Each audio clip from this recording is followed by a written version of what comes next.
be done while maintaining a bit of secrecy. So how this whole process works is the matter of discussion today. Before we start our discussion, I must tell you there is a giveaway in our show. Stick around to this very interesting show. We will tell you in the end how you can claim your free gift.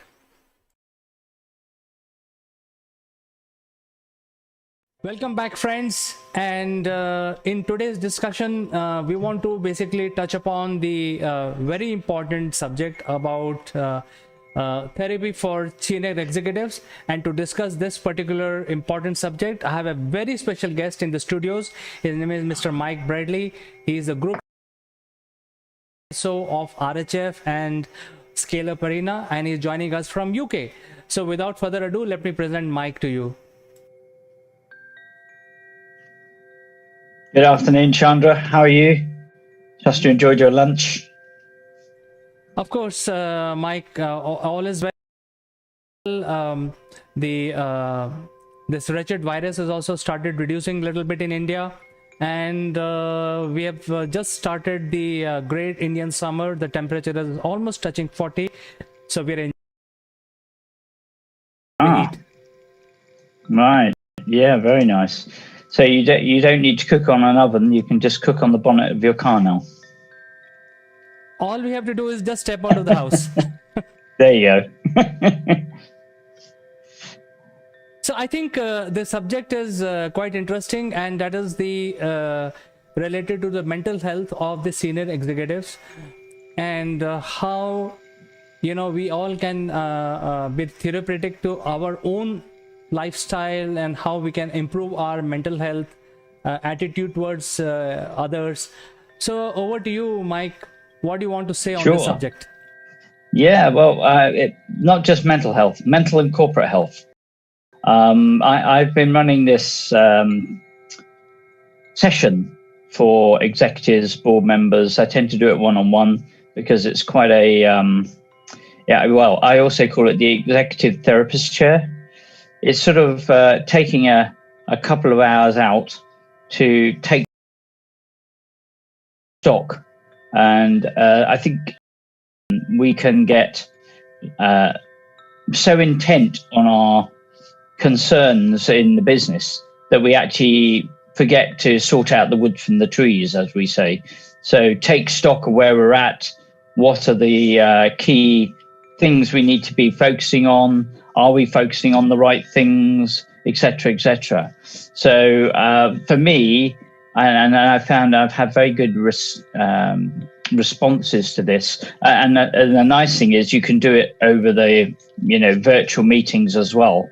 It's obviously very good to do it in face-to-face, but it can also be done online. So we can do this around the world, and it's always been received well. So if you look at my LinkedIn profile, you'll see that people have said various kind things about it, and so yeah, it hits the right spot.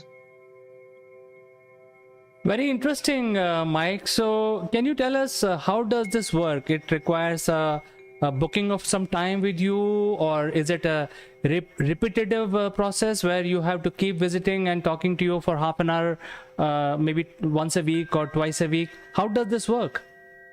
Well, basically, there's an initial session. If it's a one-man founder executive, I recommend, obviously we have an ongoing start with an ongoing dialogue, but we start with a 2 to 2.5 hour session. If it's a board of directors, I do them individually because I call it anonymized brainstorming. It takes the politics out of the situation. We talk about the key drivers, priorities, and what they feel is going well, what they feel is not going well, some situational analysis, what sort of things are sort of keeping them awake at night from a corporate perspective. What are the things that they wake up in the middle of the night and think, oh my goodness, I'm not happy about that. So we talk about all those sort of things. The idea being we then come through this sort of what I call the triple I process.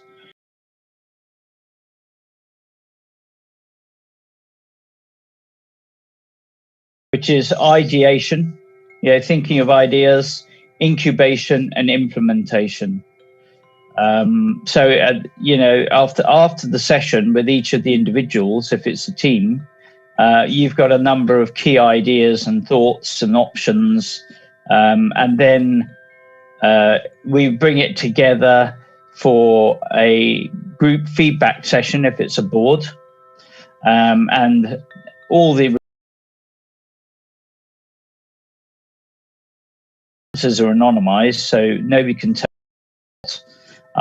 But for example, if there's 4 people and 3 of them are thinking these are the major things that are keeping us sleepless, or these are the best options, then those are thrown back into the mix and sort of helps to sanity check review the tactical, operational, and strategic priorities. And then what we can do is, say, 3 months later, have another either review session one-on-one, instead of maybe a couple of hours, 2.5 hours, it would just be an hour to review where we were at from last time, hone it.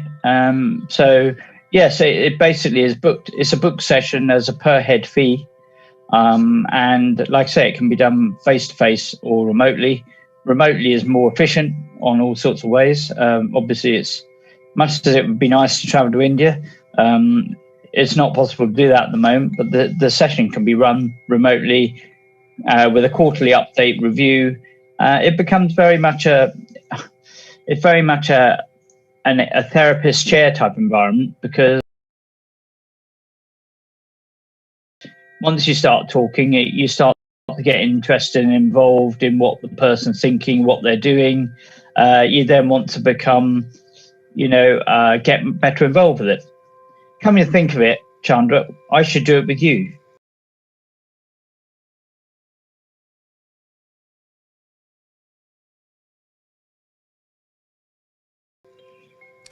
I think I can offer myself as a guinea pig to you in one of these sessions, and we can probably record it to demonstrate to people how it works. But I have a very no. I wouldn't record it. I think it's very much. I wouldn't record it.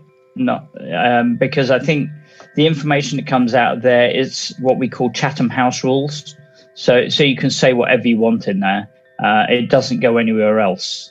I think that's very important. Yeah, that was my question, in fact. So you clarified.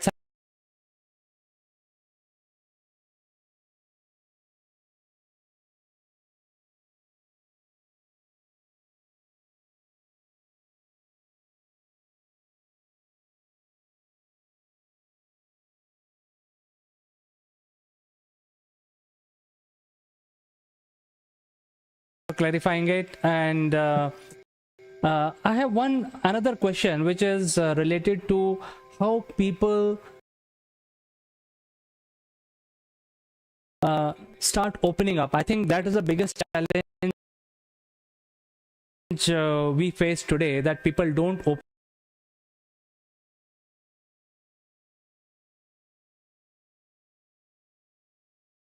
So what is your technique of making sure that these senior executives who are well traveled, well educated, how you make them open their mind and be frank with you? Well, I think, apart from my natural charm, you mean? And my modesty. No. Well, the way it starts, of course, the best way is always to start by sort of giving a little bit of personal information, disclosing, like I tell them where I'm living or what I do and blah, blah, blah, a little bit about me to show the human side, and ask them the same thing. So immediately there's more of a personal interaction. But then, of course, the best way to get anybody to do anything is to let them talk about themselves. So, because we're gearing this towards a business angle, It's not a personal therapist chair, so it's a corporate therapist chair, executives chair. So get them to talk about the situational factors, their business, what they do, where they do it, how they do it. You know, what was their vision, what's their mission. Get them to talk about that, and then they start talking. Because people like to talk about themselves. Well, that's true, but many times people just do a lot of chatting, chit-chatting, but they don't talk anything which is of any sense. And because of that, they may not get the value. So I think it's very important for people to be very frank with you, so that you can offer them a clear and concise solution. I think that is a challenge, and I'm sure you are having a lot of practice making sure that people open up with you, and it's a closed door environment. Tell me something, Mike. Do you also do this in a group, like unknown people, not a board, but people from different companies coming together and talking? Is like a therapy session?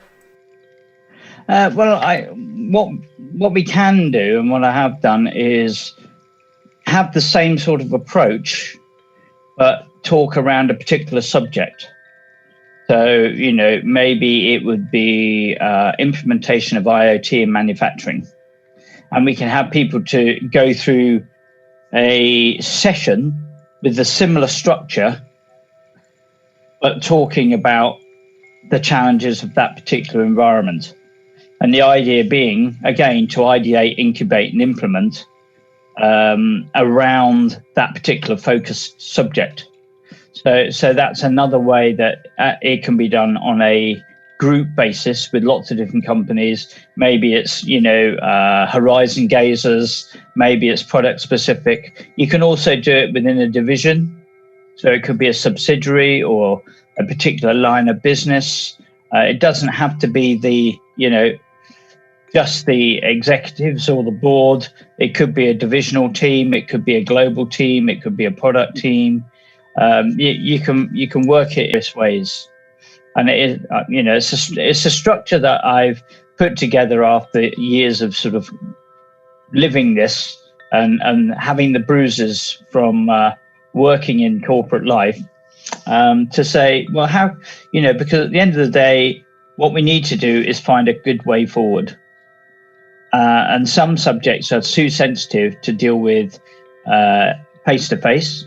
And we need to do it in a confidential way. So, you can do it in any way, but it's a bit like a brainstorming situation, in the sense you can throw a subject on the table. But I think if you're looking particularly around a team, say in a division, you've got to be very careful of the politics, because one particular member of the team may have it in somebody else, or the politics can play too much of a part in the discussion. So even with if it was a subject, throw the subject on the table, use the structure that I've got to actually go through the subject, that's fine.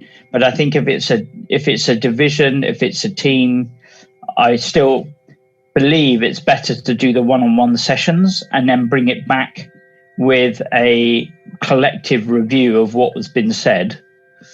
And like I say, if you've got a team of 5 people and 3 people in the room have said this thing, even though it might have been not the leader's chosen strategy, it might be worth reviewing and considering it as a good idea for the future.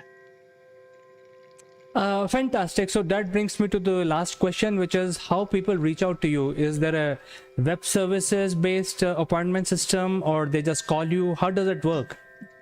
No, they can reach out to me via my usual email address, via yourselves, via Scale Up Arena. If you go on to scaleuparena.com, you will find and type in executive therapist chair or strategic sanity check review, or even my name, then you'll get the strategic sanity check review come up. There's a contact us button on there. Complete the contact us, and I will hot tail it across to you and sort out your challenge. Work with you to optimize your opportunities.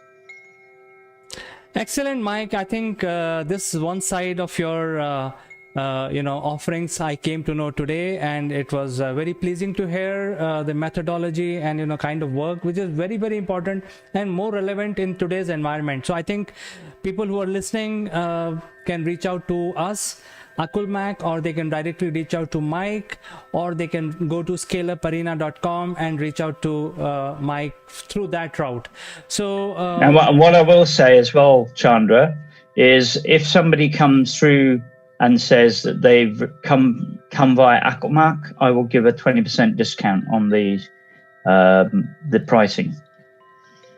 Excellent. So I think this is an offer which, if you're using Akulmach as a reference point, you will get 20% discount. So people who want to leverage this particular offer, they can. And Mike, it was lovely talking to you today. It was my pleasure, and probably we can have a session sometime this week or next week.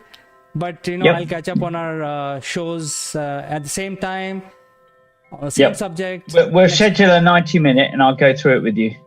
We'll do an executive therapist chair for you, Chandra. And I'll see those furrowed brow release afterwards. Sure. Look forward to it, Mike. Pleasure to talk to you as always. Bye-bye. Bye. We have some unique Akulmach memorabilia which will make you look outstanding. The graphics on these corporate gifts are based on the global best business practices. To become recipient of one of these gifts for free, you have to watch this video till the end and provide your valuable comments. Or you can also share your experiences. The person who makes the best comment would be chosen to become a recipient of these beautiful Akulmach gift, absolutely free, delivered to your doorsteps. The winner would also get a chance to be invited live as a distinguished panelist during our next video. What are you waiting for, friends? Please subscribe Akulmach and smash that like button.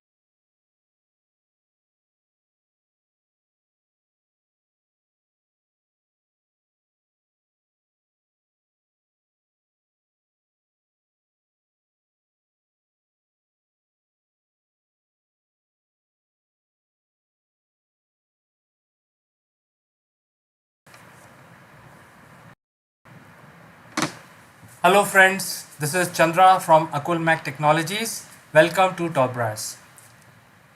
About 10 days back, there was a news that in UP, which is one of the province in India, there is a discovery, or the scientists have found a huge stash of gold, or rather it's 3,000 to 6,000 metric ton of gold have been found deep inside the forest in our state called UP. Now this is going to change the dynamics, the global dynamics, and so far this much gold is available, and it was sort of hidden out of plain sight for centuries. Nobody knew that such a big mountain of gold is there. That will change the dynamic, as I said, because this finding of the gold will bring India number 2 after United States in terms of the gold reserves. So why this is so important? Let me very very high level, let me draw your attention to how economy works. So basically economy works based on average person sees these notes, and these are issued by the central bank of each country. Like you go to Kenya, there will be a central bank there. They are responsible for printing the notes. Likewise, we have in India Reserve Bank of India, which is responsible for circulation and printing of the notes. It's not that anybody can print these currency notes. Now how much currency to be printed, that is a question mark. That it is basically based on certain economic facts, and the starting point of this economy, which is like foreign exchange reserves, how much what is the size of my GDP, etc., etc., and how much currency I have in circulation. All that really started maybe 1,000 years back, maybe 2,000 years back. But wherever it started with gold. And in ancient time, the India was known for the gold. You know, everybody had gold. In fact, today the Indians love their gold so much that, you know, it is part of, it's like it's the ultimate investment. It's considered as an investment. It is also considered as ultimate inheritance. So while the Indian government does not have that kind of a gold in reserves, but the people, which is 1.3 billion people, with whichever religion they all love their gold, and all of these people have some gold or the other. So if you bring all of this into organized sector, we will be much ahead than the global any country, even United States. We will surpass them. But let's not talk about that part, because those that gold is privately held with individuals in the country. But this one, which has now been found out, is a mountain of gold, and the estimate value is 3,000 to 6,000 metric ton in state of Uttar Pradesh. If that is added to the Indian gold reserve, we will be number two after United States. You can straight away imagine, you know, as a layman, I'm just not talking too complex things here. I'm not talking about inflation. I'm not talking use these, you know, difficult terms. I'm just saying that if you have gold, you will have better economy. Your ability to invest increase, your ability to spend increase, there will be more currency in circulation, and blah blah, and so on and so forth. So this has a very very profound implications in years to come. Right now, the status of this gold is the UP government is going to do e-tendering, and by way of e-tendering, they will select the companies, whether government or private companies, who will basically excavate this gold and produce it. After that, what will happen? Whether Uttar Pradesh will have access to this gold, or whether they will have a joint ownership with central government and the Uttar Pradesh government. So will it belong to India as a whole, or will it belong to Uttar Pradesh? That is what something that needs to be seen and ascertained. But right now, the way it looks like, and in fact, because of the Shaheen Bagh protest, this particular news was totally buried by all channels. But this is going to come up in a big way. It is going to transform India next 10 years. It will become, India will again live the past glory of being called the golden sparrow, Sone ki chidiya.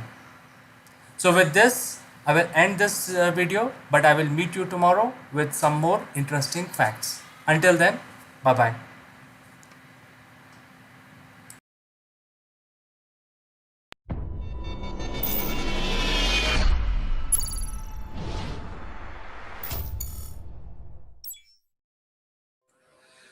Hello, friends. This is Chandrakant from Akulmach, and in today's edition of Spotlight, I'm very thrilled and honored to have Mr. Jeremy Blaine joining us from UK. And topic of our discussion today is the upheaval that we have seen past 15 days across the world, especially about the free digital media. So, to discuss this further, let me invite my friend from UK, Mr. Jeremy Blaine. Thank you very much for having me again, CK. Pleasure to be here. Right, Jeremy. So, the first government which bite the bullet was the Australian government, and they have been. We have been hearing a lot in the news that they were loggerhead with the likes of Google and Facebook about the advertising credits. So, I think we will come to that in a bit. And that, by the way, is the major portion of our discussion today. But lots have happened in France. There are new regulations in France. EU is also going to come out with a new regulation. After the Capitol Hill, there are a lot of debates going on in US, how the swing for Biden happened because of Wall Street Post handle was blocked for a week by Twitter, and that created a swing in favor of Biden by 13%. So there is a lot of debate which is locally happening. There was an influence on the presidential election. But let me update you what has happened in India in last 5 days. India has come out with a new, not a law, it's a ruling basically. We already have a IT Act, which is a law. So there is a certain section of IT Act has been modified, and there are new rules inserted to manage the digital media. And while it is not a law, so the digital media still remains free in India. However, they have added few small things, few small steps from their point of view. But for implementation, these are very large. This has very large implications on the social media platform. Number one being, you have to have a compliance officer posted in India. Now, this person who is a compliance officer must know the Indian laws, so he cannot be somebody who's just as a filler. He has to be somebody of a repute. Number two, there could be instances where a normal person may have a objection.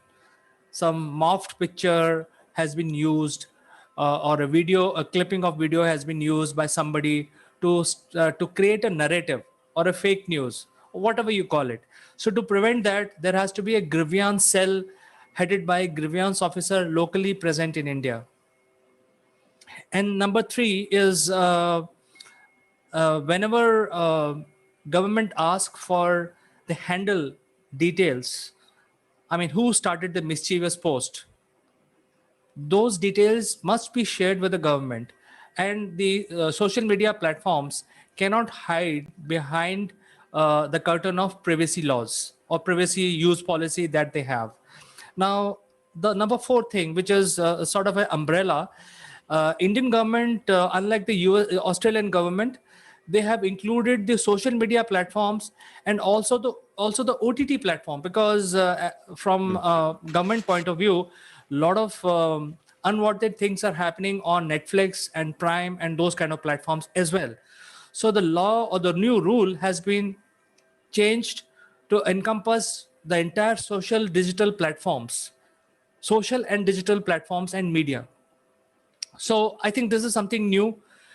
uh, I'm sure as a business, people like Facebook, Google, Twitter will have to make major changes in their legal framework and use policies.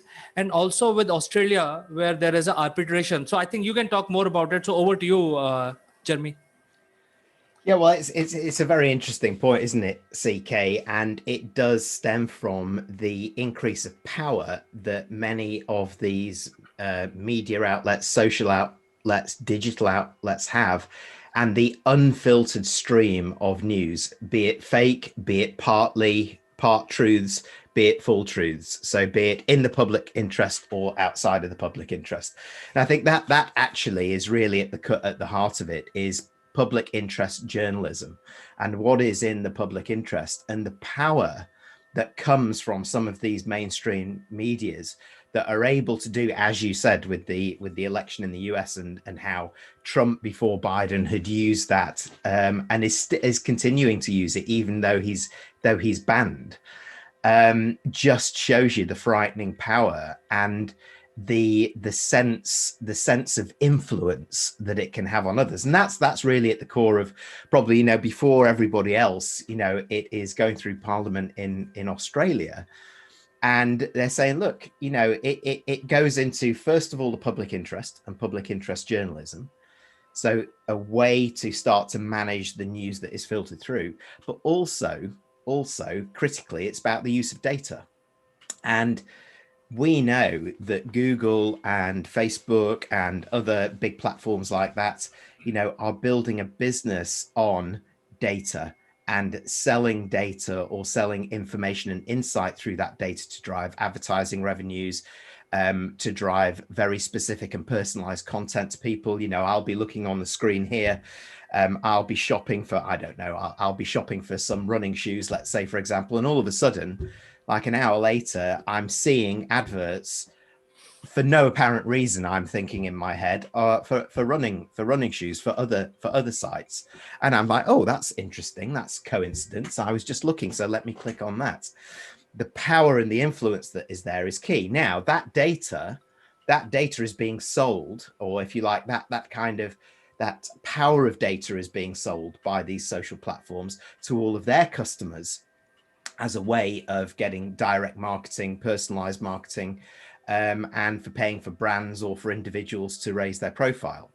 So the point being is that as they are getting all of this data from different sites, like news sites, particularly Australia is around sort of the news sites, they're using journalism that has been, you know, kind of fair journalism that has been done, bringing it into their own sites and news sites and just displaying that, but they're not paying for it. And yet, on the flip side, they understand the power of data and the fact that it's worth something. And so while there, interestingly enough, was, you know, quite a lot of noise, of course, by particularly Google and Facebook in Australia about this, in the background, there's a lot now going on around making individual deals with news channels, newspaper organizations in Australia, to pay them a certain amount to recognize the data, i.e. the journalism that's coming, and then provide and grant usage for that. But that comes, I think, very similar. It doesn't go as far as what you're describing in India, as far as making sure that, you know, there is compliance, there is fair grievance, and there is protection of people that they're gathering the news from. But what they're talking about in Australia is the measurement behind this, making sure that the pay, that what the journalists and the media organizations are being paid is being used to create public interest stories and news rather than sensation that can be sold. So misuse of what they're now being paid, you know, for the benefit of, let's say, the shareholders, or to actually fuel more populist news and going more into the public interest. So that's one step. But I think from what India are doing, and certainly what the EU is thinking about, is making it a little bit more robust. A part of, for example, in the EU, making it, you know, bolting bits of the GDPR, you know, the data protection elements into that, making sure that there is due process for every citizen of the European Union, and then individual countries there also thinking about what is their country legislation, because we then need to negotiate separately with these big organizations, social, to get our own deals, because of course we've got our own free press in these organizations, let's say in media outlets. So there's lots of things happening in the background here, but it's necessary because it's all around, you know, paying for due data, which they're doing, and making sure that it's regulated now, because we see the power of misuse as well. So, Jeremy, you know, while I fully agree with you what you are saying and what the various governments are doing, don't you think that this is going away from the free press, free media, free digital media norms? Because essentially all these platforms runs on the data produced by guys like you and me. I mean, there are 1.5 billion people producing different types of informative or even nonsensical, sometimes, you know, TikTok kind of videos. But you know, that is driving the whole the digital strategy of the world today. So if you start controlling that, are we not moving away from the right to speech clauses in the constitution of various countries? Right. It depends on the country, though, you see, because I think, and it's also a fine line between traditional media, like the fourth estate, you know, the traditional media and journalism on the right hand side, and all of us as individuals who are driving data and actually are delighted when when sites pick it up and say, oh, we're going to run with your story, because it gives us a sense of, you know, it gives us an image, it gives us a brand, it gives us coverage, you know, if we're in business, or it gives us notoriety or popularity or celebrity, you know, until it goes wrong. So actually, you know, even that sort of freedom comes with something that we like and don't like. We like to pick and choose, don't we, as individuals? It's like, it's all very well if I'm getting, look at all this great coverage that I'm getting, look at the TikTok video of me, you know, kind of skateboarding with a drink and, you know, playing Fleetwood Mac in the background and getting loads of views and suddenly getting a lot from it. However, when that's flipped and that's used for negative press, then there is a huge outcry based on that again. Or there's a lot of then the word that I've got to use is hatred. There's a lot of naysayers that are doing that, that go onto it and troll and follow these people. So you can't just cherry pick, even as individuals, the bits that we like and then complain about the bits that we don't like. Either we accept that we need to have some better policing and some better regulation about it, which I totally agree we do. But it also needs to come with some level of protection, because we've seen the power of fake news, and we continue to see the power of fake news and what it drives, and the acceptability of fake news, and where is this taking us, as not just as individuals, but as a human race. It's like, there's so much kind of information that is unfiltered now, ideas. I just think we need a filter. And I think if this takes us partway through a filter, because the platforms providers this are having to now pay for selected content to provide then, more of a public service and responsible public service, then I think that can only be a good thing. The problem will come, CK, and I agree with this, is that some countries will use that, perhaps some more authoritarian governments, or some where they feel that they need more control, over this area, where they might feel they can make some money out of it, may use it for nefarious purposes. And I think that's the risk. So it's full of potholes, full of challenges, as well as the opportunities and the benefits that it can bring. So it's going to be very interesting to see, because of course in Australia this is going to take months to get through, a full year then to measure and to kind of figure out what's really happened. And in the meantime, lots of other countries are going to be making their own rules and regulations. However, I do think it's a very interesting and right perspective to have, is that ultimately that big platforms who are taking data from different people to use to drive popularity to their sites and to drive viewership to their sites, like TikTok, for example, pay for that data that's doing it. Why? Well, that's the whole point, because people like you and me will make quality content, but we are not differentiated by the platforms in either way. It's a number game, and the threshold for making money has been kept so high, it is not achievable unless you make a very sensational content. And that is where the trap is, because most of the people either make some nonsensical sensationalize the video, or make a fake news, which is again creating sensations. So for those people, the thresholds are crossed and they started getting these peanuts. I think the Australian government, as a layman, I will just explain what I feel as a layman, that if you compare the digital media and with the traditional media, most of the traditional media was run by the ad agencies, because the media is actually making money by advertising. And if you look at the ad agencies, they will collect all the advertisers and publish on different media houses like print, TV, or whatever. And the pandemic actually changed the whole thing. The media, and including news, migrated to the digital platforms, and therefore the advertisers also shifted to the platforms, leaving behind the traditional digital media high and dry. And I think that is what the trigger of the decision made by Australian government, because now suddenly some of these influential people who are well known, and like guys like Rupert Murdoch, which is very big in Australia.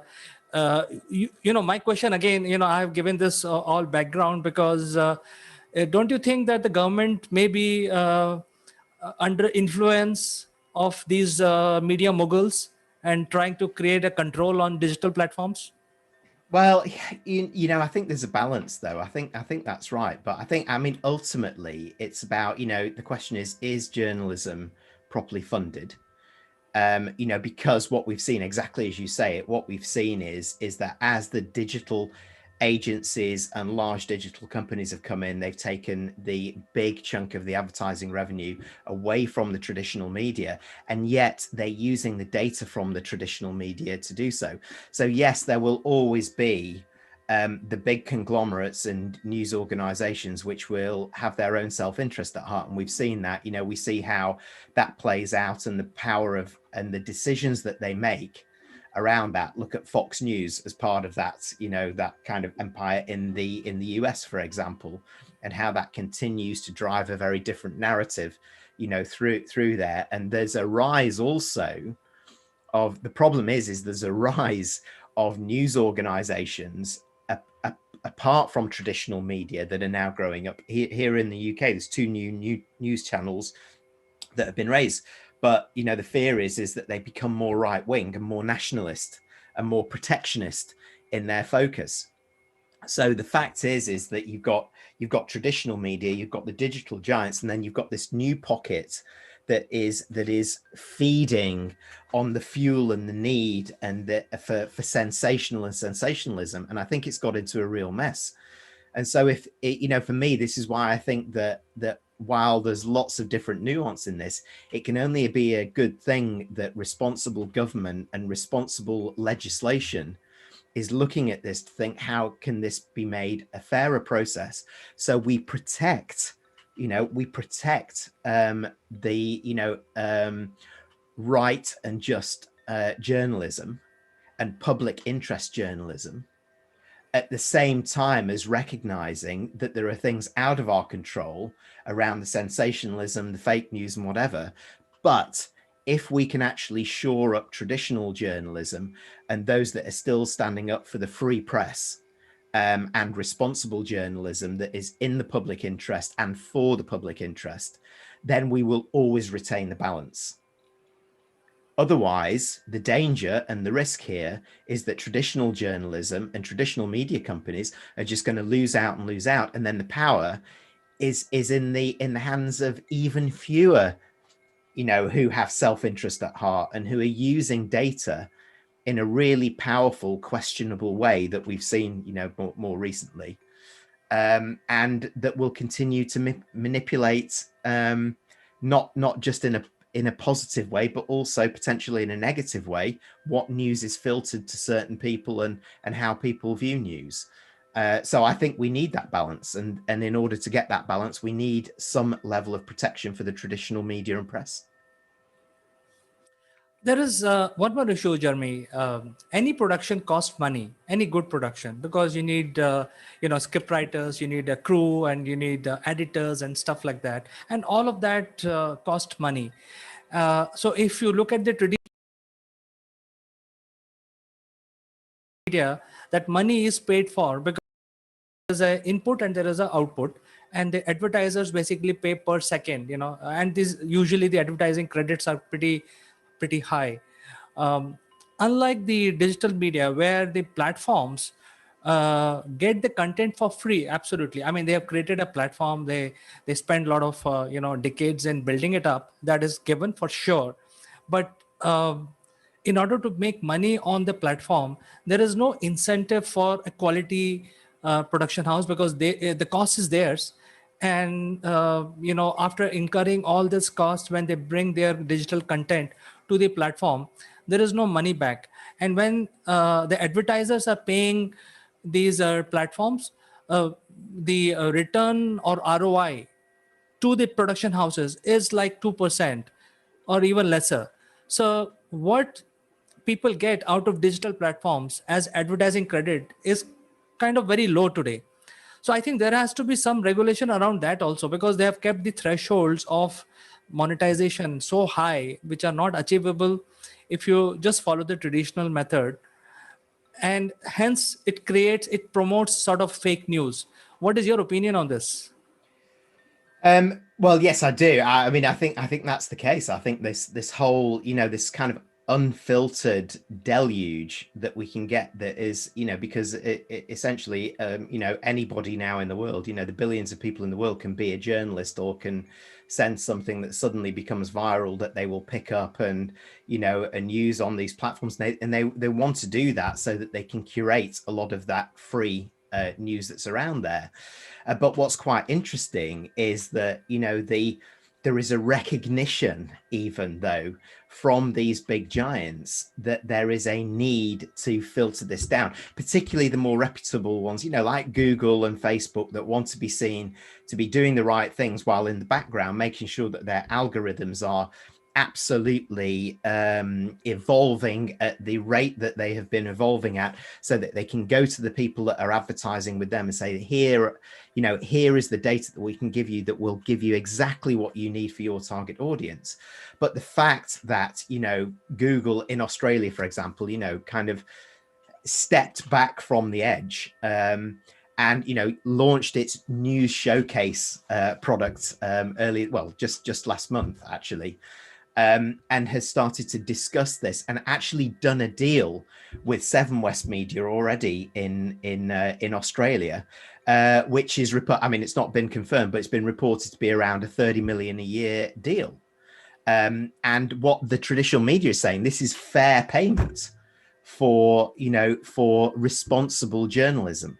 So I think what even these big giants are seeing is that they need to have some level of credibility behind this, as well as the fun stuff that can be there too. But also there is a price tag for it, and they also need to do some cleaning up of their own backyard, and probably rebrand and relaunch this. And then on the back of that, they're almost kind of sort of it's sort of reinventing it. So yes, it's kind of got to a stage where it is now. But I'm glad to say that they're actually taking a step back and saying, this is an opportunity for us to relaunch how we do this, how we use individualized content, how we use traditional journalism and so on, and how we recognize, the data that is coming into us, but how we can also use that to then sell to our customers in a way that some of them will be more comfortable with, potentially. But will that solve the problem of production getting enough revenue out of it? For example, if I have to cover a story, let's say right now my channel is based on interviews, but if I have to take an interview of a big shot who's sitting in Chennai, and I have to send a person there, but there is no incentive for me to send a person or travel myself, because there is no revenue being generated. Will it solve the problem of the content producers? Because what will happen is that the digital platforms will strike a deal with large houses, and that may happen in India also. The largest one here is Bennett and Coleman. So the chances are the Bennett and Coleman will have the inside deal going on with the large houses like Google and Facebook. They will have their deal. What will happen to the actual content providers on these digital platforms? How they will get compensated? Yeah, but it's a good question, and this is not a solution. This is the almost like kind of the beginning of the journey down here, because this will set a precedent that talks about insightful and responsible content is worth something. So therefore, if you think about the gig economy, for example, small medium enterprise that you and I both both very passionate about, experts. I know you and I and a lot of my colleagues, we write a lot, we do a lot of research, and we put it out there. And at the moment, we're kind of putting it out there. Either we're trying to sell it on our own platforms, or we're putting it out there for free to gain, gain mentions, or to gain an audience behind it. But there will come a time, and I think what it takes, though, is a collective rather than individual approach. So, as the gig economy becomes a much bigger part of even our, traditional organizations, is that what are the bodies that are standing up and saying that? What are the federations of businesses? What are the federations of freelancers who are standing up and who are saying we are standing up for our members who have an income from the gig economy, who drive value from here, and who should be recognized in some way for what they produce and how they do it. And that might not be exactly it might not be, for example, financial remuneration. It could be coverage. It could be putting them on a platform. It doesn't need to be monetary, but it needs to be recognized in terms of value. So I think this is the beginning of the journey, and that has to start more or less, at some of these big corporations. It's starting at government level, and then it will filter down, because a lot of these bodies will then move up the line, ask questions like you're asking to government, saying, but what about us small businesses? What about us entrepreneurs? What about us gurus and experts who are doing all this research? And, it's being kind of used out there. What about us? Absolutely. I think this is a big question, because all the digital platforms like Facebook, which are the large ones, and Google, which is YouTube, is getting all the content from people like you and me, and maybe many senior people who are producing this content, not getting compensated for their knowledge and their efforts. So I think that is a big question. We don't have an answer for it right now. The good thing is that the Indian government has given 3 months time. They have laid out the rulings, and it's all public information, and they said that, hey, you get your act together. I'm sure they have started negotiating with the Indian government right now. So we will see. We will come back on the same subject maybe after 3 months again. Uh, but I think you have put the things in right perspective, because you have a global, outlook. You work with Australian companies, and you know what is going on there. You also know what is going on in UK and countries like India. So thank you very much for joining us today, and for your wisdom and for your suggestions. Thank you, CK. See you next time.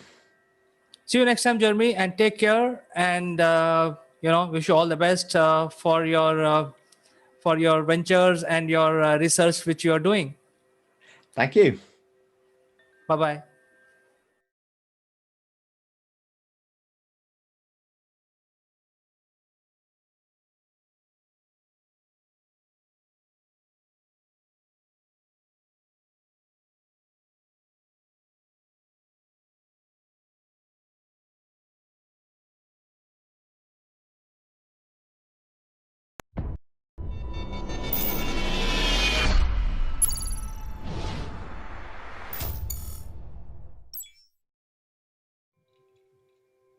Hello, friends. I'm Kanchan from Akulmach Technologies, and you are welcome to our show, The Great Kings of India. And today, yet another time, we are discussing a great king of India today with Mrs. Binda Paranjpe. Binda Paranjpe is a prominent historian, and she's working as a professor at Banaras Hindu University. So welcome to the show, Binda ji. How are you today? Thank you very much for your warm welcome. I'm fine. Yes, I just want to really give a cue to our viewers. The one who was a scholar, painter, architect, musician. He was born with to a great father, and he was also defeated Kala Bhras and re-established the Pallav dynasty. Okay, any guesses? Okay, yet another guess that he is the one under his era, the rock cutout temple of Mahabalipuram was being constructed, and the one who defeated Pulkeshin II of Chalukya dynasty. And he is none other than Mahendravarman first. To discuss about this popular king, we are inviting Bindaji. So, Bindaji, we would like to hear about this king. Yeah, it's my pleasure to talk about Mahendravarman, not just because he was a great ruler, but something very unique about him. And he became the first person to initiate a special kind of architectural lineage of the Pallavas. So I really like this king because of that. He was ruling in the first quarter of the 7th century. Didn't get a very long time to rule, but he did something which still remains for us to experience and see. So he's one of my favorite rulers. Yes, so I just want to hear about his conquers, conquest, his empire, the way he ruled administration. Because I also heard in the history books, he has a prominent name. See, this is a time which is a very important segment in history of southern India. Some historians have liked to call it that this is a period of, I would like to put it into quotes, Aryanization. And by that, what do they mean is that the culture, mainly from the northern side of India, which in ancient times was called Aryavarta, or we can say that this was the Indo-Gangetic Plain, or also the further area of North India, that was gradually spreading towards southern parts of India. And South Indian culture and this culture coming from the north, they were gradually commingling, and a new synthesized culture was emerging in southern part of India. So Pallavas, um, many historians would like to attribute this process to the Pallavas. They are the ones who are responsible for that. And if we go into the details of the achievements of various Pallava kings, we can see that to some extent this view is genuine, because a lot of things which are very typical of North are now seen as a part of important cultural artifacts of southern part of India also. Like in case of Mahendravarman, he was in conflict with the Badami Chalukyas. And the Badami Chalukyas are from the Deccan side of southern India. So Badami Chalukyas were trying to push their way into further areas of southern peninsula. And Pulakeshin II, who was the contemporary of Mahendravarman I, claims that he forced Mahendravarman to go and hide into the inner fort of his capital city, Kanchipuram, that is present Kanchipuram. And after doing so, Pulakeshin II marched against the rulers who are further down south, like the Cheras, the Pandyas, the Keralas, all that. So Mahendravarman, did he really have sufficient army to fight against the Pulakeshin's army? Because Pulakeshin is supposed to be having a huge army. And that's why probably Mahendravarman had to accept a little setback.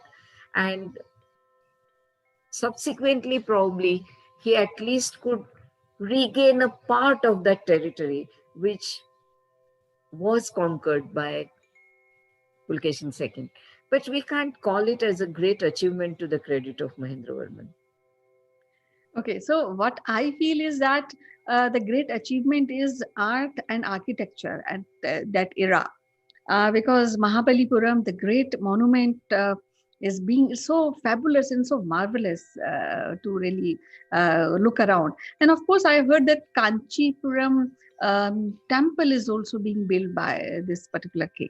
So I'd like to hear about his achievement in this sphere. Right. Now, let's try to understand it from the perspective of a ruler. If he's unable to give a strong resistance to the mighty army of the Badami Chalukyas, it would have been a choice by this ruler to strengthen further his army and rejuvenate the attacks.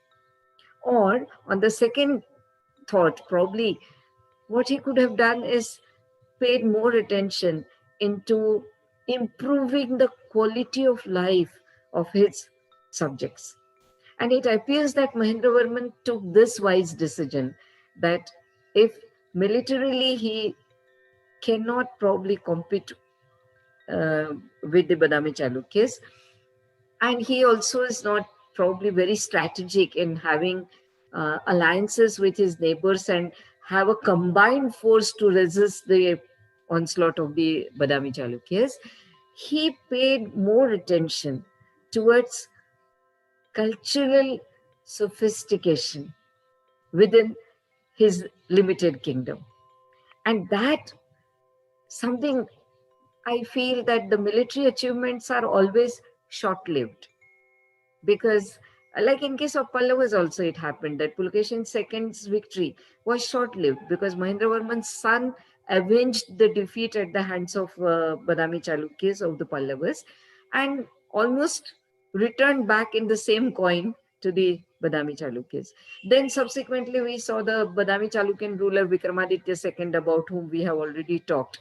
He again rebuked, and I feel that these conquests and campaigns, their achievements are short lived, but the achievements in the field of religion, culture, literature, art, and architecture, all this has got more lasting impact. And this is the wisdom of that king, that he paid attention in improving the faculties which are so enriching in human life. And in that sense, I think Mahendravarman can be credited of being a very intelligent king. Now, what all did he do? We have got lot of rocket cave temples which are attributed to the period of Mahendravarman first. And that is rightly so, because we have inscriptional evidence in those rocket caves. Very interestingly, one of the inscription reads that this is a king who created temples without brick, wood, or any kind of building material, binding material. Now, what do they mean by this? These are the rocket monuments, monolithic monuments. So what happens is that we have got a mass of solid rock. You remove the portions which are considered unnecessary so that the shape of a particular structure remains. And it has all those components which are required, maybe at that time, the kind of structures which were there. So it has got pillars, and these pillars become almost like a stylistic mark of the Mahendravarman's time.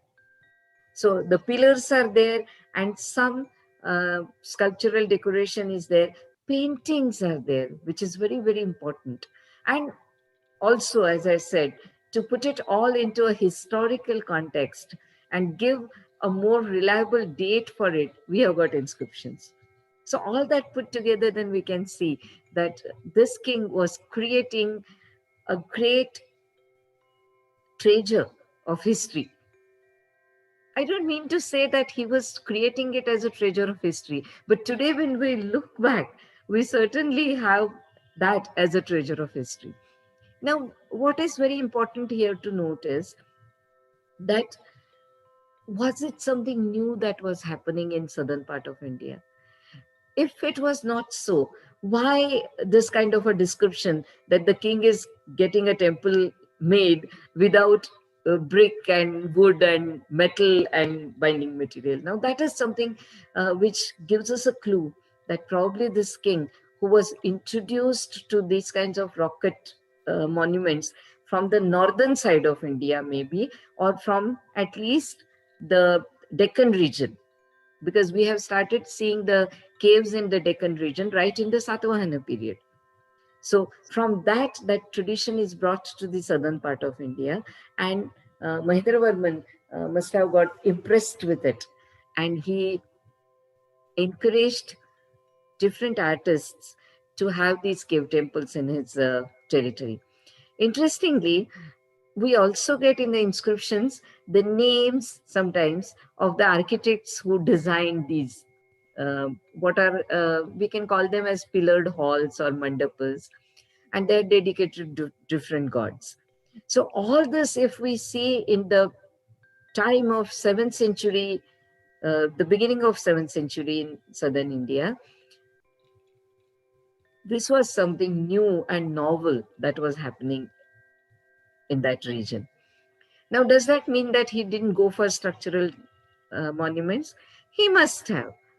But as you know, that these things, they keep on getting rejuvenated in different periods. sometimes they are enlarged, sometimes they're completely gone. So what remains for posterity is something which is more solid, something which can take the shocks of time. So these cave temples are those kinds of monuments which have sustained the shocks of time, and they have reached right up to us in 21st century. So that is something very unique about this ruler. He started that tradition, and then of course the subsequent Pallava rulers continued with that. Okay, actually, while going through his profile, I have also come to know that he was earlier practicing Jainism, but later on he adopted Hinduism. So that is kind of unique combination, because in history we see a lot of Hindu kings, they have adopted either Buddhism or they have adopted Jainism, and sometimes there are kings who have the like Satvana, who are staunch Hindu rulers. So this is something very unique when we talk about Mahendra Varman of Pallava. So is there any story behind it, or it's just like There is one literary text, Periya Puran, and it talks about one Shaiva ascetic upper. Earlier, when Mahendravarman was a follower of Jainism, and this Jainism that talks about its origin right into the Magad region of present Bihar. So this Patliputra monastery tradition of the Jains. Because he was a staunch Jain, he forced this Shaiva ascetic to go through many ordeals. In a way, he wanted to see the merit of the spiritual achievement of the Shaiva ascetic. And the Shaiva ascetic proved to that test. And then Mahendravarman realized that probably this is something which I would like to follow. This is something which is more challenging than the system that I am following. This was like a transformation of a person. And he talks about it. His own personal testimony of it is available to us from the inscriptions.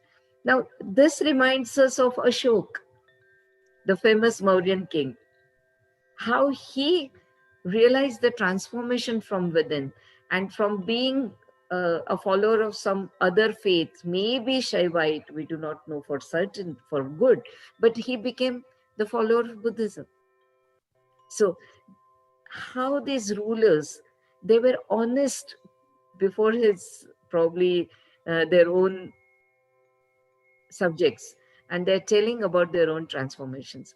But more than that, this person being a king, it means that there must have been some tension in the society amongst the followers of different faiths, and which faith the king patronizes, king follows, that must have made a lot of difference to the subjects. So the tension that was there between the followers of Jainism, followers of certain parts of the Shaivite tradition also, like the Kapalikas as they are called. The Kapalikas means the ones who use human skull as their either begging bowl, or they use it as a pot through which they can drink. So very weird kind of practices that they have. They reside in the crematoriums and things like that. And Mahendravarman, when he realized the truth of true following of Jainism, Shaivism, he's supposed to have composed a satire. The title of the satire is Matta Vilasa Prahasana. Prahasana means a satirical play.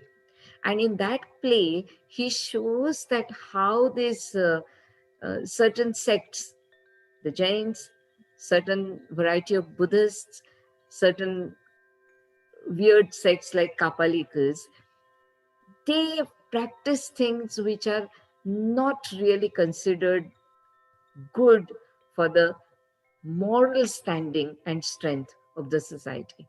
So he makes the people realize that the essence of true religion is not into these kinds of very absurd kind of practices. And I think this was a role of a king of educating his subjects into understanding the nuances of religious followings.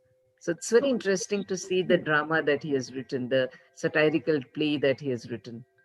Okay, so that means he is more concerned about the ideology of the religion and the goodness of that religion, which gives way to people to practice rather than practicing different, as we say, karma kand of that particular religion. Now, I would like to ask you, Professor Binda, is that what is the impact? Although I can see when we talk about the architecture of that era, and when we talk about making temples big cave-like monuments, I think the employment is not an issue because people are employed; they are being paid. So, what kind of society must have dwelled at that time, and what is the impact of his this small era on our Indian culture? Yeah. Um, if we try to see how these activities must have been supported or the source of income for the state and people by and large, this is a time when new lands were brought under cultivation. So gradually, probably the state revenue was increasing because Mahendravarman doesn't seem to be having much military achievements to his credit. So the war booty or loot probably was not the main source of income for his state. And also, this was a time when, as I earlier had mentioned in one of my other talks, that India gradually had started developing more contacts with Southeast Asia, so that trade was coming, and that was more in favor of India also. And Mahendravarman seemed to have facilitated the trade activity by giving them the standard coins, because we get two types of coins of Mahendravarman. Now, having the coined economy in itself is a good development in the economic side of it. What are the other things that we think that the king has really placed before his subjects as ideals, as uh, the right conduct of life that should be followed? That appears to be being more thoughtful about religion, philosophy, co-living of different faiths, because he is supposed to have dedicated those, as I said, cave temples to different faiths. Like there are Vaishnavites also and there are Shaivites also. So some kind of a peaceful co-living appears to be one of the principles that he was setting as an ideal, as an example before his subjects. Coming to his special attention paid to fine arts, he's supposed to have written texts on Sangeet, as it is called in Indian tradition, but that also includes dance. So, dance, music. We have got one unique inscription of Mahendravarman's time, and that is at Kudiyamiyamal inscription, where we have reference to notes of music, swaras as they're called. And there is some kind of a reference which is interpreted by music experts differently, a reference to 7 and 8. So many musicians, they feel that these are talking about the string instruments having 7 strings and 8 strings. But what is interesting is that different compositions of the notes, they are there in this inscription. Now, if we reconstruct history of Indian classical music, we have got Bharata, the great composer of um, Indian art. Uh, we have got that famous Bharata's Natya Shastra, which has got all music, dance, percussion and everything. And then we have got about 11th century onwards, some texts like Sangeet Ratnakar coming in Indian music tradition. Now, Mahendravarman's inscription in the early part of 7th century is something like we can see is in between. Like, the knowledge which could be probably locked into the manuscripts is made available to people at a common place by way of inscriptions. And also, one of the titles of Mahendravarman is Sankirana Jati. That also has been interpreted by different people differently, different musicians. But either it is for certain composition of tal, the rhythm, or it could be certain composition of notes, because Sankirna makes us feel that it is not something which is commonly known compositions. So he's supposed to have made some kind of combination of different commonly known uh, either notes or rhythms, and he created a new one. So a real involved person into the music tradition. He's supposed to have promoted dance, because we have got Nataraja painting in one of his caves. And Bharatnatyam was a famous dance that started evolving during this period. Another thing about this particular ruler is very good quality Sanskrit. And this is what makes some historians feel that this is a time when South was coming under the influence of Aryan culture. So this king is, you can see, is a amalgam of various kinds of special gifts that he had. A composer, a person well versed in rhythm and music, a well versed person in painting art. He has taken very interesting titles also. Like, he has taken one of the titles as the great builder, the person who has created great vastus, the great constructions. He also has taken a title that Matta Vilas. He just loves to be in blissful enjoyment. He also has taken a title Vichitra Chitta. Now that is some, I mean, you don't see this kind of a title of many other rulers. In fact, this is something very unique. Now, Vichitra Chitra also Chitta can means that a person who has got a mind which is always looking for things which are not so common, uncommon, new things. And anything new which is introduced looks Vichitra to begin with, means something which is uh, complex or very unique. And that kind of mind he has. He also considers himself gunabhara, like, a person who has got many virtues. So kind of, proud position also he takes. Less he talks about his military achievements, but more he talks about his achievements in different fields of culture. Yes, there are few kings which are very near to my heart also, and one of them is Mahindra Varman first, because it happened that I visited Mahabalipuram long back, and I was mesmerized by the construction of this particular place. So that is one. And when I am knowing about this king by you and the special features, the kind of personality he was having, that was also really giving insight that we have some great kings. We should cherish, we should study about them. It's not only about the military conquest, but also about building, about vastus, about taking care of people, uh, teaching them with the practice of certain making them understand by following some good deeds. So that is a part of a good king.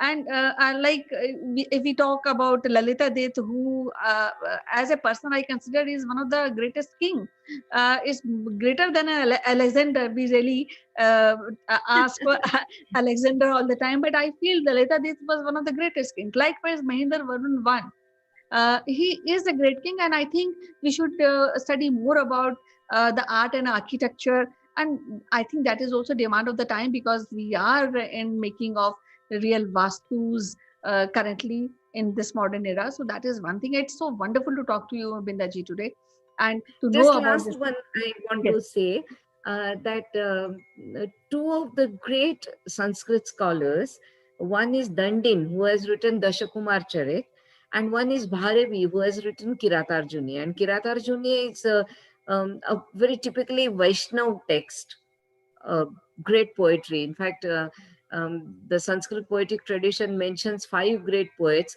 Kiratarjuniya poet, the name of the poet is Bharavi, is one of them. And many historians are of the opinion that they were in the court of Mahendravarman.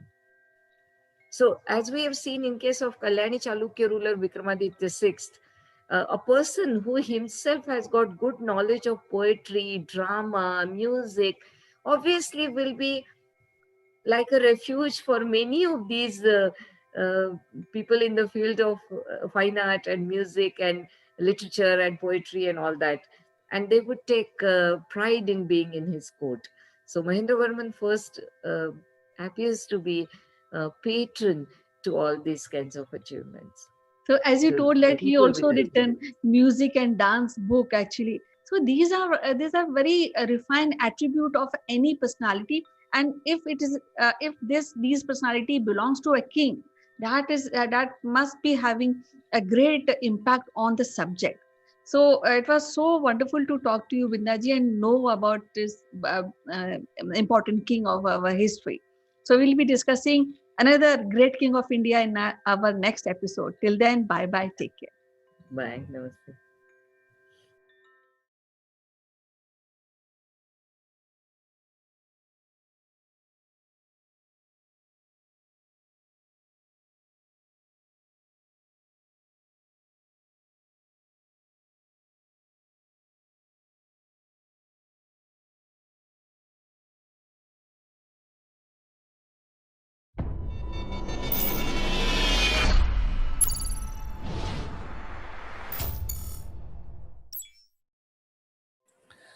Hello, friends. This is Chandrakant from Akulmach, and welcome to the Legal Matters.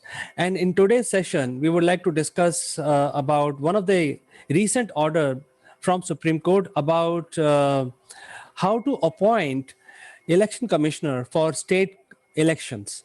It's basically totally went unnoticed because of the Bengal election and so much news coming from Bengal.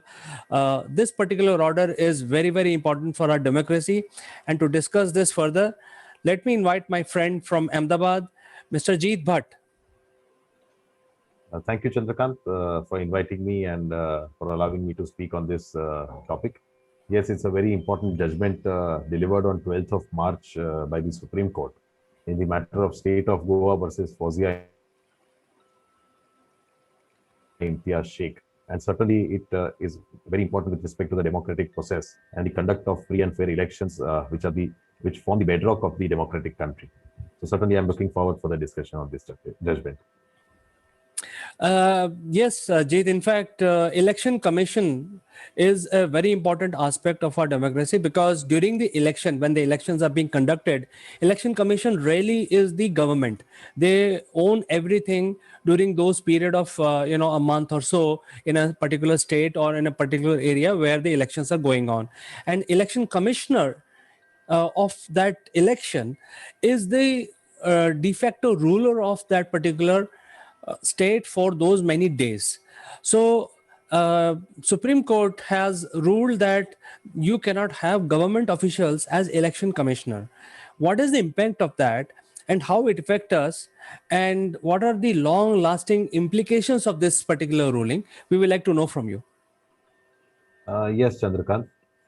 In fact, what the Constitution envisages is that to have a independent, impartial body, which is known as the Election Commission of India, with respect to the Lok Sabha and the state legislature elections, with respect to the municipal and panchayat and corporation elections, there is a state election commission. So there are two election commissions. One is the Election Commission of India, and the other is the State Election Commissions. The provisions for both are different, but the purpose and the effect is similar, and the uh, And the purpose is to conduct a fair and impartial and free election, because that is the most important aspect of a democratic country. So, in furtherance of this purpose, these two election commissions are set up under the constitution, and state election commission overlooks the entire elections with regards to the municipal councils, the municipal corporations, and the panchayat. Now, the power given to these election commissions under both the Election Commission of India and the State Election Commission is the superintendence, direction, and control over the entire conduct of the election procedure. So they play a very important role in our constitutional setup and also our democratic setup. And as you know, we have a three-tier democratic system, wherein the central government is at the central level, the state government at the state level, and the local government bodies, which are either a gram panchayat, a municipal council, or a municipal corporation, based on whether it's a village, a smaller urban area, or a larger urban area, respectively. So every larger urban area will have a municipal corporation. A smaller to larger intermediate urban area would have a municipal council, and the villages would have a village panchayat, because that is the principle of Swaraj, and which was envisaged and developed by our the father of our nation, Gandhiji, who believed in the concept of Swaraj so much that the entire freedom movement was also based on this very important principle of Swaraj, self-rule. So every smallest town, village, smaller urban area, larger area, state, country, it has a elected government and representative who work for them and for the betterment of every area of the country. So therefore, based on this principle, the the functions of election commission are absolutely important. Now, how this judgment and how this matter reached the Supreme Court is also very interesting. Is because the is the governor of Goa had on 3rd November 2020 appointed the law secretary of the government of Goa, a member of the IAS, as the state election commissioner uh, to fulfill the duties as the election commissioner. Now, the municipal elections for municipal councils were to be held in the month of uh, February 2021 in Goa, but they were postponed by the election commissioner due to COVID, and it were to be held in April 2021. But on 4th of February 2021, the director issued a notification with respect to reservation for women and other backward candidates, and also for delimitation with regards to wards. Now, this was issued, uh, which came to be challenged before the High Court, because it provided for the percentage of reservation not in accordance with the constitutional provision. Because the Constitution prescribed that not less than 1/3 of the seats should be reserved for women. So 1/3 means 33%. So what this notification provided is, where there were 20 seats, 6 seats were reserved for women. So 6 seats out of 20 would be around 33, less than around 31 to 32%, but it would be less than 33%, 33.33. So the Bombay High Court on this issue uh, gave a detailed judgment saying that this violates the provision of the Constitution, because this is not in accordance with the percentage prescribed, as the Constitution provides it shall not be less than 1/3 of the total number of seats. So if it is 20 and there has to be a fraction, so if 6 is say 31%, then it is less than 33%. So then you have to make it more than 6, so you have to make it 7. So similarly, if there is 25 total seats and you provide for 8 seats, so that is again not 33%. So if there is a fraction, so say 7.33 or 7.6, then you have to make it 8. Or if it is 8.33, you have to make 9 seats, because it can't be less than 33%. So this is what the Bombay High Court held. But what interesting aspect also, and what the Supreme Court held, was that there was an overreach of the process of law. What the SEC and the director did in that matter, the commissioner, that the High Court had reserved the matter for final hearing on 22nd of February 2021. Now, on 22nd February 2021 at 9 a.m. in the morning, they issued a notification declaring the election to be conducted. So whenever a notification for commencing of the election is already declared, the High Court is bereft of its power to exercise or to even hear the matter, entertain the matter, as per the provisions of the Constitution itself. Because what the Constitution provides is that the election, once commenced, has to be quickly ended and ultimately resulted into the result has to be declared. And if there is any illegality or anything, if any person is affected or aggrieved, then he has a remedy to challenge it by way of an election petition, which is also prescribed under the acts. So the elections should go smoothly. The elections should not be interrupted by approaching courts other than what is prescribed under the law.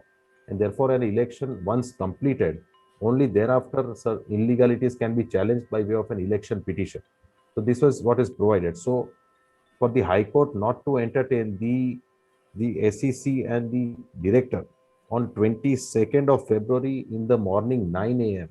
when the offices start at 9:30, they started their office early, and only to see that the High Court does not entertain and decide this matter, they issued this notification commencing the election. And this was done again going against the statement made by the Advocate General of the state, who said that we will not do it. So despite that, they issued this notification in the morning. And this is what the division bench of the Bombay High Court in the held against them, saying that this is malice in law and this is trying to overreach the process of court, and still declared this notification of 4/2/2021 to be bad, illegal, and against the provisions of the Constitution with respect to the reservation of seats for women. Now, this matter reached the Supreme Court as the state of Goa preferred an appeal under Article 136 of the Constitution. And the Supreme Court, in its judgment on 12th of March, clearly held certain aspects which are most important. And it said that the appointment of the state election commissioner, of an officer of the government, is a violation of the mandate of the Constitution.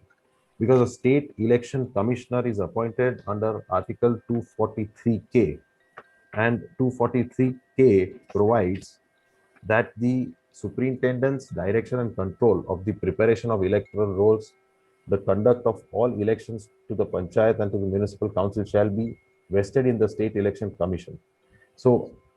So his role is very important and crucial because he undertakes the entire superintendent's direction and control of the entire election process.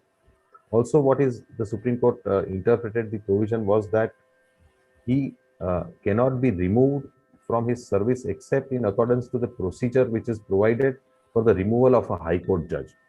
So the removal of a High Court judge, the impeachment proceedings are.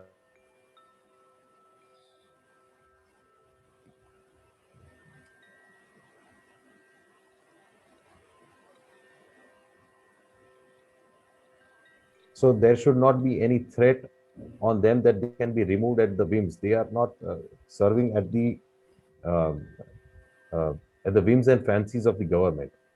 So therefore, this protection is given to state election commissioner as well. It is also provided that his conditions of service are also not to be varied to his disadvantage after his appointment. So once he is appointed, he cannot be removed unless by a procedure by which a High Court judge can be removed, and his conditions of service also cannot be varied to his disadvantage. So these are the protections given to him because of the nature of his function and duties that are imposed upon him by way of the constitutional provision and the importance attached to his position. So therefore, the role is absolutely independent, impartial, and neutral. And if he is a government employee, then that violates the mandate under the Constitution. And therefore, the Supreme Court in this matter also provided and held, I may just read the important para of the Supreme Court judgment, which Supreme Court says that the most disturbing feature of these cases is the subversion of the constitutional mandate contained in Article 243K of the Constitution. The state election commissioner has to be a person who is independent of the state government, as he is an important constitutional functionary who is to oversee the entire election process in the state for panchayat and municipalities. The importance given to the independence of a state election commissioner is explicit from the provision for removal from his office made in the proviso to clause 2 of Article 243K. Insofar as the manner and the ground for his removal from the office is concerned, he has been equated with a judge of a high court. Giving an additional charge of such an important and independent constitutional office to an officer who is directly under the control of the state government is, in the view of the Supreme Court, a mockery of the constitutional mandate. So, therefore, the Supreme Court declared that the additional charge given to the law secretary to the government of the state flouts the constitutional mandate of Article 243K. The state government was directed to remedy this position by appointing an independent person to be a state election commissioner at the earliest, and such person cannot be a person who holds any office or post in the central or any state government. It was also made clear that henceforth, in all state election commissioners appointed under Article 243 in the length and breadth of the country in India have to be independent persons who cannot be persons who are occupying a post or office under the central or any state government. And if there are any such persons holding the post of state election commissioner in any other state, such person must be asked forthwith to step down from such office, and the state government concerned be bound to fulfill the constitutional mandate of Article 243K by appointing only independent persons to this high constitutional office. And the direction contained were given under Article 142, which power the Supreme Court has to give directions which have to be complied to do complete justice in the case. So this is a very important direction given by the Supreme Court. And as far as the state election commissioners are concerned, I am aware even in Gujarat, the IAS officer is appointed as the state election commissioner. So he will also have to now forthwith be removed, and an independent person will have to be appointed. And this will have to be done in the entire country. So absolutely important, wonderful judgment of the Supreme Court upholding the values of democracy in this country and also advancing it by having independent persons appointed in such an important constitutional posts. So certainly a very, very, very important judgment delivered by the Supreme Court. Jeet, thank you so much for explaining this, the entire judgment. It is very, very important. And for the viewers, I like to explain that, in our democracy, we never have purposely not kept the even numbers in our parliament and in our assembly, because if you have even numbers and if you divide them by 1/3 or half or something like that, then again there will be issues which will arise and will create confusion between opposition and ruling party. Because then if there are numbers which are equal, and we all know, all the simple mathematicians will know that if you have an even number, it is divisible by 2 or 3. So that is why all the seats in all the assemblies are kept at odd numbers, and that is when this issue comes. When you divide the seats odd numbers, these are not divisible perfectly. So if you have 1/3 for example, then it will be some decimals. If you have 2/3, again it will result into some decimals. So I think it's a no brainer for a common person that, why don't we resolve it. But I think in a country like India, where everything goes up to Supreme Court and people cannot resolve logical things, so even this one has gone into Supreme Court, and now Supreme Court has said that if you have a situation where you have 1/3 is like you mentioned, Jit, 6.33, that 0.33 is an infinite number. You cannot solve it from mathematics standpoint. So make it 7. So I think it is so logical and so clear. And now it has become a ruling. And the second part, which is very crucial, is that you have to have an independent person as election commissioner. And I'm sure it will affect everyone, even the general election it will affect, because now you cannot have IAS officers replacing and taking over these roles. So what is, in your opinion, will be an independent person? Have you ever given a thought about that? So the constitution provides that the appointment has to be made by the governor. But what is important and what has been recommended is that there has to be sort of a collegium system where the governor, and some independent authority persons also the leader of opposition should all brainstorm and decide on an independent person who has to be appointed. So it can't be now with this judgment. It can't be any person who is employed with the state or the central government. So there are, in some states, even retired high court judges have been appointed. So that is also a good option to have a retired high court judge as the state election commissioner. So that can also be thought of. But let us see now with this judgment how the government is to come up with independent persons. So I think it's pretty good because fair and impartial elections can be conducted. There will be no influence on any side. You cannot accuse a person or anything of that sort. You know, in our Indian politics, a lot of mudslinging happen before the election and also after the election, and that continues until the next election comes, and the cycle repeats. So I think some of these activities can be reduced. I am hoping for that, and this judgment will help us there. So Jeet, thank you very much for coming and explaining this to our viewers today. It is a very important judgment as far as the Indian democracy is concerned. Absolutely, Chandrakant. Thank you for having me.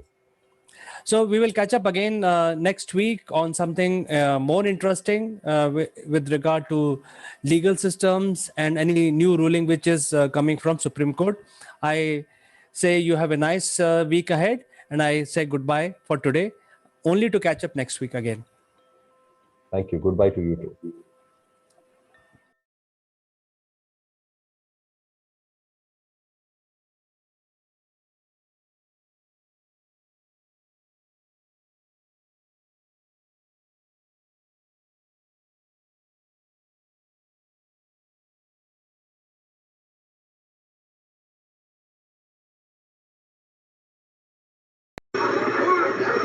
Who let the dogs out? Who let the dogs out? Who let the dogs out? Hello friends, this is Chandra from Akulmach Technologies. Welcome to Top Brass. Today I have been joined by Mr. Swapnil Deshmukh, who is the CEO and founding managing director of Risarka Consulting. He joins us today from Mumbai. Welcome to the show, Swapnil. Hi Chandra, glad to be here. It's interesting. Everything's locked down, and but everything's still working. Work is working, business is working. Interesting thing. So, Swapnil, how does this lockdown is treating you so far? I know you are at home, but I'm sure you are working. You must have called a lot of people today. You must be speaking to your colleagues and employee. How does it look like in Mumbai? Yeah. Uh, Everybody's adjusted to the whole lockdown situation now. It's probably on Sunday and Monday, it was a bit of a jerky reaction. Now people are getting used to the new system, new ways of communication, new ways of grocery shopping, new ways of staying at home and working while managing their kids or family at the same time. New ways of interaction between society members. So people have been developing new systems and processes, which is very interesting to see how they evolve. So, in your place, in your society, are people following the government norms of maintaining social distance, or you have some challenges there? More or less, they are. There have been some vigorous debates. So debates happen quite a bit on WhatsApp, but finally, whatever comes as a consensus or a majority view, uh, we have been seeing that people do follow. So, for example, someone wanted to go out for a walk. He is a diabetic patient, and he has to exercise, and he's used to walking. He doesn't have exercise equipment at home.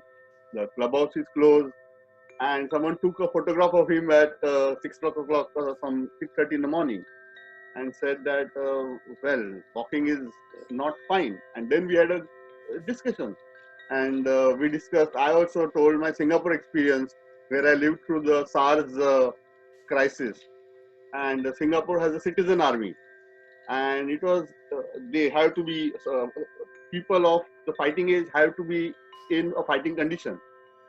So it was very interesting to see how people kept fit. They have the battalion number, so they scheduled coming out at 2 o'clock at night, 3 o'clock at night, 4 o'clock at night to come and exercise and maintain social isolation. So we had a discussion, and then we kind of decided that okay, we know that certain people in the society are patients of a certain kind, and so at least other people will not go and walk around because of that. Otherwise, a broken window inspires everybody else to go further and say, if he's doing it, why can't I do it? And people don't know the reason. So it evolved through vigorous debate. So debates sometimes get heated, but I think it's really good. We are argumentative Indians after all, but it all works out in the end. So it is working as per the government norms, and your society has been able to create certain norms and certain procedures to follow those norms.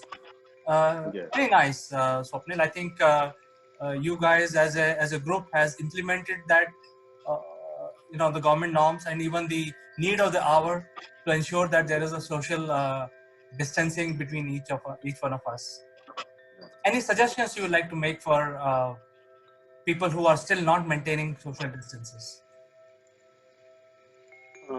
I think in we did find in one instance, for example, a few teenagers were breaking, and they're probably young. They have not seen such serious situations. Maybe not even 10% as it gets to serious situations in their life.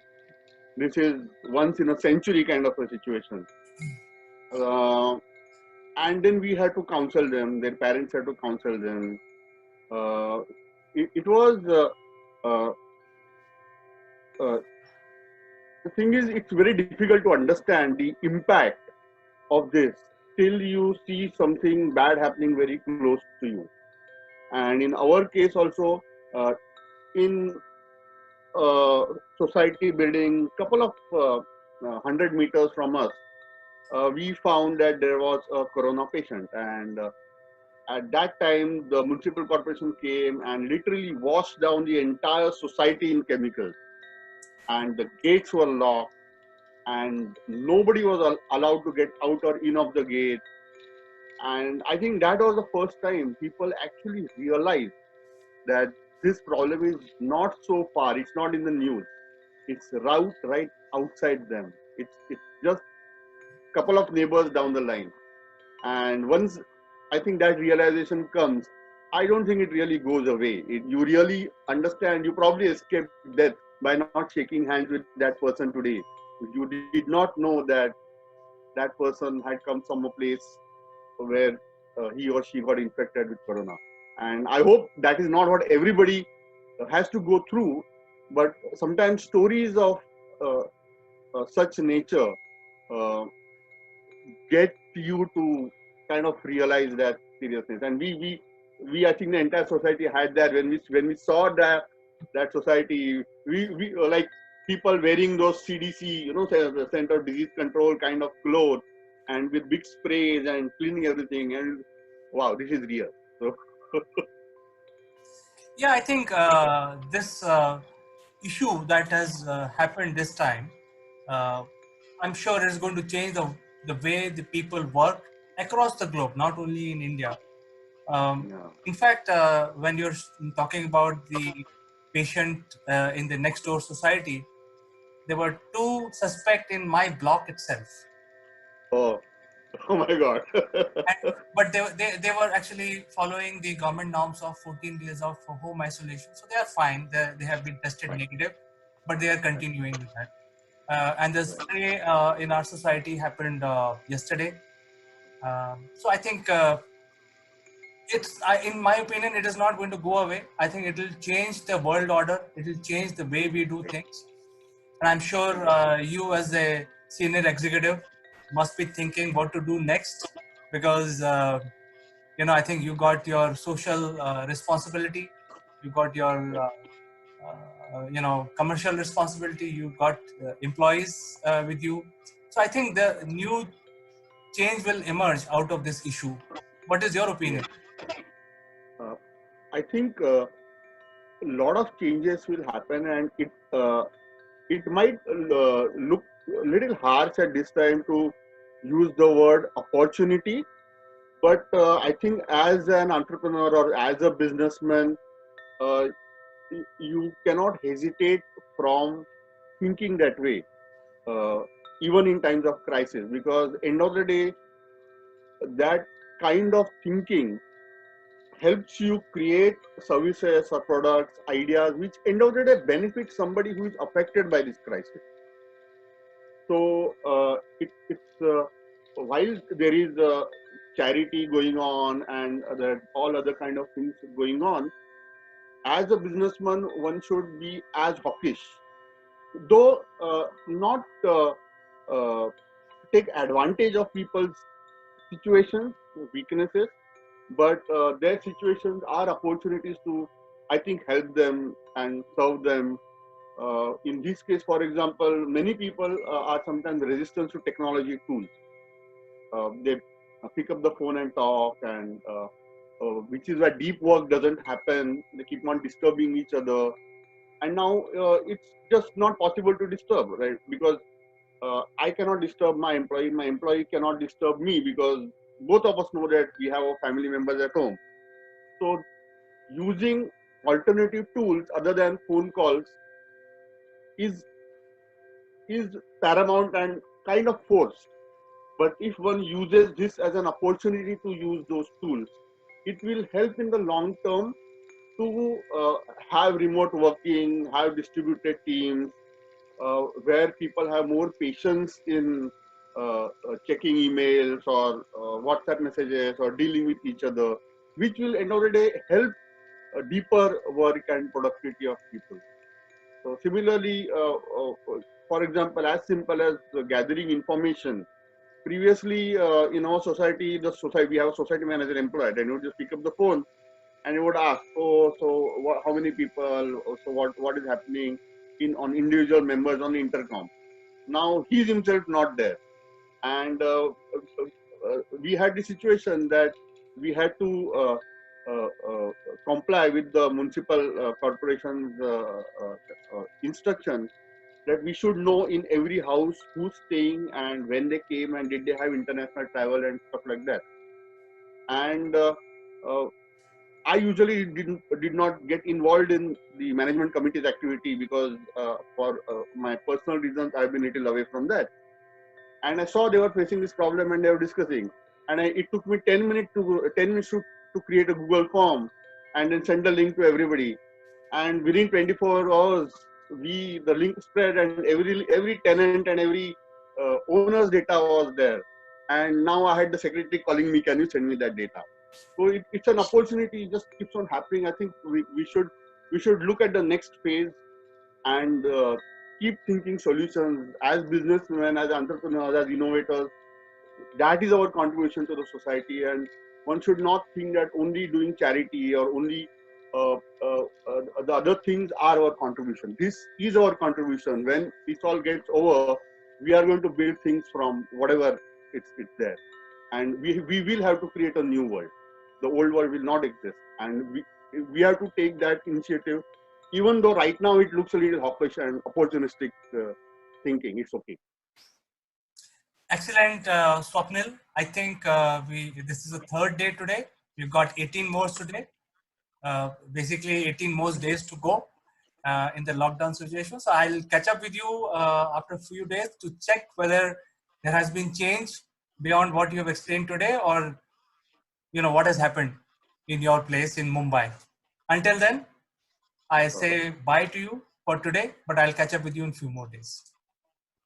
Yeah, nice talking to you, and thank you so much. Bye-bye.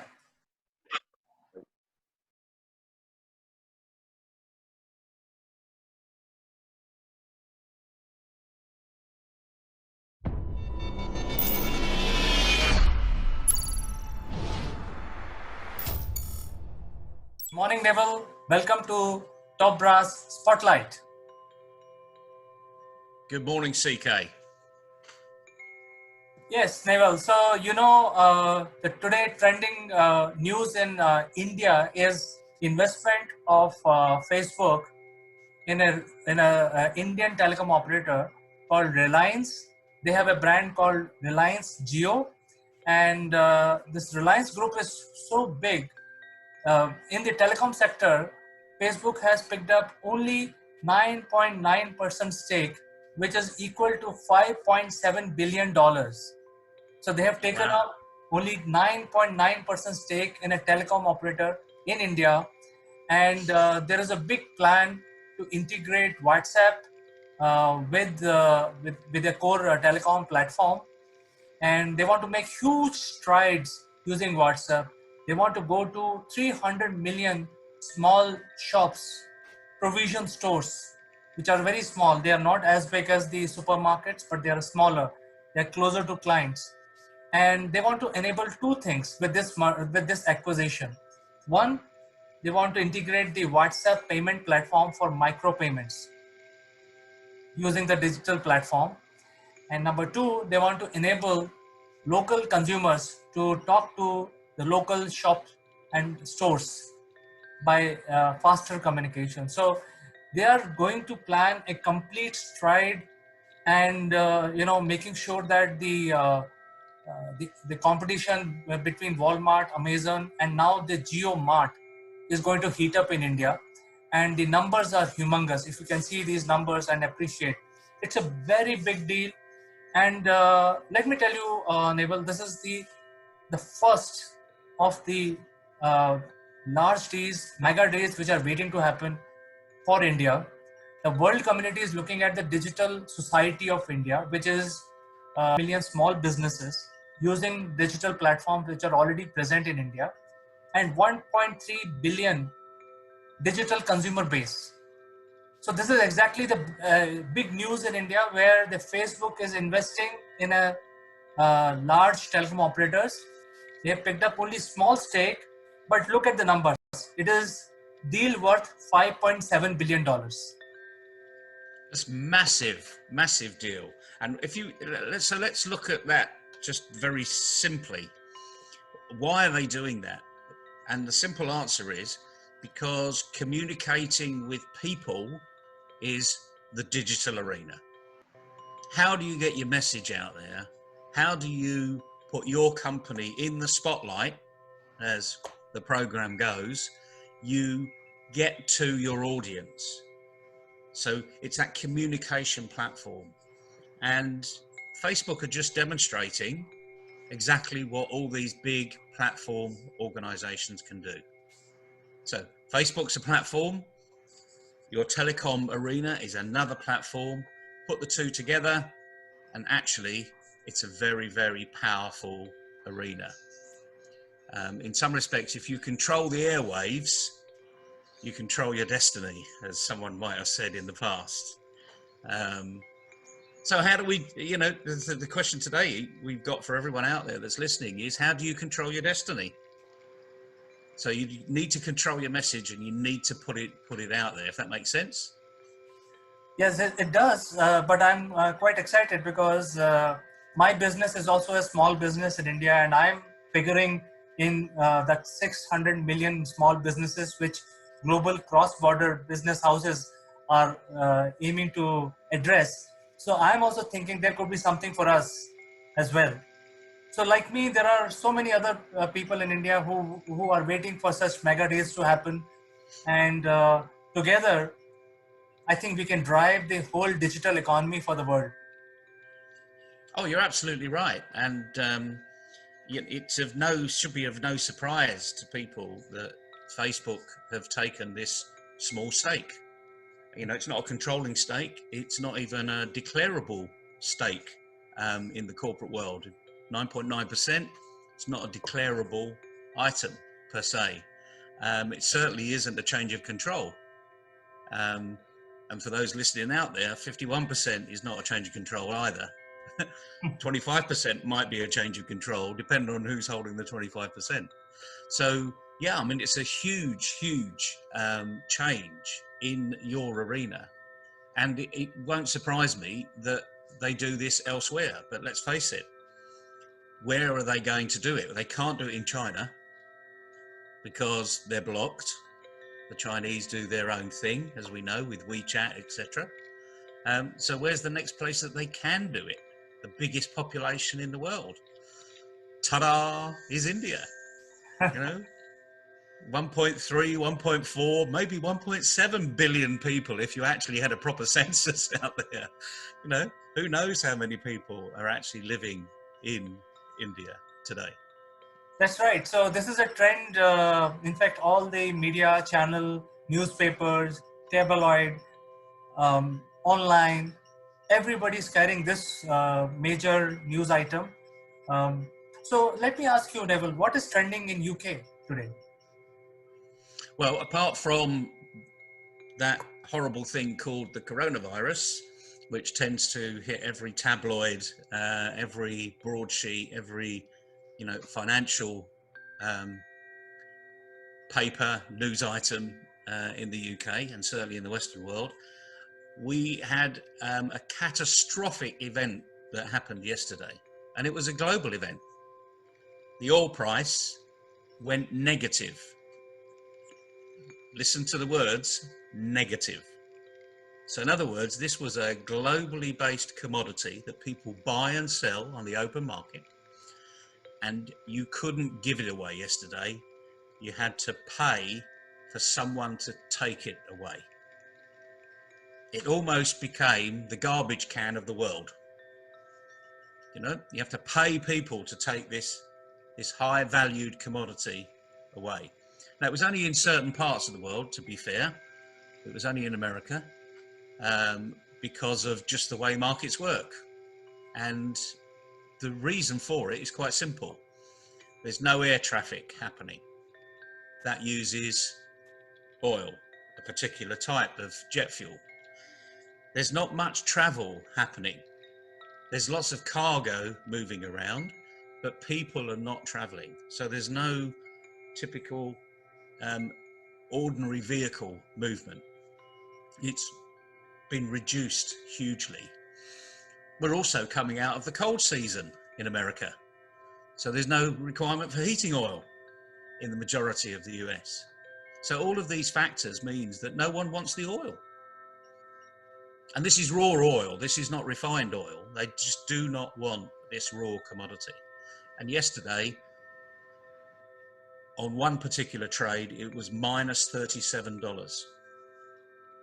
So just imagine your business that's been working for years and years on an established type of platform, and you're selling your product for the same amount on a regular basis. We'll call it $50 for the sake of the discussion. And all of a sudden, through no fault of your own, you're now not getting $50. You can't store it because all of your storage has gone. You've got no warehousing facility where you can store it. And now what you're having to do is the first person that turns up, you're giving them $50 to take your units away. So that's a massive swing. That's $100 swing in your revenue stream. And by the way, it's now gone negative. Massive, absolutely massive. What's that doing for this? What's that doing for your modeling? What's that doing for your brain power, really? What do you think? It's going to be a huge loss, and I think it's going to be a huge loss to the lobby, which is behind the oil industry.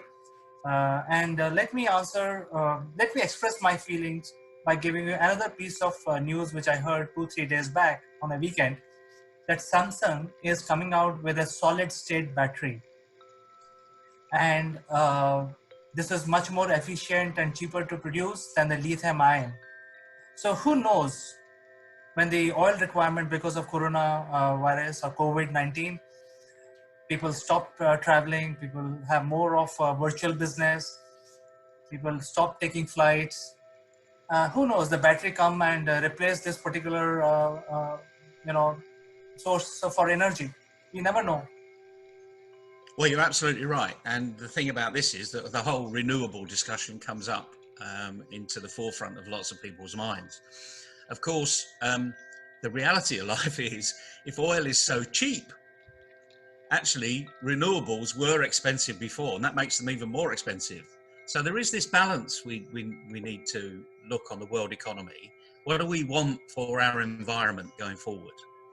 And again, lots of these oil companies, they've been around for many years, and they're all doing their own thing to make it as much of a green energy solution as possible.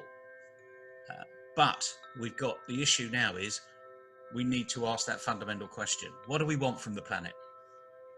So these are really big issues. And the thing is, if you're a company out there that has got a green solution, now's the opportunity to make that noise out there, to get your message over and show people exactly what you're doing and the benefits to it. There's never been a better opportunity. And your battery solution is just an absolute classic. And you mentioned green revolution, green technology. Who knows? Oil, which is not used in internal combustion engines today, can be used in fuel cells tomorrow. So we never know how the things turn into in next 6 to 12 months. Yeah, you're absolutely right. But as we go back to the very beginning, this is about spotlight. This is about what's in the spotlight. So let's put you in the spotlight. So listen to what we're saying. Think about your organization. Think about who you want to be giving your message to, and come online with us, and we'll help you spread your word. Certainly. So with more trends, we will catch up again tomorrow. You be safe and have a nice day, Neville. Same to you, CK. Enjoy yourself, everybody, because it's the only life you've got. Certainly. See you tomorrow. Bye.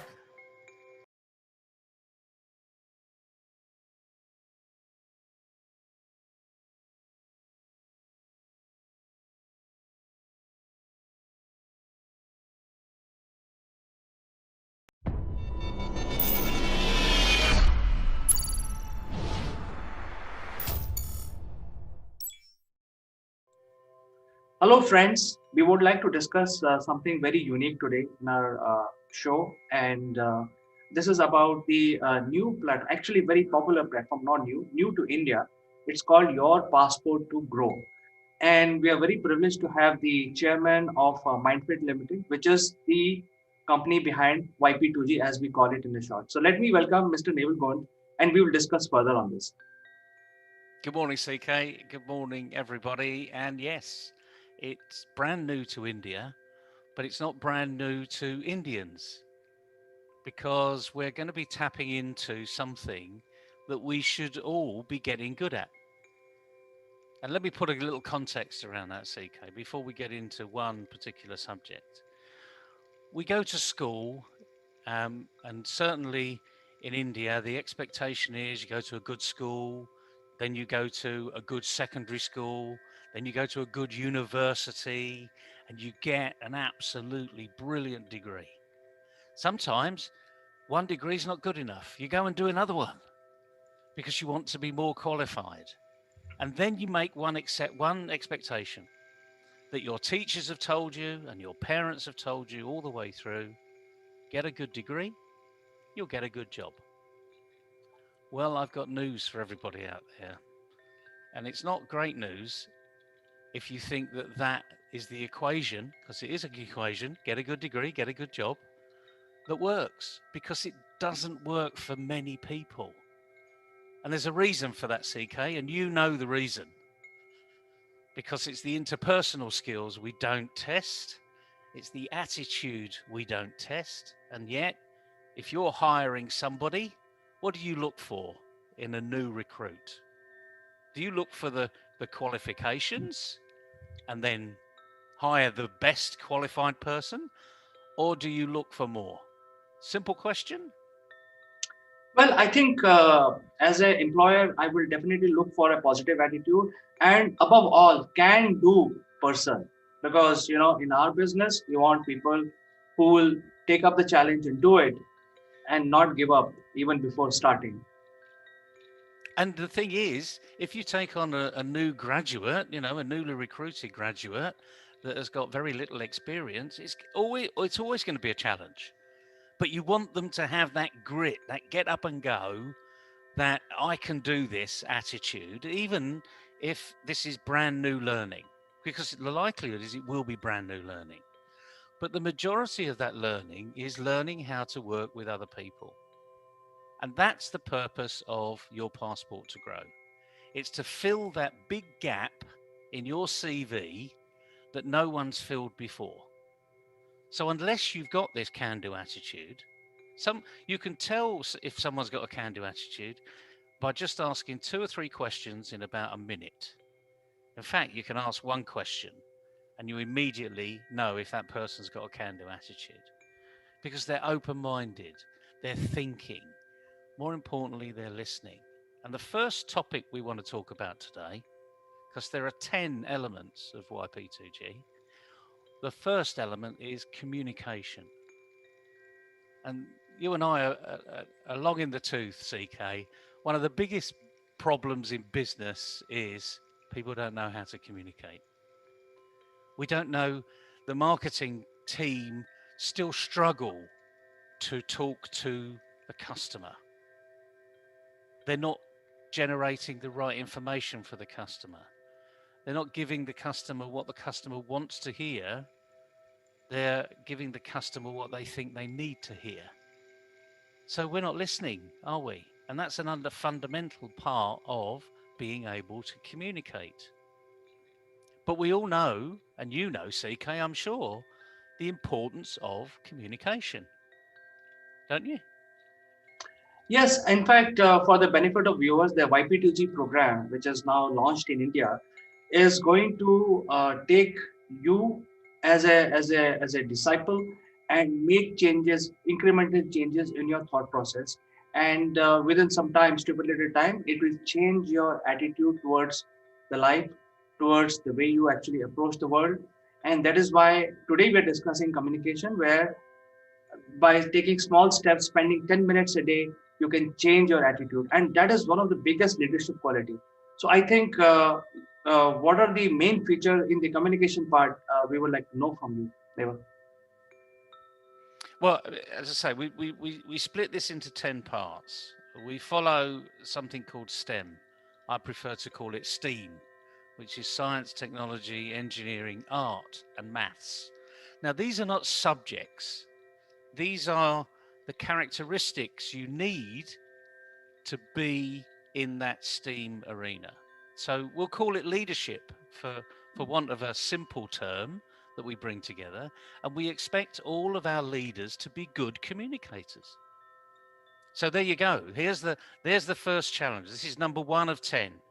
And at the same time, people say you can't teach attitude. Well, I've got news for those people. Yes, you can. We know how to do it. We've done it in many parts of the world. Even the most difficult individuals, we've helped change their attitude. And when you change your attitude, CK, as you well know, all of a sudden things start to open up. Your awareness level changes. Your soft skills, as we call them, STEM skills change. That means your leadership capability changes and, more importantly, improves. So the key thing here, and the first thing we would focus on, is, are you a good communicator? And the question we always ask is, what does communication mean? And we're fortunate because we're all born with 2 eyes, 2 ears, and 1 mouth. So we observe things, we see what's happening with 2 eyes, we listen to what's happening with 2 ears, but how many people jump in with 1 mouth? We always are very quick to respond. And the thing is, when you observe with your eyes and ears, then you allowing your brain to think. And the simple fact is, you think in a can-do way, because we're telling you, we're teaching you how to think in a can-do way. So how to communicate better. And it all comes through practice. Anders Ericsson did some research many years ago. And he said, basically, it takes 10,000 hours of practice to be an expert. And what he should have said was 10,000 hours of focused practice. So not any old practice, this is focused practice. And when you think we're in school or university, actually we're in school up to the age of 18 for about 1 million minutes. How many million minutes do you spend on that which is going to be relevant to a job in the future, your employment in the future? Because the majority of those million minutes are spent on you passing exams, not building your interpersonal skills. We make a big assumption that because I'm in the classroom, we're communicating, we're working as a team, we're being respectful. But there are some classrooms where that happens all the time, and there are some classrooms where it doesn't happen very often. So the key thing here is we're launching this program in India. So it's brand new to India, but you all know what it's about. And we all want great leaders, don't we? Yes, Neville. So I think we will break it down feature by feature, and we will revisit this subject.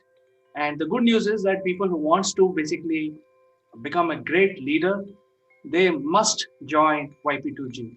And the website is yp2g.com. It is so simple. Just click on that and you will be given an enrollment screen. So it is something which you can do and you must do as part of your curriculum.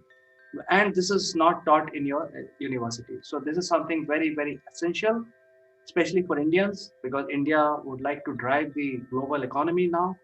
And that is why we need to change our attitude and become a great leader. So congratulations, Neville, for launching this for the benefit of Indians. It's a world most popular program for leadership development. And we hope Indians are watching and they will join YP2G. Thank you so much. No, my pleasure, CK. Just one slight change on the website is yp2grow.com. Sorry about that. No, that's fine. But the thing is, as we move further and further into India, I mean, it's a UK company. As we move further and further, it will be something else.com, which will be relevant to the Indian young people, because we need to galvanize young people and get them to recognize that a degree is important. Elon Musk says there's no point in having a degree. I don't believe that. I believe a degree is important. However, let's not forget the other part of the CV, that curriculum vitae part that every employer looks at. Who are you? What are you doing? Can I trust you? Okay, this word trust is always going to come up, and you can trust people with a can-do attitude, but if they've got a can't or won't do attitude, you're going to struggle with trust. So this is it's not brand new. You will have heard about this all the time. People will have talked about communication, teamwork, how to lead people, how to listen, how to be a good team player, how to work under pressure. All of these things, but all of those we're not taught at school. It's assumed we do it. But do we? Right. So thank you very much for joining us today, Neville. We will revisit this subject again in the next show. Until then, I'd like to say goodbye. Bye. Good luck, everybody. Bye-bye.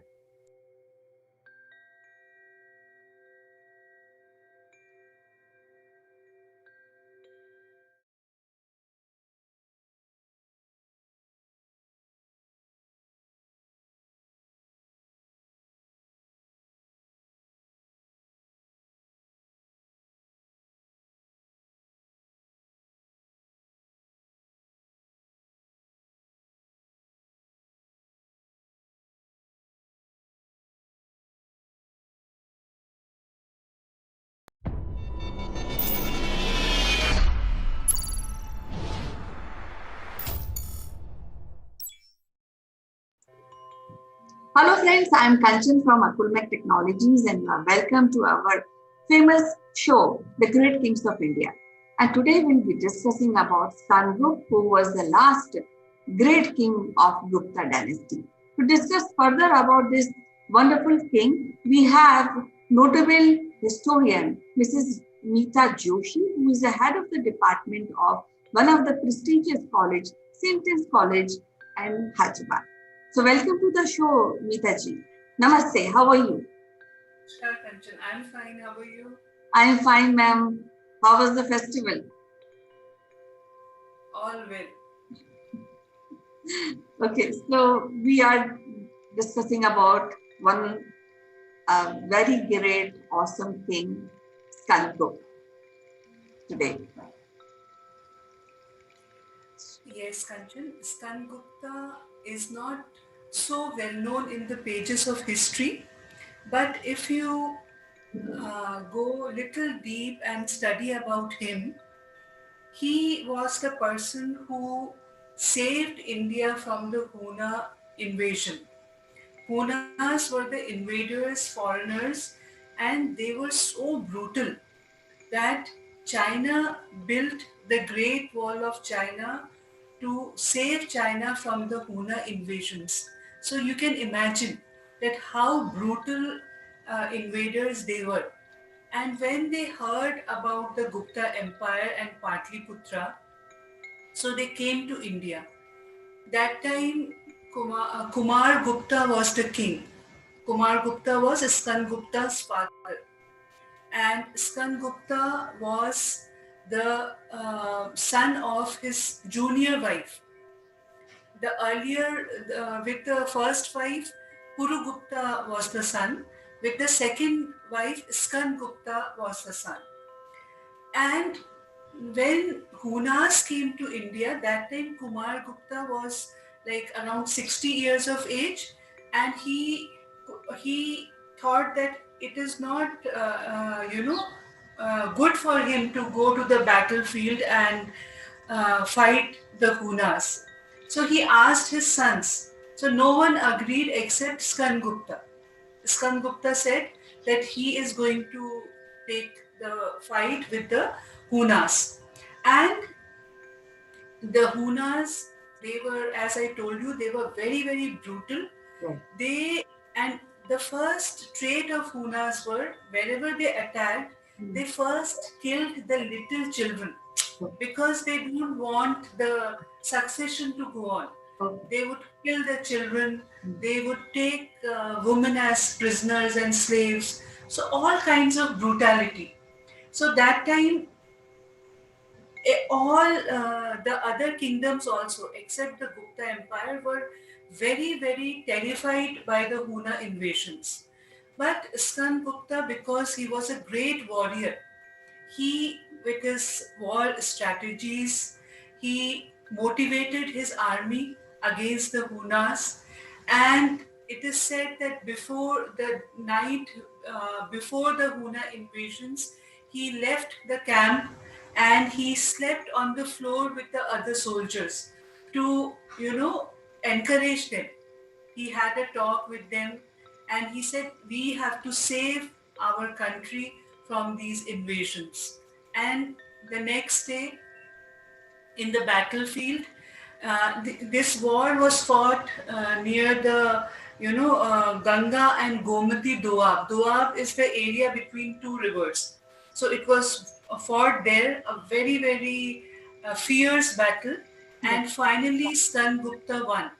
He defeated the Hunas. It is said that the Senapati of Hunas, he laid down him on the ground and he kept his leg on his chest. Oh. So his this heroic act made him very, very popular among the masses. And when he returned back to Patliputra, Kumar Gupta wanted his first wife's son, Kuru Gupta, to be, become the successor after him because he was growing old. But in the historical records, we find a mention that all the people, all the public, they, came near the palace and they started taking name of Skan Gupta that he will be our king. So now Kumar Gupta had no other choice, because see, public say is very, very important. The general people, the subjects, they respected Skand Gupta for his bravery. And as I told you, the Hunas were so brutal that people thought that Skand Gupta has saved all of them from. They were seen as demons, the Hunas. And even one of the historians, Dr. R.C. Majumdar, he mentions that he was the savior of India, Skand Gupta, that time, which is a very big statement. It's a very big Because statement. yeah, because if Huna invasions would have continued, and then our all culture, heritage, Yeah. everything would have been finished. Yeah. Because in China they had, destroyed so many places. That's why this Great Wall of China was built only to save China from the Huna invasion. So you can imagine how powerful that army would have been. Yes, I also feel that I feel that this is a team who is being selected by people. It's not like he is God. He was the people's king. Right. He was the people's king, and see his dedication. He knew that his father wanted Purugupta to become the successor, so he did not marry. He remained unmarried his entire life, and he dedicated his entire life for the nation, for the country. And later, he handed over all the principles, all the legacy to his stepbrother Purugupta. Oh, that was a great. And yes, otherwise, if you see, for the throne, people used to kill their own kith and kins. Right. But on the contrary, Skand Gupta, he did not marry because he wanted his brother Purugupta to be the successor. And we find mention of his victories over Hunas in many, inscriptions, like the Junagarh inscription in Gujarat. It tells about his victory. Bhitari inscription tells about his victory over the Hunas, and not only his victory, his character, because he was a person who was only and only devoted to his nation. He wanted to save the glory of the nation. He wanted to save the culture of India from these foreign invasions. So all that is written in many inscriptions. Not only inscriptions, there is one place, near Patliputra, which is known as Honihar.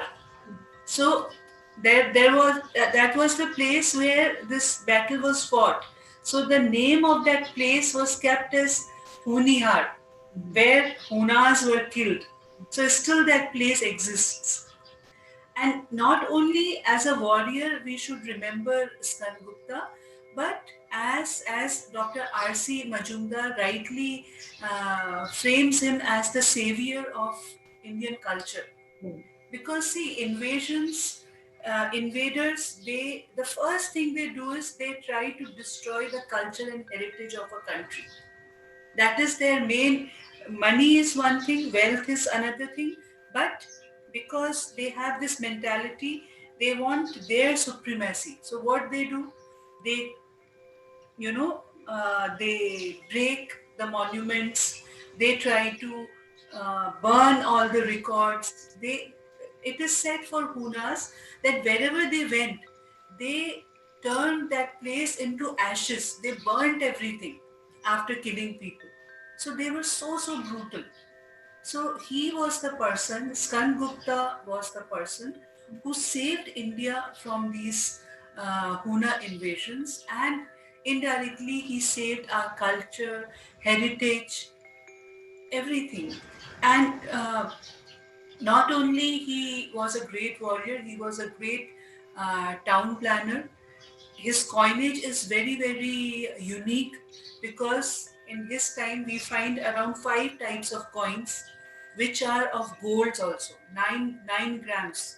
The weight of the coins were 9.2 grams. So coinage also he did a commendable work. He built many temples of Vishnu, Lord Vishnu. So that way also we get to know about his era. And if you see the time period, it was from 455 to 467 CE. And after his rule, he handed over everything to Purugupta, his stepbrother, because it was his father's wish to make Purugupta the successor. But his father was, that time he had no other choice because public wanted Skandgupta to be the successor. But I think we need to celebrate this king more because he is the one who is responsible for so many uh, good things like saving that culture and escape. I mean, fighting with Moors, where China was also very trouble. He's created this particular tribe created so much of trouble in China also. A part of this, I think the coinage and the economic system which he established, we still find the mention of that particular system even in Ashoka and in Mauryan Empire, the coinage system, the economic system. So I think Skandgupta, which we have mentioned very little, especially in a textbook, I think they need to be mentioned more. What you would think about this? We should read more about, such great kings, because we get to know about how they dedicated their lives for the nation. Especially Skandgupta, and he was also known as Skandgupta Vikramaditya, whose glory was far and wide. Even in foreign countries, people used to sing songs about his courage, about his bravery. So he was that famous, Skandgupta. And after him, you don't find any prominent Gupta successor. Purugupta was there, he was very much there, but after that, then Gupta Empire declined. So he was you may say that he was the last important king of the Gupta Empire. He Yes. was the last important king. Yeah, apart of this, I've also read that not only he built Vishnu temples, he was a religious person, but he has given freedom to practice any religion because we also see that he has built Buddha and Jain temples also. Chaityas and Viharas, yes. See, Yes. he, in his time period, Hinduism, Buddhism, and Jainism, all those three religions flourished. That means people were given a choice to choose their own religion. They were given this choice. So So apart religion, of yes, so I think a part of a great general, very lovable king, and I think he's very economically wise, also very wise and established a rich empire under him. yes, his town planning is very much mentioned in the pages of history. That he, developed the infrastructure of the Gupta Empire. And as I told you, his coinage is very, very unique. We find in some coins, one side of the coin, his photograph and his name, another side of the coin, the goddess Lakshmi, who is supposed to be the goddess of money.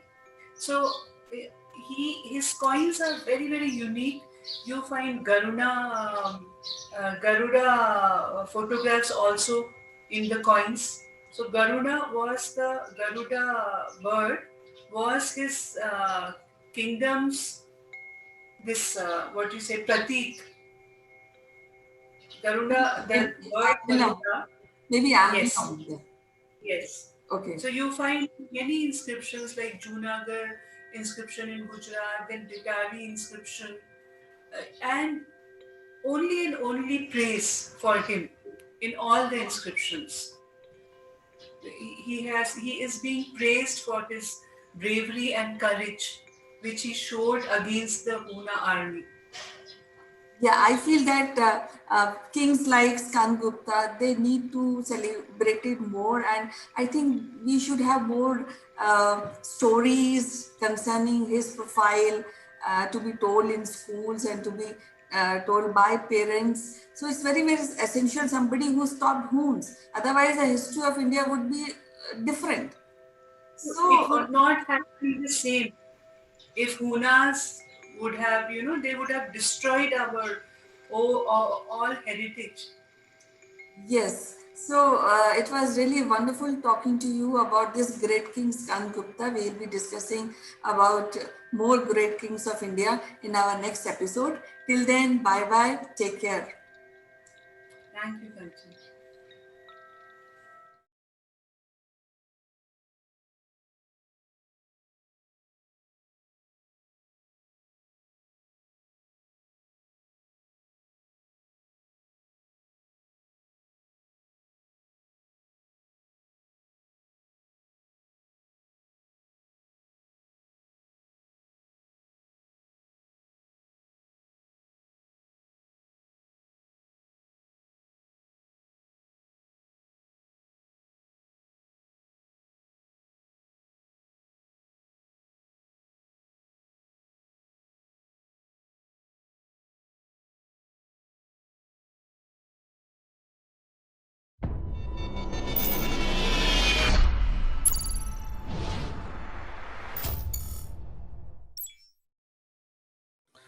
Hello, friends. This is Chandrakant from Akulmach, and today is Monday. It's a bright Monday afternoon, and friends, as you know, that we discuss with our panel doctor about various medical conditions, and today we would like to discuss about the complications that arise because of weather changes. And we are very lucky. We are in India. We have very clearly four distinct weather patterns. So, without further ado, let me invite our panel doctor, Dr. Pooja Bedi. Good morning, CK. Hope you are doing fine. And thanks once again for the opportunity. It is our pleasure, doctor. And we are in the month of February, and very soon there will be Holi. And after Holi, the weather will suddenly change, and then we will start seeing the great Indian sun on our landscape. And that will create a situation where from winter, suddenly people have to change their lifestyle to summers. And this brings a lot of complications. And today we would like to know what are these complications, how we can avoid, are there any remedies? So over to you, Dr. Bedi. Yes, definitely, CK.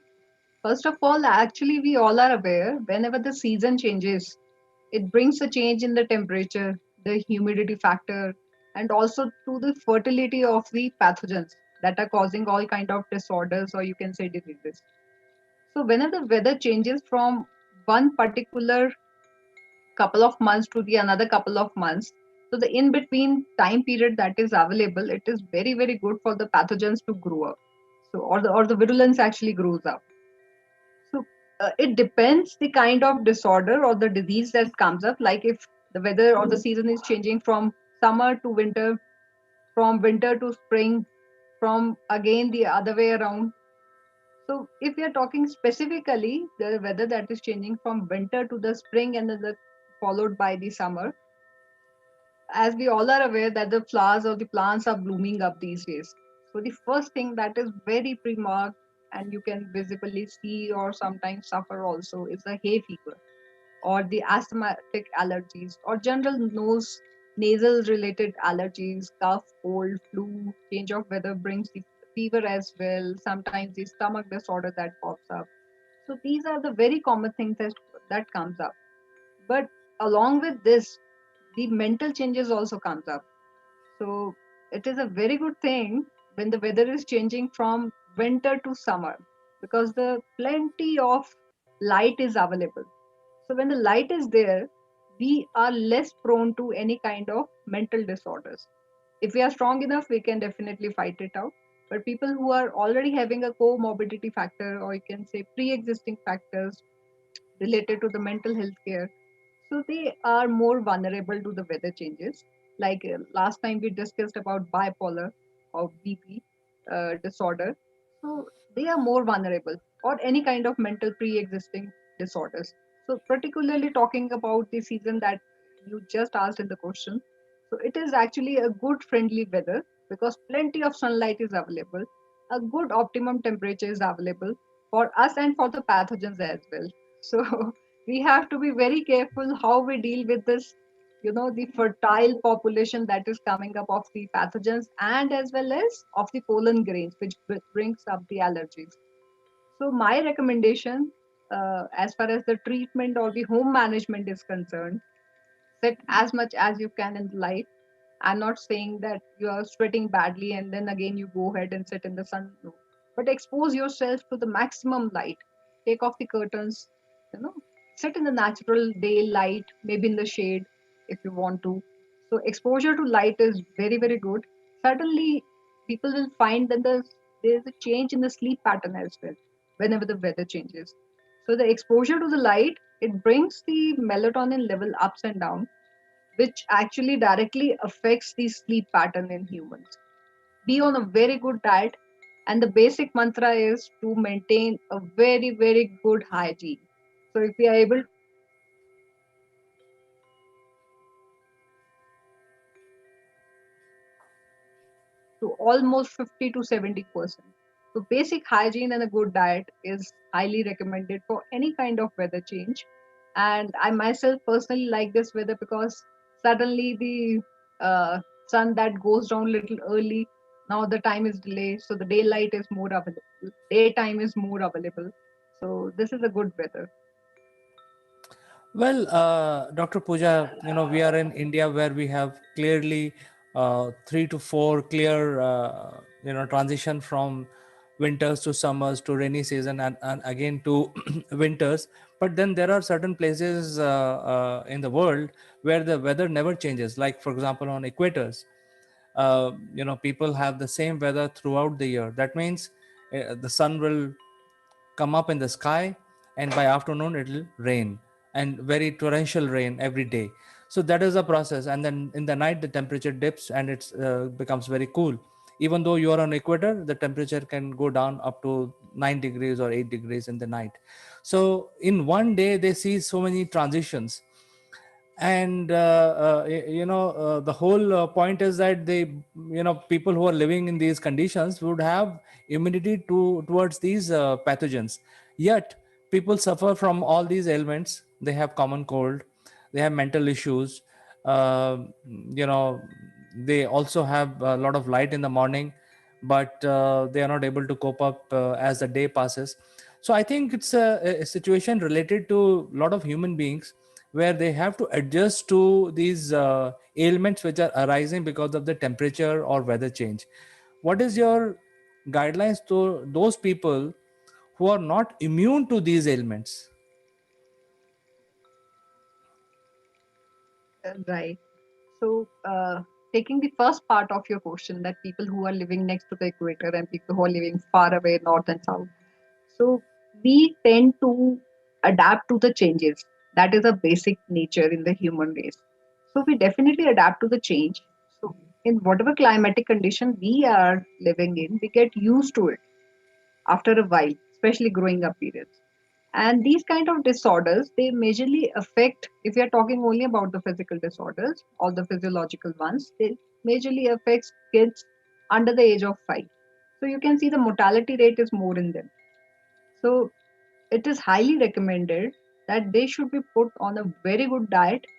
The vaccination is to be there right on time. If it requires the frequency, then it has to be there. Plenty of fluids. Maybe I'm not saying only the water, maybe the juice, lassi, curd, in any form. One can take the fluids, or maybe the raw form of the fruit. They should actually go ahead with it. Follow a routine. That is so very important. If we don't follow a routine, it somehow leads us to a kind of laziness that again can lead to the, later on to some kind of initial stage of the mental disorder. So people living at equator, if we are talking specifically about them, they are more or less more prone to the stomach, ear, nose, throat, these skin, specifically skin. So these kind of major disorders, or you can say diseases, not disorders, diseases we see in these people. But you will see since the daylight is more available, so the mental disorders are comparatively less as compared to the people who are living at the poles where the daylight is very less available. So my recommendation is 3 points are very specific and is are universal to almost all kind of conditions, mental, physical, related to climatic. So the three mantras are: please take bath every day, independent of it is snowing outside, independent of how hot it is, how exhausted anybody is. Taking a bath is a must. It makes you mentally very relaxed when somebody takes a bath. It calms down the body. Second is a hygiene. So maybe it is, yes, it is related to the first part itself, taking a bath. So hygiene in terms of washing the hands very frequently.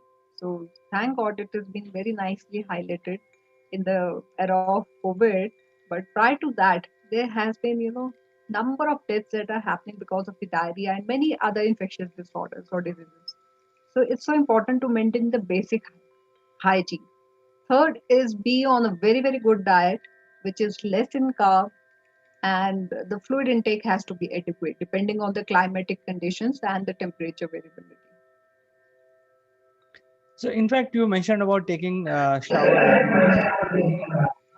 I've heard about soldiers who are returning from very harsh duty, like Siachen in India, and they are not able to take shower for like couple of months. And when they take shower after returning after a couple of months, like 6 months or 3 months, then you should, talk to them, how they feel. I think the point is very well made. So coming back to our situation in India, where now the weather is changing and the COVID is also there. Although vaccinations are being provided, but the millions of people are still not vaccinated. So there is a very high risk of getting common cold, and that could be dangerous for us also. And the point number two that you also mentioned is that since because of the lockdown, most of the people are indoors. So what is your advice to people by and large, how they protect themselves from ailments like common cold, because that can lead to COVID, or it could be diagnosed as COVID, or probably start the COVID. So how they can change their lifestyle to protect themselves. Yes, CK, definitely. Now, the first part is whenever the weather changes, it definitely brings some kind of changes in the human body as well, in terms of temperature variation, or you say anything, or fluid intake, or the dietary, or the sleep patterns. So, if we are talking specifically about the COVID, and yes, the weather change will definitely have some sort of effect onto this thing. Though I strongly believe that the temperature has got no relation to the size and structure of the COVID virus. It can only be the outer wall can only be broken with the help of a you know some soap or detergent or the sanitizer. So the temperature has got very less effect as far as COVID is going. But since the weather is changing, and we should be more immune towards the other complications, because if our immune go down, then we are more vulnerable towards the COVID as well. So in order to have a good immune, it is very important to have a basic home management, which includes the basic hygiene, a good diet, and ample amount of fluid. So these are the three things. But whenever the weather changes, you will see specifically during the summers, people undergo dehydration. And the reverse happens. The people, when we are in the winter phase, we tend to have cramps in legs, in the calves. So same happens in the summer as well. But the reason is in both the condition is the deficiency of the magnesium, less fluid intake in summer as well and in winter as well. So my recommendation to as much stay safe from COVID and the other illnesses is to boost the immune system. And one can do it very simply at home with the simple management of diet, hygiene, And as much as social distancing we can maintain, I would appreciate that. So I think we have discussed enough importance about creating the good environment around ourselves. How do we control our mental health? Is there a possibility or is there a remedy during this period, like meditation or anything else which you'd like to recommend? Yes, yes, definitely, CK. In fact, I agree to you. You have already given one of the point, meditation, to come out of it. But to be very frank, if I can just start up with that, mental disorders, they specifically affect during the winter time, or they are also called as winter blues, because the less of the daylight is available. So the melatonin, or you can say the sleep hormone, to be very frank, is somehow its limit is also either increased or decreased depending on the daylight being exposed to that particular person. So if somebody is already having a bipolar or any kind of mental illness or disorder, maybe a transient one, maybe a permanent one, somebody is undergoing medication, not undergoing medication, the psychotalk is going on. So when the winter patch comes, specifically these kind of people or population, they tend to get affected more. So it is so important that we should follow a very particular schedule every day. We try to inculcate a new hobby that we wanted to pursue or we are pursuing. So it is highly recommended for these people or population who are already having some issue to please kindly follow a particular routine. Be I'm not saying stay strictly disciplined. Changes has to be there in a day routine or chores, but yes, try to follow a definite pattern in a day. Try to pursue some kind of hobby. If you are very fond of talking to someone, give a call, or try to write it down. If somebody is not available, it's very important that we express ourselves. uh, and the communication, which is actually a key to come out of any kind of mental illness, is very very important. So please, a conversation, I don't mean only talking. Communication in terms of reading, writing, learning, all these factors are to be included. So if somebody is very fond of reading, so they must, or may can try some new style of reading, some different pattern or styles of reading. So this is very, very important to get yourself in comfortable shoes if somebody is having some kind of mental disorders pre-existing in them. So that is the first recommendation, communication. And second is, again, I very highly recommend people to be on a good diet. So specifically during the winter, somebody who's already undergoing some kind of illness, they should or must not include many, I mean, a lot of carbs in their diet, which is very important because we tend to gain weight. Somebody tends to gain weight in the winter time because of the more intake of the carb. And if you already have some kind of pre-existing factor, it adds on more. So I would recommend to be on a very good diet, which is less in carb, more of fluids, and communication in terms of the four different aspects that I discussed, not only talking, but in other aspects is very, very important. Doctor, thank you very much for summarizing this beautifully. And I'm sure a lot of our viewers will find this advice very valuable, especially when the weather is changing. And in fact, now the weather is changing, and after 2 months, again, weather will change. So I think if you follow certain lifestyle, as you have said, and also follow certain level of diet. You mentioned good diet.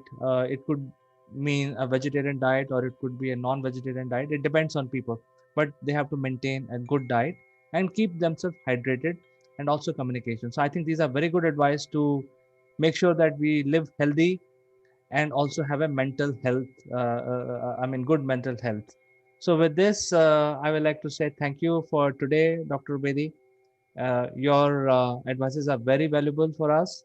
It was pleasure and lovely talking to you on this Monday. Thank you so much, CK, and stay safe. Thank you so much. So see you next time with something more interesting. Until then, bye-bye. Take care.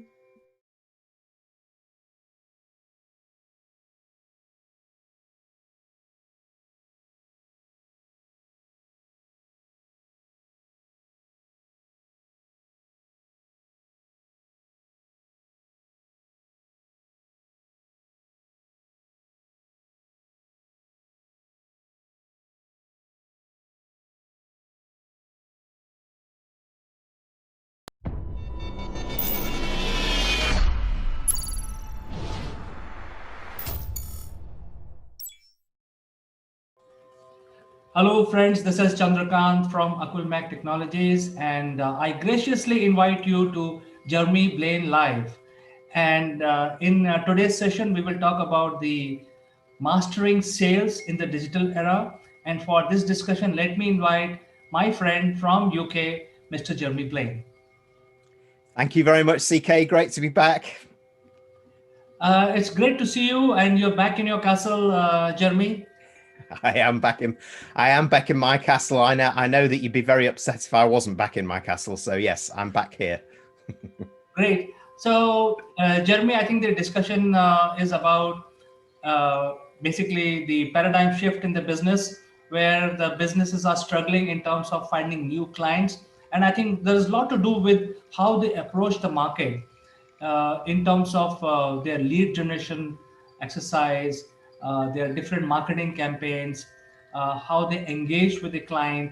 So there are a lot of new aspects of generating business which are undergoing tremendous changes. So I think I would like to know from you where we are today in 2020 and what is the business has to do to stay relevant with regard to finding new clients.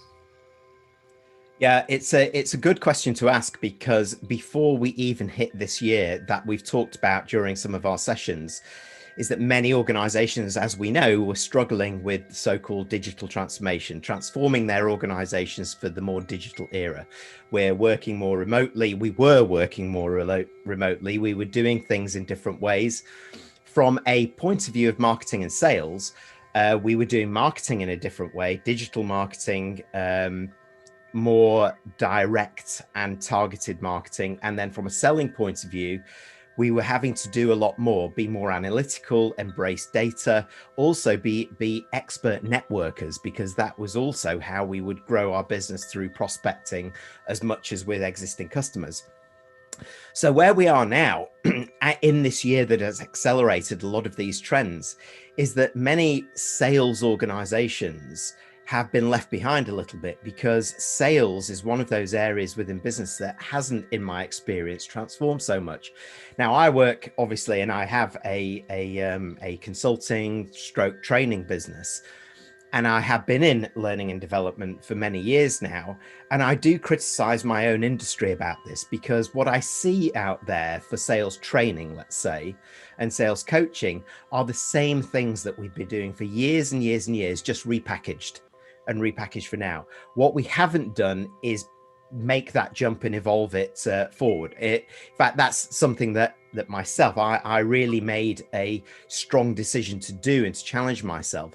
So what it actually has done, it gives me two things to show you, really. The past now and the future now. And I say now in there because it's happening. So the past now is traditional selling, but it's still in place with many organizations. It's still products and solutions focused. We have sales professionals. It's very driven by the human touch and face-to-face touch, which has been challenged this year. We know our competitors. We're driven by KPIs. We have traditional skills that we are still trained in, which are still valid, of course, by the way: questioning skills, presentation, value proposition, objection handling. But if we fast forward to the more enlightened organizations who are future now, they see selling differently. They've moved from solution selling to customer and consumer journeys, understanding at each point in the customer where they can impact positively to add even better value for them. So this is creating great experiences, engaging the overall organization, not just our buyer or the people that we're used to seeing. Being digitally enabled, using technology to help us, being data experts, data-driven decision-making, helping our customers understanding through data what the strategy might be moving forward, etc. And understanding that we live in hyper-competitive times. So we know some of our competitors, but we don't know the competitors who will come tomorrow. So we need to be agile, ready to act. So in terms of our own skills, we need to be far more connected to the underbelly of the industry. We need to be great on LinkedIn. We need to be at industry events. This year, we need to do it online. We need to reach out, and we need to be industry spokespeople. So we need to not only be experts in our products and services, but also in our industry and create a voice for ourselves. So it's actually creating a very different brand. The mindset is moving from target mindset, I must hit my targets, to growth mindset, which is what do I need to do to hit my results now, but how do we grow in the long term as well? And how do I use digital to enable all of that for collaboration, communication, customer mobilization, customer engagement, and doing this all together? So these are the things that are happening now, and many organizations are still in the past now, whereas the more enlightened and potentially more successful ones are future now. So, Jeremy, I think the biggest challenge any sales guy will face, whether you are a CEO or you are a sales manager, is basically making the customer remember you. And one of the key aspect of that is you don't want to look like a Me Too player when you meet the customer. And when everybody is getting on to the digital platform, somehow there is a new skill required to get into that or get out of Me Too syndrome. What do you suggest to our viewers how they should leverage the digital platform to not be part of a Me Too ocean and get out of from Me Too? Well, it's really interesting question, that, because the Me Too versus the competitive advantage was always about the product, the service, the solution.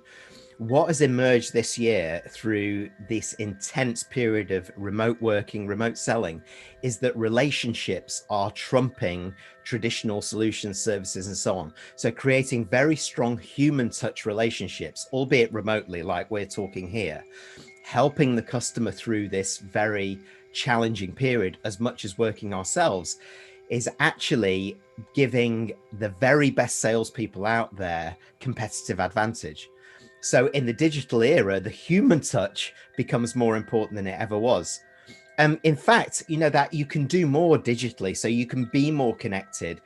So we're seeing much more less of the formal selling. So my hour meeting at a client, much more of the short 15-minute, 20-minute meetings with one agenda point, but also the informal communication via platforms like WhatsApp, for example, whereby we're exchanging much more than we used to do and keeping in touch, very much also from the human side of things. Empathy is being demonstrated, an understanding of where we all are in the situation. But the very best salespeople out there, if you consider them, there is a growing gap between them and those salespeople who are still more traditional, who are still saying in their minds, no, you can't do selling without having a very strong human touch and being face to face. This is a myth. You can actually have an even closer relationship. So there's a sense of readiness and a sense of mindset within sales professionals to switch to think, how do I become better?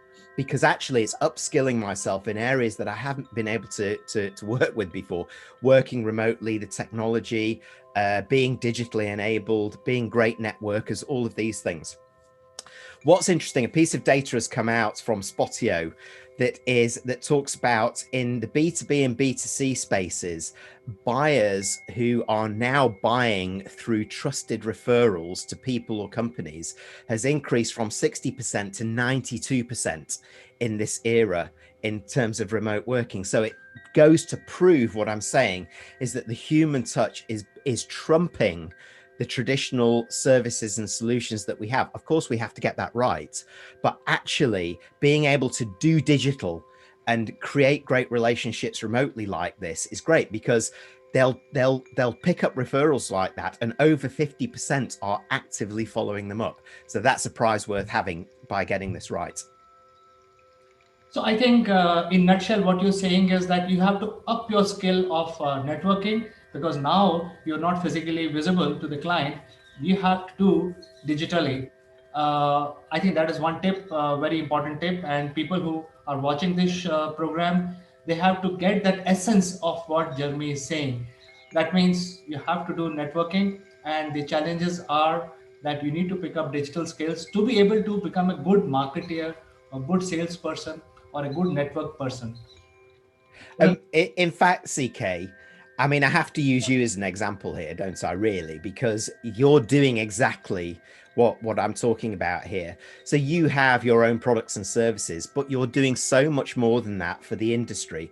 If I look at your the videos that you publish, the live videos that you publish every day, every week, you're adding so much value around topics in terms of life, business, work, personal, the human touch, and it's giving you, it's increasing your brand, not just in terms of what you used to do in products and services, but actually there's so much more that you offer out there as value add.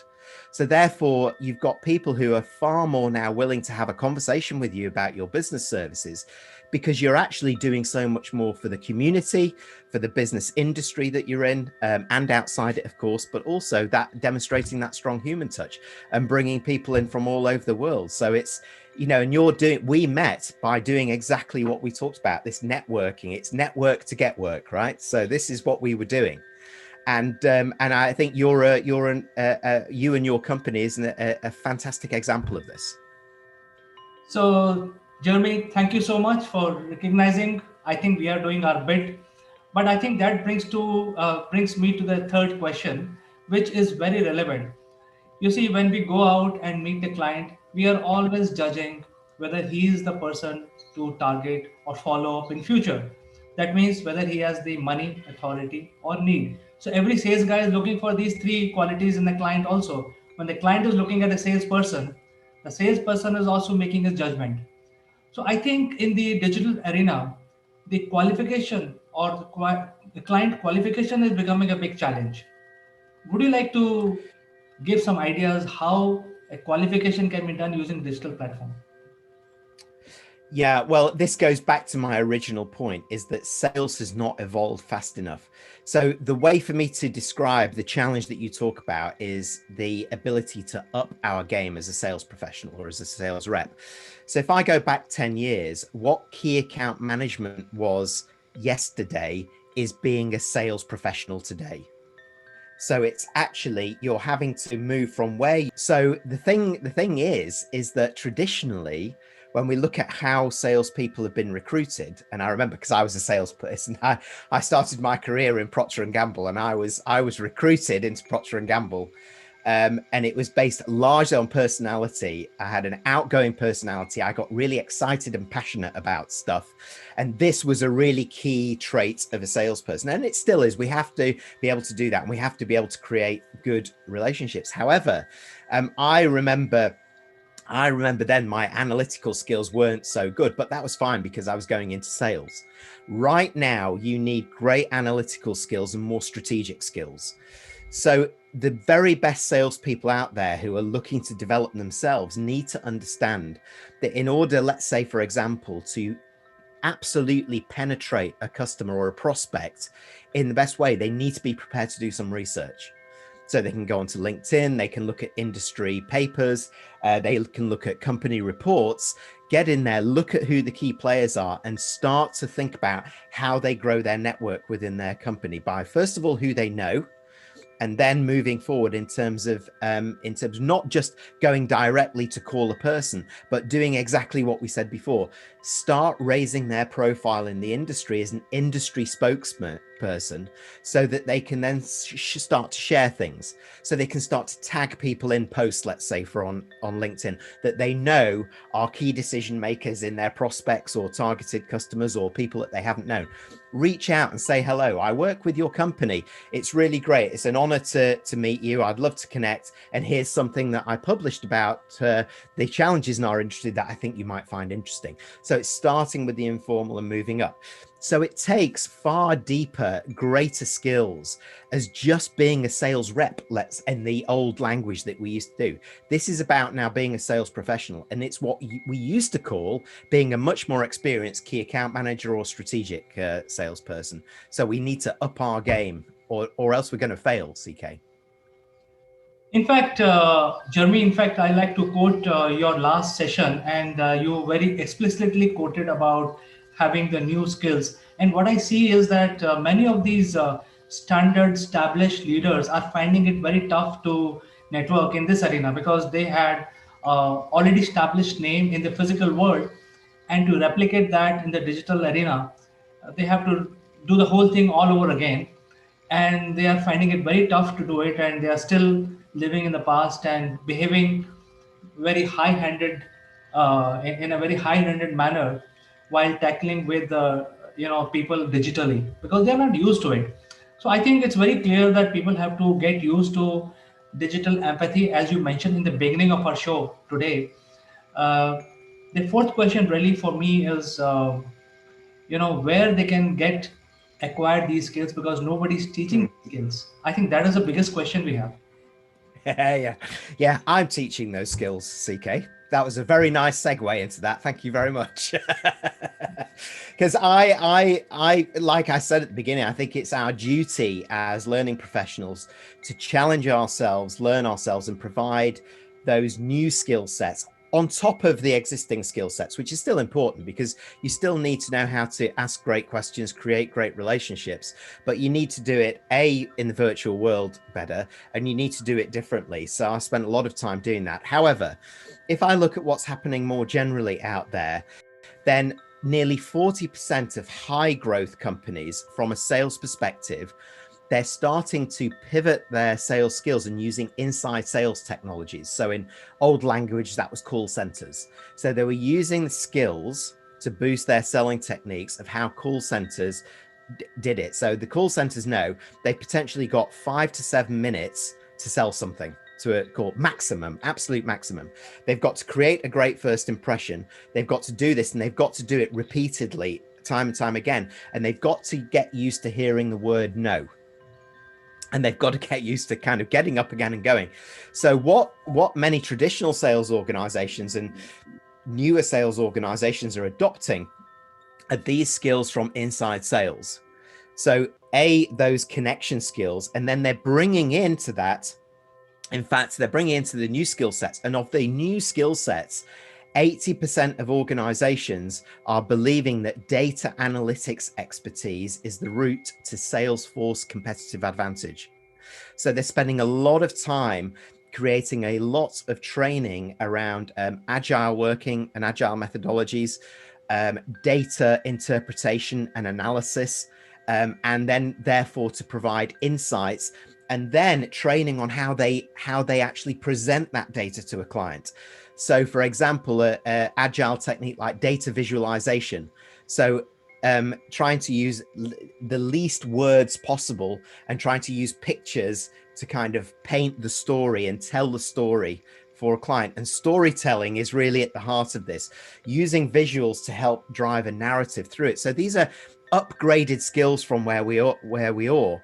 And on the job, when you think about kind of management support as well, over 60% of organizations report creative new practices to engage the customers through joint selling online. So for example, here we can do a lot more.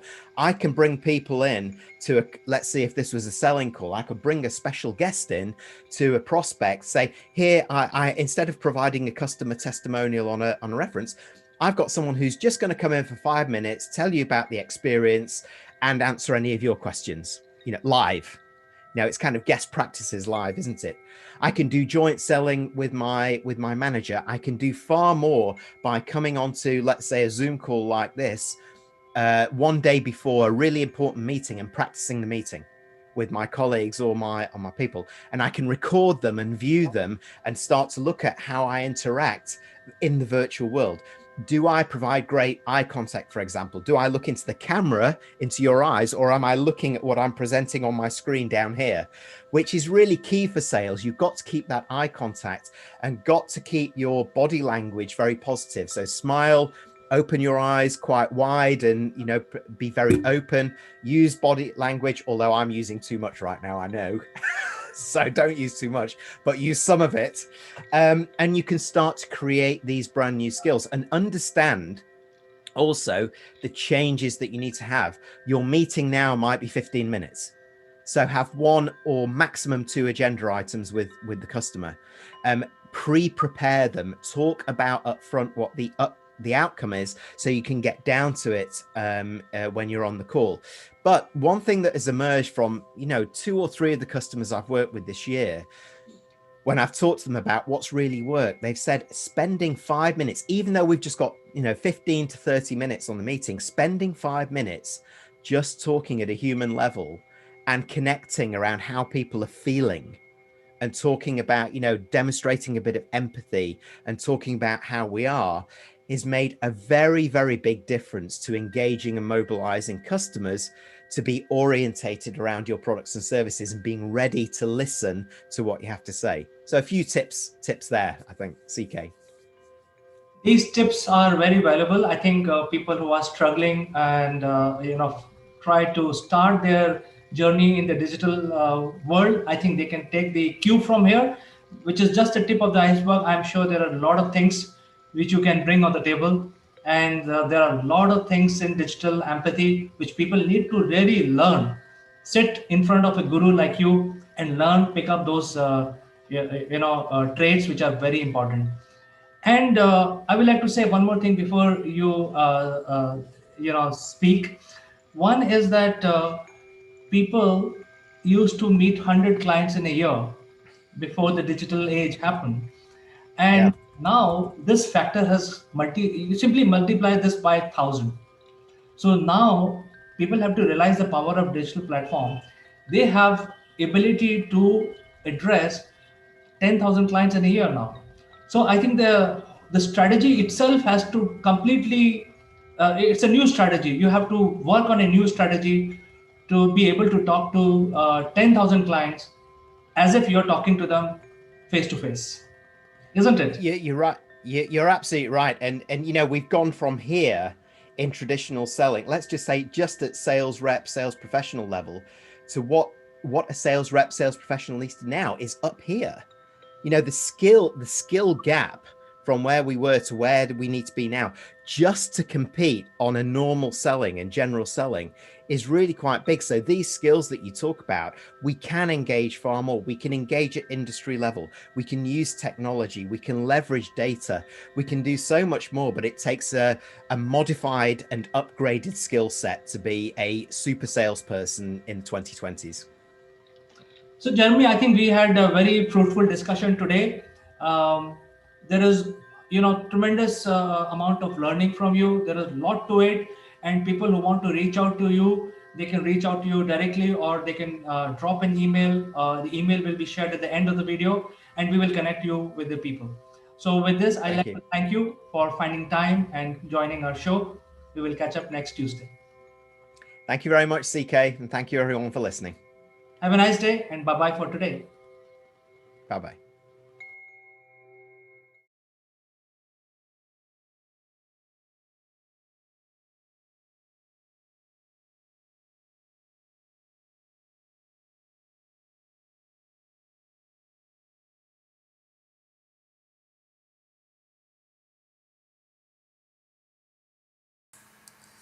Hello friends, this is Chandra from Akulmach Technologies, and today I would like to draw your attention to the emails that your company or organization is sending to thousands and thousands and thousands of prospective buyers, and the return on investment on sending such emails is less than 0.0001%. All these emails are getting deleted. I personally delete hundreds of emails every day. I'm sure you're also deleting hundreds of emails. Some of the companies have set up the spam engines which filter all these emails out. Yet most of the industry feels that this is the only mechanism to grow your business, by sending emails, by flooding somebody email boxes, by talking about your technology, your white paper, etc. At the same time, as a organization, we also need to understand what market needs, and it's not what we are selling. So we have to bring to certain agreement between the buyer or seller, or demand or supply, where we bring these two parties together, where the demand is fulfilled by the supply. and it is not necessarily means that you keep sending emails. By sending thousands and thousands of emails every day, every week, you start generating business leads out of that. The reality is the cost of sending 5 email today in today's money is more than $2 to $3. And then suppose you send 50,000 emails, probably you will receive responses from only 100. So the efficiency of the system is now going down. I think the time has come for organizations to look at alternative methods of generating your sales leads. Then another thing that has happened in the field, that is the emergence of Me Too service providers, because the cost of providing different services and different sort of new generation activities, the time has come to also rethink their strategy in terms of how all different companies want to position themselves. If it is sort of a Me Too email that is going out, the chances are your email will get deleted. So the requirement of today's world is not to send emails by finding out new methods of communication with your prospects. Number two, offer something which is which is very appealing, and it is not Me Too. So you have to look at what are you doing today, and where you want to achieve, and by doing these activities that you are doing to achieve your goal. So to order to address these issues, we have created a platform which will solve many of these challenges, and it will give you a platform which will allow you to be more creative.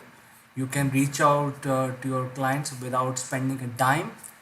You can reach out to your prospects without collecting the building client database, building expensive sales and marketing campaigns. You can still appeal to them.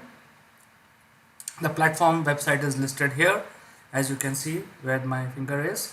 So I encourage you to visit this website and explore. This is a very low cost method where you can reach out to your prospects. You can create a differential for yourself. You can be non-intrusive. You can be creative. You can come out with new methods of communication rather than sending a HTML based emails using your CRMs and so on and so forth. So with these small messages, I would like to talk few things about my platform. The platform has two main features. One is it allows you to share your success stories and your ideas of innovation and so on and so forth, which necessarily may not be related to what you're offering. Because if you sell yourself, if you sell your idea, it will result in a business for you where you can actually pitch in what you have. So you can actually think creatively and come out with an offering which is appealing to the prospects. So this platform allows you to do that. Second thing is it also allows you to your prospects to reach out to you directly without need of sending emails and building campaigns and building databases and so on and so forth. So it's a very intuitive method, low cost method to reach out to your prospects and also to your client, and it's non-intrusive, and you can come out with new methods of reaching, because you may think you would like to talk about your innovation. You may like to address your clients by way of a video. You would like to talk about your innovation in a group discussion, or you want to just write a lot of words and you distribute these documents. So all these things are available in our platform. So I invite you to experience this. Come to this website, explore functionality. Just in case if you have any question, reach out to me. My emails are also listed in the website, and then we can have a conversation. I will be more than happy to bring you on board. I will personally help you to get on board, how to use these functionality which are provided in the platform, and you can be more successful without spending a lot of money. So with this small message, I will look forward to you joining my platform, which will help you reduce your cost, increase your business, and it will give you avenue of reaching out to new prospects in a new way. Thank you so much, and I look forward to working with you.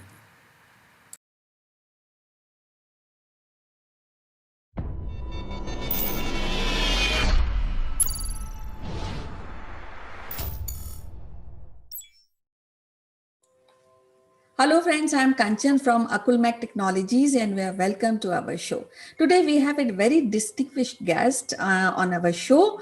Her name is Shonali Ray. She is a principal of one of the well-known school in West Bengal at Haldia, SJPS school. Apart of this, she is also teaches professionals leadership skill. She's mentoring many students, many professionals. So without wasting any minute, I would like to welcome Shonali Ray. Shonali Ray, welcome to our show. How are you today? Yeah, thank you so much. I'm really glad, I'm fine and really glad to be in this platform of Akulmach Map.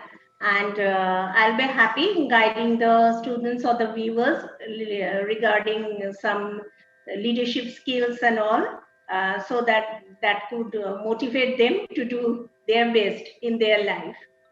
Thank you. So first of all, happy Republic Day, ma'am. So Thank how you you and same to celebrated? you. Yeah, how you celebrated this day today in school? You have done a Yeah, sweet it's good. distribution. We have hoisted the flag, and there were a small program with me and the teachers, and then we made videos of the programs and all, and sent to the students. And students also, they have prepared some cards and all, and some of them have prepared speeches and all. They have sent to the teachers and the school their program. So that is how the work is going on actually. I know, I know. So, So actually, we will be discussing about a leadership skill, which I have heard that you are very passionate about.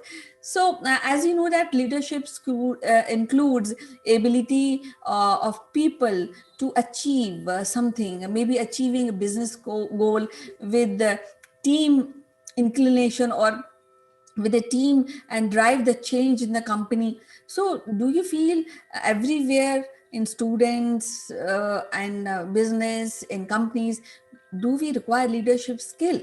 And before that, I also want to ask you, what is this leadership skill is?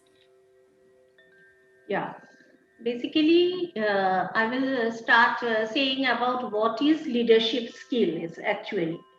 So this is, we can say this is an art of motivating and inspiring people and also guiding people to take out or bring out the best in them, and also to get a certain goal or achieve certain target within a given frame of time or within a given deadline.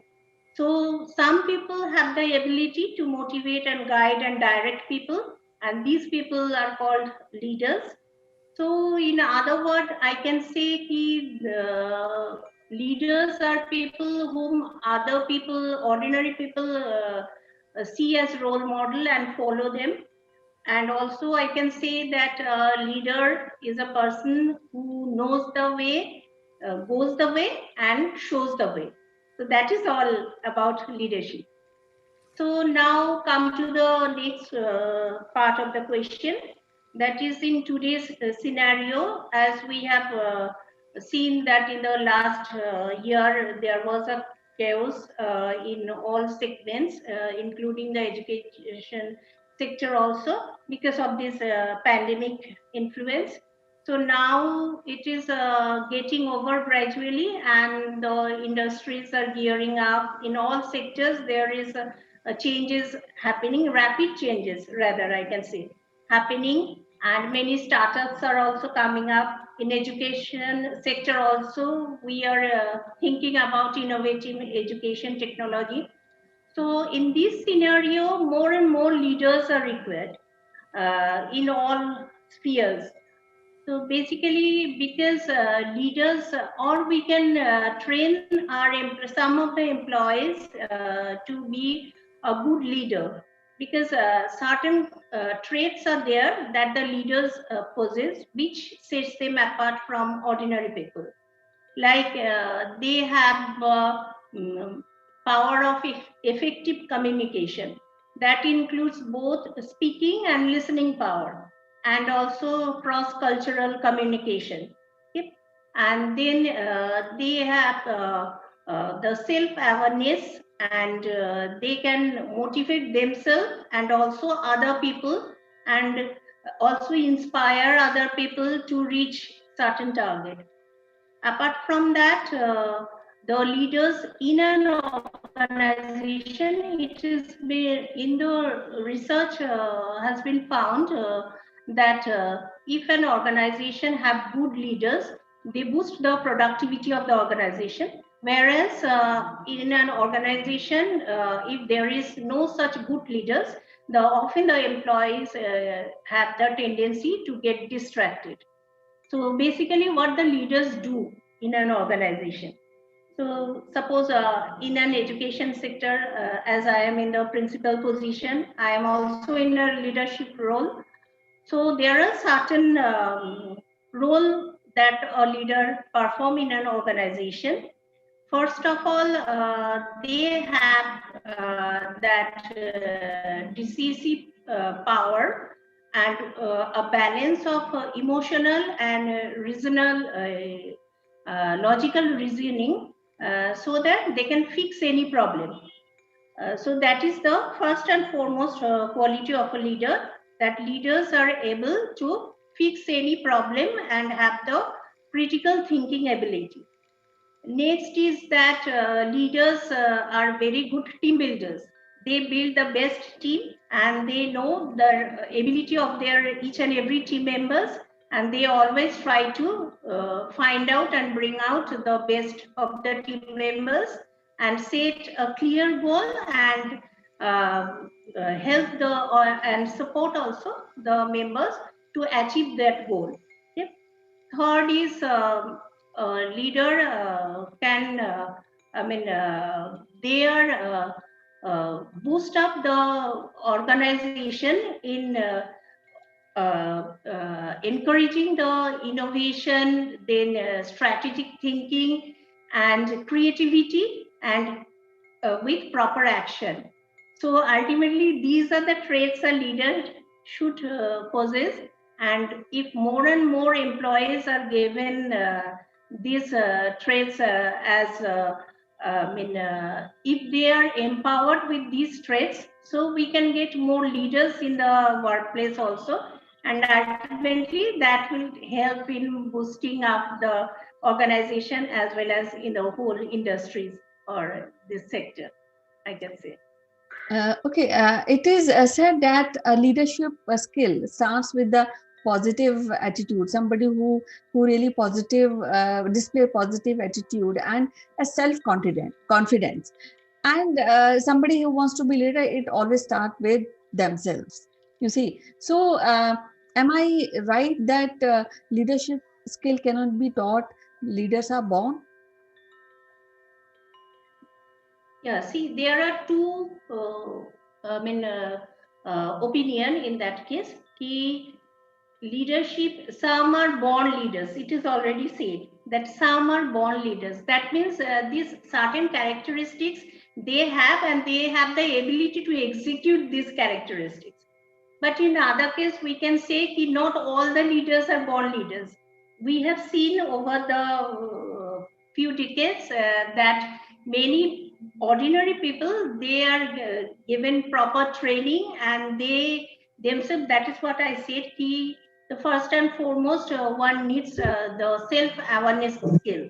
One should prioritize the goals, and if someone has the self-awareness, or another thing is SWOT analysis. SWOT means if you can analyze your own strength or weakness, and then what threats you are possessing or having in an organization, or how you can get the opportunity. Through this SWOT analysis, anybody can develop themselves. And also one has to have the growth mindset. So if all these traits one possesses, so any person can be trained to become a leader.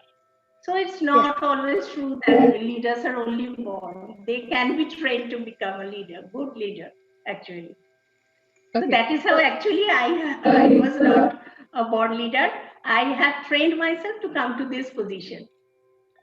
Yes, it's great to really listen to you and the attributes which we are discussing. And since you said that being a leader can be a training, so suppose somebody wants to lead something, and he or she is not having self confidence, and she has a problem in communication. So how to begin? Actually, that is something a crucial question. Anybody who wants to start this kind of trainings for themselves.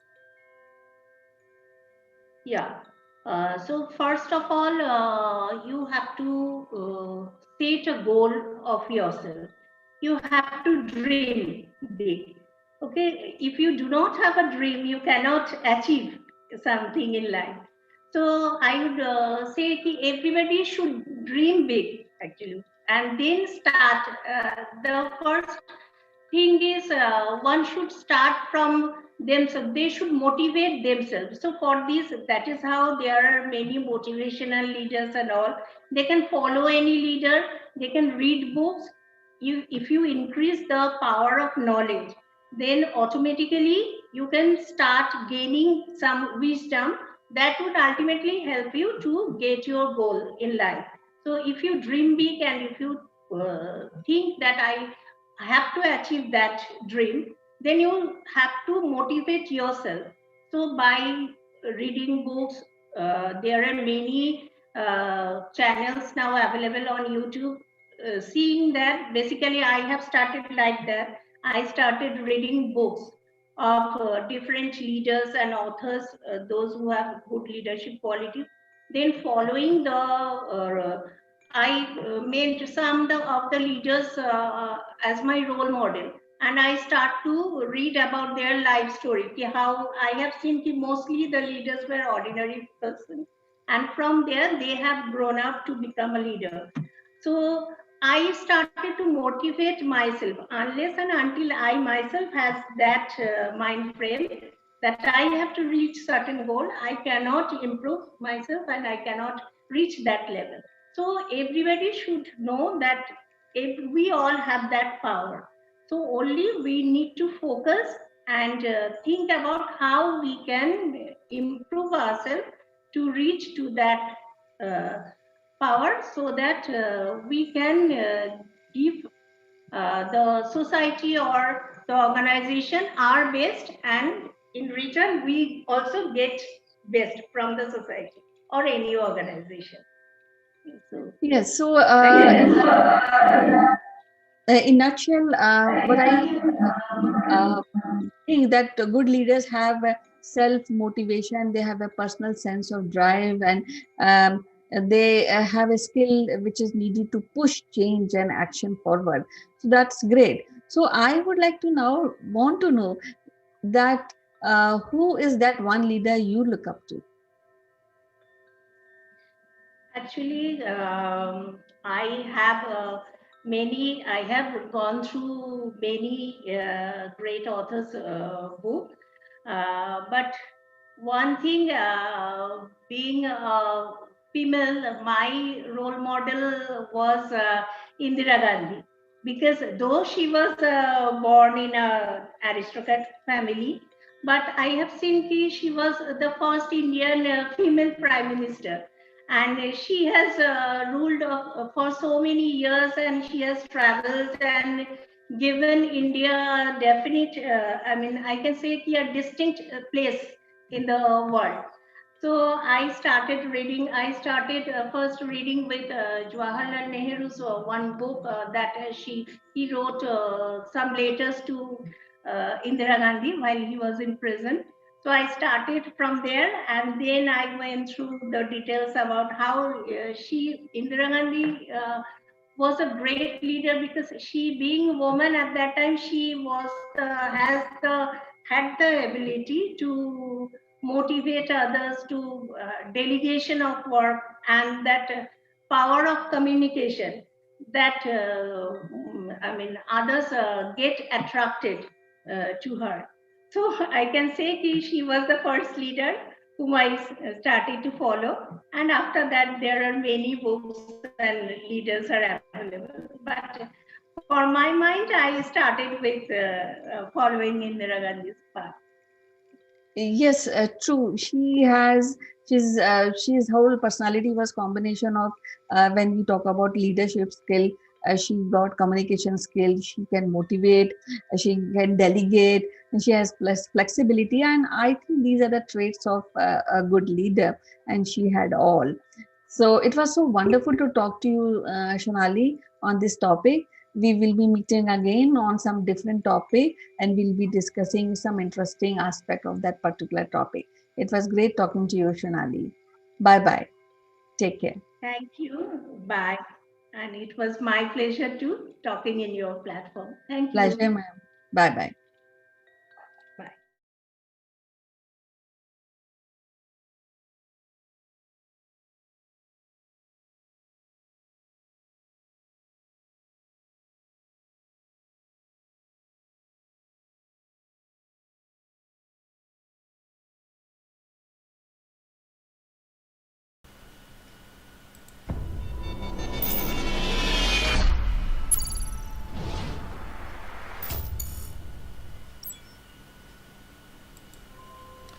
Hello friends, this is Chandrakant from Akulmach, and today we want to discuss something very relevant for startups, merge-ups and scale-ups, and what is the secret ingredients for growth, and how partnership impact all of this. To discuss all of this, let me invite my friend from UK, Mr. Mike Bradley, who is a Group Chief Strategy Officer of RHF and Scale Up Arena. So without further ado, let me invite my friend Mike.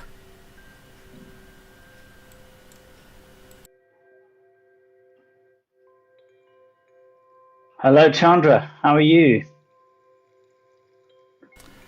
I am very good, Mike, and it was pleasure meeting you once again. It's the same here from the southern part of the UK, which is getting slightly warmer, but nowhere near as nice and warm as Delhi, I'm sure. Well, you can't compare our weather because it's just getting into the great Indian summer, but we are feeling comfortable. There are no fans around at the moment. Aha, very good. So, Mike, well, we're in the depths of spring here, Chandra. So we're having sun 1 minute and rain the next. I think this is the best weather, mix of all. Yeah, it's certainly good for the grass and the plants, I think. Well, talking about plants, I think the startups are also like plants. We need to grow, and I think your company Scale Up Arena is doing a lot for the startups. And when you talk about merge ups, scale ups, and which is equal to ingredient for growth, which is also related to partnerships. Would you like to explain more about this phenomena to our viewers? Yeah, sure. Well, I think, there are, as you rightly say, there's a great correlation between nature and the ecosystem of nature and the ecosystem of a business growth. Everything starts with an idea, an embryonic idea, and then it becomes a newborn, like a startup, which sells to the innovators. Then you have the growing phase, the young child phase, which is a bit like an emerger, which is starting to sell to early adopters. And then you've got the scale-ups who are more like, I would say, adolescents and graduates who are selling to the early majority of customers. But in order to accelerate that growth, the secret ingredient in all growth trajectories, if you like, I believe, is partnering. Because there are so many reasons actually that partnering helps across the board, but particularly when you get to the early adopter and the early majority phase of the product. Because when you're selling to innovators, obviously it's new. At that point, it's very difficult to scale as a startup. In fact, it could be a major mistake to scale too quickly as a startup with partners, because what you want them to do is go to a partner and have a demonstrable product, a product that's shipping, a product that you can deploy, a reliable service and product, such that you can support the operational component of delivery and satisfy the client. So you can't embark on that partnering journey right at the start, but just as soon as you start to gain traction, you should also be developing, in my view, a partnering strategy such that you can accelerate the growth along with your business goals, but this needs to be considered in a short, medium, and long term. Because basically, if you go into a large multinational partnership, it's going to take a long time. Even if there's buy-in at a strategic level, at the leadership level, it's going to take a while to make sure you've got all the I's dotted and the T's crossed in order to operationally deploy that. If you're going to work with a major partner across India, you've got to be able to scale and support that. And that isn't something that is going to happen within 2 weeks. However, if you work and have a model that enables you to start where you are and then develop into a larger partnership environment, then I think that offers great opportunity for growth and also to optimize the traction for your product in the marketplace.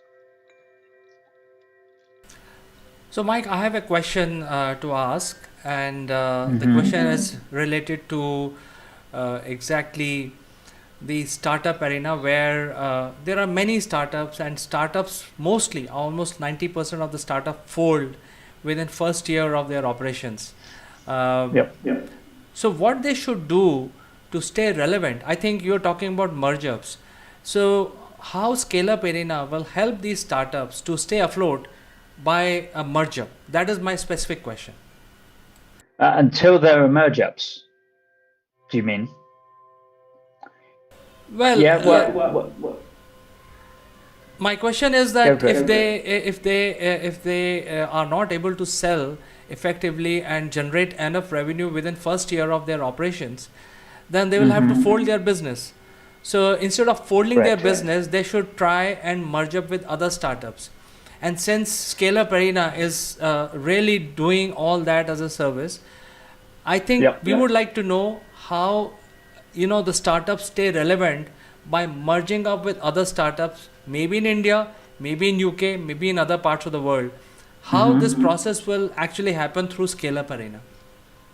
Okay, so as you rightly say, the real startups, the real newborn businesses, they very much, I believe, have to stay local.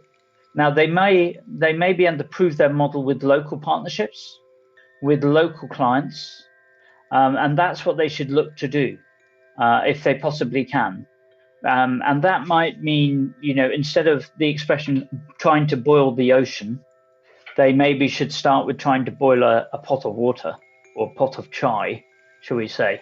Okay, so if you boil a small saucepan of chai to start with, work with clients and innovators who buy your product in that early stage, they should be the ones that are targeted in the initial stages for a startup.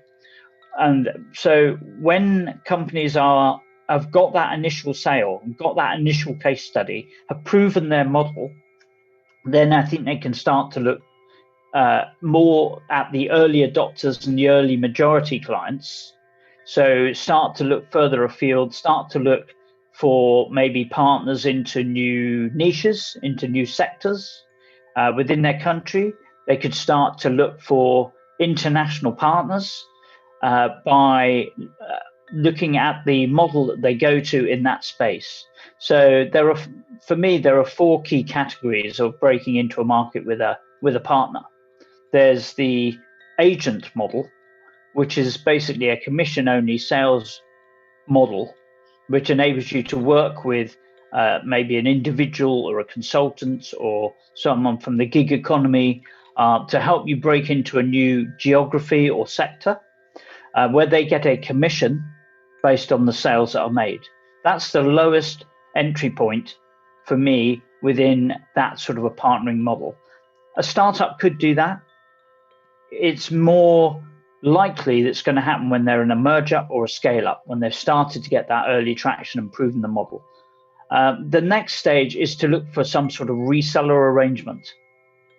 Now, this could be a reseller who then takes the product, makes it part of their portfolio, builds it on behalf of the vendor, if you like, the innovator, the vendor. And then what they can do is they can take the existing product, maybe they would OEM it, rebrand it, depending on the product. They build it maybe into their existing solution and sell it as a complete package. But they are a reseller relationship. So, if I was looking to go into the Middle East, into Dubai or UAE or into India or into Australia, I would probably, if I was at the merge up stage and I've proven my model, I'd probably be looking more for agent stroke resellers. The next stage, it would be to look for some form of joint venture, which is basically where you're putting the 2 brands together. And normally it would be because there are two product areas that are complementary and can help you get into a market. Okay, so that might be, going back to the tech world, that might be a network provider with a web collaboration tool like Zoom on the top. So you might use the local partners network and you would use the vendor's application above that to go to market with the solution. You put the 2 together and the package becomes what the joint venture is all about. And then the final model, of course, is to acquire. Is to go. You've proven your product is valid for the marketplace. You've got sales in that international space or in that sector, and maybe you then think, actually, we would like to either acquire the technology or sell the technology, our technology, to that company, or we'd like to acquire a customer base, or we think that it'd be beneficial to buy this person to get into that particular market. So I think those are the 4 stages, if you like, of the partnering stroke joint venturing trajectory, as I would say. But the benefits are substantial, and we haven't really covered those yet. So why partner?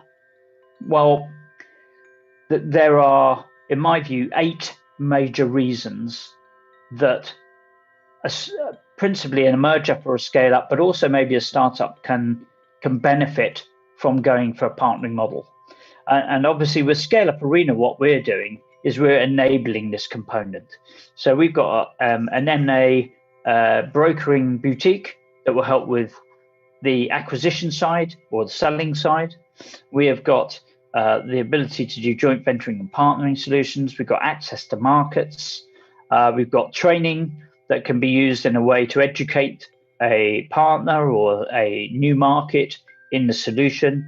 And we've also got the experts themselves who are experts in helping companies to get that model right. Okay, so that's how Scale Up Arena supports this partnering engagement. Well, I think you gave a very detailed answer, and I was coming from the point of view that the startups do not have too much time with them. You know, they have to build their line of service or product. They have to have a CRM in place. They have to have client list, and they have to also have a paying clientele, and they have to have a cash flow. So, considering all these things, it's very difficult for the startups to scale up in the first 12 months. And in today's environment, the reality is there is a huge competition. If there is a startup back there in London, there may be 10 other startups doing the same thing in India. So I think somewhere, somehow, these 11 players must pull in their strengths together, become bigger, and essentially provide that service quicker, faster, and better. So, is there a possibility through Scale Up Arena to identify such players and motivate them to merge up, so that they don't reinvent the wheel again and again and again and die in the process of doing that? Yeah, I think very much so, because the network of experts that we have, we've now got an agreement with the Association of Business Mentors that can support organizations in their growth trajectory. Plus, there's the other experts and companies and service providers and innovators within the platform. What the key component is, and what we're doing more and more of, is introducing the larger SMEs and the multinationals into the innovators and the startups, emerge ups, and scale ups. Not so much scale ups, but startups and emerge ups, looking now to expand their traction in the marketplace. And as you rightly say, there's a lot of benefits to this. The time saved. It takes an awful lot of time to create a market. But if you go with somebody who's already established in that marketplace, you have a much greater chance in the short term of capitalizing on your product. Because as you rightly say, at any one point in time, there's another plethora of competitors out there trying to create the next thing in your space that's going to make a big difference. But what the most successful products in the past have done is they've actually taken a new product into an existing organization and sold it through that organization into that client base. Classic example, MS-DOS. MS-DOS was sold out through IBM, and that's why MS-DOS exists today. It was sold as PC-DOS. If they hadn't done that, we would never have heard of it. Maybe CP/M would still exist. But it was because they actually accessed the market through a partner, they succeeded. The second thing, of course, is the saving of money. Money, as we all know, particularly for startups and emerge ups, is very, very tight. They are short of everything. They're short of working capital, they're short of time, they're short of clients, they're short of staff to develop it, they're short of executives. This is where Scale Up Arena provides that sort of support and ecosystem model to support them. But if these startups and emerge ups are to optimize their fiscal resources, they will go to market through companies that have already got a client base, because they don't have to spend the marketing dollars on telling the end users about their product. They can go and ride in on the back of the partner's client base and help to complement and provide a commission incentive for the partner to take their product into the marketplace. And then, of course, there's speed. Because if I wanted to bring a product to India, there wouldn't be enough decades left in this century for me to actually go there. However, if I was to partner with a Bharti or a Tata or a large organization that's got a national presence already in India, I can immediately get into that geographic patch much quicker. So the speed of entry is faster. And that, of course, saves me time, saves me money. Then there's the benefit of brand association. Because if I go in as Scale Up Arena, thanks to Akulmach, people are hearing about us. But if it was me coming in on my own, walking out of Delhi airport, trying to make a presence in India, I wouldn't have any brand association. People would say, "Who's this, strange English bloke come off a plane?" And how would I actually gain traction in that space? And the reality is, it's only by brand association that any startup, emerge up, or sometimes scale up is actually known in the marketplace. So brand association is so important, and that's another benefit of being on Scale Up Arena, because rather than being a needle in the Google haystack, you can actually align with other brands, other vendors, other partners and service providers who in effect act as a virtual sales force. But also by brand association, you get into that geography, that sector, that marketplace. Then, of course, there's the technology I mentioned already, in the joint venture scenario, that maybe putting two products together creates a new solution that the market is now wanting. So it helps to give you a competitive edge, a competitive advantage, because it would take a startup company a long time to develop all the different components. And in the tech market, what we usually say is within 3 years, you deliver or die. So you cannot spend 2 to 3 years developing a product for the marketplace as it was 12 months ago, because in 6 months' time, it's going to have changed.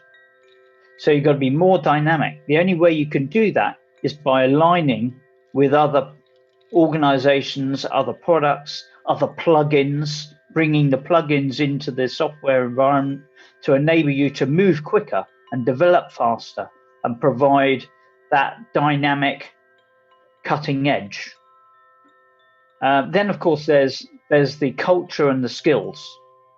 Now, whether we like it or not, it's easier for a local person to go into a marketplace and sell to a local market, because there are nuances in that space, such as, I don't know whether people, none of us shake hands, but in the usual way, some people shake hands, some people, greet them in a different way. And people tend to understand the cultures that they were brought up in. And so if you want to sell to a culture, for me, it's the go local model. You cannot impose your culture on another sales operation in a different country or sector, because there's different terminology, there's different expectations, there's different ways of talking and doing business. Sometimes it's lunchtime, sometimes there are no lunches. So you have to make use of not just the actual skills associated with your product, but also make use of the local social skills and needs to ensure that you can optimize the market. The way you do that is through partnering. Either you have a local agent or a reseller, or you have a local go-to-market partner, or you have to buy a company. Then, of course, the funding side of the equation is important as well, because it doesn't matter what size organization you are, when you go into a new market, you're probably going to have to spin up a new version or produce or find a distribution channel. If you work with a partner, that helps you to optimize the funding dollars and the go-to-market dollars in that new space. And then, of course, the ultimate goal is that the emerge up and the scale up come to a point where they think, actually, you know what?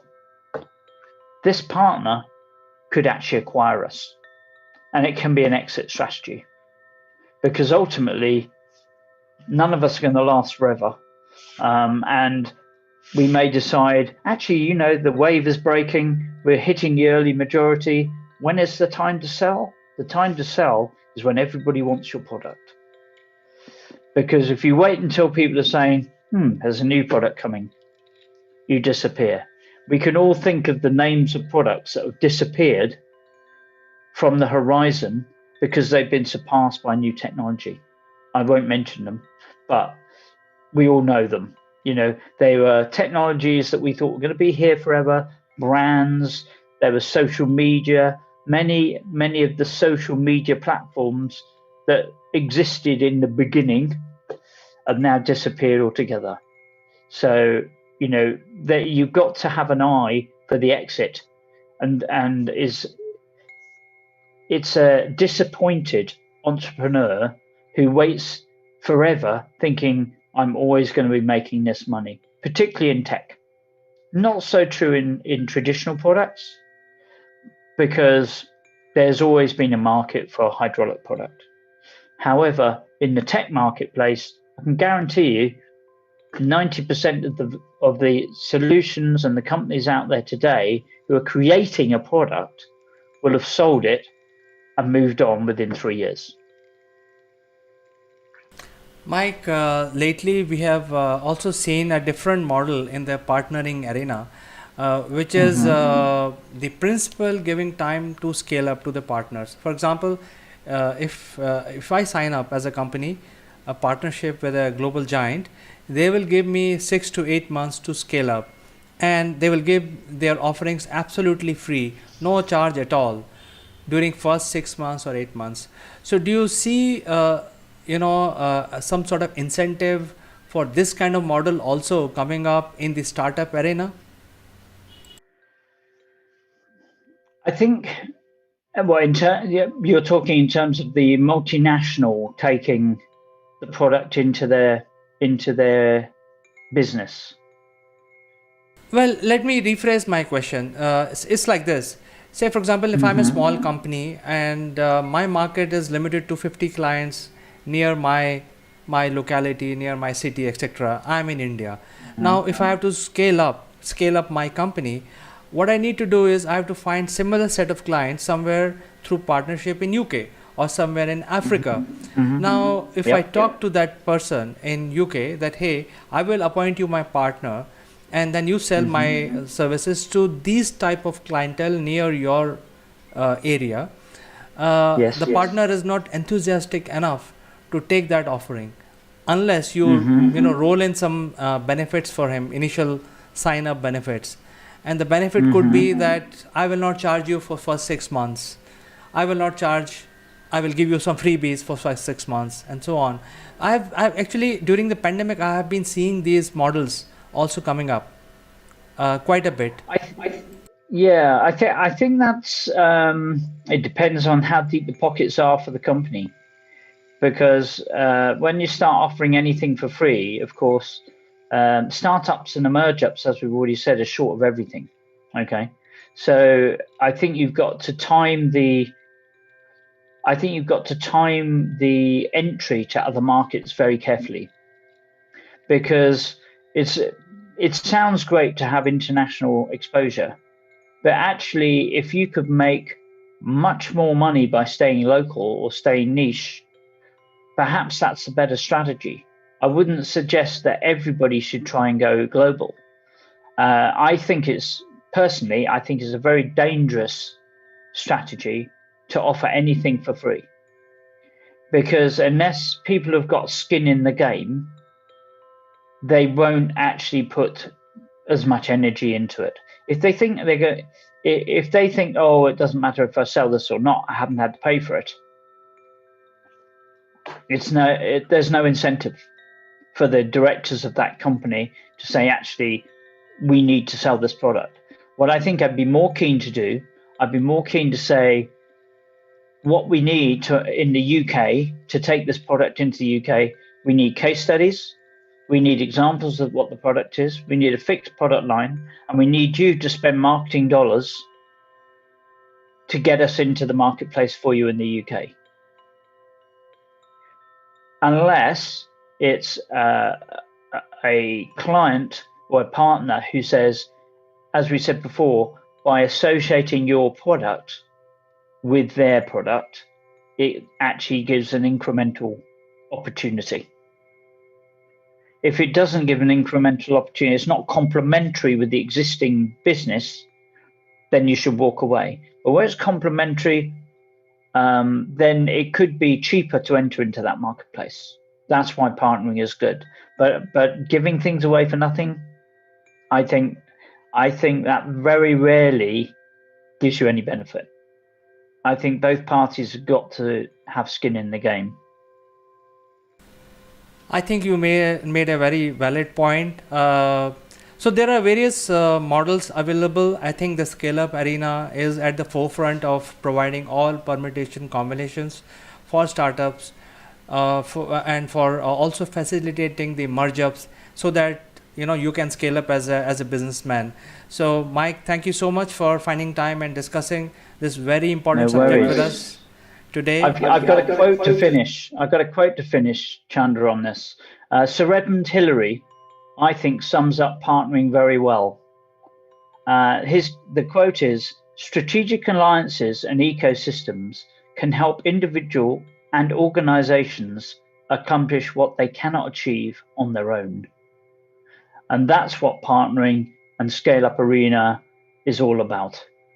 It's helping you achieve what you can't achieve on your own. Absolutely, I think this is a very well quote, and on this positive quote, we can end our discussion. So there is a 20% discount for viewers of Akulmach. All you have to do is go to scaleuparena.com and use Akulmach promo code to get 20% discount. So with this, I'll end our show today. Mike, thank you so much, and we will catch up next time on something even more interesting. Always a pleasure, and it's great to chat to you as always, Chandra. Thank you very much.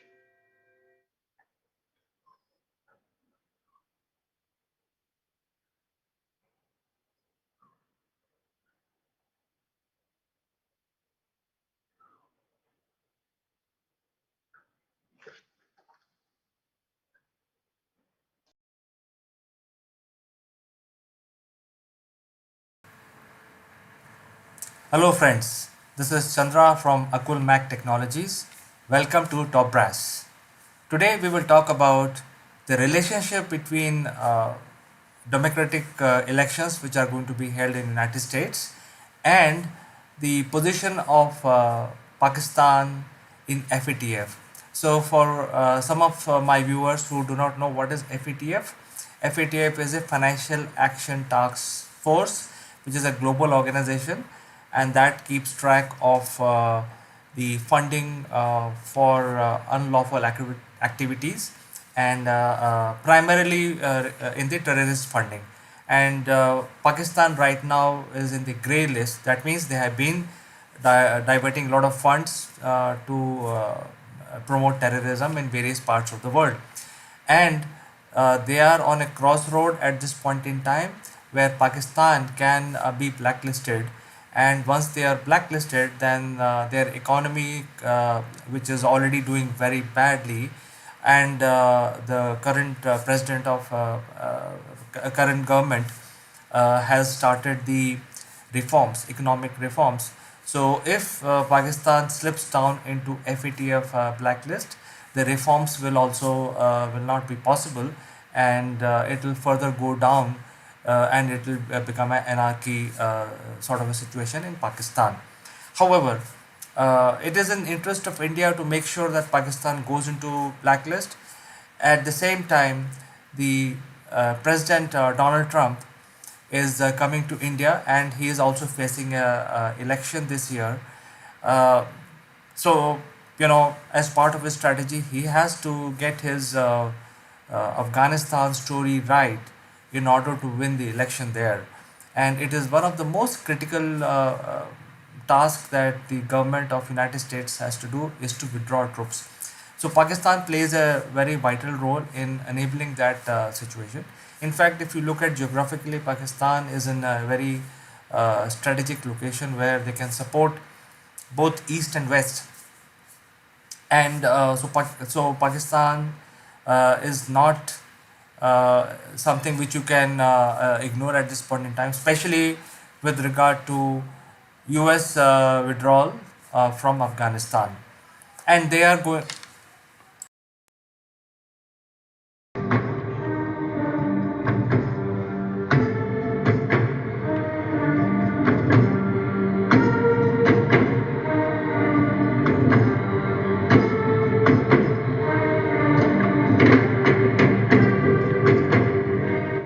Hello friends, this is Chandra from Akulmach Technologies. Welcome to Top Brass.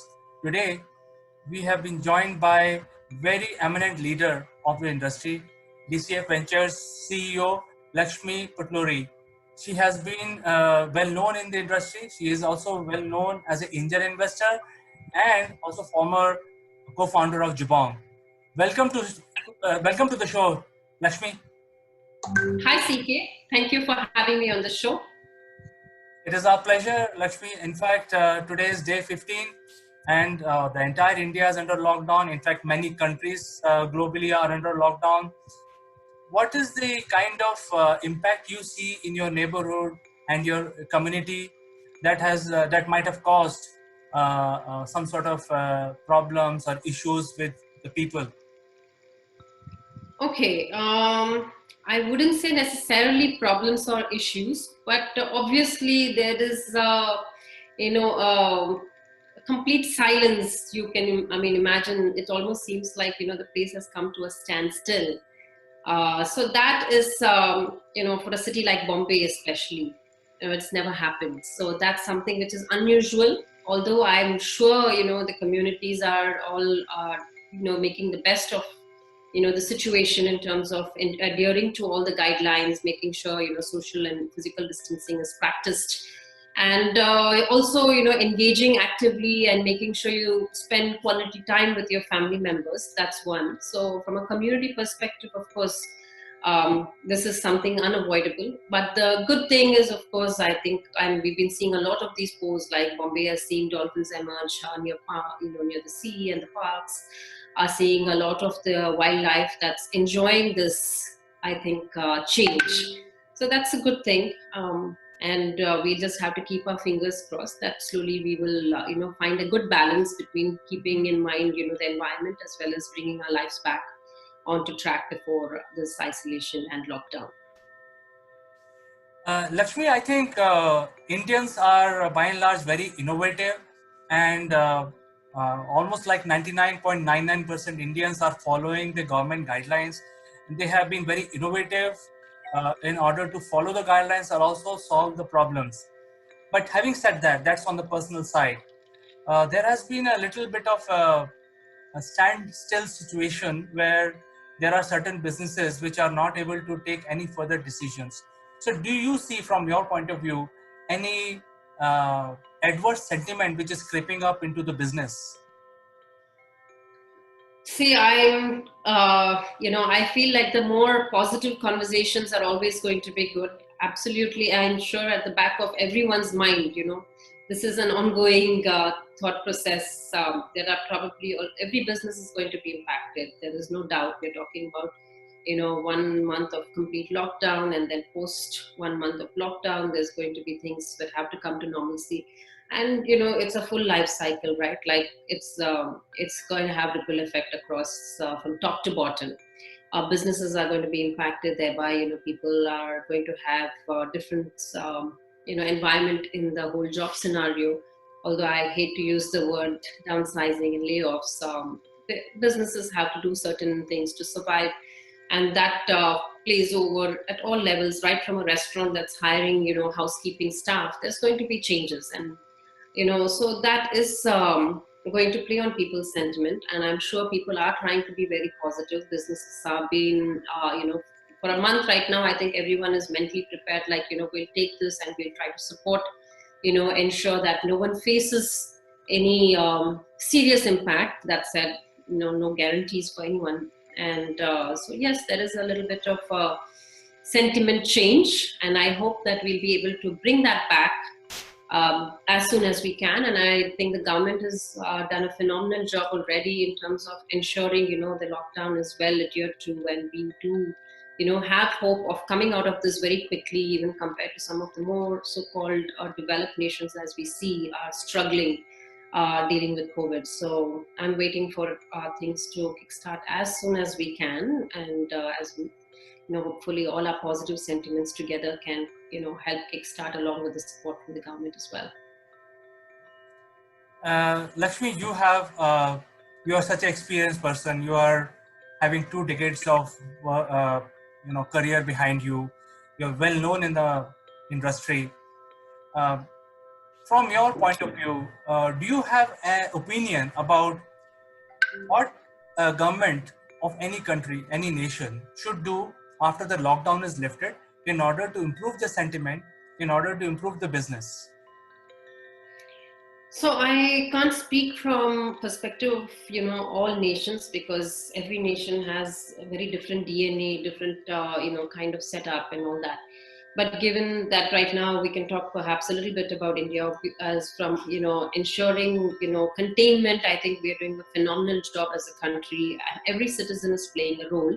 And likewise, while we do expect the government to bring in a lot more stimulus, because we've seen like the US has announced a $3 trillion stimulus, and we are 4 times larger than US, so the stimulus has to reflect that kind of a boost and a positive sentiment. And I do hope that we'll start seeing more positive stimulus and positive some policy support that we will get from the government, that will also naturally play into the business sentiment and boost the business sentiment, boost the people's emotional quotient, and on the mind space and mindset. So that's something that I cannot put a number as to what is that number that India should bring forward as a stimulus, but I am sure that they are working on something bigger and larger that is going to be announced shortly and announced soon. Apart from that, I do believe that as citizens, we all will also play a certain role.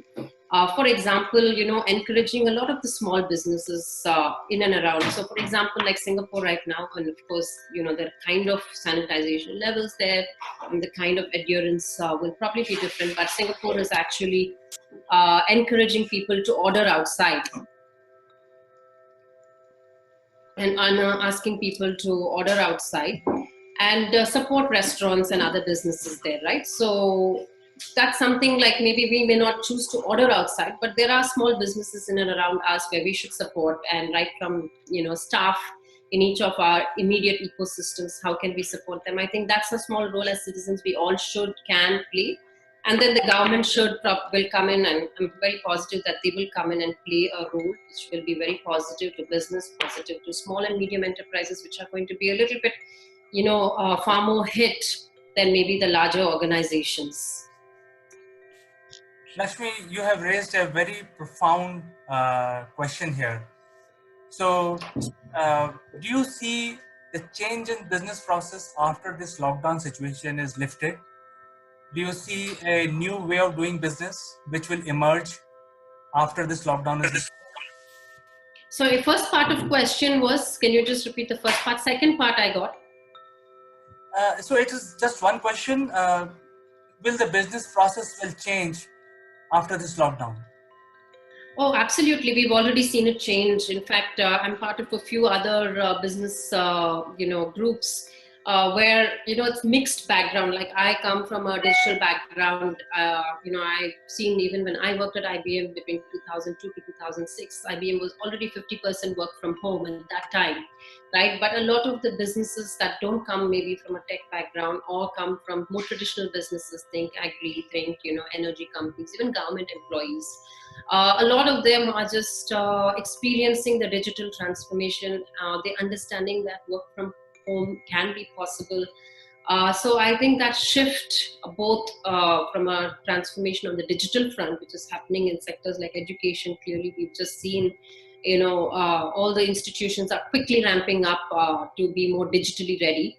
And we are also seeing many of the traditional businesses who've suddenly been dislodged and, now having meetings online. They're actually starting some of the more essential service businesses functioning at higher productivity levels as well. And these learnings, I think, will play into how businesses will revisit what they do post-COVID. This will also help them, enhance their bottom line, some of these learnings, going digital, and optimizing this. Hopefully that will be a very positive shift, helping businesses with some of the cash flow crunch that they might, have thought they would face.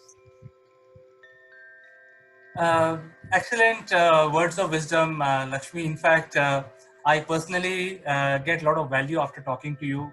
I think there is a clarity you as a leader, you're giving to our audience and our viewers that, there's going to be a bit of a change in the way we do things, in the way we do business. I think that is going to change forever. So I just want to tell you is that, Lakshmi Putluri, you have been a great inspiration. It was wonderful talking to you today. And I think we will find another opportunity very soon before the lockdown is lifted to talk to you again, to see or to take your advice on how things are in the neighborhood, any new things that are happening in the industry. It was wonderful talking to you, Lakshmi. Thank you, CK. Very nice talking to you as well, and thank you for the opportunity. Hope all the viewers of your videos and series enjoyed the series. And stay safe. Thank you. Thank you. Bye bye.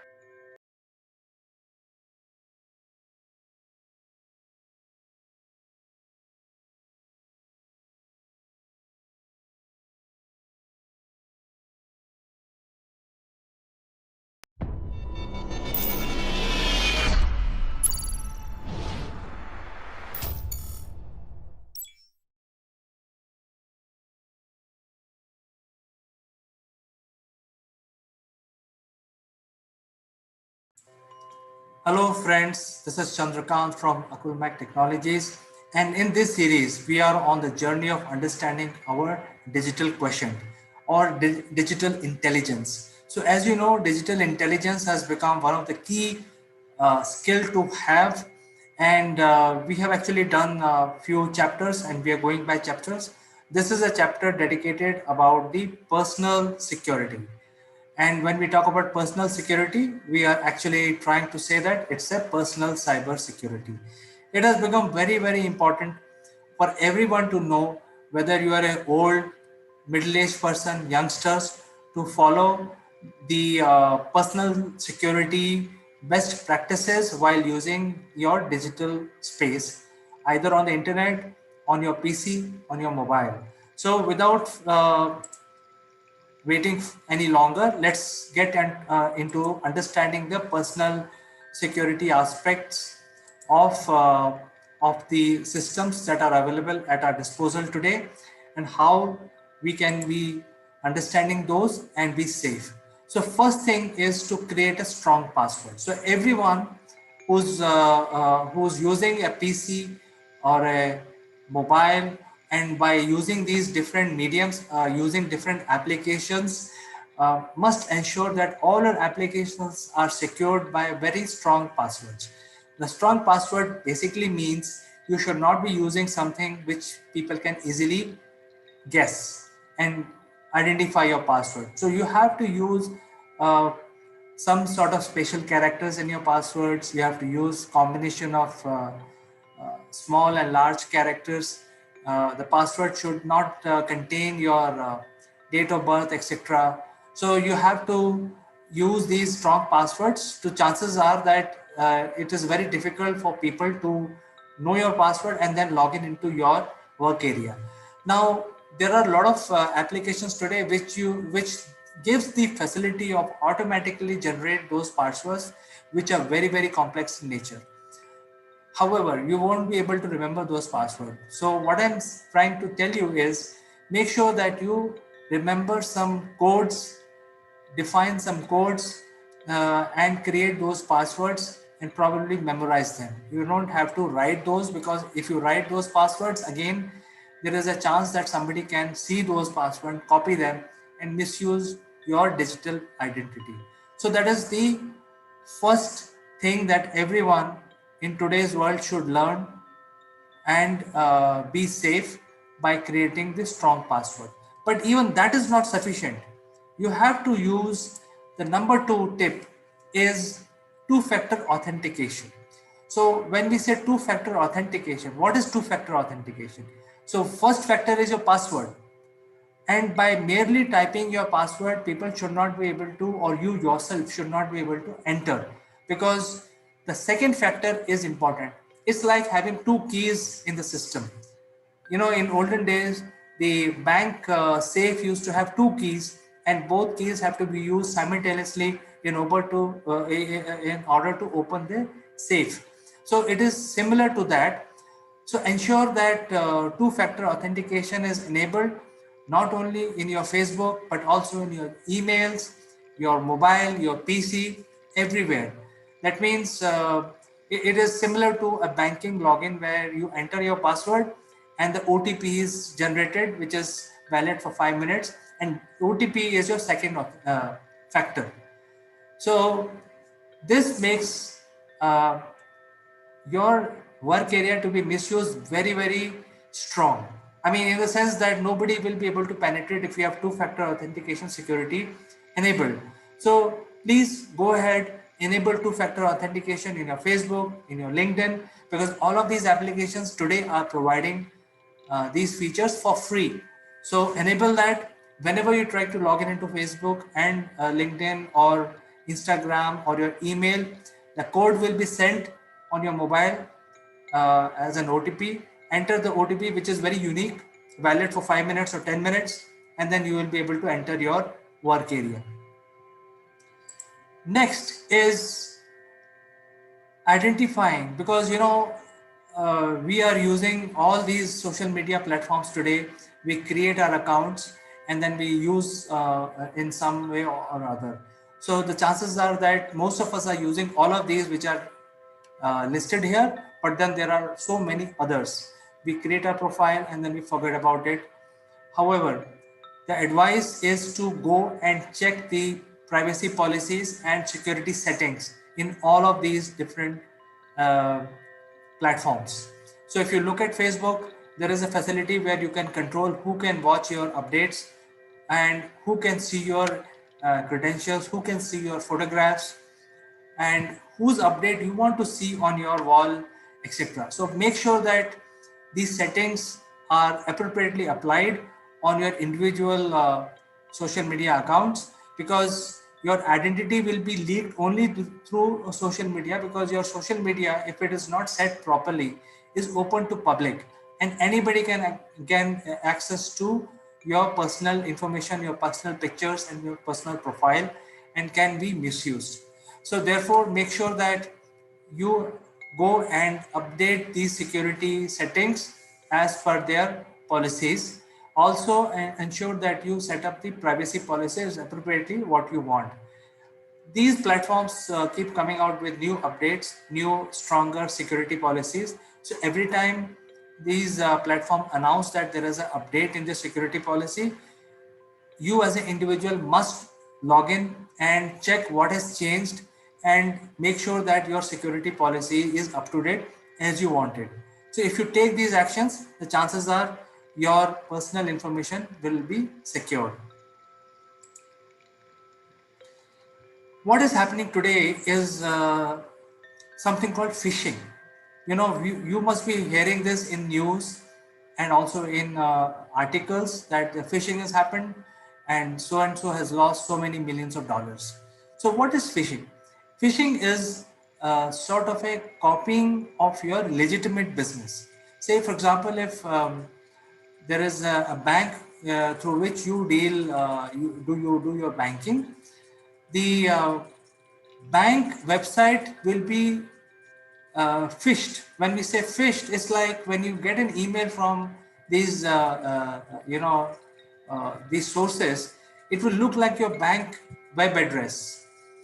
However, if you see carefully, these web links will be, there will be one alphabet different, and without looking at these links you click on them thinking that your legitimate bank through which you're doing business has sent you some information, and you click on those links. Moment you click, the login password etc will be asked for, and then without innocently, without knowing what is going on, you will basically enter these your login password credentials, and it will go into wrong hands. So make sure that whenever you click on something, you check their website thoroughly. Don't fall trap to these phishing guys who are basically trying to get hold of your information. Now, the phishing can happen only, not only for banks, but it can also happen through on your Facebook, on your LinkedIn. So everywhere there's a chance that the people are trying to get hold of your data, which you are protecting. So something that you have to watch out for. If you browse your internet responsibly, the chances are your data will be secured. make sure that you visit the secure sites which are secured by SSL security layer, and make sure that these are not some sites which you are visiting which are not secure and designed maliciously to take your data. So make sure that you responsibly sign up into the accounts which are secured. And if you look at the website, make sure that the SSL certificate is enabled. If it is not enabled, don't go to those websites. The another tip is make sure that your softwares on your PC or your tabs and your mobile phones are up to date, because with every update there is a security which is beefed up. So make sure that your updates are applied immediately as soon as they are out, and don't delay this process. Your software should be up to date with security, with built-in enhanced security. So make sure that your softwares are always up to date. Make sure that your devices are always locked. So a lot of these devices gives finger scanning or face reading. Make sure that you enable all the security measures which are available in your devices, and they are always locked, so that even by mistake they should not be misused. At the same time, when you're leaving your work area, desk or your PC, do not leave them with your password on, so that without your knowledge, nobody should be able to gain access to your device. So whenever you leave your device unattended, make sure that you leave them in a locked uh, format, not in unlocked format, so that your security cannot be taken away by somebody without your knowledge. There are a lot of antivirus, anti-spyware softwares which are available. If you can find some good anti-spyware software, you should actually get those softwares installed on your mobile as well as on your PC. Make sure that these spywares are not downloaded, because the spywares, by as a name suggests, is a software which will do spying on you without your knowledge. So if it is downloaded on your PC or your mobile, all your activities will be recorded and sent to the person who wants to gain access to your private life. So make sure that you have a spyware installed on your PC or on your mobile, to make sure that you are safe and sound, secure from all these spyware attacks. And last but not the least, you have to use backups.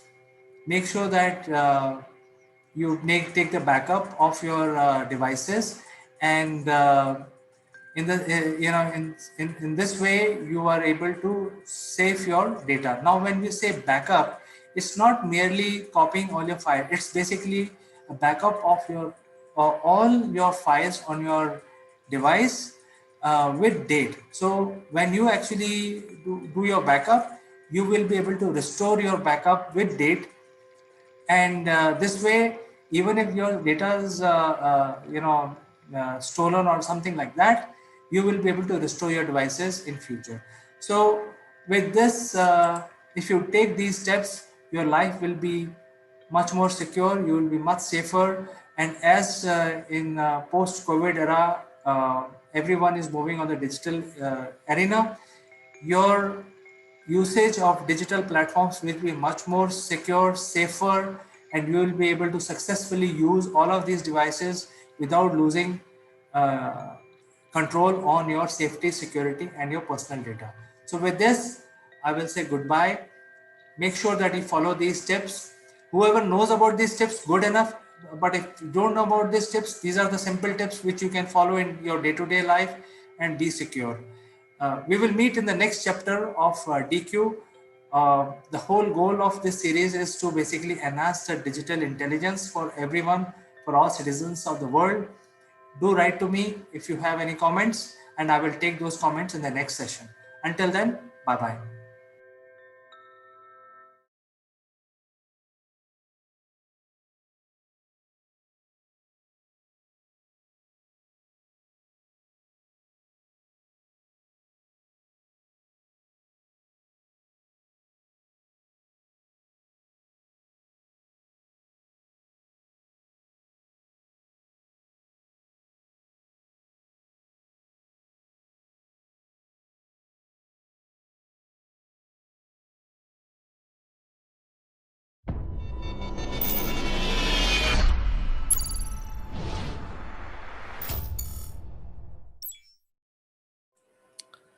Hello, friends. This is Chandrakant, and welcome to Doctor Speak. And as all of us know, that being overweight could be a big problem. At the same time, being underweight can also be a big problem. So, to discuss this further, let me invite my friend, Dr. Pooja Bedi from Shimla. How are you, Doctor? Very good morning, CK. I'm absolutely fine, and it's always great to see you. It is my pleasure also. And, there are so many issues that we discuss in our program. And today we would like to discuss about how can we solve a problem of being underweight. So what is that you want to tell our viewers about how to resolve this issue of being underweight? Yes. CK, first of all, I would like to tell viewers it's not healthy to be underweight, as we consider being overweight is unhealthy. So, underweight makes you more fragile and vulnerable to various different infections and diseases. And one of the major cause that we keep on ignoring is the mental health, which is very, very crucial. Because if somebody has some kind of trouble with the mental health, it tends to definitely disturb the eating balance or the appetite of a person.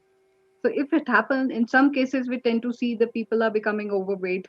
And in some cases, we do see the cases day to day where we see people are undergoing underweight. So it happens sometime because of the mental issues, greatly considering COVID a major factor these days, that underweight is also a major issue. Now there are many factors that how we define underweight, you know. So it's very difficult if somebody has a genetic inheritance of the same.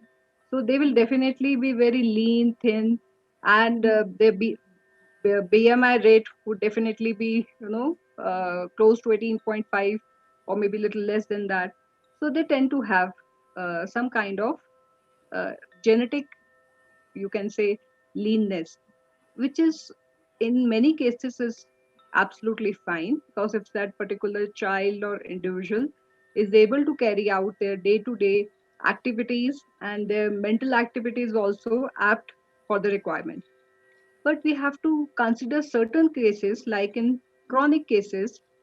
For example, in India, tuberculosis is one of the major reasons which is causing the underweight. So it is very crucial to basically diagnose why it is happening. What is the reason behind it? Is it genetic? Then it is fine. Then we can actually maintain the diet. If genetic factor is there, we cannot increase the weight, but definitely if some other nutritional issues are there, we can definitely cater for that. But if some chronic illnesses, for example, cancer, in many cases, it is very, very prevalent, unfortunately.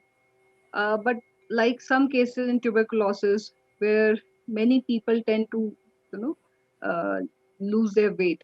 So in those cases, a well-guided diet chart and the medication can actually help a lot.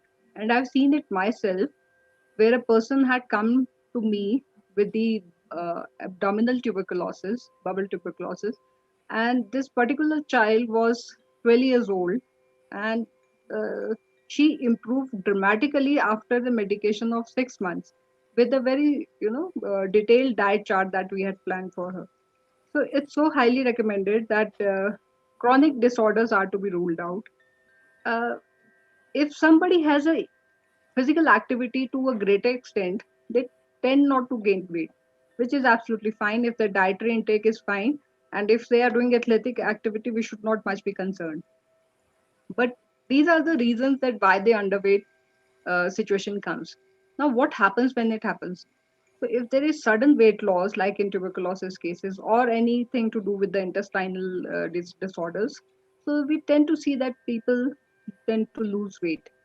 But then what happens, so you'll see these particular kind of population, let's say kids, or maybe a little elder age group, they tend to have a fragile bone, so they are more prone or vulnerable to fractures.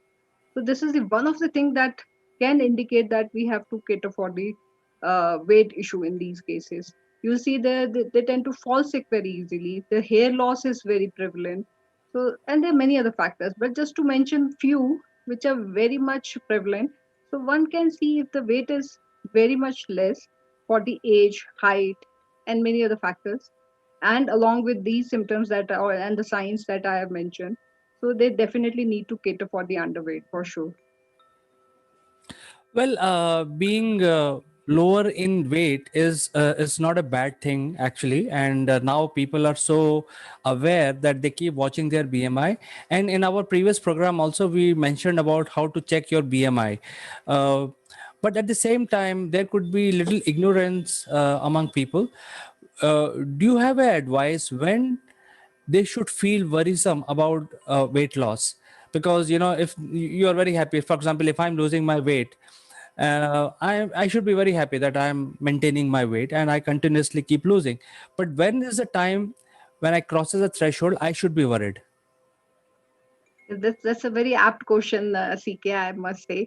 See, the first thing is, if we are losing weight or somebody is losing weight, if it is intentional, under a very good diet plan, and under the very good gym instructor, or you yourself is aware that I'm losing weight and it is not affecting my mental and physical activity, it is absolutely fine.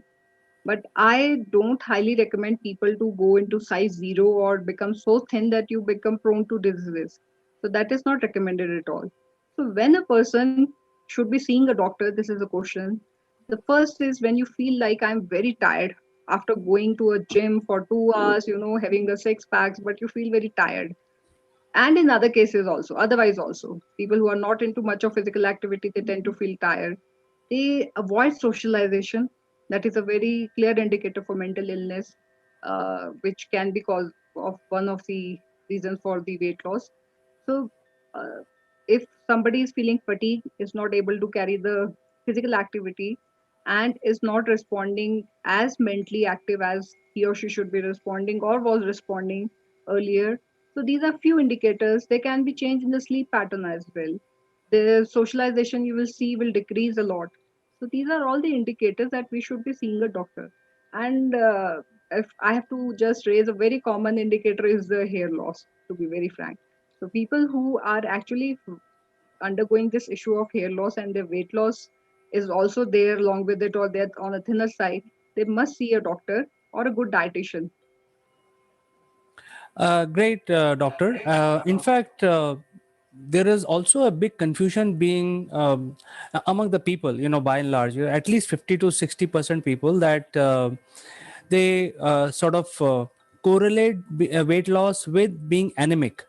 Is there any relationship between weight loss and being anemic? Yes, it is there. But see, if, as I mentioned, if somebody is genetically having this process of leanness or thinness, it is absolutely fine. So they are, I suppose, not anemic for sure. But if somebody is abruptly losing weight, so they obviously tend to undergo anemia as well, and the other sign and symptoms as well. So yes, anemia is definitely related to weight loss, but not in all the cases. We have to separate the cases from the genetic ones and the ones who are losing the weight because of any chronic illness. As I mentioned in tuberculosis as well, people tend to lose weight. And in mental cases where people are taking less of the diet in some cases, so obviously they will become anemic as well.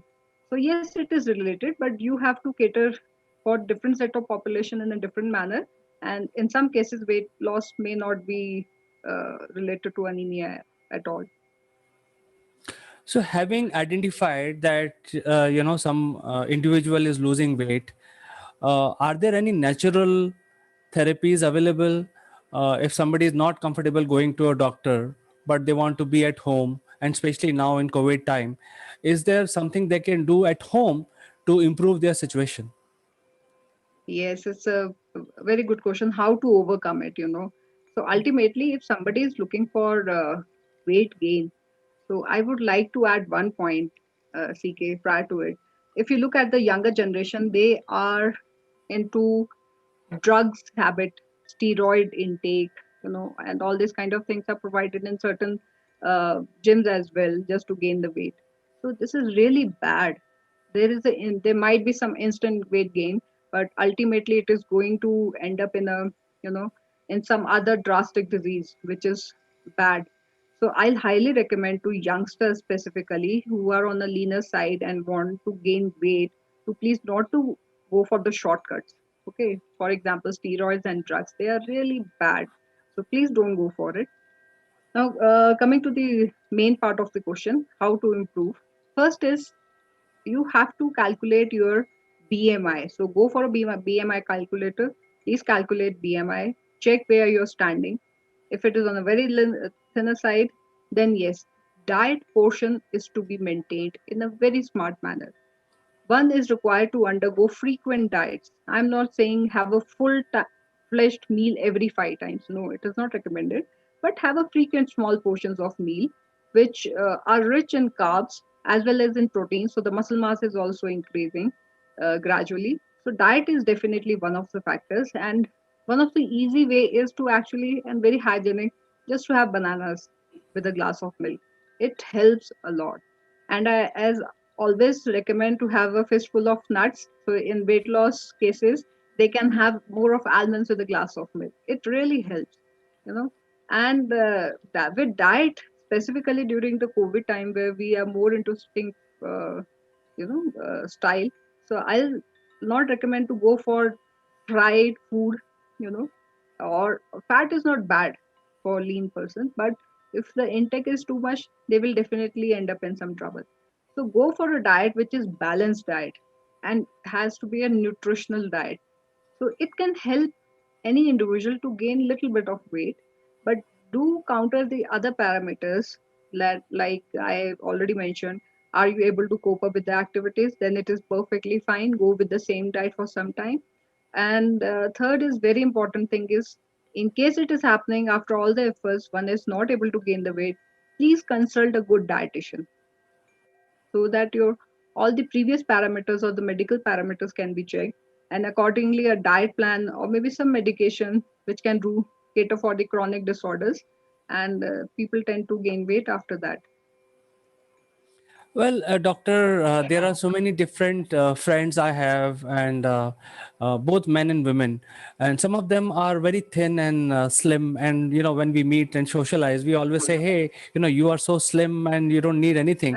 But there could be an instance where some of these individuals may be underweight, uh, and they actually maintain their diet. So whatever they eat does not get absorbed. And I'm sure there are a lot of individuals like that. They eat a lot, but they still remain thin and underweight. Is there a solution for those kind of people? See, their metabolism rate is pretty good. So whatever they're eating, they have such high metabolism that they are able to cater for it. But unless and until, as I recommended, if somebody is not having any physical or mental parameters coming up, it is absolutely fine to go with the same diet. And if they are on the leaner side, I don't recommend people at the age of 50 to try to look at what they were looking at the age of 16. It cannot happen. Even if it happens, then your bones are gone or the muscle is gone completely.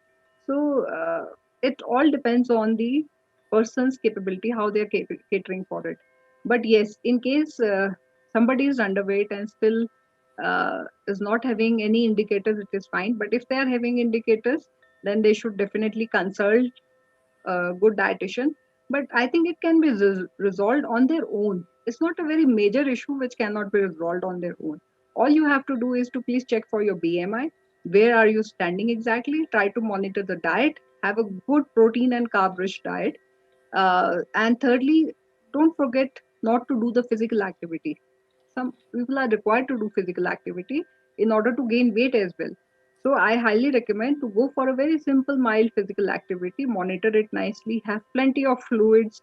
Milkshake in the morning of, consisting of fruit can really help out people to gain weight. So these are the parameters, but one has to be very conscious about not losing much of the weight. If talking specifically about the females, they tend to have fertility issues if they are underweight. So this is why we recommend whosoever is coming for fertility issues, they are on a very thinner side to get the parameters checked. So it can be one of the reasons for the major changes as well. So it is required and it can be catered on their own.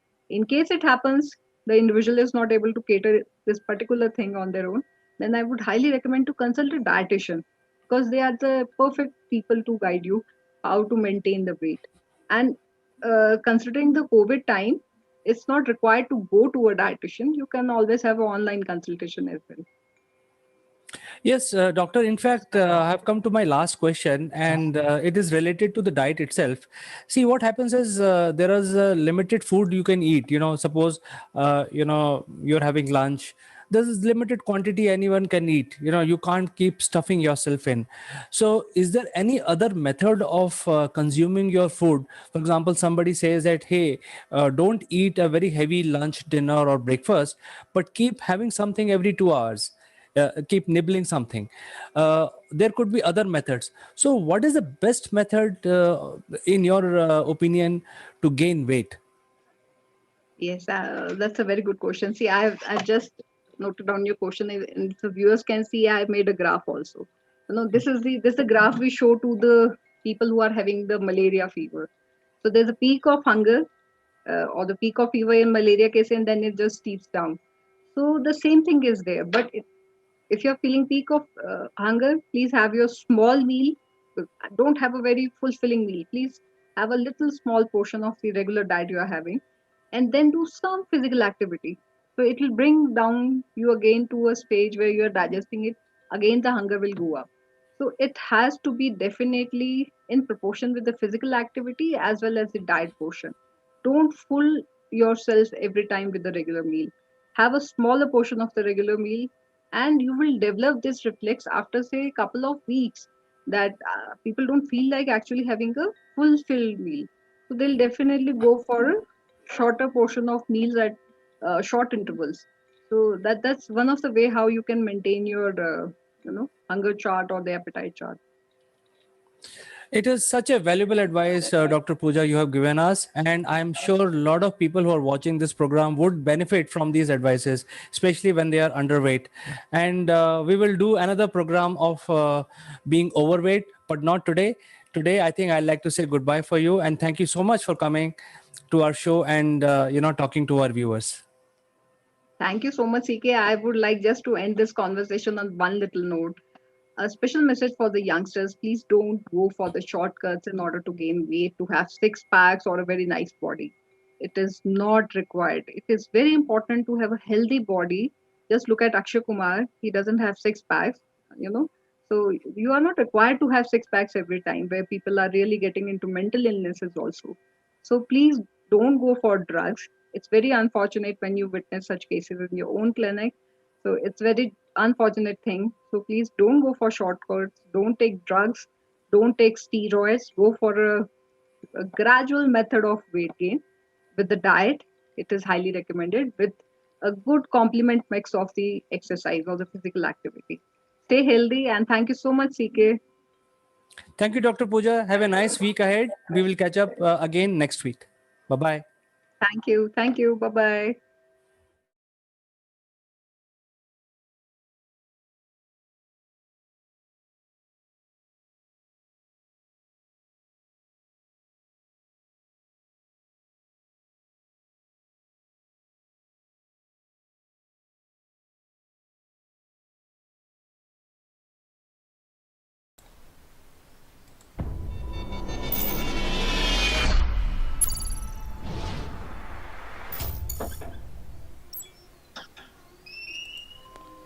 Hello, friends. This is Chandrakant from Akulmach, and welcome to Dr. Speak. And today we will discuss about immunity with Dr. Pooja Bedi, who will join us from Shimla. But today's session is very, very important, very unique.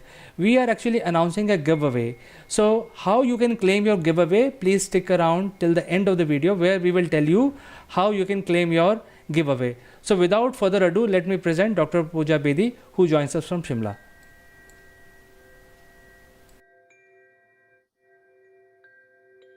Greetings, CK. Hope you are doing all fine. It's pleasure to meet you every time. And also, I am waiting eagerly to know more about the takeaway.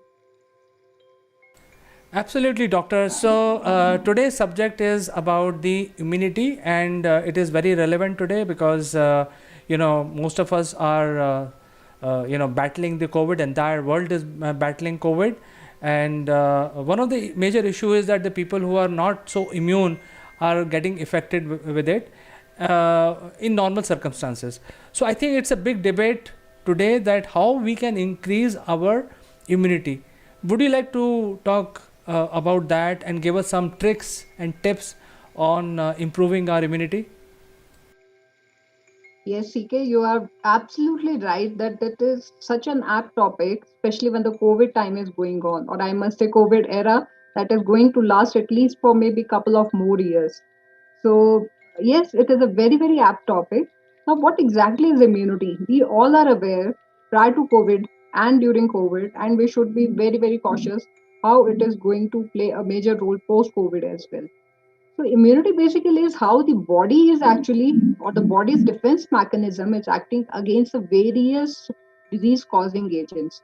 It's very, very crucial because this is body's first defense mechanism where it comes to act immediately against a different kind of pathogens. So immunity is pretty much required, and people who lack or have low immunity for various reasons, they tend to, come to the clinic and they keep on complaining of frequent cold coughs, or you can say gut issues, constipation, or frequent bowel habits. So these are the few indicators which, and there are many actually in kids and different groups, it tends to vary. So it is very, very crucial to work on how immunity can be improved in an individual, especially considering the COVID era. Now, coming to how we can actually improve is first is to have a good home management.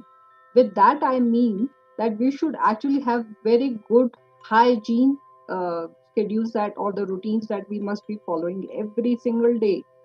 Now, to I would like to stress little bit more on that is that please wash your hands every time, not thinking that the COVID will be over sooner and we can just get back to into the old habits. No, that's actually incorrect. We need to take good care of the body by maintaining a good hygiene, washing our hands frequently, taking bath every single day, changing clothes. So the basic hygiene factor plays a crucial role in maintaining the immunity for a longer time. So yes, I stress a lot on hygiene. Second is diet.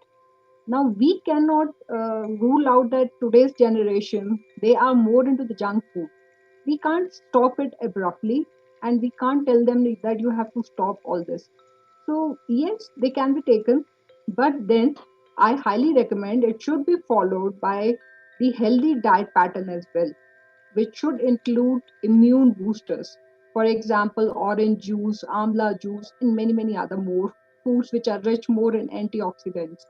So we can't avoid junk foods, they're part of the lifestyle, you can say. So, but then to counter the effects of the same, we must continue and follow a fixed schedule of the diet pattern which are required to boost the immunity. Third, which is very important, is the factor that we should exercise consistently and regularly. It's very, very crucial. If you overexhaust yourself in the gym, it tends to low down your immunity.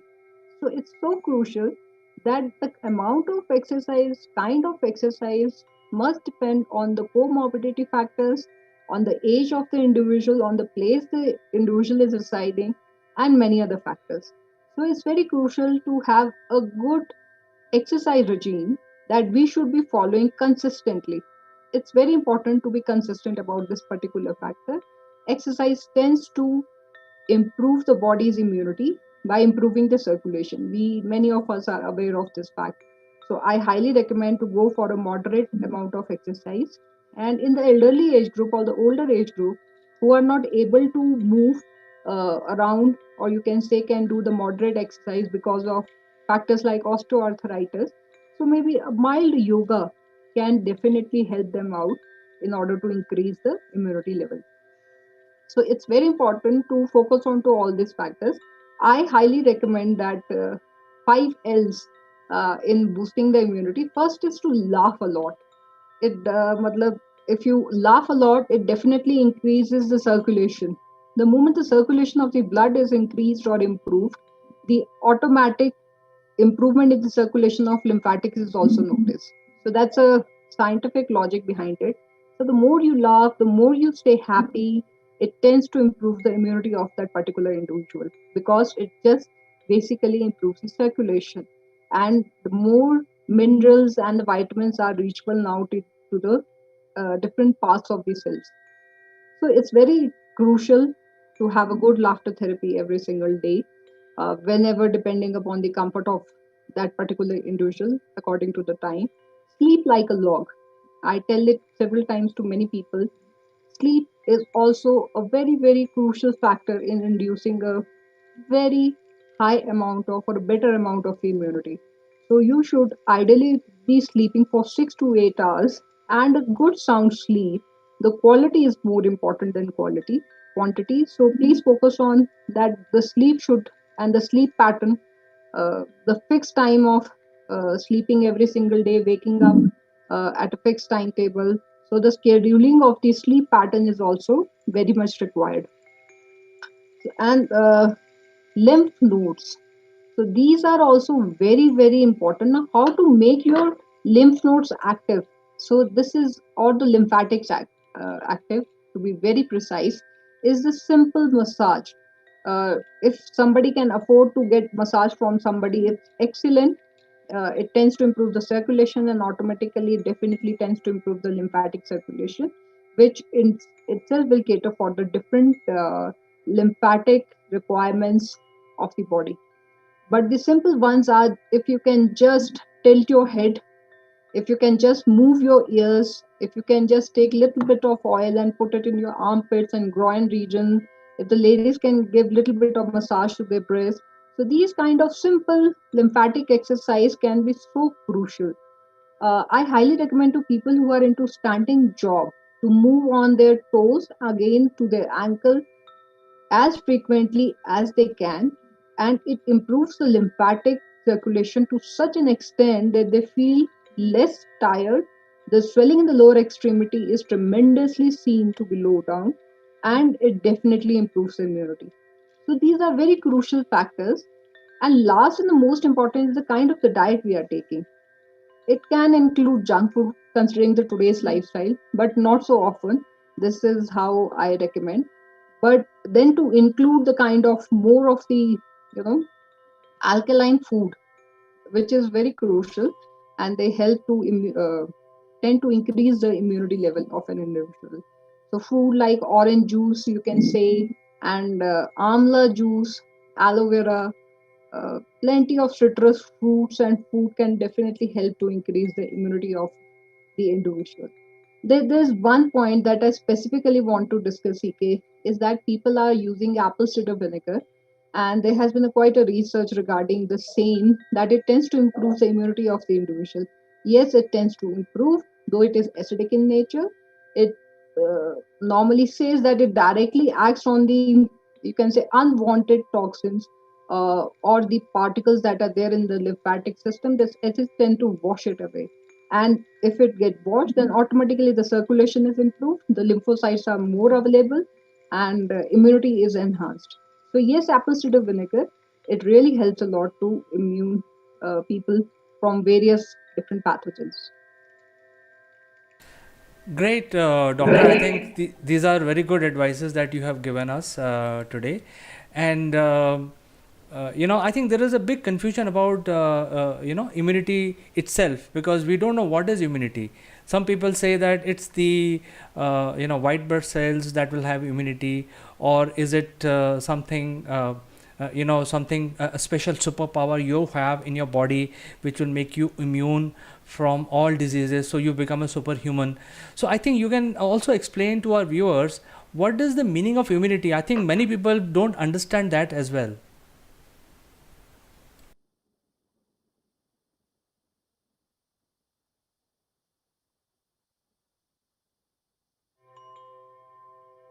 Yes, CK, definitely. In fact, you will come across such a good number of people who says that strength or the power, physical power, is somehow is immunity. This is how they define it, which is pretty fine on their part. Because if your immunity is good, you tend to have a good cosmetic value of the body. You tend to stay healthy, and physical strength is also enhanced. So yes, so there are different ways how people define the immunity. Now, what exactly is immunity? Immunity is something, you can say, it's like a defense mechanism of the body for various different pathogens or to the particles who are harmful to the body. And also, side by side, even if somebody gets exposed, we get exposed to such particles every single day.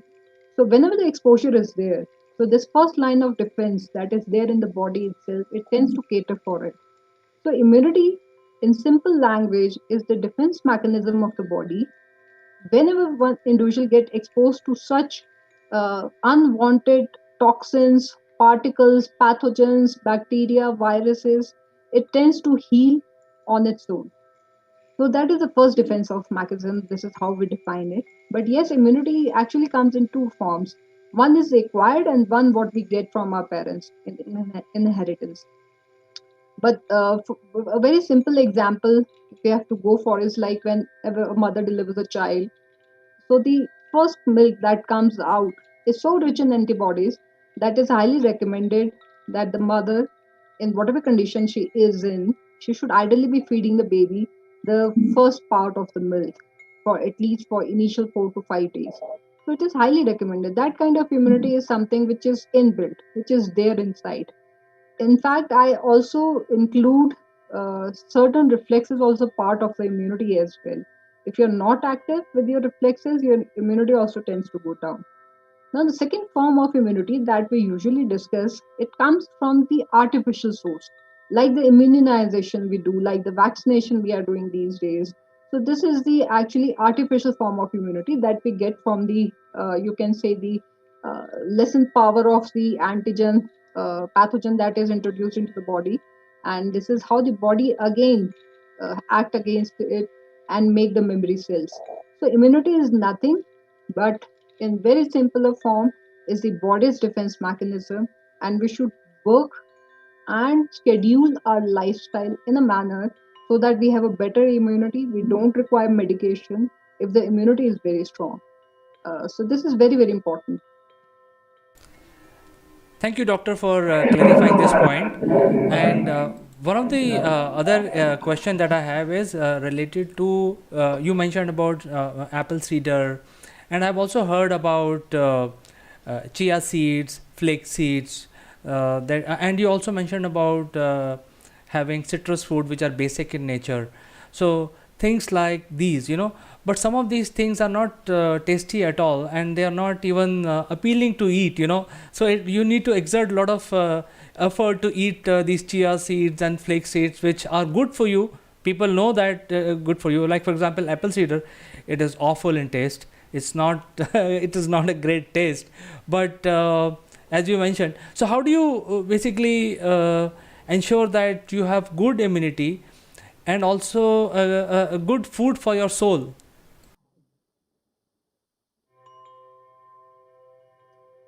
Yes, EK, I totally agree with you. They tend to taste so bitter and unfamiliar to the tongue that we don't feel like having it.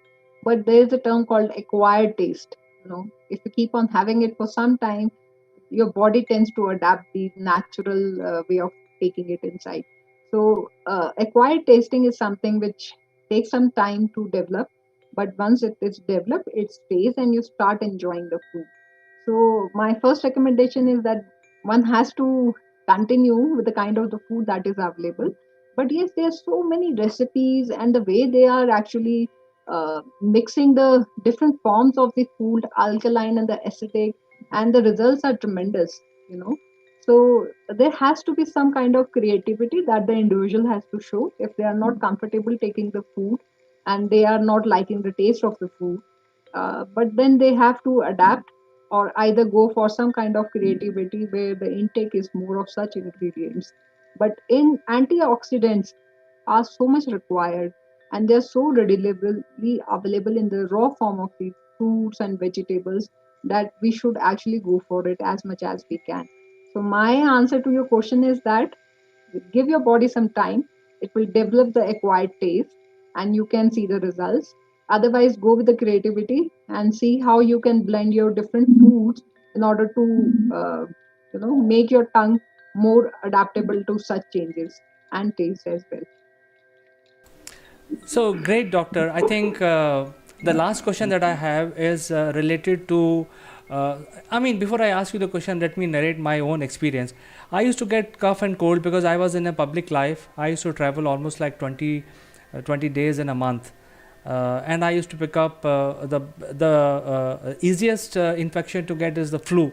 So I used to get this flu very often, and this is like 10 years back. And then somebody told me that, if I go to swimming pool, start swimming, then your immunity will improve. And this exactly worked for me, because first time when I went in a public swimming pool, I got all different kinds of flus, and I was bedridden and for a few days and so on.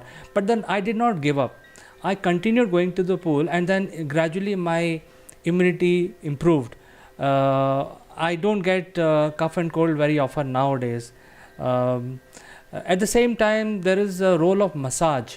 So do you see any, or do you have any opinion about these activities like swimming or going for massage to improve immunity?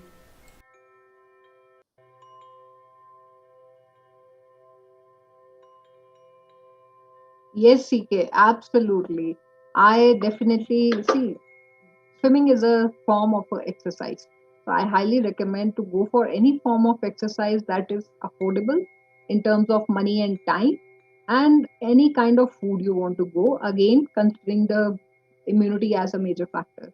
So swimming is a kind of a excellent physical exercise, and one should do it, and definitely it improves the circulation, and in turn it will cater for the lymphatic, and in itself lymphatics will cater for the immunity of the body.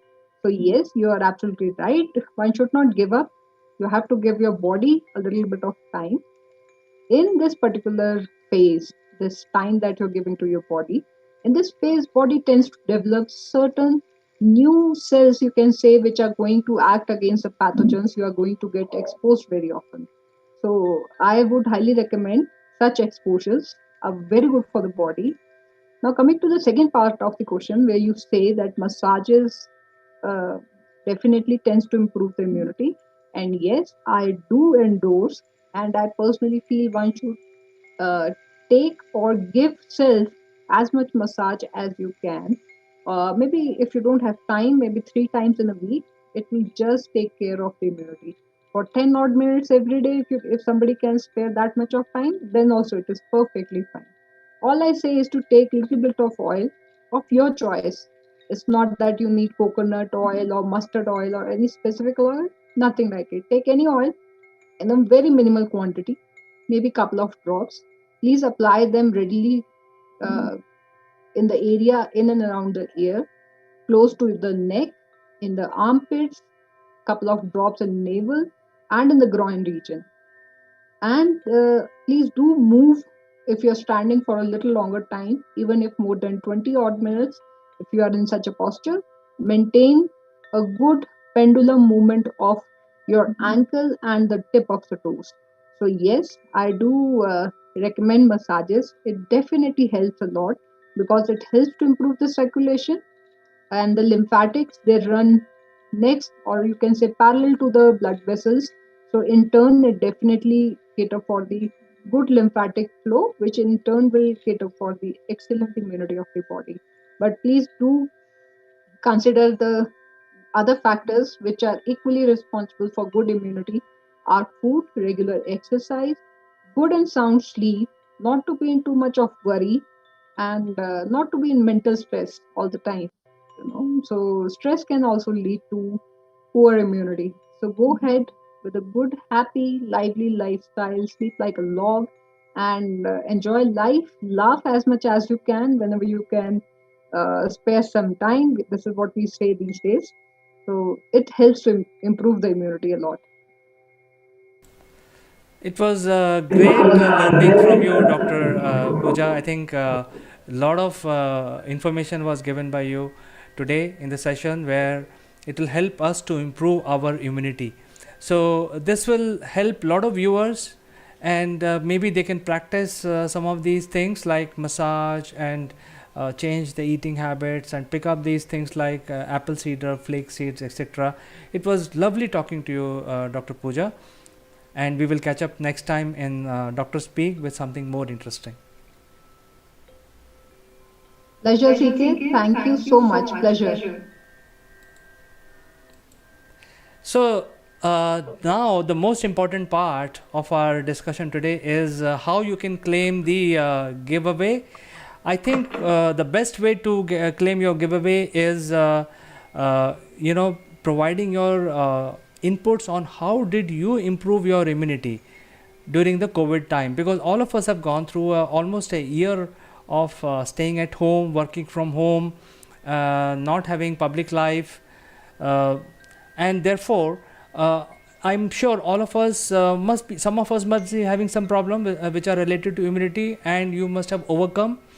So if you write your comment in few words, how did you overcome the issue related to immunity, we will select the best answer, and you will get the 1 hour consultation absolutely free with Dr. Pooja Bedi, who will tell you further how you can improve your immunity and you will become a superhuman. So with this, we will end our discussion and hope to receive your comments in the program, and we will actually select the best person and contact you directly to give away the free consultation that we want to give to you, to the viewers. Thank you so much, and we will catch you next time.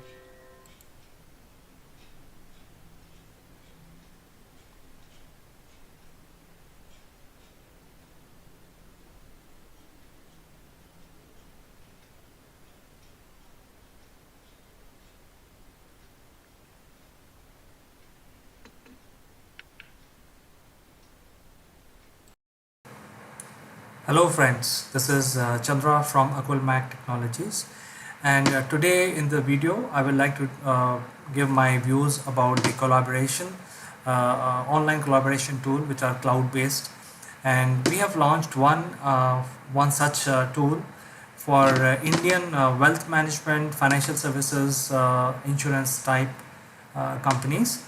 Now the idea is basically when their officers are engaging with their high net worth customers, then they have to spend a lot of time in traveling, crossing the traffic, meeting the client, convincing him, and so on and so forth.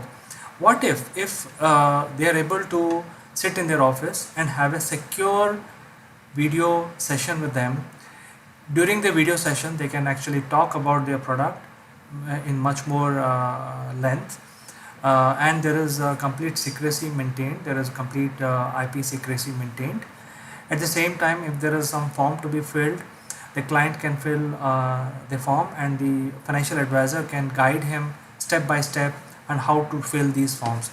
All of these steps are recorded in an audit trail, and with 128-bit encryption, and all of this is available for future scrutiny, etc. So the advantage in this collaboration tool is, one, the finance officer is not traveling and wasting a lot of time going through the traffic and so on and so forth.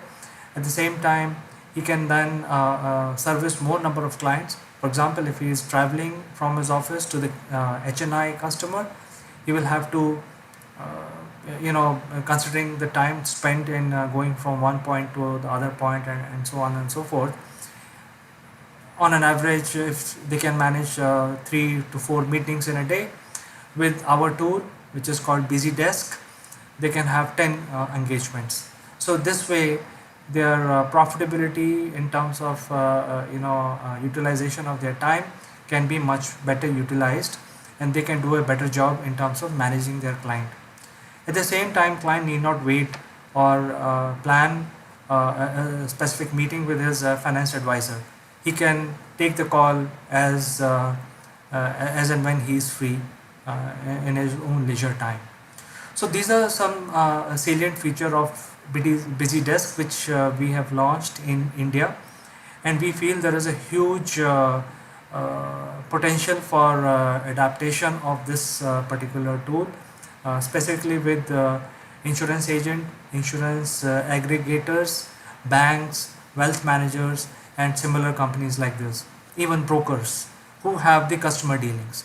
So with this, I would like to just leave this at this particular point, and look forward to meeting the insurance and banking players and giving them this demo of how powerful this tool is. Thank you very much and see you next time. Bye bye. Who let the dogs out? Who let the dogs out? Who let the dogs out? Hello friends, welcome to Top Brass, and today is day 16, and most of the people in India know that out of 736 districts, few districts have been put under total lockdown, which is in our own interest for the benefit of citizens, because the total lockdown would mean that rest of us are protected and the people who are inside the lockdown will be taken care of by the authorities. So I think while this is going on, the lockdown situation, whether it is a partial lockdown or a total lockdown across India, I think we need to keep our motivation levels up. We have to ensure that we are working for the nation, for the world community, for the entire humanity in some form or the other. So with this, I would like to call Neville, who can give us more information about this word called motivation. Good morning, Neville. Good morning, CK. Good morning, everybody. Day 16, motivation levels are probably getting a little low. So you're absolutely right. Motivation, what is it? And I'm going to ask the question to everyone, but unfortunately, the only person I've got on the screen at the moment, CK, is you. So, what motivates you? Well, I have work cut out for myself. I have a routine which I follow. I don't think about anything else.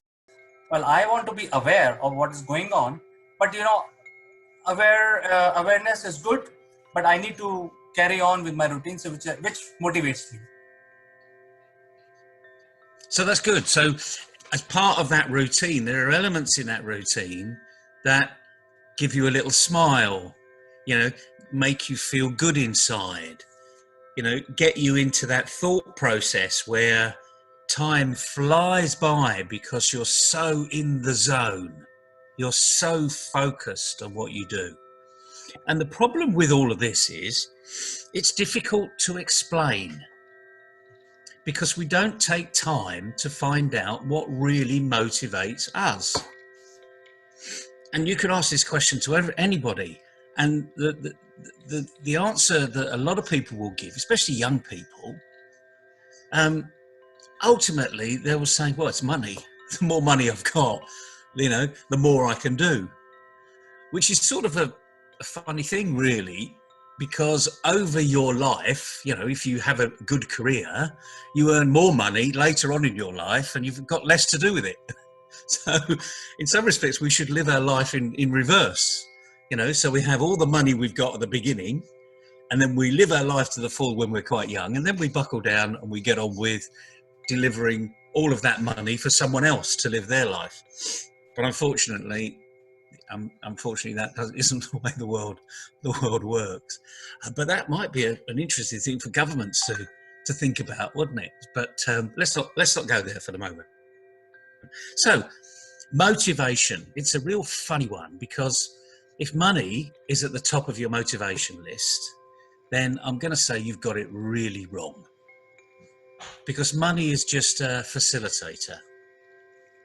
So you need to think about what really motivates you. And the likelihood is, over time, that might change.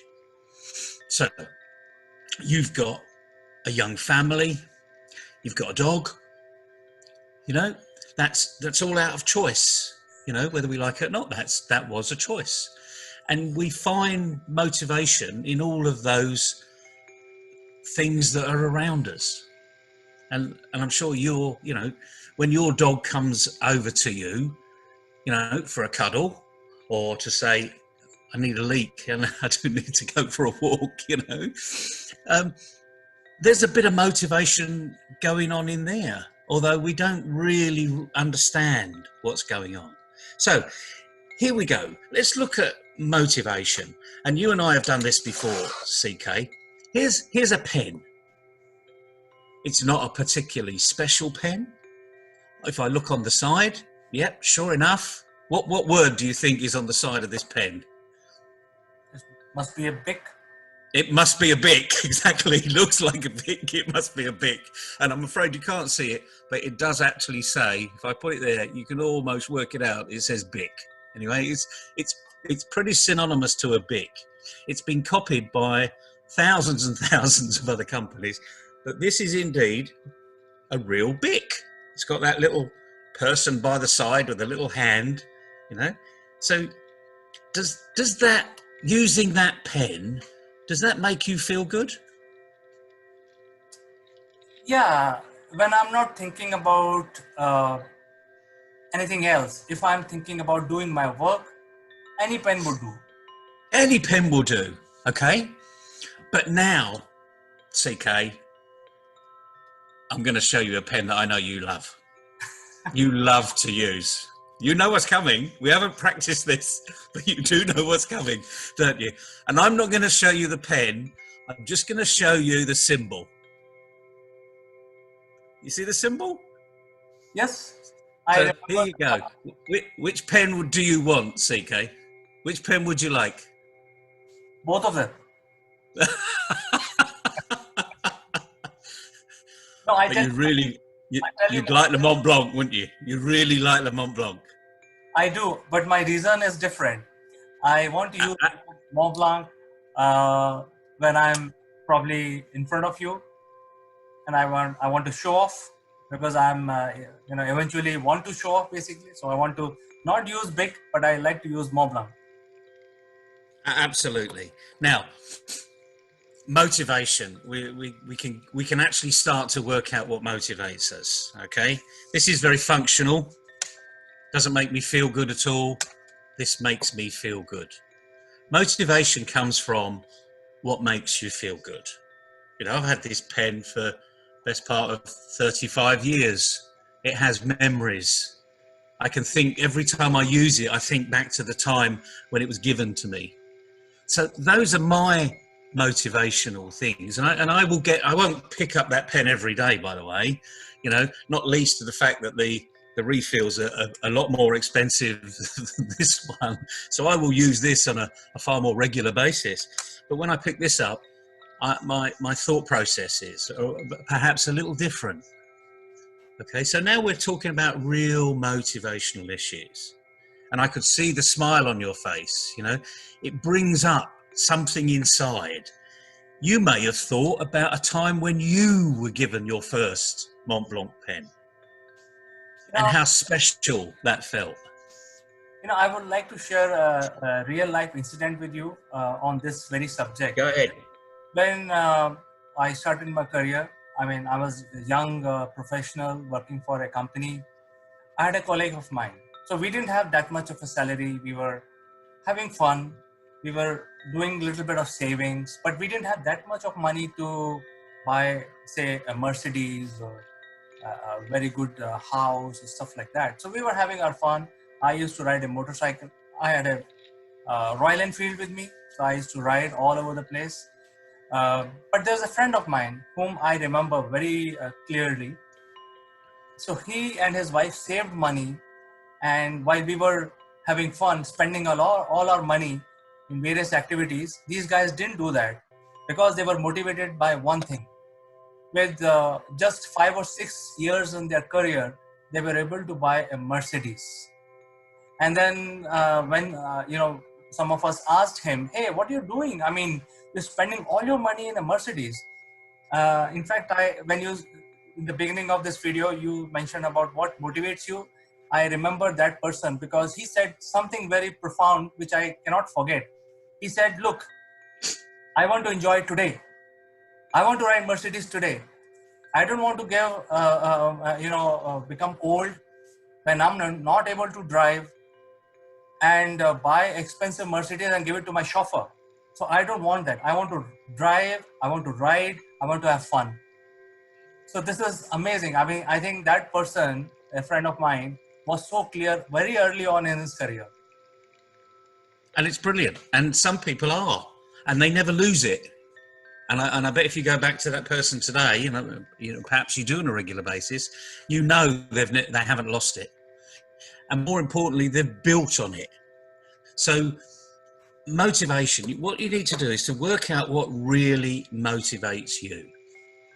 And the key thing here is, although it may motivate you, it may not motivate someone else. And equally, although what you put down on your list, because what I'm going to ask you to do today is to write down a list of everything that motivates you. Although it may be on the list, so family motivates me.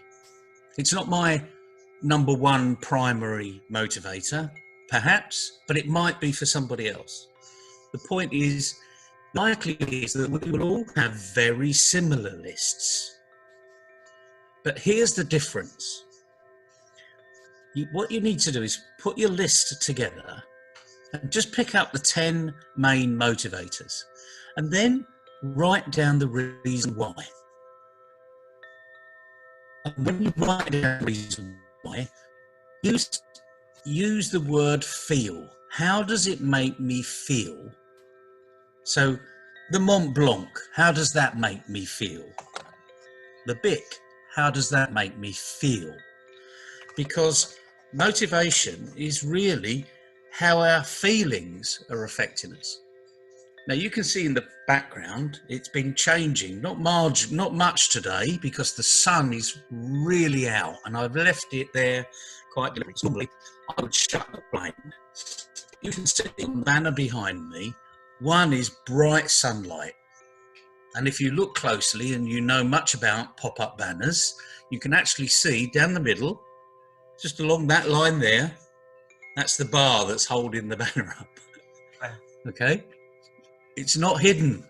It's not artificial. You can see it. That's reality. Look at that sun. Now, that motivates me because the sun's smiling.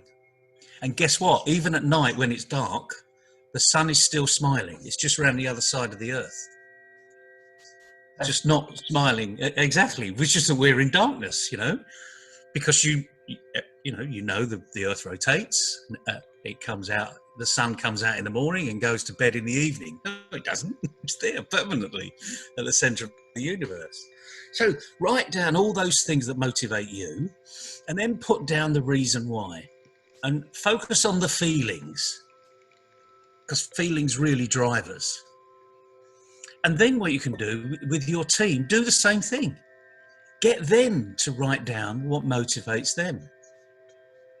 And if you've got a good relationship with them, and by now, believe you me, on day 16, you should have been building that relationship, they'll share it with you and they'll tell you the reasons why. And as soon as you know what motivates them, you can help what they do every day reinforce that motivation. And then what's going to happen? So if I motivate you to do something in your business, CK, what are you going to do? You're going to do more because it's really enjoyable, or you're going to do less? Well, I'm going to do obviously more. Absolutely, obviously. I mean, this isn't rocket science, And then by doing more, guess what? You'll get more enjoyment out of it, and it'll be more motivating. This is really complex engagement theory, okay? But the more engaged I am, the more productive I be. And engagement comes from what am I motivated by? So today's letter, motivation. And our motivation separates us from everybody else. And I'm going to use your little phrase you love using. It gets you out of being me too. Because we're all humans, but you don't want to be a me too. Your organization, your business doesn't want to be a me too. You want to stick out. And part of sticking out is people understand who you are, what motivates you. And the other little phrase we use sometimes is people buy from people. And that gets you out of the me too. which you and I have run, several online programs of this, and it's really refreshing. But the key thing today is let's get motivated. Write down your top 10 things that motivate you, but more importantly, put down the reason why and focus on your feelings. How does this make you feel? And then you can reorganize it and maybe come up with a slightly different variation on your 10. And then ask your team to do exactly the same thing. And then share it amongst your team. So everyone realizes that we can all be motivated together on a common purpose. So it's a really, really important word that little understood, unfortunately. In fact, you have given a great idea. I am going to run this with my team. In fact, what I am thinking is I will run a poll asking these 10 things, what motivates you most, and then we'll see how we can engage the people by and large. And it's a great idea, Neville. I think thank you very much for sharing this idea with us. I think it's a great idea to engage people.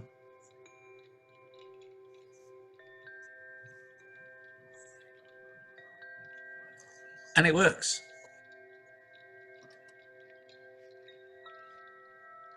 Yes, Neville. So thank you for sharing this today, and we will catch up with a new word and new information tomorrow. You have a good day. Be safe.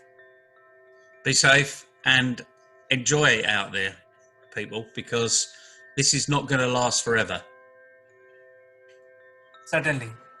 So see you tomorrow, Neville. Bye-bye. See you tomorrow. Bye.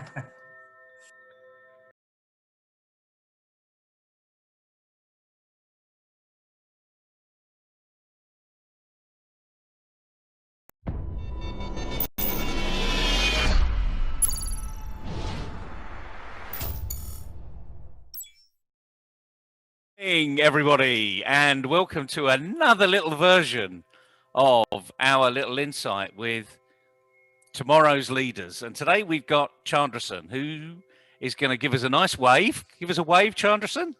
Nice big wave and a smile. There we go. Fantastic. And a big smile. Yeah, we're going to get a smile going through. And what today we're going to be talking about is robotics. So, Chandrasen, this is over to you. What is it about robotics that you get excited about? I get excited by fixing the parts of the robot. By fixing it, so manufacturing it. And do you Yes. follow a plan, or do you create your own plan? I follow the plan. You follow the plan. Well, that's a message for everybody. And when you follow the plan, does it always work? Not every time. Okay, not every time. So when it does work, how do you feel? Very nice. Very nice. Okay. Jolly good. Well, come on then. Tell me about robotics. What have you built recently? I'll just build a robot. Name the wheelbot. Okay, and can we see a picture of this robot that you've built? Yeah, I'm just sharing the screen. Okay, here it comes. Brilliant. This is the main body of the robot. It has all the gears and machinery in it. I'll just take out the wheel to show it to you. As you can see. Oh, right. The wheels just click off. As you can see. Excellent. And I can see it's got, so that's one of the big wheels. Yeah. It has three to four gears with a motor. The motor is powered by a solar panel which is over Where's here. you show the solar panel? The solar Yeah, panel's there. Well, it's on the top, so that's obviously where the solar panel's going to be.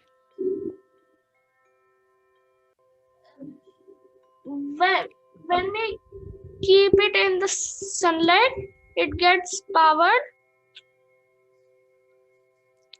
And those wires that are coming out, is that the feed from the solar panel? Yeah.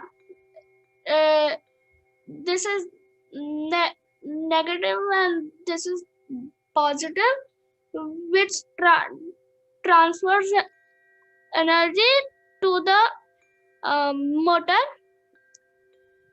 and the gear system move the wheels. Okay, and you talk about a gear system. So this is, you know, for the very professional people, we've got a power to weight ratio here. So this looks quite a light robot. Does it move very fast when it's ready? No, it's medium speed. Medium It's speed. It's not fast, it's not slow. Okay. And do you have a remote control with it, or is that something to be done in the future? No. There's something to be done in the future. Yes, it So how long did it take you to build this robot? 2 to 3 days. And what was the most exciting part about building the robot? Building the central body of it. Building the central body. Was that quite detailed? Was that quite intricate? Yeah, Did it fall apart a few times before you put it together? yeah, three to 4 times it happened. 3 to 4 times, but you persevered with it. So you had patience. Yes. Did it annoy you when it fell apart? No. You just decided to put it back together again, and the next time it's going to work. Yeah. Jolly good. And what part of it was the real exciting part? So you said you like putting it together and physically following the plan. But what time did you have the biggest smile on your face? When everything was apart. When everything was apart? What, all the little bits? Or when it was put together? Yeah. So when it was put together, that was the biggest smile on your face? Yeah, it was. So when it actually was it when it started to work? When you started to see it move? Yeah, that was the exciting part. So explain to me when it starts, when you've literally put that last piece together. Just explain to me what you did and how you felt. I just put the wheels together. I felt very nice. And when you put, so were the wheels the last thing you put into the robot? Is the small wheels. Just the small wheels at the back. Okay, so you had the big wheels on and the small wheels at the back. And it was in your hand. And what did you do then? So you must have been pushing it with your hand. Yeah. So what did you do then? Were you scared it might not work? Were you excited? Where did you take it to make it work?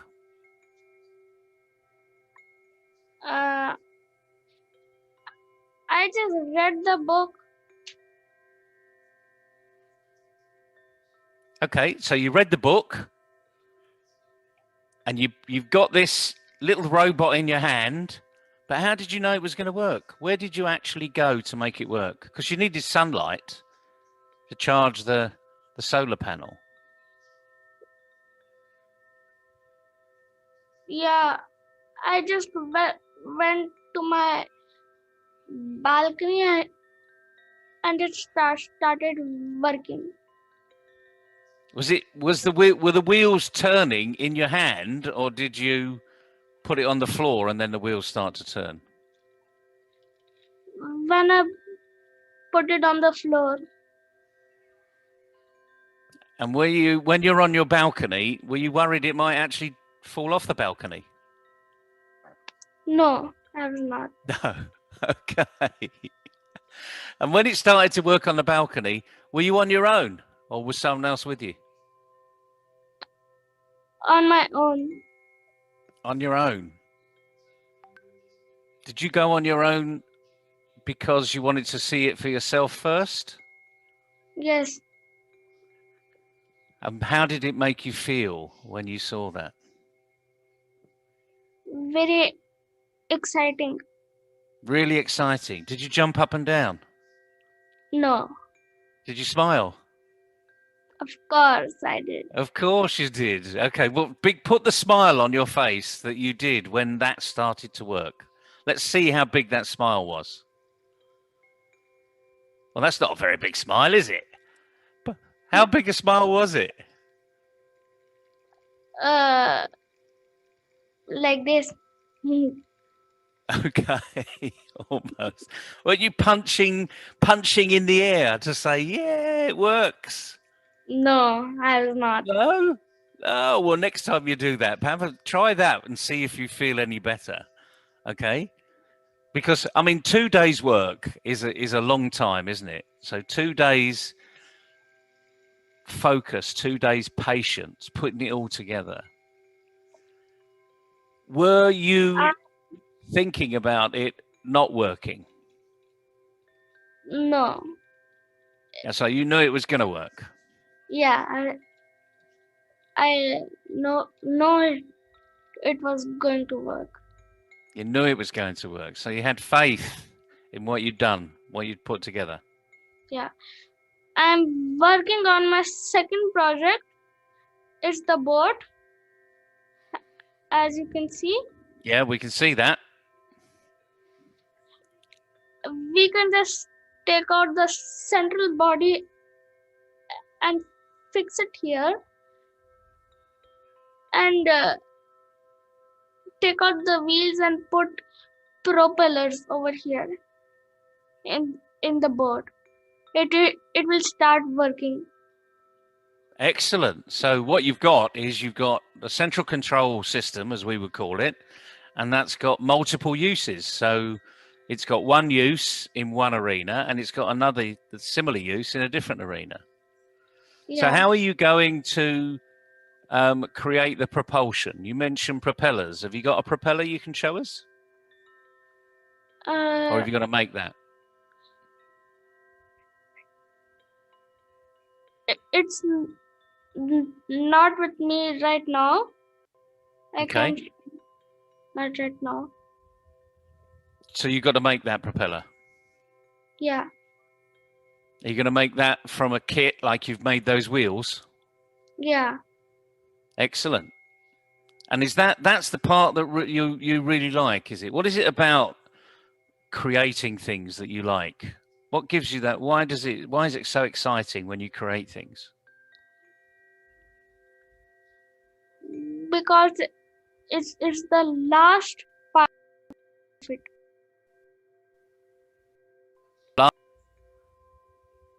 And what about the plans? Do you really look at those plans all the way through, or do you just pick up the plans and just do it? I just read the plans and then do it. Okay. And how many times do you read the plans? 2 to 3 times. 2 to 3 times. Why do you read it 2 to 3 times? If I have any mistake, I can correct it. So you do it so that you can just make sure that you've got it right in your mind, so you know how things are going to go. Yes. And what is it about the plans? Would you like to create plans when you get older? To make the plans? No. No, you don't want to make the plans. You want to stick to making the robot themselves, do you? Yes. And if you've got a boat, which is your next project, Yeah. what project would be after that one? I will make a motorcycle. A motorcycle. Okay. So we've gone to a robot with 4 wheels, to a boat with a propeller, to a motorcycle with 2 wheels. Yeah. And how a motorcycle, with a robot that's got 4 wheels, it's very stable because 4 wheels sit on the ground. How are you going to make your motorcycle be stable? I will put 3 wheels in it. 3 wheels. Oh, that's a smart move. So, how's that? How will it look like? Just try and explain to everybody how that motorcycle will look like. It has 3 wheels in back and 1 wheel in front. Oh, so 4 wheels. You're going to put 3 wheels at the back and 1 wheel at the front. Yeah. Okay, so that's going to be very stable, isn't it? Yeah, it will be very stable. And do you think it will go faster than your first robot? No. Why is that then? Why don't you think it will go faster? Because this has only 4 wheels. It will be 3 wheels to balance it. It will not balance. So I will take more time to do it. Okay. And you're going to use the same power source? Yeah. That's probably why it won't go any faster then. Because you're using the same power. Have you thought about increasing the power? What would you do to increase the power? I'll just keep 2 solar panels. 2 solar panels. And what will 2 solar panels do to your power? It will create much energy with, and it will have 2 motors. So will you get twice the power, do you think? Yeah. Yeah, it's what they call a linear relationship. Have you heard of a linear relationship? No, I didn't. Oh, you've learned something new today. If I do one thing this way and then I double it, I get twice as much. So it's a linear relationship. If I put 3 times as many, what happens? It's 3 times the energy. 3 times the energy, exactly. So it's linear. And they also call it modular. So you learned a few new words today that perhaps weren't on your plans and in your vocabulary. So when this idea about robotics started, do you want to use this experience that you're finding now? Would you like to make a career, do it in the future when you get older? No. No. So what would you like to be doing in the future?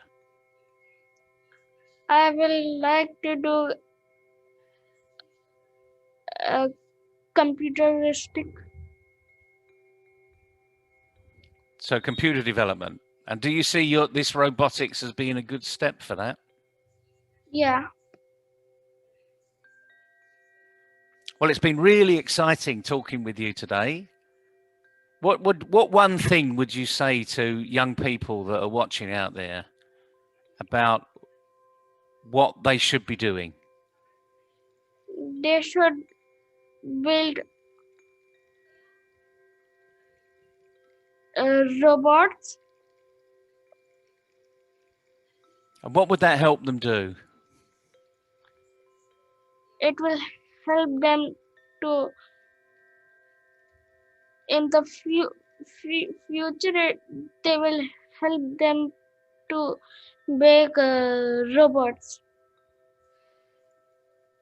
So it's good to help. It's good to get the mind thinking about creating robots, because in the future we're all going to have robots, aren't we? Yeah. Yeah, robots are going to be doing everything for us, hopefully. Well, good luck with your next project, with your boat. And once you finish that, perhaps we can have another discussion about what it was about your boat. Yes, sir. I will let you know. Fantastic. Okay. Well, we're going to say goodbye to everybody today. And we say Bye. goodbye with a big smile. Big smile? Bye. Punch the air? Yeah. Okay. Nice to see you. Bye.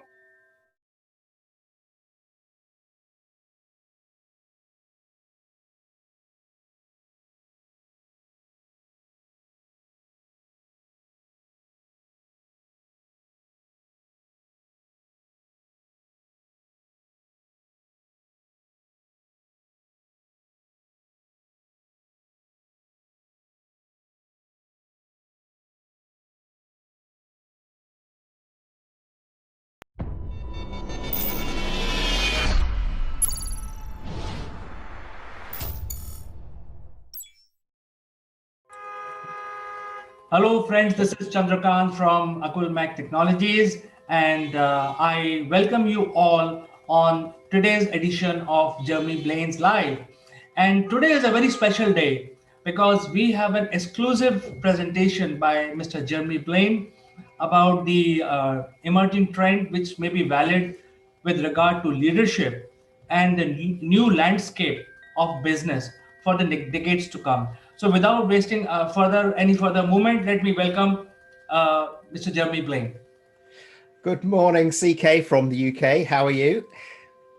Yes, I'm good, and we are in Delhi, so it is as cold as London, probably.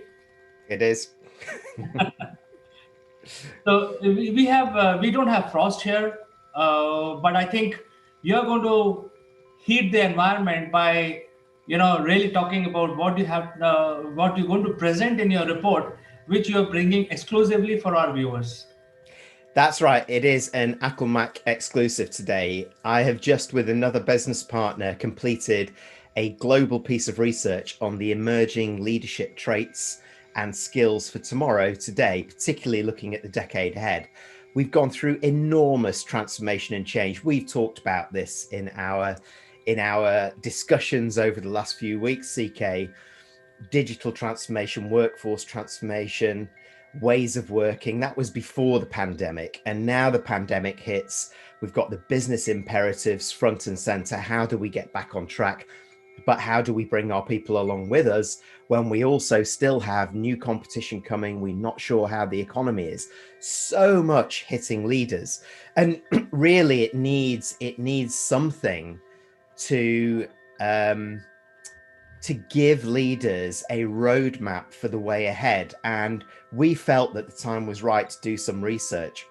So we looked across 4 regions and 27 countries, including India, as it happens. I'll pull out a little bit of data today.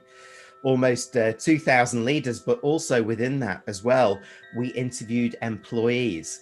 So we brought in the leadership perspective as well as the employee perspective to give us an idea of not just what the challenges are, but how leaders are doing and what needs to happen differently over the next decade, but starting now.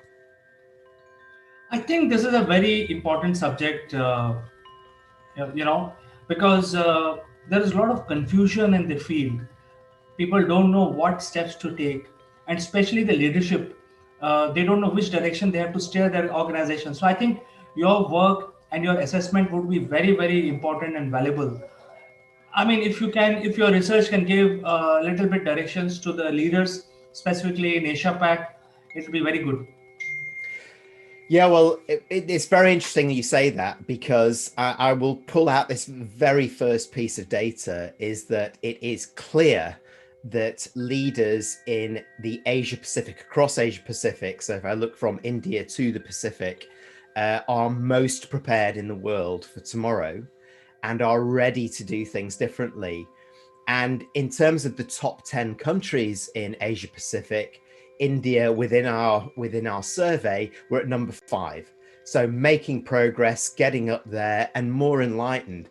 You know, what's interesting for me, I'm calling you, of course, from the UK here. It's interesting for me, the 3 key areas that were really struggling at the other end of the scale was the territories in Africa that we surveyed, territories in the Middle East we surveyed, but specifically the UK. Least prepared, but that comes with a very big Brexit effect, as much as the effects of what's impacting leaders that I've talked about before.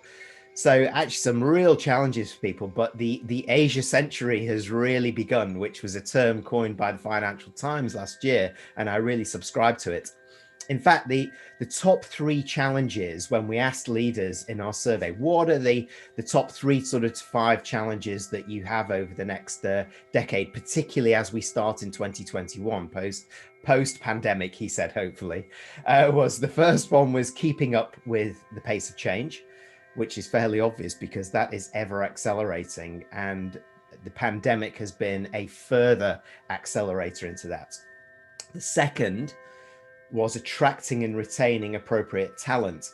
And when we went deeper into that, leaders have started to realize that talent does not just mean your permanent employees. It means those independent workers who will increasingly be part of your workforce, and therefore who are the highest value that need to impact your company.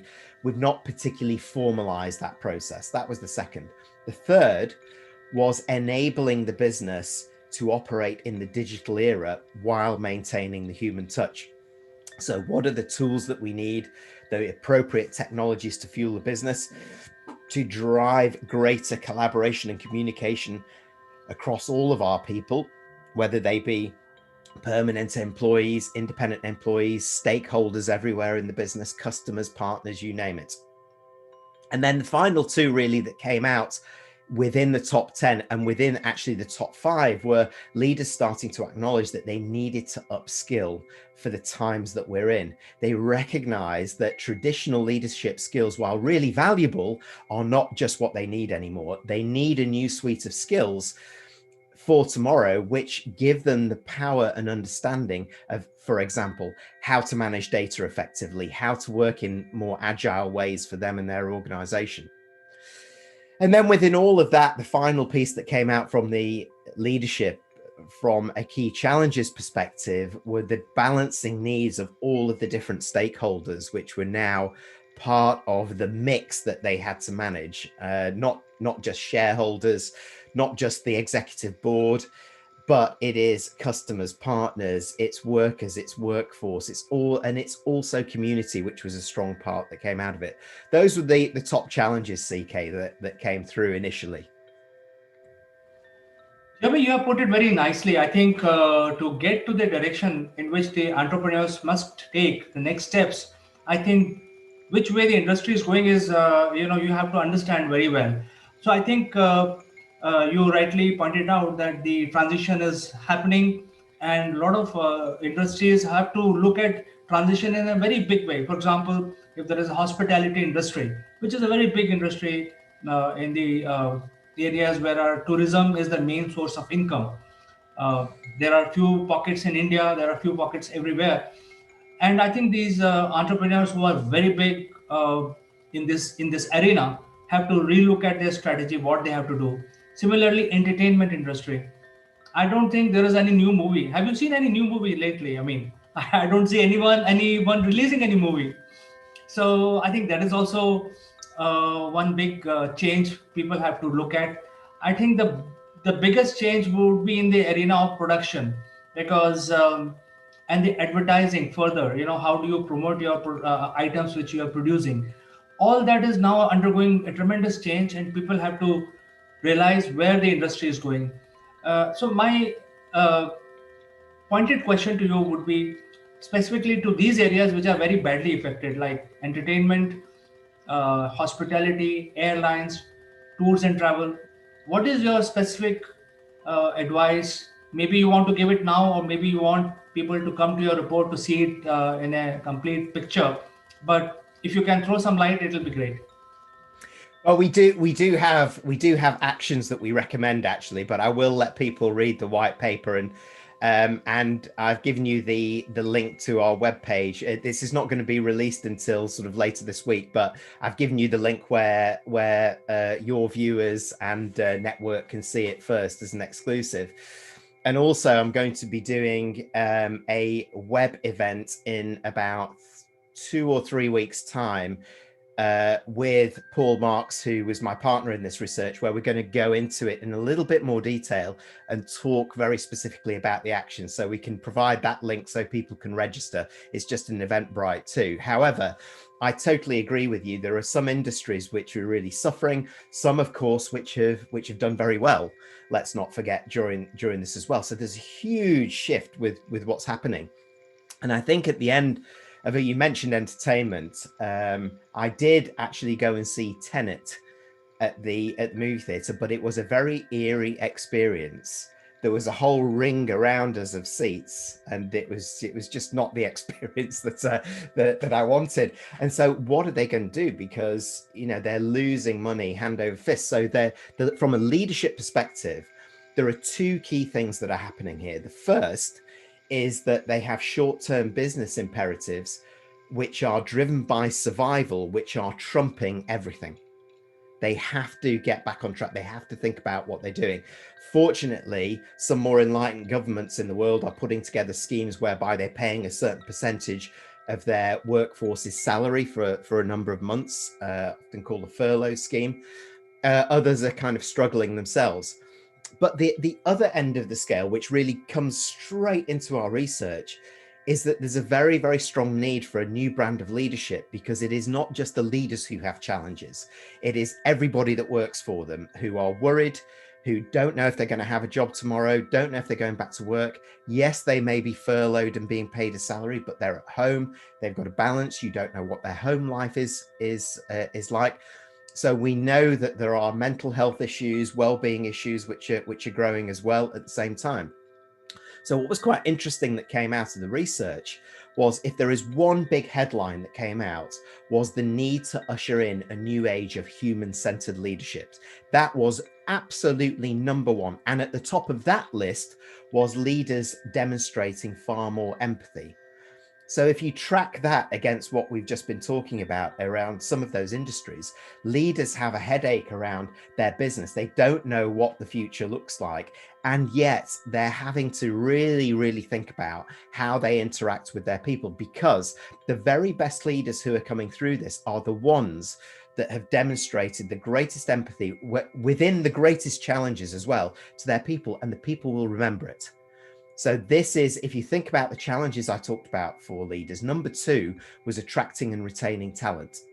Now, if leaders demonstrate the great empathy-centered leadership through this pandemic that their employees and stakeholders can really get behind while trying to protect the business in very uncertain times, they will emerge as the ones who will be the most attractive leaders for employees everywhere looking. So of those traits coming through, those more human-centered traits coming through, I talked about empathy. The next one is being a master communicator. The next one is also living and breathing the transformation that needs to happen in the company, even if it's adopting remote working for the longer term. They need to be able to walk the walk as well as talk the talk. The more enlightened leaders are acknowledging they need new, different skills. So if I think of some companies like Citibank, for example, they are practicing actively reverse mentoring. They're bringing in their millennial workforce into the boardroom, and they're saying, you need to help us. How do we integrate the most appropriate technologies to help us here? So that's really key. So actually, the things that the worst leaders are doing from a pandemic response. So let's go back to your question as well. Let's say there are leaders who are really worried about business survival, and they can't see beyond that. They're not able to see what everybody else is going through. And the number one challenge and the number one factor, which employees who responding to us find the most negative trait, was the pandemic response, a poor pandemic response, poor communication, focus on the short term, but also they see their leaders being overwhelmed by multiple pressures and priorities. In fact, to the extent that through the survey, what became very clear was that employees were seeing a narrowing gap between their capability and the capability of their leaders. So in some of those industries, for example, in particularly hospitality that you mentioned, employees are starting to stand up and say, give us a chance to help you, because we can also do things at our level which are beyond our job description, but also will help you with the health of the business and the future strategy. So they're forcing an age of empowerment, which of course the more enlightened leaders are embracing, because they think that, and they feel that this more collective approach to business help, short-term business challenges, long-term maneuvering and navigating of the business is best shared. And you've got some fantastic people in the business to do that with. So there's a few things that came out of it specifically for that, CK.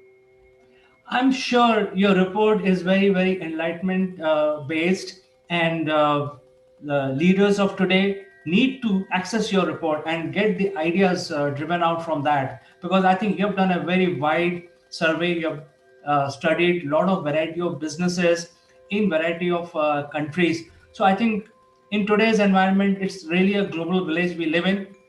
Your report will be very valuable for the viewers and the leaders who are watching this program. And I think there is as much discussion we can have. It's not sufficient. So I think it's best to do reading on about the report. So we will publish that link so that people can access the report, and maybe also join your webinar, which is going to be planned in 1 week's time. That may be very valuable for the viewers.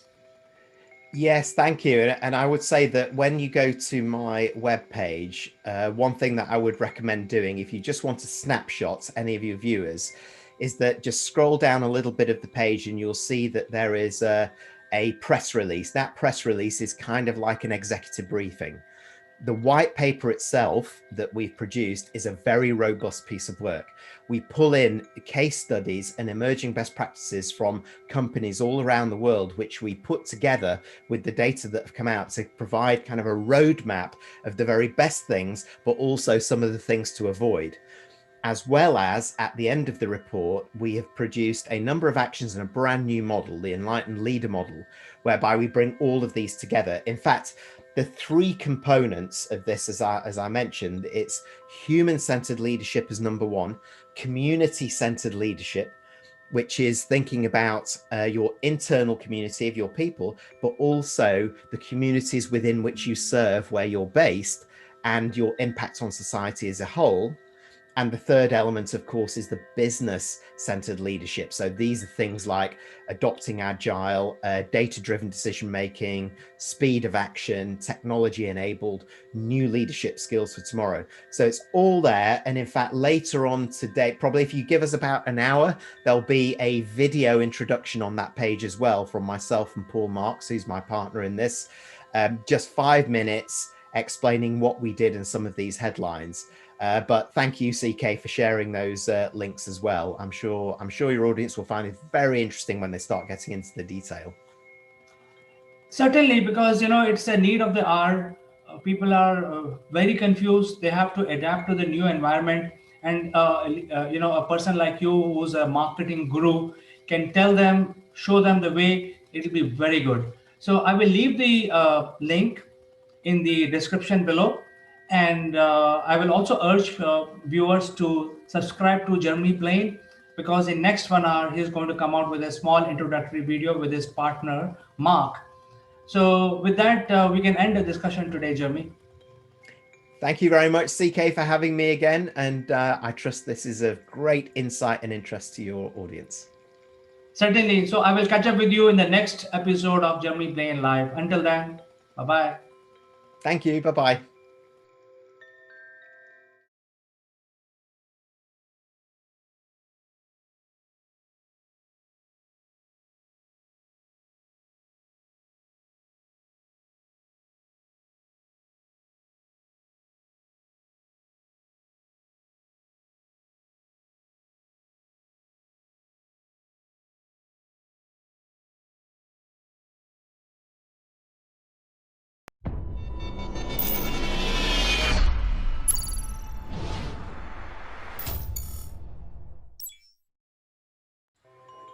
Hello friends, I am Kanchan from Akulmach Technologies and you are welcome to our series Great Kings of India.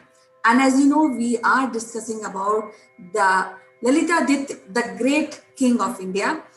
And you know, we can safely compare him with Alexander, though he is far ahead of Alexander in terms of carrying the empire, conquest, and he was a very, very good king with who is somehow not being given due credit. To discuss more about this wonderful king, the great king of India, Lalita Ditte, we have renowned historian Mrs. Meeta Joshi, who is the head of the department of one of the prestigious college in Hyderabad, St. Anne's College for Women. So welcome to the show, Meeta ji. How are you today? Namaskar, Kanchan. I am fine. How are you? I am fine, ma'am. And as you know that we are discussing Lalita Dit the Great in our this episode. So I would like to hear more about his conquest, his ability as a general, how things were at that point of time when it comes to army of Lalita Ditya. See, we all know that Lalitaditya was a great king. Okay, and what makes him great is his military skills which he possessed. He had many Chinese mercenaries and generals in his army, which made his army more, superior. And if you see the conquests, at one point of time, his empire was from Uzbekistan to Sundarbans in the Bengal. So it was a huge empire, a huge empire. After defeating Yashovarman, the king of Kanigupch or Kannauj, he headed towards the south, which is known as Dakshinapatha in the pages of history. So Dakshinapath was a trade route. So he went through that route. He even in the records in the book Raj Tarangini written by Kalhana, it is mentioned that he even went till the Ratta Empire. Ratta means Rashtrakutas, which were in down south.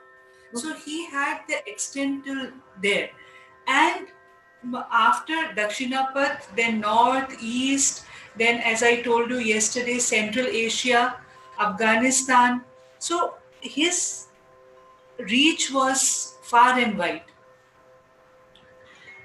About his military skills, if we see, one thing which makes him very, very unique from others, like as you mentioned in the introduction, that we call him the Alexander of India.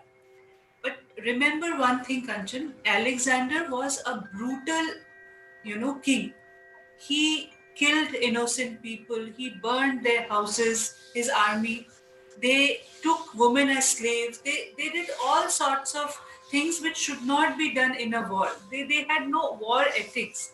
But Lalita Ritya and his army, they followed the war ethics written in the Shastras.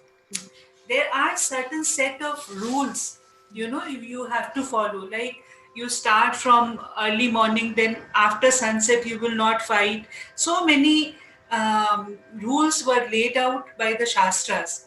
Then you will not harm the innocent people. What the foreign invaders did, the Islamic invaders or foreign invaders, they destroyed the crops, they killed innocent people. They raped the women. They took children and women as slaves with them. All kinds of atrocities they did. But in the contrary, Lahitaditya was a king, a general who followed the ethics of warfare. They followed the ethics of warfare, and as I told you yesterday, even his name is mentioned in the one of the books related with the Tang dynasty of China. That means he had relationships with them. Even Al-Baruni, Al-Baruni, he was a visitor to India who wrote in his chronicles in around 12th or 13th century.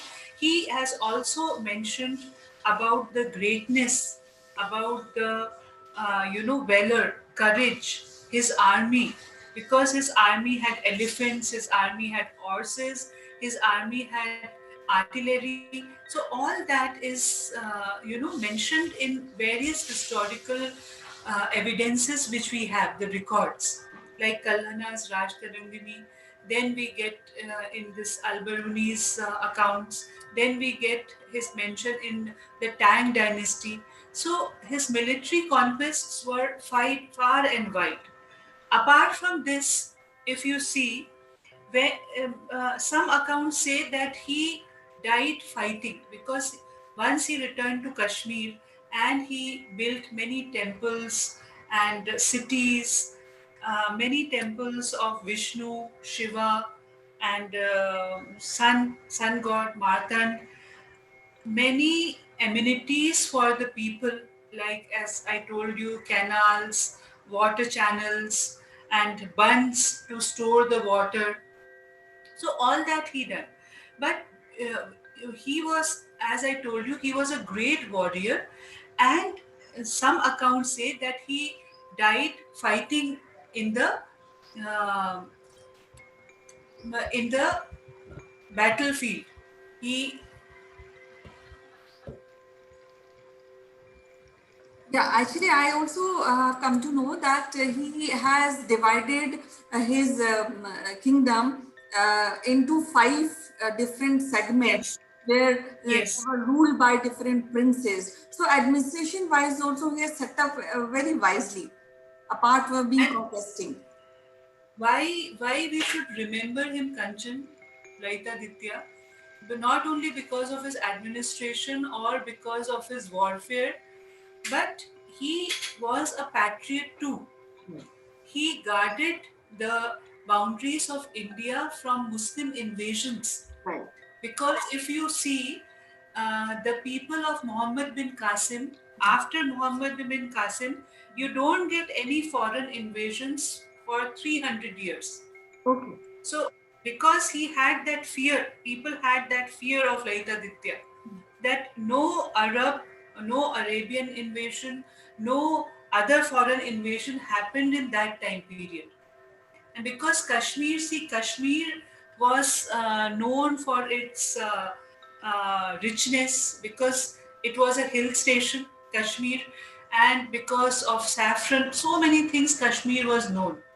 So foreign invaders, they were allured to attack that area.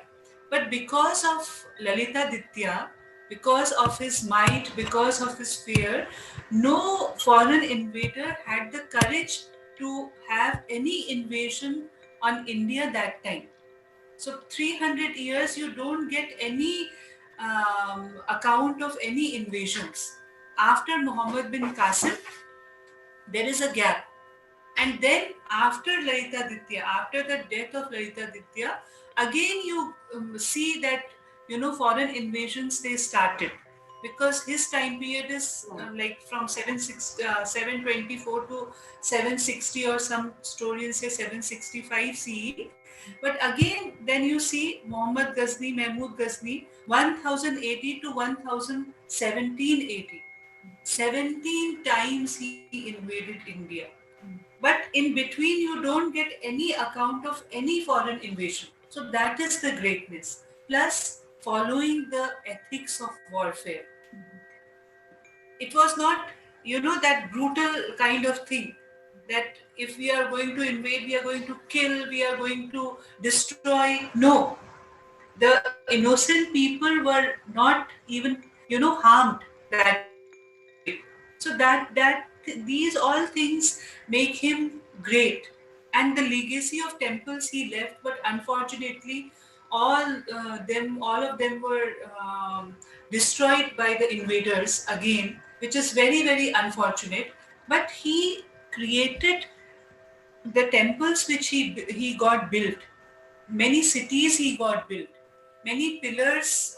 One pillar is there which is around 65 feet high, and there is a garuda on the top, the vahana of Lord Vishnu. So that way, architecturally also, he built colleges. He built in Raj Tarangini, it is mentioned that he built even universities, Vishwavidyalays. But again, all that was destroyed by the invaders. Whatever work he did, that was totally destroyed by the invaders. Because if you see the San Martin temple, only now the remains are there. So the main temple was surrounded by 84 small shrines. And it is written that in his time period there was temples, shrines in every village, town, city. So uh, cultural growth was also there, not only architectural, in field of this education, agriculture, all aspects he worked, all aspects. Yeah, so when we talk about Lalita Dev, so is can we think that his empire, his history is being systematically being erased from history book, or how it is? Since when he conquered and when he reached with a wealth to Kashmir, and he has, I think, established Kashmir in a massive way in terms of administration, in terms of building great building, architectural advancement. So, is it possible that his profile is systematically being erased from history for some reason? Yes, 100% it was done, because you don't find mention about him in your history books. You know all the Mughal emperors. You get a mention in our textbooks. Why not Lalita Ditya? You please tell me. Yes. And he was such a great king. He was such a great king. Yeah. He yeah, see, only in his time period no invasions happened. Why? Because he was a courageous king. His his people were afraid of him because of his courage, because of his army, because of the setup he has done. The Chinese mercenaries, the Chinese generals who were there in the army. You find all other mentions. You find Akbar in the history books. You find the kings of Delhi Sultanate. Right. All you find Muhammad bin Tughlaq. You find a mention. You find a mention of Alauddin Khilji. Again, he was a barbaric king. So why not Lalita Ditya? Why not Lalita Ditya? It is quite sad actually, because we have in our history such a great king who has maintained, conquered area more than anybody else in that point of time. And then there was also somebody who has, at that time, I think Caliphate was also in a shabby period. There was so quarreling, fighting was happening at that part of the world, but he still maintained and stopped because people The, are the, attacking. the Khalifa sent people that time to India. That Junaid was killed by Lalita Ditya, and after that they were got so frightened that no person from the Caliphate visited India in his time period. Yes, and I And think yes. I'm sure, Kanchan, many people would not be knowing about Lalita Ditya. Before there are videos in YouTube, yes, but it was not a popular name. So it is very sad.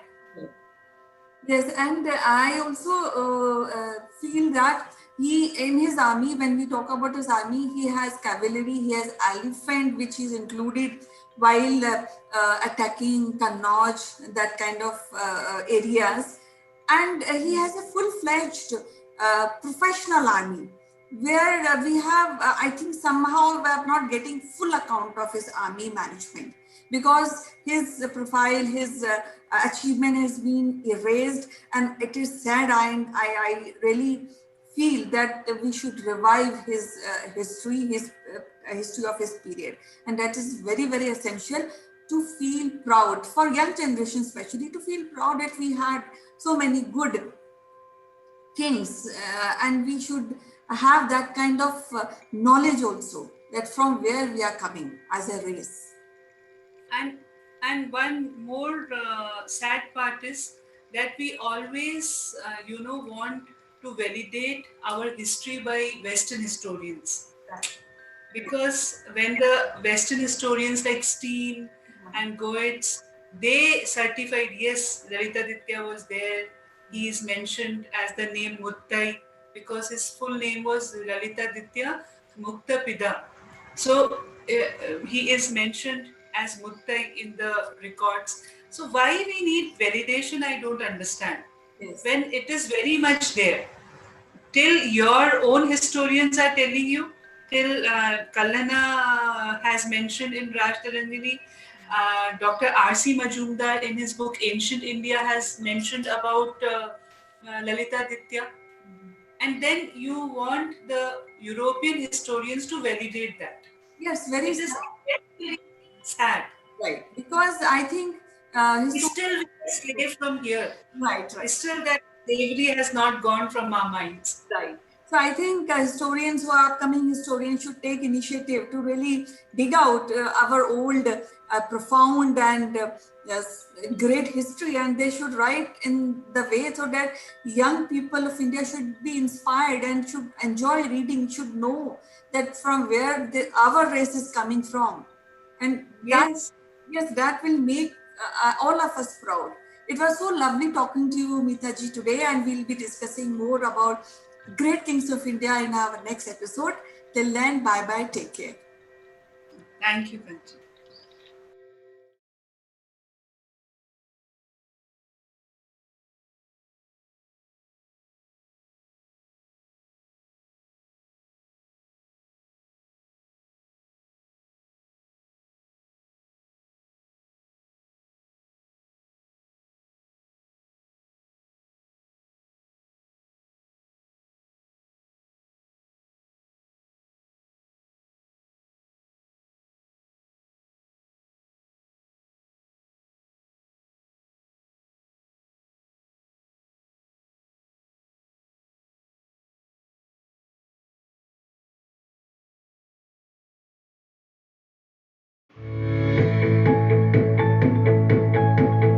I'm Kanchan from Akulmach Technologies, and you are welcome to Top Brass. Today we have Ritu Gupta, who is the CEO of Four Seasons PR. Welcome to the show, Ritu. Thank you, Kanchan. Okay, Ritu, now, as you know, this is the second phase of lockdown, and we call it 2.0, and today is the 7th day. So what is around you in this second phase of lockdown, and how people are reacting, and anything new you observe? Well, this is the second phase of lockdown, and people, I find, they're very positive about it. They are like ready to cope up with anything, and they are doing many things to keep themselves away from any kind of tension. People are cooking, they are creating jobs for themselves inside the house, and most of the people I see have become very health conscious. They are doing whatever kind of exercise they can do in the house, and walking and going to the terrace, doing some kind of exercises. And some people, they have their own gym on the terrace. So it is very good. Keep the exercise or taking care of your body keeps you away from all kind of anxiety and tension. I think this is something which is very good. people of all ages are into some kind of exercise. So, do you feel is any activity which is a kind of hit in your neighborhood? I think people are talking a lot, and I think it's very good. Healthy gossiping is always good. People are talking, getting to know each other. Obviously, they are in their balconies or they are calling each other up, and exercising, which is very good. And people have become more conscious and they are reading a lot. I have noticed over the time period of few days that many people known to me, they have started reading a lot. Reading, e-novels or the novels they already had or books or magazines. But I think it's a very good exercise. It's a very good brain exercise. So Yeah. now coming to you, so how you are managing your days in this 2.0 lockdown? Well, I'm doing lots of household work, which every one of us is doing. Then I'm doing lots of cleaning work also. And like I am doing this show with you. And for that, I do lots of research work, for lots of study thing. And I watch TV. Yes, I listen to music. I love listening to music. And yes, I am doing also, I'm into walking. I walk a lot because I think it is required right now to walk a lot since we are not having much of physical activity. That is what I think. And what about you, Kanchan? Yeah, I also do exercise. In the morning, we have our own gym in our house. Right. So we do exercises, and we have kids. So they demand different dishes. They are bored of eating the regular kind of food. So I prepare good food for them. And then we have some classes which are going on. So I do that also online. Then I'm also trying to learn painting. So all this is happening. Yes. So I think the online thing is a big hit with people right now because you are finding everything online these days. Correct. So I Yes. think it will, this kind of arrangement of online will going to stay here for a longer period of time. I think so. Yes, absolutely. Yes. So all the best to you, Ritu, and be healthy, stay safe, and eat healthy. So till then, Yes. with the new topic, we'll meet you again. Some other. Thank you, Kanchan. And you also stay safe and you also cook nice food because I see you are making lots of nice, yummy food. Thank you. So I will get to see more of such things. Thank you so much. Take care of yourself. Thank you. Bye-bye. Bye-bye.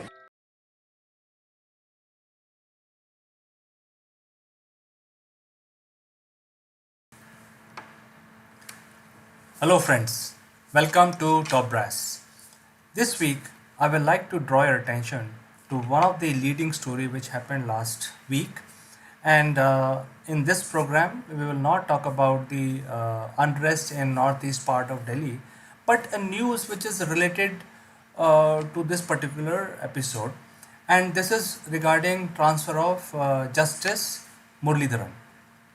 Now, as we all know, Justice Muralidharan has been a remarkable judge. He has given some great judgment which had far reaching effects on the Indian society.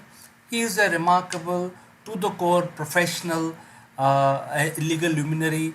Uh, you know, he is the best judge, one of the best judge in Delhi High Court, and he in level of seniority he is number 3 in Delhi High Court.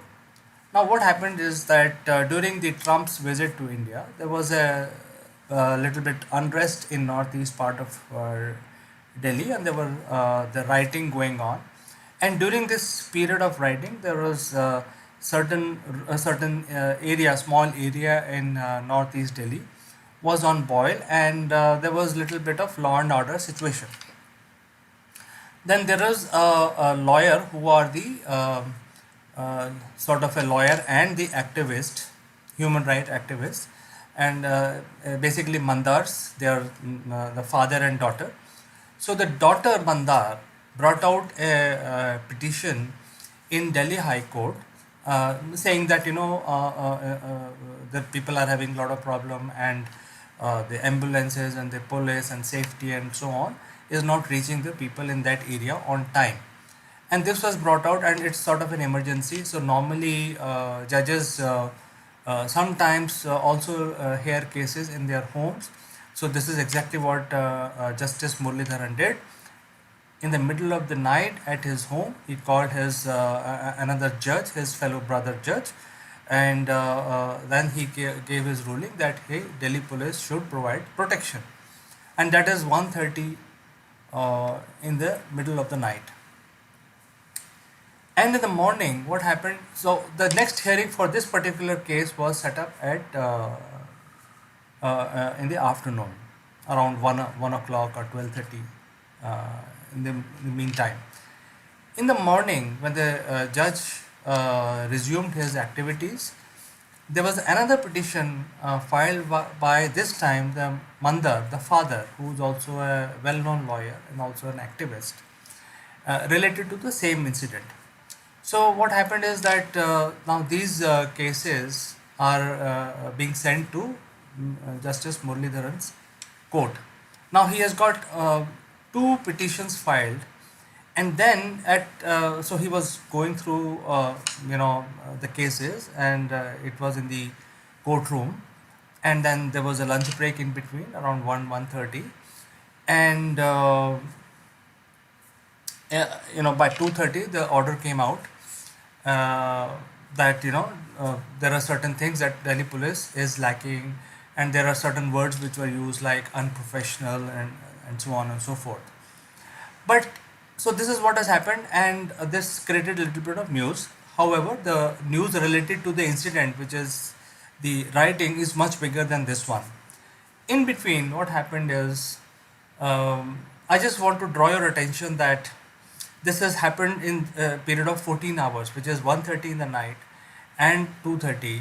So roughly about 13 to 14 hours duration, where people have taken they have slept, they have attended to other things, and then at 2:30 he came out with a ruling which is sort of, or which looks like that the Delhi police is being put on the spot, and they had given the judge has given the Delhi police 24 hours to give response. At the same time, Delhi police fighting the rioters, and there was a huge problem at hand to solve for Delhi police. So Delhi police got in a fix. In the meanwhile, I'd like to draw your attention that this particular judge was transferred on to Chandigarh way back on February 12th. But the government of India did not notify that. And since the Delhi police is very bravely, countering the activities which are related to mayhem and rioting in northeast part of the Delhi, it became sort of a situation where the Delhi police is getting a lot of bad news from all over. They were losing their people, their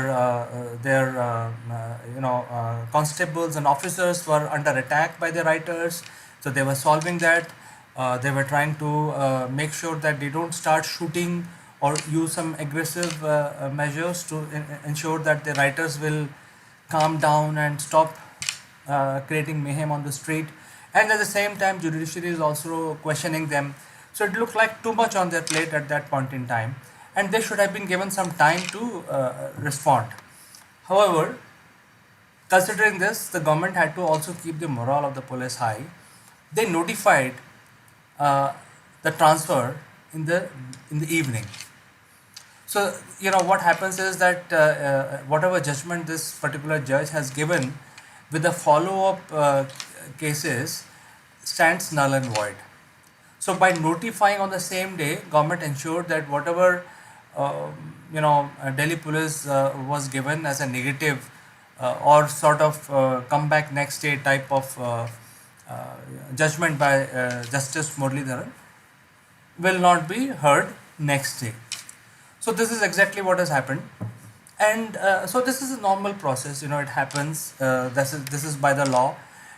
Whenever the judge is transferred, all the orders taken on that very day when he is transferred are null and void.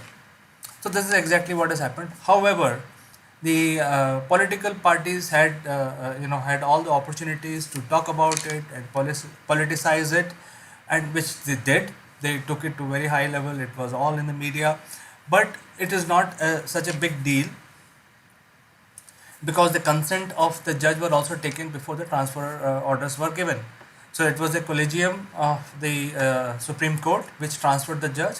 The consent was given by Justice Muralidharan, and it all happened by law. The only one minor thing is that since that judgment came on that day, on the same day, government notified the transfer to Haryana and Punjab High Court, and he has been asked to join the services in Chandigarh.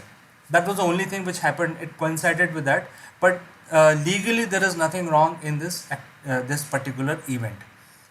So this is my analysis, and I personally feel that Delhi police was having too many things on their plate on that particular day when they were trying to calm the people. They were losing their officers to rioters. There were a few deaths also. I think all of us know about it. Um, and at the same time, Delhi police uh, definitely needed some time to cool things down so that they can get back to the court and give a proper response. So this is exactly what has happened, because the Chief Justice of Delhi High Court is back and they have given them 6 weeks or something like 1.5 months time to respond. So which is sufficient time for Delhi police to prepare and give a proper response. Now there is calm. The life is coming to normalcy in northeast part of Delhi, and I think this is everybody is happy. And this is the event that happened last week, along with the mayhem and the violence in northeast part of the Delhi.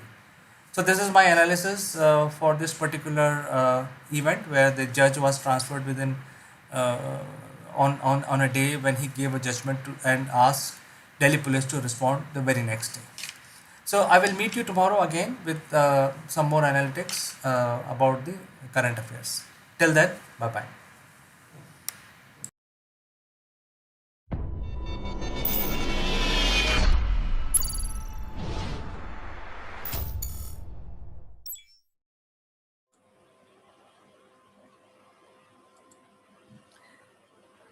Hello, friends. I'm Kanchan from Akulmach Technologies, and you are welcome to our show. Today, we have a very interesting personality, and she is Professor Amita Sinha. She is a former professor of landscape and architecture and South Asian studies, University of Illinois, USA. Has also taught in the Department of Architecture, Regional Planning, IIT Kharagpur, and also in the Humanities and Social Science Department of IIT Gandhinagar. She is the author of Landscape in India, the famous Forms and Meaning. She is also a senior Fulbright researcher at Indian National Trust of Art and Cultural Heritage, New Delhi. She's also a recipient of Fulbright Nehru Academic and Professional Excellence Award Fellowship in 2018 and 19. So without wasting any time further, I would like to welcome Professor Amita Sinha in our show. Welcome to the show, ma'am. How are you today? Thank you. I'm very well. You know that we had been discussing about mandala architecture, and we last episode we have done on Varanasi and the city formation using few aspects of mandala. Now today I got interested to really know about the ghats of Varanasi. Now ghats in Varanasi are a riverfront step leading to the bank of river Ganga. The city has 88 ghats, and most of the ghats are bathing and puja ceremony ghats, while 2 ghats are used exclusively as cremation site. So, Professor Sinha, so today we are discussing about ghats. So, what you really think before you really, when anybody mentioned Varanasi ghats, what are the visualization you really come to know? I visualize the temple spires. I see the Ganga, and I see people on boats coming down from the steps into the Ganga, taking a bath, offering their prayers. Yes, actually, whenever we talk about Varanasi and its ghat, so many Indians, especially who wish to go to Varanasi and they want to do a holy dip in the river. So I would like to ask you: the ghats of Varanasi are very, very famous. So what is their function? Yes. Well, as you can see in this image, they stretch for 6.8 kilometers, and temple spires, sandstone palace buildings, boats. So they stretch on and on. So these are the most magnificent and longest stretch of ghats in the Indian subcontinent. The function of the ghats, as you know, is to take people down to the river. And the river does not have the same level. As you know, during the monsoon season, the river really rises up, and during the dry season, the river the level falls down. So in Varanasi, as the Ganga takes its northern turn, we have a topography here, a high ridge on which these palaces and temples are located. And to get down from that high ridge into the water, the ghats, which probably were just a kacha embankment 700 or 800 years ago, then began to be clad in stone, and slowly, the ghats evolved. And yes, as you said, there are about 88 ghats. Many of the ghats um, are very old, and some of them have been divided and subdivided. Now, I want to also draw your attention to how the Ganga floods during the monsoon season. So, at the lowest level, uh, uh, one can go down to the lowest step of the ghat and access the Ganga. As the Ganga rises, activities shift to a higher level, and during the 100-year flood, actually, Ganga submerges not only the entire stretch of ghats, but also part of the city itself. So, if the ghats had not been there, I think access to Ganga would have been very difficult. And the way the levels of the ghats work is with the different levels of Ganga rising and falling. And here in these photographs taken of Assi Ghat, we can see how the river during the monsoon season has completely covered this landing, and during the winter season, it has receded. And here in this image of the riverside palace, the red line indicates how high the Ganga goes up. And these palaces are built like almost like fortifications, because there are fewer openings. Otherwise, during the monsoon season, the water would enter. Now, the ghats are on the western edge, and so one can pray to Surya as the sun rises. And in fact, a lot of devotees get very early in the morning from the old city before 4 o'clock, 4 a.m., and they find themselves on the ghats as the sun rises, and they do Surya Namaskar. And of course, then bathing any time of the day, but especially in the mornings, because Ganga is the ultimate symbol of purity. And as one bathes, one is not only becoming physically pure, but is also shedding moral sins and is becoming ritually pure. Right. And the ghat, especially the Dashashmedh Ghat, is also the place where a large scale arti takes place. So in the evenings in the Dashashmedh Ghat, arti is done, and hundreds of people watch it. This photograph shows, and it's an aerial view, it shows all the different things that will happen during the day. For example, these wooden platforms are then occupied by ghatiyas or the pandas who do pinddan for ancestors. Then there is other kinds of puja going on, buying and selling of puja items, massaging, and shaving of the head, and so on and so forth. So the ghats are very lively, and this shows how during the day at Asi Ghat, the rhythm changes. So in the morning, you have Subah Banaras, and there are vocal concerts and there are yoga sessions. Of course, the Aarti also at dawn. And during the day, the activities pick up because many tourists live near Asi Ghat. So, this is also a place where tourist items are sold. There are restaurants and bookshops. Again, in the afternoon, it becomes a little, the rhythm becomes a little quieter.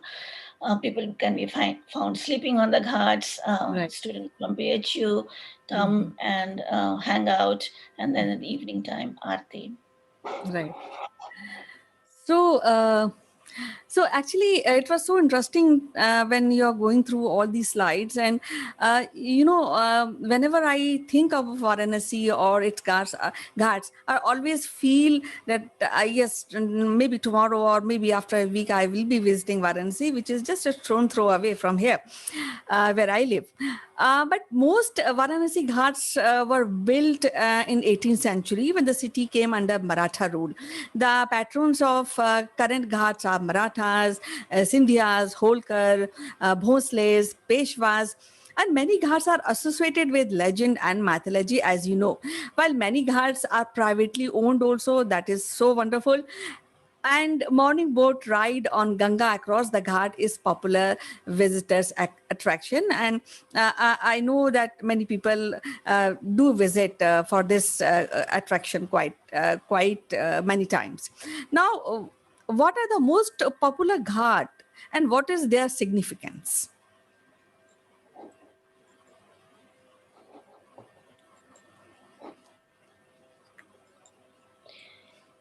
Well, if you can think of the Ganga riverfront at Varanasi in the form of a Vastu Purush Mandal, so here we have the spirit of the site, Purusha, and think of his spine as the Ganga rising through the spine as the Kundalini, and these would be the chakras through which it rises. And these 5 teeth are the 5 chakras, and they are really the most popular ghats, starting with Asi Ghat in the southern direction, then the Ashwamedh, Manikarnika, Panchganga, and Adikeshav Ghat. And here in this collage, each ghat has been associated with the essential constituent of all matter, the Panch Mahabhut. So wind is associated with Asi Ghat, ether with the Shashwamedh, fire with Manikarnika. Manikarnika is always burning, water with Panchganga, where 5 forms of the Ganga converge, and Adikesha with earth. And when we mapped the riverfront, as you can see, the city stretches behind the ghats, and within the 300-meter zone, the mapping shows actually that these 5 ghats are important because there is a convergence or a confluence of streams. And as we know in Hindu thinking, whenever 2 rivers merge, that becomes a very holy spot. So at Asi Ghat, there is Asi Nala and Ganga, and at Varana River and Ganga meet, and this is where the Adikeshav Ghat is. Now, these other 3 ghats, the streams have disappeared, but once upon a time, there were streams. So at Panchganga Ghat, for example, Ganga, Yamuna, and Saraswati are there symbolically, as well as Kirana and Dhutpapa. And they are no longer there actually, but they are represented symbolically in one kund and in sculptures. Similarly, at Dashashwamedh Ghat,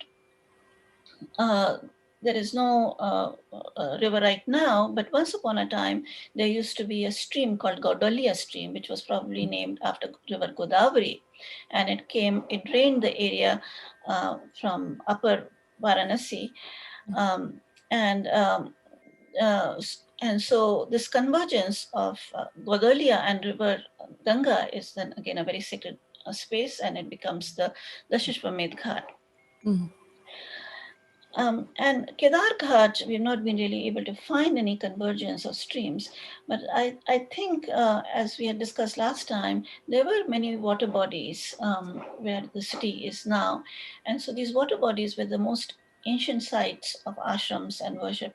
And the nalas that came from the water bodies, when they merged with the Ganga, these became the sacred sites where myths found a home. Right. Okay, so actually you just mentioned Assi Ghat, and I know that this ghat is very popular because it is one of the very few ghat that is linked with that city through the wide street. And if you happen to go to Banaras, you will find this ghat very easily. And part of this ghat is very close to Banaras Hindu University, so that makes people just drop in on this ghat and do ceremonies and pujas. But there, as we were discussing, Professor, that we have 88 ghats in Banaras. Now, can you please tell me about the temples on ghat? Because people go and visit temples, do ceremonies. So what are those important temples? Are they associated with ghats?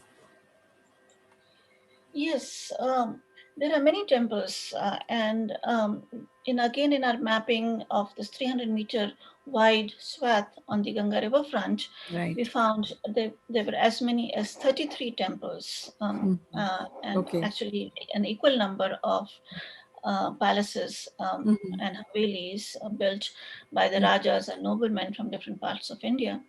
So the historic significance of the riverfront is very high because of the continuous building activity that has occurred. Yes, mostly this has happened since in the last 300 years, but it goes back at least to 700 to 800 years. There were attempts to build temples, and some temples were raised, but today in 21st century, we find these temples built in a certain style. So at Assi Ghat, as you said, it's a very popular hangout spot, and this photograph was taken when the river was high. I want to draw attention to this tiny temple under the peepal tree, Kuntadeshwar Mahadev. And there are dozens of these small temples, edicule temples, which is basically, a sanctum and a small tower on that, on top of that.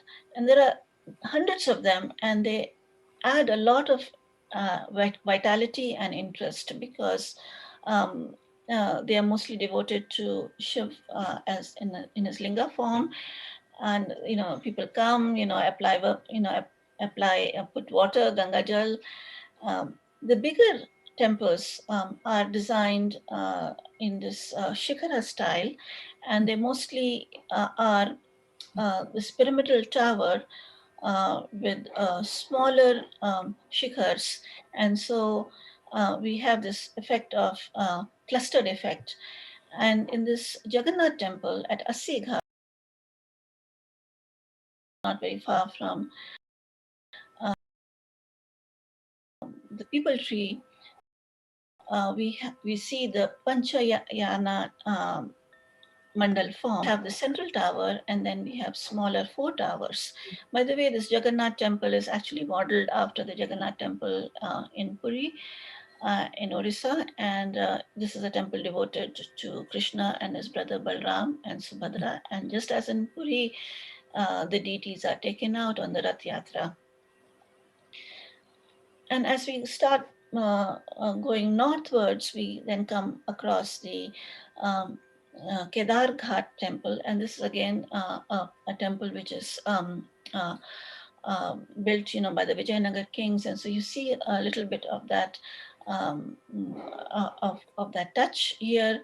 Uh, Interestingly, here inside the temple, the linga is kind of a rough outcrop, and it's it's the mountainous form of Shiva. Shiva, as we know, is also known as Kedarnath. He lives in the mountains, and because this is on a somewhat higher part of the ridge running along the Ganga, we see many steps going down, and before the Ganga is reached, there is the Gauri Kund. And then we go to the Shishmamed Ghat as we keep on walking, and this is the most famous ghat because it is close to the chalk. It has got a number of temples, as you can see in this photograph. It's easy to reach. This very popular Aarti ceremony is held here. Once again, in this stretch, as you see, a cluster of temples, and here Lord Brahma had performed the Dash Ashwamedh sacrifice. Meaning, Ashwamedh sacrifice, the sacrifice of horses, and it was a very popular sacrifice done by the ancient kings. In fact, the sacrifice was also done in historic time by the rulers in 2nd century, Varashava Naga rulers in 2nd century BC. And here you see this temple is called the Ashwamedh temple. And here in this photograph in the morning, again, a high level of activity. In the evening, the aarti is held, and many people watch it sitting close, as you may have also seen it. People sit on the boat and watch it. They sit on the steps. They watch it from balconies. And so this becomes like a giant, amphitheater for seeing the aarti. And who are they worshipping? They are worshipping Mother Ganga.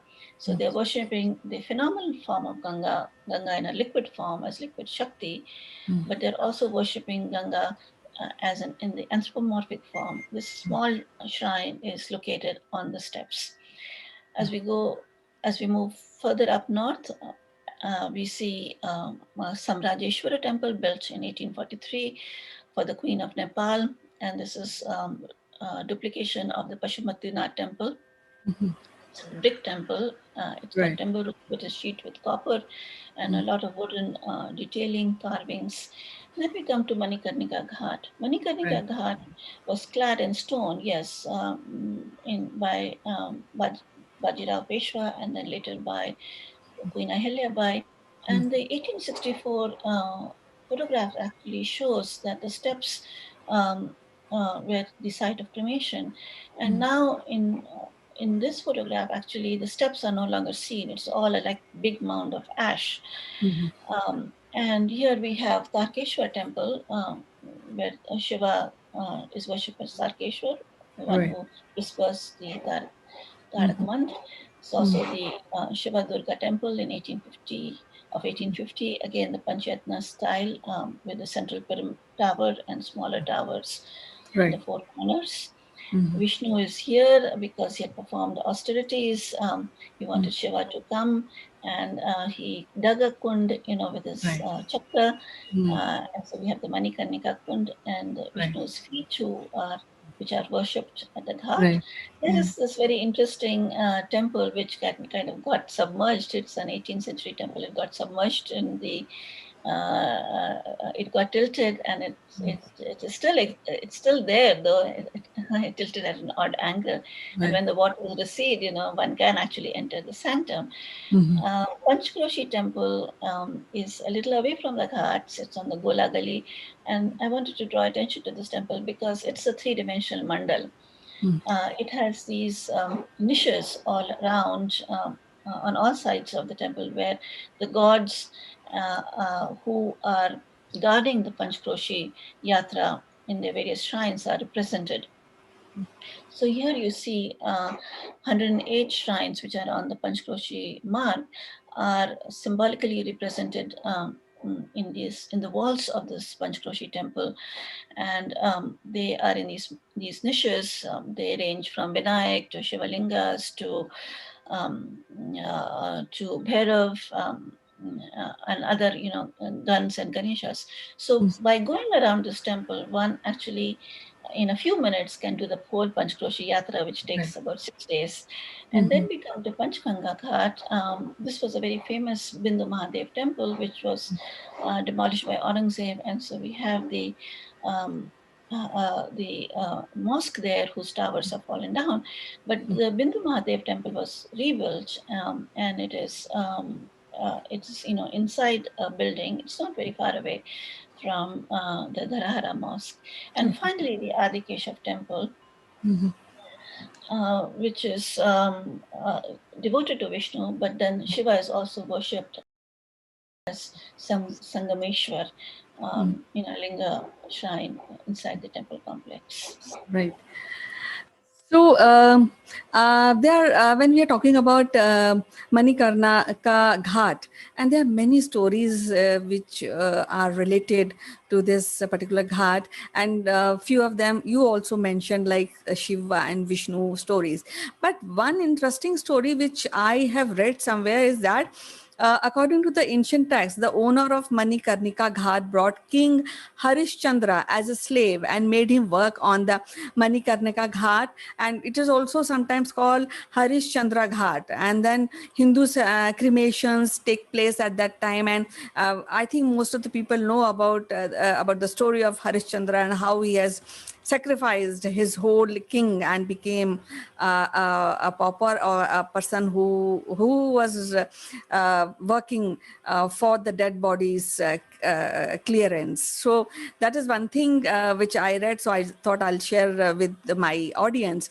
But at this point of time, I would like to ask you, Amita ji, what is the challenge in preserving this heritage of Ghat, and how can we met? Because this is these ghats, and Banaras city itself has a huge cultural and heritage value. So how can we really preserve this wonderful city? Yes, you're right. This is it's a great heritage, and it is really a landscape heritage in the sense that the sites are the most sacred, on which temples were built continuously time and again, and the rituals happen because of the sites. A small correction: Harishchandra Ghat and Manikarnika Ghat are separate ghats, actually. Oh, I Even see. though,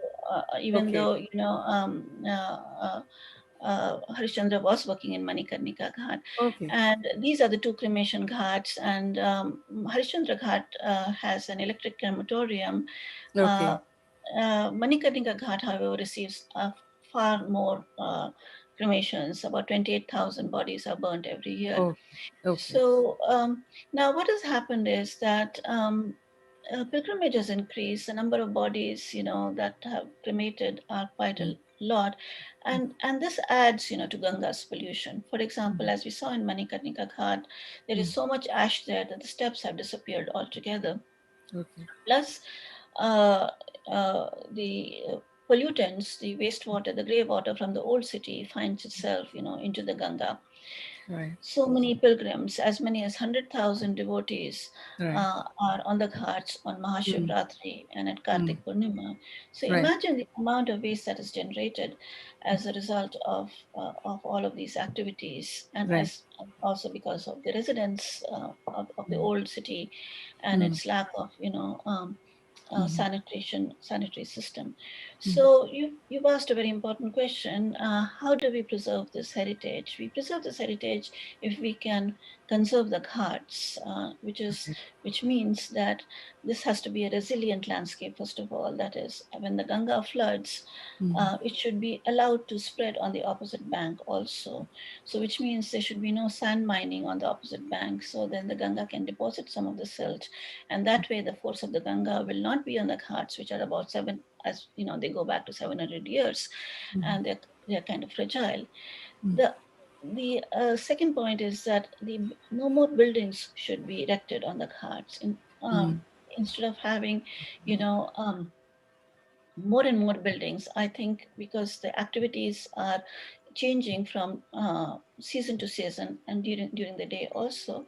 So all the new infrastructure should be in the form of kinetic architecture, that is, that could be folded up and then can be reinstalled. Ghats face east, so they're always bathed in sunlight. There is plenty of sunshine on the ghats, and we should use the solar energy for all the activities that happen. There's also a lot of cooking, plus, we can use solar energy for the lighting of the ghats at night time. And finally, waste should be seen as a resource. That means it can be recycled. The puja items can be recycled. There can be composting pits. There can be gardens, in the silt bed that would use the biodegradable waste as fertilizer. And the resource, using waste as a resource means that the community can also be engaged in this activity. And that way, the pollution in Ganga would be lessened, the local point source pollution. And Ganga, we hope, will be once again pure as we want it to be. Right. I hope your suggestions are being heard by decision maker who are still making city beautiful. And I think lately they are working on these things, but I think that these are the very, very good suggestions. And I think people are, of course, not the decision maker, but people at large should understand the value of the city, the heritage, and we have to preserve it in for our children for a long years to go. So we need a good plan for preservation of Banaras Ghat and Banaras city. It was so wonderful to talk to you today and learn so much about conservation, about the temples, about the ghat and their stories. So thank you very much, Professor Amita Sinha. We'll be meeting again with some other interesting topic. Till then, bye-bye, take care. Thank you for inviting me. It's a pleasure, ma'am.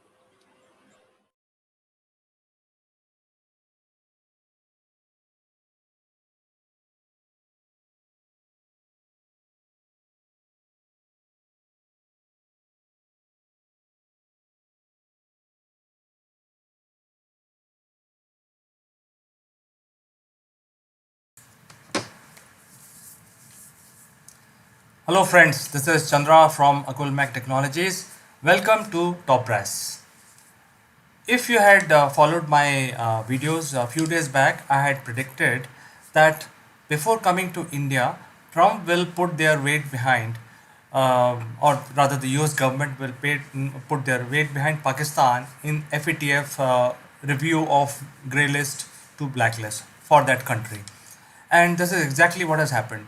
So Pakistan has now two strong heavyweights favoring them, and it is in their interest to come out of the grey list. However, so China is one of them, and this time United States also putting their weight behind Pakistan so that they can gain the trust and Pakistan help United States to withdraw their forces from Afghanistan.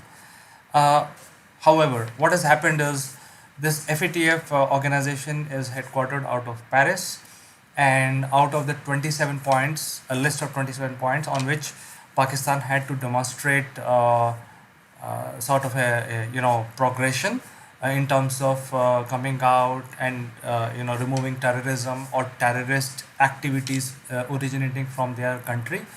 On these 27 points, Pakistan did not qualify on the 13. Now these 13s are the most critical ones, and so FATF have given them a very strong, stern warning, and given them an additional 4 months of time to show improvement. Why these 4 months? Because obviously Pakistan is having a very tough time from the economic point of view, and they want to really come out of this economic doldrum that the country itself is going through. In fact, many things are happening in Pakistan. The taxation has been increased. The income tax has been increased because any government in any other country, any part of the world will work towards reducing income tax. But in Pakistan, it is happening the other way around. They are increasing the income tax. So they are in a very dire need of finances, funding, and if they get into blacklist, currently there are only two countries which are in blacklist, which is North Korea, and other one is Iran, and Pakistan is just sitting on the edge to be dropped into blacklist. So if they get into blacklist, their economic situation will worsen first because there will be no advances from anywhere in the world, and the state will move into a very difficult situation. So this time, Pakistan has been given additional 4 months with a very strong warning from FATF members. And after 4 months, if they do not show improvement in actual action taken on the terrorist activity, then there is a big chance that Pakistan will become a blacklisted country after 4 months. So I just wanted to bring this to you as an update. I will see you tomorrow as usual. Until then, bye bye.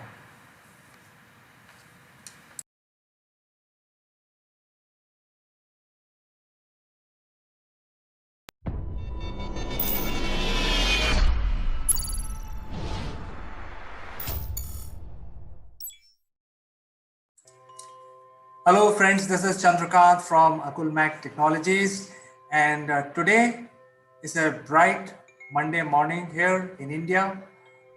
It's quite sunny, and the rain and the gloom has become thing of the past. So with this positive word, let me invite my friend from London, Mr. Naval Gun. Good morning, CK. Good morning, everybody. Yes, your seasons are changing, and so are ours. I've got a sweater on, as you can see. It's pretty chilly over here now. So heating's on, sweater's on, and we're into a new season. American elections this week, so we'll see what happens over there. And unfortunately, the weekend, one of my idols passed away. Quite a sad event, really. Sean Connery, or as most people will know him as James Bond, the original James Bond. Well, I have one word to describe this. Bond is broken. And Bond is broken. Very true. Very true. He certainly did. He certainly did set the tone, and it was very, tongue in cheek. Somewhat misogyny was going on in that era, which was, if you like, acceptable at that time, if the word acceptable can be used. But he certainly did set the tone, and it was very tongue in cheek. And we saw new gadgets from Q, and we've seen rapid change actually, and we've seen many other people try to take the role on. Daniel Craig, as we know, is doing his last films now, so I suppose we're all going to see who's going to be the next Bond. Maybe it'll be a woman like Doctor Who. Doctor Who was the current Doctor Who's a female, so you never know. You never know. Maybe the black guy. Yes, could be. Could be. As I say, you never know. It's about time we sort of mixed it up a bit. And I suppose it's interesting because this month as well is International Vegan Month. Did you know that? Well, I have been vegan for last 20 years, so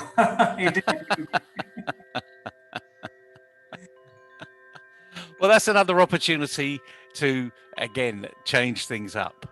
And vegan in their sense means somewhat more than just eating vegan. It's about practicing vegan behavior, lifestyle.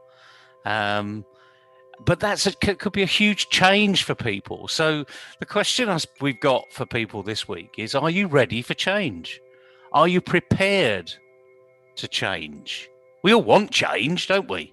We don't want things to stay as they are. I mean, if you ask anyone, if you put your head out the window and says, who wants change? I'm sure everyone would put their hand up and say, yes, please. But then if you ask the next question, who wants to change? Who's prepared to change? In other words, are you prepared to change? The answer to that question will be, not sure about that. Oh no, I'm quite happy where I am. Thank you very much. And when you ask the next question, who's going to lead this change then? All of a sudden, the whole room disappears. There's no one around, you know? Because not only have we got a shortage of leaders, we've certainly got a shortage of people that will lead change because, as you and I both know, most change doesn't succeed. It's true, isn't it? 80% of change in big organizations just doesn't succeed. So who's going to lead that one? That's an exit strategy. Right. So I think you rightly put, Naval. I think I will go back to Sean Connery. During my childhood, I was lucky. During my college years, there was a festival going on in one of the theaters near the college, and I watched all the Bond movies in the morning shows, which are very very cheap. Um, all of them up to that time, and after that I have seen all the Bond movies which came subsequently. So in all of these Bond movies there has been significant change, and if you look the movies where the Daniel Craig is doing a fantastic job, the the style and the persona is so physical. So even the Bond has changed over the years. And you mentioned vegan. I think when I was in US, I did not find any trouble while I was in US because there were a lot of vegan friends, a lot of vegan restaurants available for me to go, and there was acceptance also. So to bring that change in other parts of the world, I struggle sometimes. But Neville, I don't have any animal product on us. We don't have leather, belts, shoes. So it's not only the eating habits, it's also the lifestyle which comes along, and that requires a lot of change. So if we talk about business, as you rightly said, nobody wants to change and nobody wants to lead the change. And that is where the concept of risk management comes in, where the change manager has to incorporate the risk associated with every change and then make the changes which are appropriate so that you succeed. And as you rightly said, if you just change without any risk management, the chances are the organization will fail. But if you do a subsequent risk management and change towards positive, I think that likelihood of positive change is very, very high. Yeah, you're absolutely right. I mean, as you say, it's a bit of risk management, but like anything else, we've got to do any sort of change. We all want to improve. Everyone says they want to improve. They want to get better. But the interesting thing is, they don't actually know what they do. They don't know how they do it. They sort of know the process because it's repetition. I did this yesterday, I'm doing the same today, and I'll do the same tomorrow, and I'll do the same ad infinitum. But the question is, if you're not prepared to change, you're not going to improve. You might get, a small improvement just because something happens out there that you haven't really noticed. Someone says yes when you expect them to say no, and all of a sudden you've got a contract that you weren't expecting. But you don't know how you got it because it's the other person that made the decision, and then you turn around and say, oh, that was lucky. And each time you need to have that little bit of luck. Well, people that are really good at improving themselves and are really good at things actually know what they're doing. So let's just look at something. We talked about massive change in the film industry. Well, let's look about the massive change in another industry. In the Olympics, let's say 100-meter runner. Although we may not acknowledge it, 30 years ago, the fastest runner in the world was running a second slower than today's fastest 100-meter runner. So Usain Bolt is approximately 1 second. That's almost 10% better than we were 30 or 40 years ago. that is a huge stride, because we're only talking over 100 meters. You know, you can actually see 100 meters. And to be 10% better internationally on a world stage is something to be recorded, something to be reckoned with. But now let's look at all of the different athletes, all of the sizes of the athletes that we've had over that 30, 40-year period. Some have been tall and skinny. Some have been tall and well built. Some have been short and stocky. Some have been short and skinny. But they've all run 100 meters and they've all added to it. I mean, if you look at the physique of Usain Bolt and then look at the physique of the person that comes second, Usain Bolt is 8 or 9 inches taller. The guy that came second is stockier, you know, but he's only marginally slower than Usain Bolt. And who knows, the next person, I mean, the current fastest person in the world isn't getting to where Usain Bolt is, but they're shorter and stockier. So we're coming through some sort of cycle here, are we? Or is it luck? The point is, it's not luck. This is about process. This is about being better than I was yesterday. Athletes have it really easy because they do something called personal best. And they know that if all the conditions are there, they will achieve their personal best if they're on top form. If they've had the right breakfast, if they've done the right warm-up session to making that run. And notice they don't do all of these big runs, these major tournaments. They're not week in, week out. The Olympics is once every 4 years.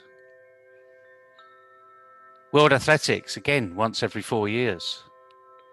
So they have a huge build-up period.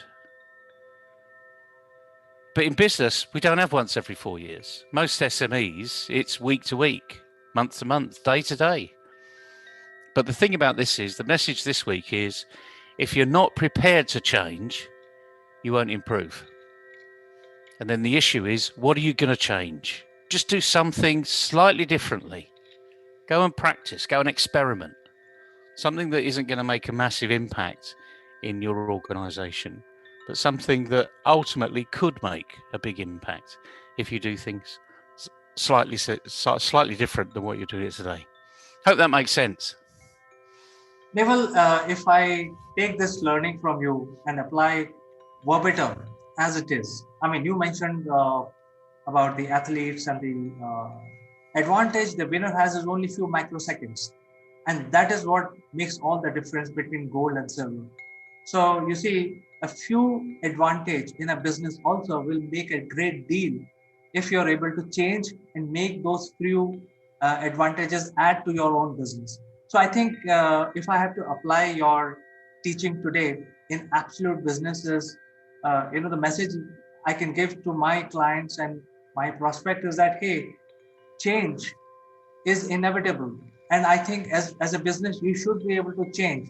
And today, for next 2 years, we know for sure that digital age has arrived finally. So why not leverage it? So I think that is one thing which the today's entrepreneurs who are waiting and watching, the message is very clear. I think you should embrace the digital age, change, leverage experience of people like us, myself and Neville and our colleagues. We can help you there. Absolutely. I mean, as you say, the digital age is here. It's been here for a number of years. It's something that some people have recognized in that it's actually landed because of COVID. They've been stuck at home. You know, they haven't been able to go to their businesses. So just embrace it. You know, don't worry about it. You know, change is inevitable. Just do something slightly different than you did yesterday. That could be, you know, go onto LinkedIn and renew some of your relationships that you have forgotten for a while. You know, pick 5 that you haven't spoken to a while and just send them a little note. You know, not spoken in a while. You know, COVID's really made a mess of the world. How about having a discussion and seeing where we can go? If you don't make that first step, don't expect someone else to do it. Leadership is about doing things, and good leadership is about getting ahead of the curve and doing things first, being the trailblazer, that experimenter, getting ahead of that curve. And let's face it, that curve has been flattened, as they said, for some time now. So just do something different. And it's within your capability. You're an entrepreneur. You've done something different to become an entrepreneur. Trust me, all you got to do is go back and think, what did I do then? And try again. Just see what's happened, what's changed. And then you'll get better. It's as simple as that. Absolutely, Revel. I think these are very good advice that today you have given to our viewers.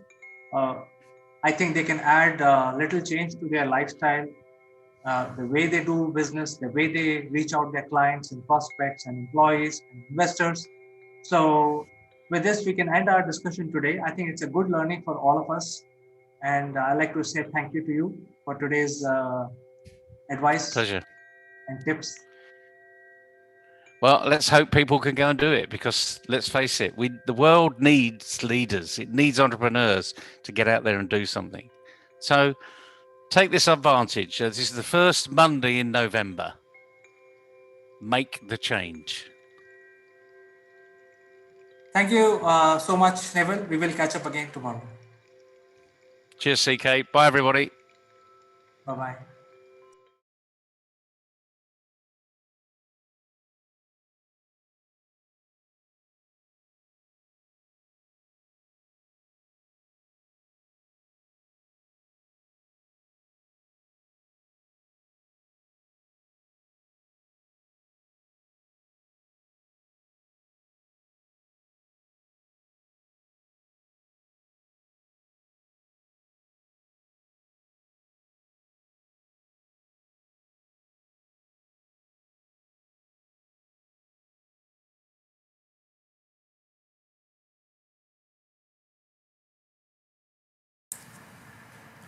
The third issue is with regard to the promises made by this government that they highlighted all the scams of the UPA government, and that's how this government is here. So it's a major issue with regard to how they save their face, because if they say that, hey, I want to enforce collection of 1.76, millions of people will lose their jobs, a lot of CEOs will go behind bars for not paying this, and although the blame also lies with them because they signed something which is written in fine print, they didn't see it, but still a lot of people will lose their job, which will be very bad for economy, and a booming sector will get a hit because it's a globally recognized booming sector from India, which is asking for a lot of contracts and a lot of people are working for it. It will get a bad name. Third thing is it will look like that 1.76 lakh crore rupees were a notional figure. So they cannot afford that. So even though the government has changed, in fact, this government has been elected twice already, but nobody is going to collect this money. Government will not collect the money. Now the Supreme Court has got into this and they are saying, hey, why don't you pay up? As rightly said, because the Supreme Court is following the law and what has been signed by these companies, between the companies and the Indian government. So that has to be collected. So it's like a catch-22. I think this will continue. My opinion, Vodafone and Idea will continue. They will not file for bankruptcy. Airtel and Reliance will pay part of it to remain afloat, and the matter will continue for some more time before it basically dies its own natural death, or basically in future it will not have any relevance, maybe a few years down the line. Until then, we will keep hearing some headlines every 5 to 6 months or during elections that there is a money which is owed by the telecom sector to Indian government. As usual, I will meet you again tomorrow. Bye bye. Who let the dogs out? Who let the dogs out? Who let the dogs out? Hello, this is Chandra from Technologies. Welcome to Top Brass. Today is day 4 and I'm in company of Raghavendra, who's the Group Managing Director of Thought Folks group of companies, and he joins us from Hyderabad. So Raghav, welcome to the show. Hey CK, thank you so much for inviting me on the show, and it's always a pleasure talking to you. His pleasure is mine. So you are in Hyderabad. How Hyderabad is treating you during this lockdown? I'm sure you are making full advantage of your free time. You're trying to find some balance between home as well as your office. You would have called your colleagues and your workers today while at home. Yeah. Why don't you share your experience? Yeah. So CK, I think I feel this lockdown has been a a blessing in disguise, because obviously for multiple reasons. We never consciously take time to spend time with family and all of that, right? I mean, you know how it is. You yourself have been a very successful entrepreneur, so you know. I mean, you're like 24/7 on job. So it has been good because we are able to kind of do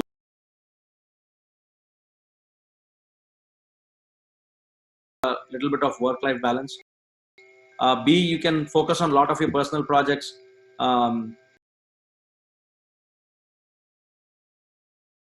Like you're doing, I'm also kind of doing, a 21-day talk show on LinkedIn where we are talking about what people should do in these 21 days. And the last thing is, my book is in the final phase of launch. I'm, authoring a book on growth marketing. So I've been having a lot of time to redo the edits and all that. So it has been a phenomenal time so far. Amazing, Raghav. So you're workaholic as ever, even though you're so successful.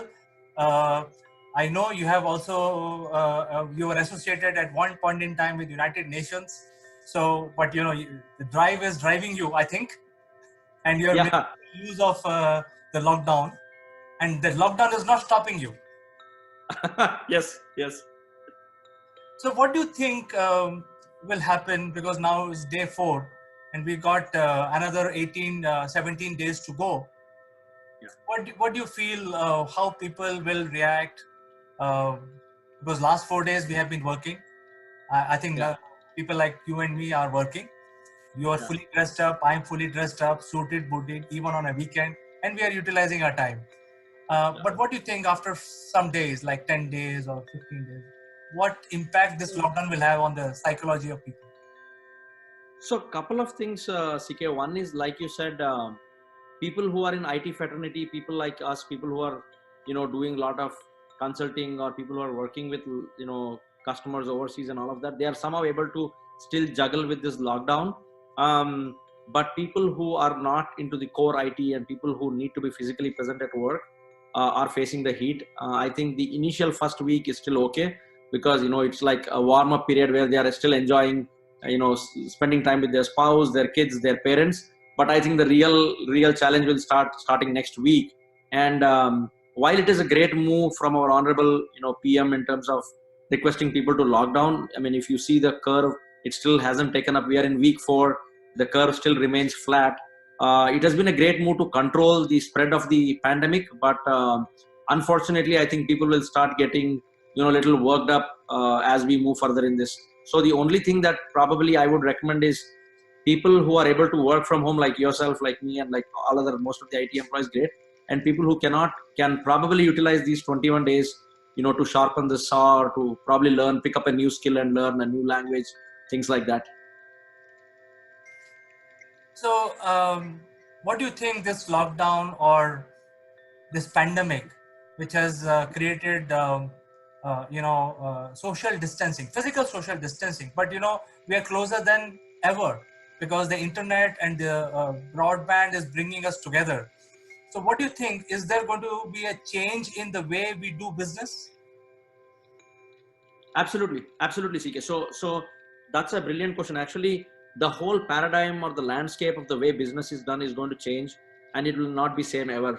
The reason why I'm saying this, if you look at a lot of these online, communication and collaboration tools, right, whether it is a Microsoft Teams, whether it is a Skype, or even a WhatsApp video calling, I think people were restricting it either to their personal use or to communicate and collaborate within the teams. But today, if you look at it, it is being used world over. Like for example, I'm also, I mean, along with UN, I'm also an active member of World Economic Forum, and we had a call last night to discuss about, you know, how this whole thing is going to have impact worldwide.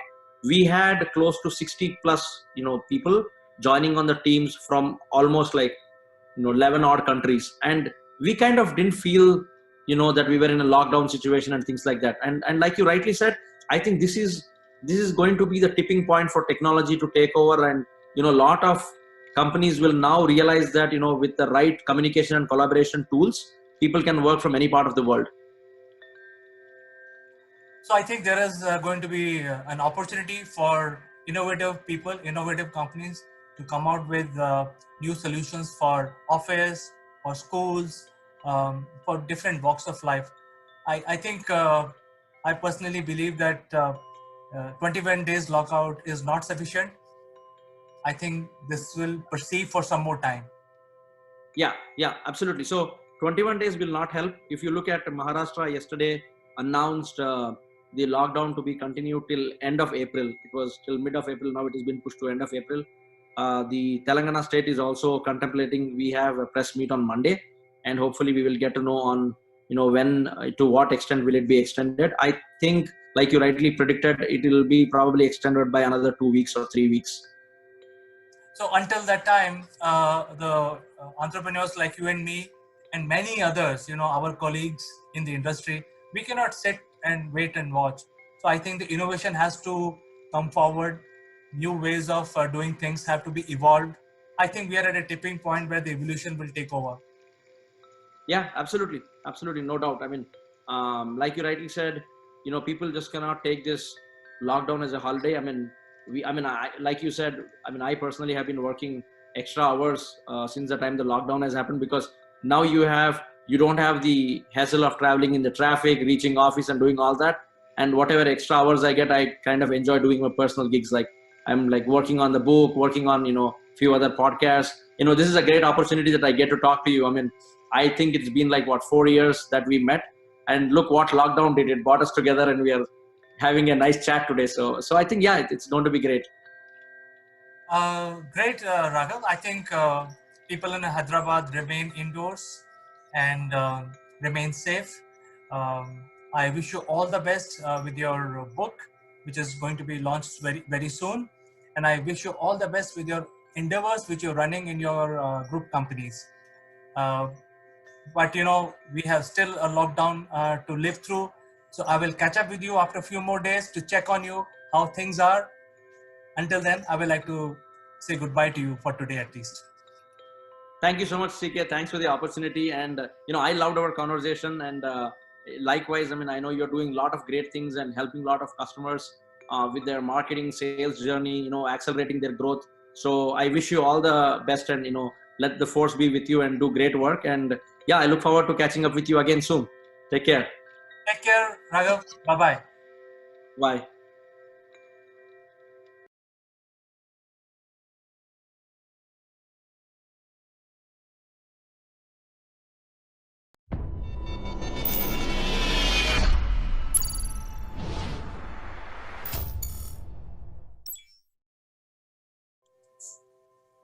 Hello, friends. I'm Kanchan from Akulmach Technologies, and you are welcome to our show Roundtable Discussion. Today, we have a very interesting panel guest, and let me introduce you to all of you. Now, we have Ritu Gupta, who is CEO of PR agency Four Seasons. A part of this, she is also teaching in one of the prestigious colleges in Delhi. And she's a lecturer of media relations and PR relations here in Delhi.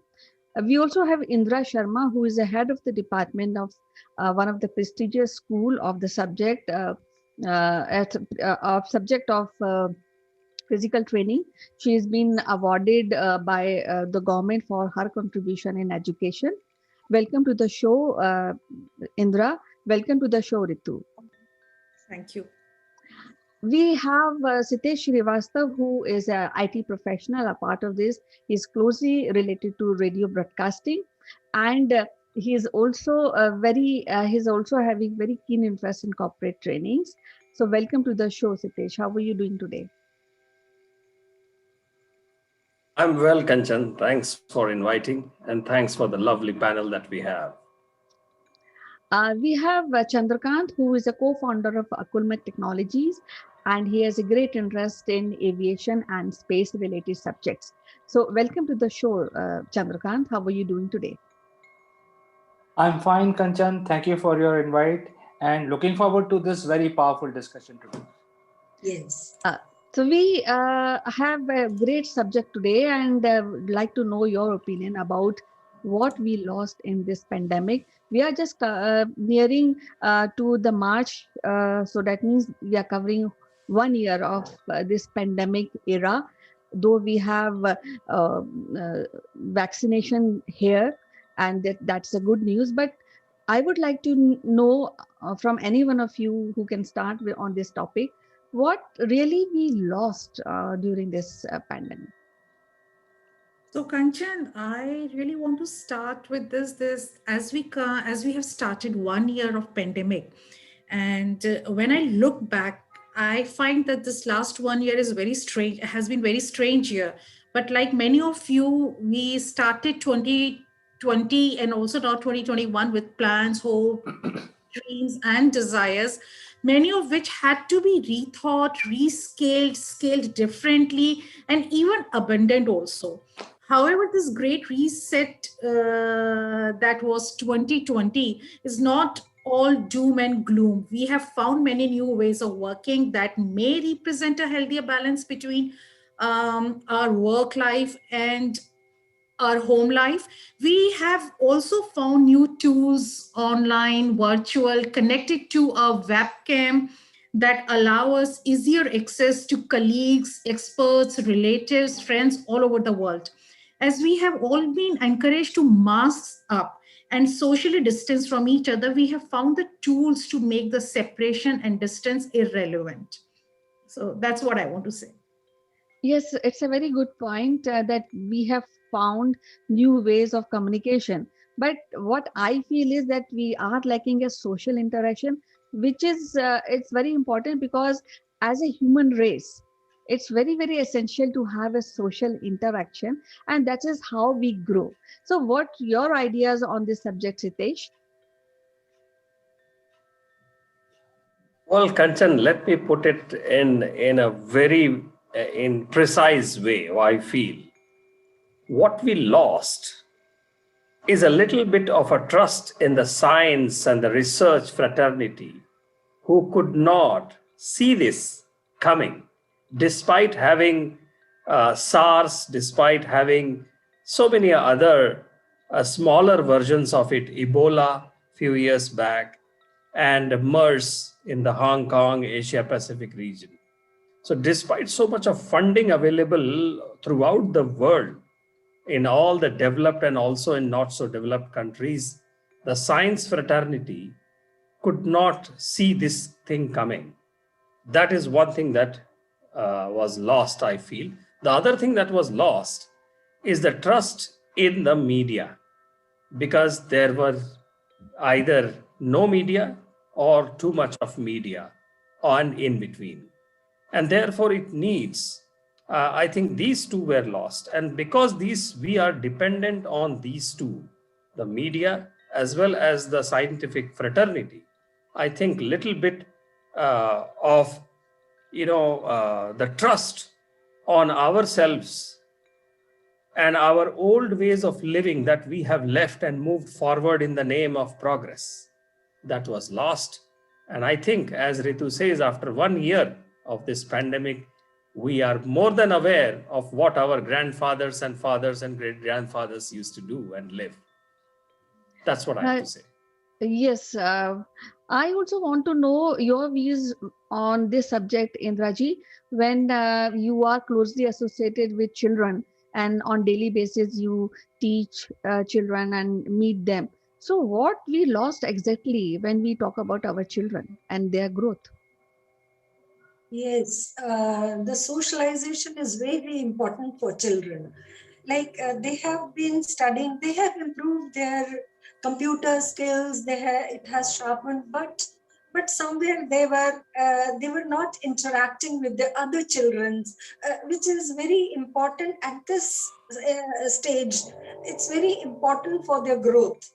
It's very important they interact with other children, they play outside. That they have missed during this time. The children have really missed this time. But sometimes in adversities, children, they have learned so much. They have learned other things also. And I feel this, that the socialization was very important for the children.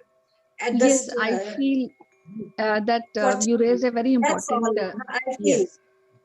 Yes. So I feel you raised a very important point that socializing is missing and which is very important. I would like to know from CK that how he really reacts on these ideas and these points when there's a lot of worries among parents, among national leaders about some issues which are we are discussing. How you feel what we lost in this period of pandemic? Well, Kanchan, thank you for selecting this remarkable subject. I think we have not lost anything, but we have actually lost one thing, which is living in denial. All the things that we are seeing today have been around for last 20 years. We were not accepting it. It has been recommended that Industry 4.0 will come, and finally it has come. What I'm disappointed is that we had one wretched virus to tell us that hey, Industry 4.0 is there, and virus has to teach us these things. And what is happening? The gig economy, everybody has been talking for last 10 years. Now it is finally here. Indraji mentioned about physical connect. I think the physical connect is much more than ever. Earlier, you could talk to 100 people with your time of spending 1 hour. Now you can talk to 10,000 people. People who are doing gaming, they are now flourishing. They are doing gaming for 11 hours, 12 hours, and all sorts of games are being played on the internet. Gaming industry is booming. If you look at the YouTube platforms and Facebook, their infrastructure is booming. Their bandwidth utilization is booming. Everywhere we see boom. So I think we have not lost anything. What we have gained is a new way of embracing Industry 4.0. So that means we are talking about this loss, and do you feel really it's a myth? Anybody can take this question. Is it a myth that we are, as CK has mentioned, it is a denial, we are living in a denial? But then many people will, even today, come up and say that, yes, we have lost something. Like if you talk to the agricultural sector, the farmers will say that, yes, we have lost, we are not able to get a right amount, we are not able to sell our products. Because there was a pandemic, people were not buying. And if we really go into a marketing segment, then again we have same time of opinion which is expressed by head of the sales department of any company. It says no, we are not selling anything because people are not buying. So what do you think about this, Sitesh? Well, I think, Kanchan, that CK has raised a very interesting point that we have been living in denial. At the same time, I would just add to his point. Last 10 years, or last 12 years to be precise, the amount of consumption that we are having with our electronics, gadgets, internet, and our superfluous lifestyle in even in the middle class incomes, that has actually made us dependent on so many things without asking a question.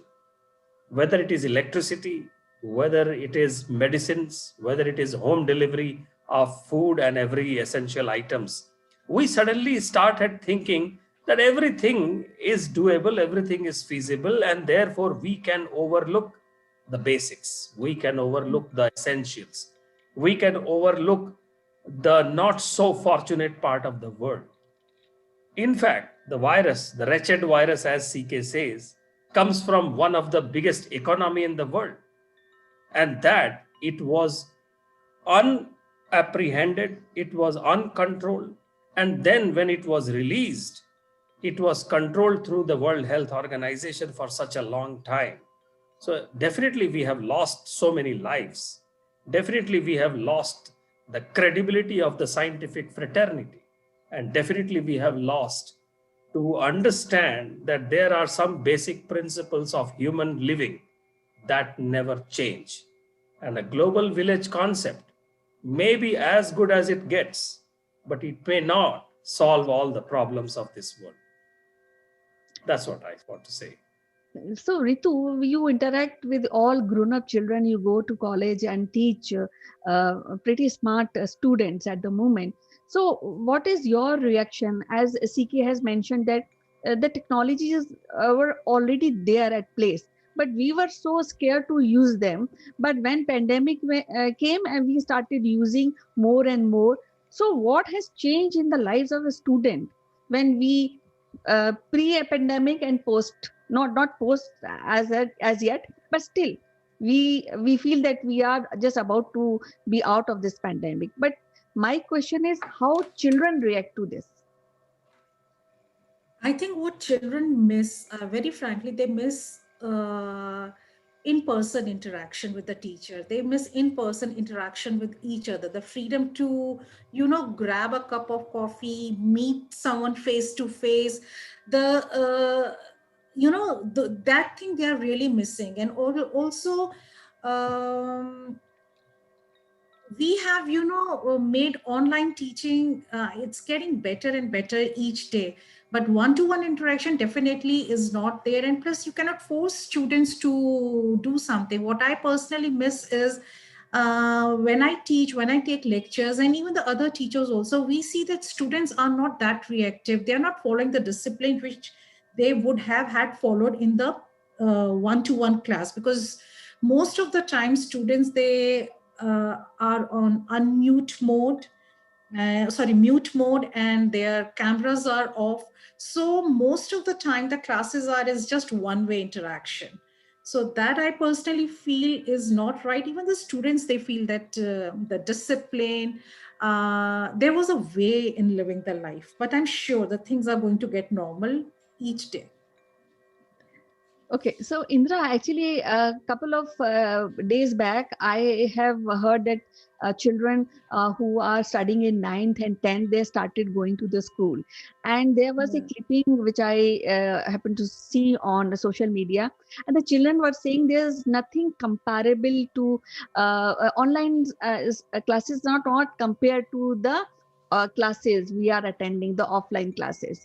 So, I would like to know how you really feel about this difference between online and offline classes, and how you can really find that where the students are more satisfied.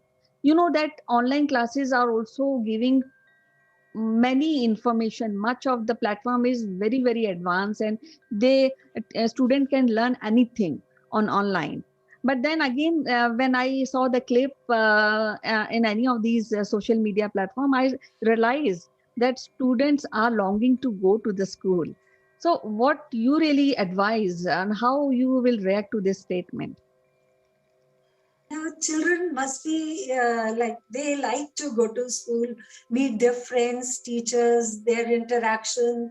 They all love to do that. But classroom teaching, in my school at least, I know that we already had smart boards.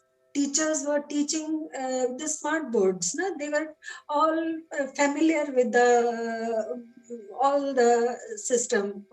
And I think it was not very difficult for them to switch over to online. But that is not in all schools. Some schools, some privileged, some schools had the smart boards. And all this knowledge, their teaching ability and the use of smart boards helped them, helped every one of us to teach children online when there was a pandemic. And students always, when they go to school, they meet friends, how they enjoy going to school in buses, coming back, recess time, game time, all this they have missed. Otherwise, learning have really taken place. They have learned a lot. It's not that they have not, they have gained so much of knowledge during this. We had been discussing about that we lost this, but what is one thing which really has done a great impact on day-to-day life of people? I would like to ask this from CK. Well, let me start where Ritu left. See, there is industry 4.0 which is going to come in any way, and it has already arrived here. So there is a gap in the market, and the biggest gap is in the ed tech, education technology. I think the points that the panelists are making is that people are missing the friendship, breakups, makeups, those kind of things which happens usually in a school. So I think there is a requirement for smart entrepreneurs to fill that gap, use the online medium to come out with this AI-based learning systems. So when we say that people are putting themselves on mute, why they should be able to put it on mute when you have AI and you can recreate the same environment that you see in your school. That means you can have breakout sessions, you can have tea break, coffee break, and you can maintain social distance and study on a new platform. So I think there is a K-12 system which is already there. The schools in India and many other countries need to adapt to this K-12 system, online level of education, and also certification. So that system brings all the nuances of a physical activity which you will anyway do in your school. So I think that is where we are. We should not be looking at with a narrow mind. The changes are permanent. Whatever changes have happened in 2020 are going to stay there for next 5 to 6 years. So I think sooner we realize that these changes are real, better it would be for us, and look ahead, see what are the new changes that we are going to say. And as somebody said, change is the only constant. So the changes are going to happen. We have to keep adapting to it. Uh, Definitely, it's a very good description about the loss we have been facing during this pandemic. But actually, what I feel, we are a very big country, and everybody don't really gel with the idea of technology. They don't even gel with the idea of social distancing.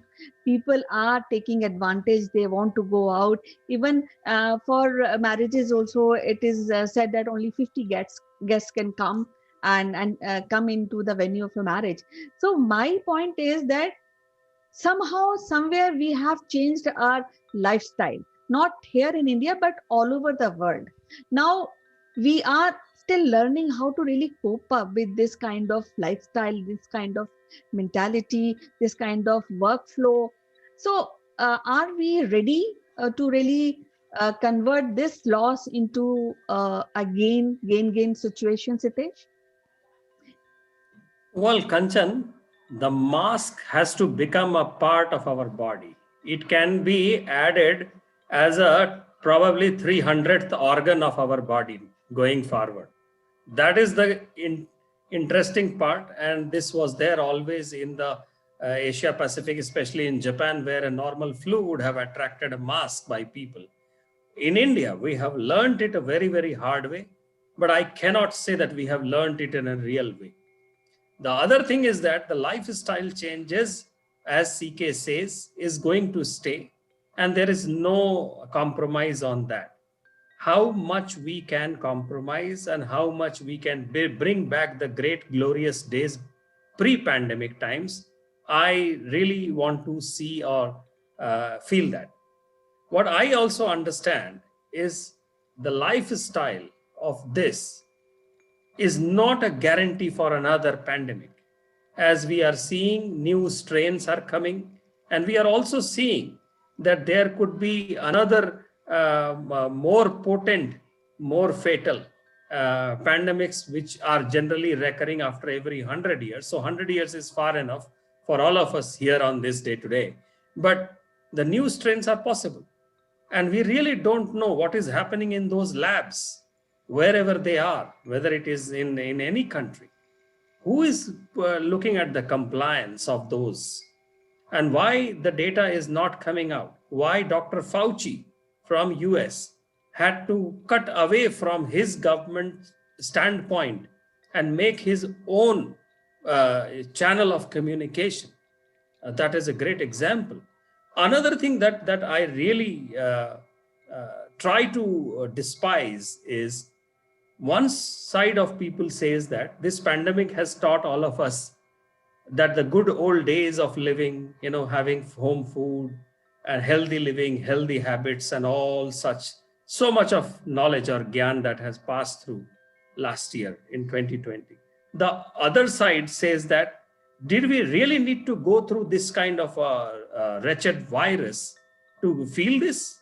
I don't think so. Greta Thunberg said, this is a Earth's way of healing. But did we really need to go through that? I don't agree with Greta. So there are these things that will always be there. But from a corporate perspective, as everybody here in the panel says that children are missing this, I must tell you, I am missing going to office because the real productivity gain is there for the office. While sitting at home, I can do a lot of things that are my own choice.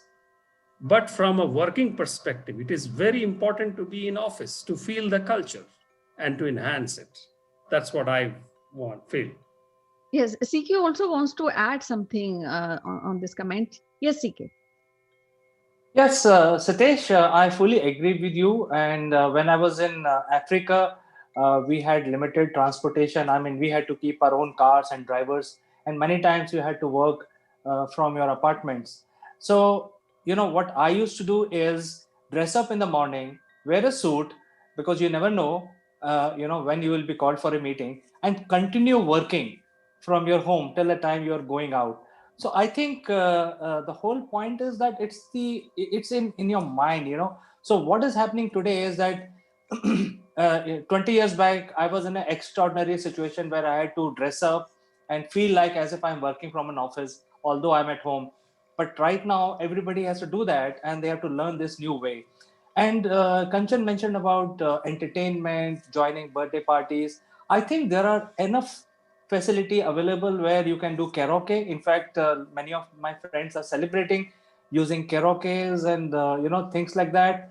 And Siddesh, you mentioned about office. There are virtual office products available today where you can actually create a virtual official environment. What is missing is for the children, because the school fraternity has not woken up to the reality. They are still going in the old way. I can show the teacher in front of the camera, 40 people will tune into that stream, and then they will do whatever they want. They can mute their camera, they can mute their microphone, etc.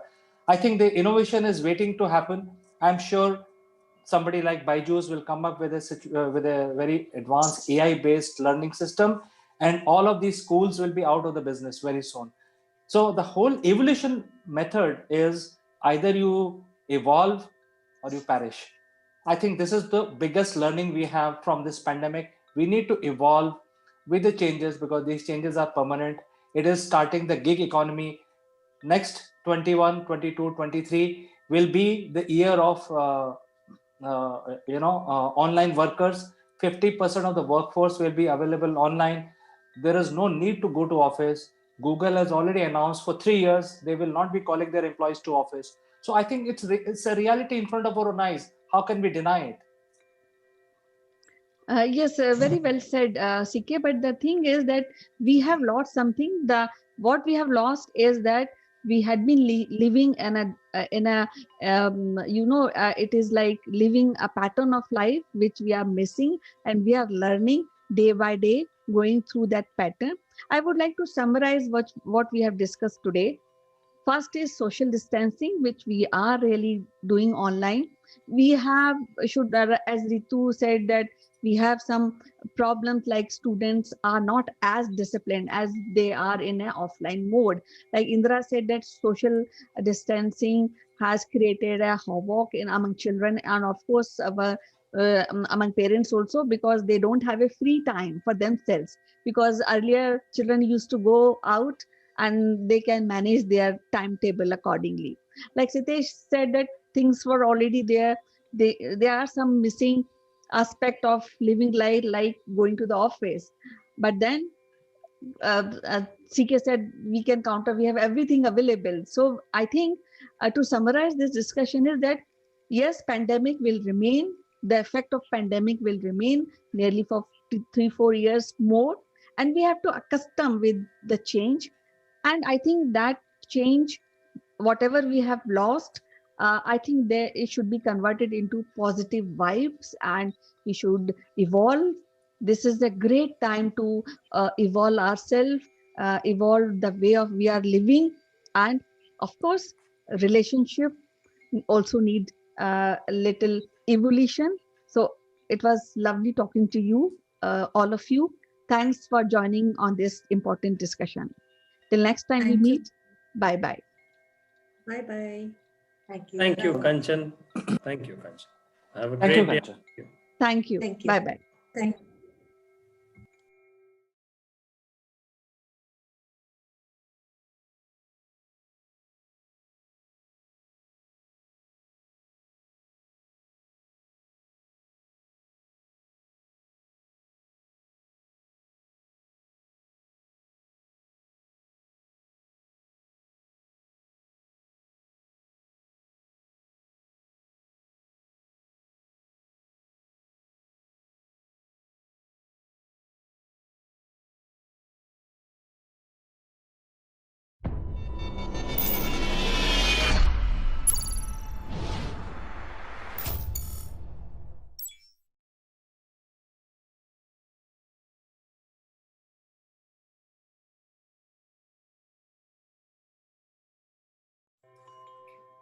Hello friends, this is Chandrakant from Akulmach Technologies. Welcome to Top Brass. And today we have the CEO Roundtable, and let me quickly welcome our guests. Our guests are joining from all over the world. In fact, our roundtable is truly global. Our first guest is from UK, the CEO and Chairman of Mindfit Limited, Mr. Naval Gone. Hi, everybody. Second guest joins us from Singapore, CEO of Career Zoom, Ms. Farida Charania. Hi. And our third guest is from India, CEO of Akulmach Technologies, Ms. Kanchan Verma. Hello. And our last guest is from India, from a very enterprising company called Single Point Solution. They are involved in the electric vehicle manufacturing and setup. I graciously welcome the CEO of Single Point Solution, Mr. Satya Madala. Yeah, hi everybody. So good morning, everyone. And today's topic of discussion is, lately we have been seeing that a lot of people are putting their courses free on the digital platforms. So these courses are sometimes free and sometimes they are charged. But, lately we have been saying for last almost a month that a lot of things are available. Hey, you join this webinar, it's free. And hey, you read about this particular, how to do a lead generation on LinkedIn, it's free. These kind of things I see almost 3 to 4 times in every day. So since all of us are CEOs of various organizations, wanted to know whether these free courses or these career coach can add value to your organization or not. So I start with Neville. What is your opinion, Neville? Well, the simple answer is, of course, they can add value. However, the problem we've got with all of this is, like everyone here, I get inundated with these so-called free opportunities in my inbox, in my WhatsApp chats, from LinkedIn. I'm quite happy to receive them all because I'm interested in what people are saying. What is it about them that they can entertain my time just in an email or in a little chat on LinkedIn or on Twitter? Can they capture my imagination? Can they capture my thoughts? Because what they're saying has interest for me. And the problem I see all the time is it's always got interest for them. And it's got relatively no interest for anybody else, apart from those people that are desperate and are looking for something for free. So I have consulting hasn't really changed. Whether it's coaching or whether it's an accountant, you always get this free 30-minute interview. Whether it was prior to COVID and it was physical, or now post-COVID it's digital, there is this concept of free. But what my appeal to everyone out there that's doing this is, think of who you're saying it to, what's in it for them. Not for you, it's what's in it for them. So there's my 2 pence to start it off. Sounds a bit negative, really, for a Friday morning, for a CEO roundtable. But let's make it a bit more positive. Well, Neville, I think you raised a very good point, but it is not negative at all. And I think it's a very good advice that, we should not undervalue our coaching, whoever that person is. There has to be some value attached to it. So moving on, Satya, Neville has made a very good point. And you run a very high-tech kind of organization, and you require a lot of support from people at different times, either from employees or also from external consultants. So do you think these kind of free courses can help you build your organization?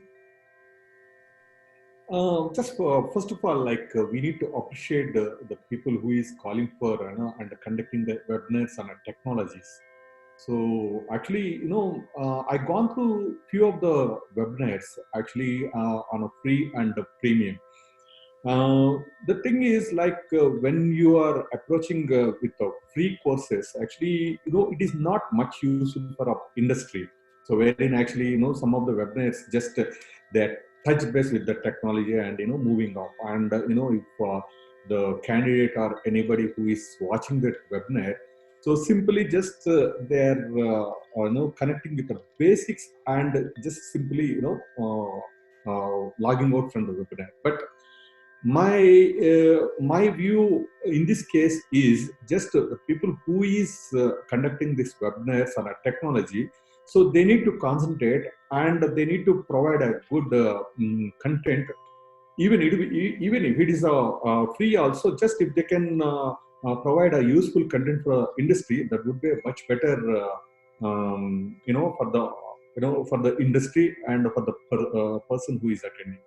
So when the people, when anybody attending that interview means 30 minutes or 40 minutes, whatever it is, just they're affording the time. So that means actually they need to give a value to that time what they're affording. So my view is just the people who is conducting this webinars, they need to concentrate more on premium content. That's what my view. I think very well point that you have made, because I think in today's world, we are not looking for some scratch the surface kind of stuff.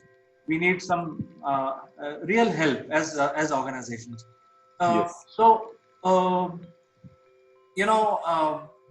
there is a time when the consultant is hired from, from the industry, and then the consultant has to give value, and we are willing to pay that value. However, there are some professional conduct that is required at different touch points. So Kanchan, suppose you engage with a process consultant, for instance, and process is not a one-day job. Nobody can teach in a course, but now we see that people are training processes, business processes, and all kinds of processes. So what do you expect, in terms of the professional conduct of such coach, industry coach? I would like to say before I come to your question is that now due to digitization, there's a lot of practice which is required to the end user also. So if you are getting a free course, that is kind of an advantage to the end user to really understand that these courses can be understood and can be taught like this. So I'm kind of saying that I'm 100% agreed to provide the free courses to the end users. Second point is that we whatever courses which are being provided on net, it should have a learning outcome. So anything which is without learning outcome, with and anyways, if it is free, the end user or the users will not use it, or maybe that company will go on, they will close their doors on digitally. So what I feel is that I feel that online courses which are being provided free, it is a beginning of a new golden era, and it should continue, because I've seen many companies who provide for 6 months a free, or 1 month or 2 months small courses for free, and then if they want to any end user want to enroll, they are charging for technical or for more advanced courses. So I think this is a better way of going on these platform and getting know-how how it is done, and getting the knowledge also for the end user. Now third point about the processes is that we should hire a coach which is required for certain vertical, what we require. So we have to identify, we have, as an organization, we have to be very serious what type of coach we are seeking, and what type of course we are providing to our users. So now there is a contradiction in the panel. Kanchan says that it is good, it is okay to offer free courses because that is your a brochure sort of thing to the world. So no, I said that it is to begin with. It's not that we will be providing all courses, advanced courses for free, but then this is a practice to end user to have feel of digitization in education. Great. So what is your point in terms of in case if you have to engage with a professional coach or a career coach, and since you work with a lot of organizations because of the nature of the business that your company indulge in, what is your opinion? I can get your question. What is opinion on this particular online free courses, you mean? No, my question was to Farida. Oh, I see. Okay. Firstly, it's actually quite fresh to hear different perspectives, because I online coaching webinars, it's not new. It's been going on for many years. Like for instance, Microsoft does a lot of webinars, and a lot of their training is imparted through the digital medium. Now I tend to agree with Kanchan that these trainings and these courses, for the right kind of audience, it's a good way to start, because it's kind of a taster into what is next. And then if you are happy with that 1 hour of engagement and you think it's going to add value, then as a person who is actually attending that online training or webinar, can then engage further. So in a way, it's good to kind of assess whether it is for you or not. Secondly, because of this COVID situation, we started seeing a lot of it. Now, a lot of people who are actually, conducting these webinars or free training, and most of them actually the content is pretty good, because I have attended a few of these. And because I was very selective about what I attended, but the content was really good. I think the problem is that everyone is trying to build a community, because they think that communities are valuable, which they are. But if everybody is going to start building their own community, the value diminishes. Because if you look at a large community like LinkedIn or something similar, the community is already there. So what I understand from people who are conducting these courses or these webinars, they want to create a community and then at some stage start commercializing it. So this is my understanding. Now I speak to a lot of people from lot of different industries with different backgrounds. I speak to people who are seeking employment. I speak to people who have been laid off. I speak to people who are looking at hiring, and I see different expectations from these trainings. Someone who's lost their job because of the COVID situation is expecting miracles because they are desperate. They need to find something to sustain themselves. So their expectation is that with this training they will be able to do very well in interviews and they will be able to get a job. Someone who is probably engaging in these online trainings and webinars is also because a lot of people are working from home, and perhaps this is their only window into the outside world. Because for me, I speak to my 7-year-old most of the times. So when I don't want to speak like a child, I speak to you guys. Yeah. So I think there is a similar expectation. And with companies, when they are running these, online trainings and webinars, is to make sure that one, they are engaging their team, because everybody is working from home and it becomes very difficult to continue that engagement without physical contact because our brains are trained that way. And secondly, they are also trying to finish off certain mandatory trainings, because otherwise, people are very busy and they say, oh, I'm traveling, I can't do it. But now it's an opportunity. So companies are also doing that. In fact, I've attended about 6 trainings from Microsoft in the recent times, which are across marketing, leveraging your network, etc. And those are very, very good quality trainings. I think I tend to agree to what Farida has said, because I know for sure that these big corporations like Microsoft announced last month that globally they will train 25 million people globally, and it's all free. So they themselves are offering free coaches, and they are coming from the Microsoft education department. Similarly, IBM recently tied up with National Skill Development Corporation in India, and they want to impart free digital training, digital skills training to the Indians who doesn't have those skills. And that's all coming under IBM Watson program, which is also free. So I think the competition in the free arena is also heating up. So Neville, although it's free, but it is still competitive. Well, you see, the interesting thing is we've got a diverse range of people here, working in different arenas. Satya's talking about very technical support, okay? That's a very specific arena. And he's not talking about general technical support. He's talking about specific technical support in the EV arena. Well, it probably doesn't exist because EV is very new. So calling all coaches out there that are looking to go and help EV, get out there, but specify EV. What have you got to offer in that technical arena? Kenchan was talking a little bit about education, another specialist type of arena.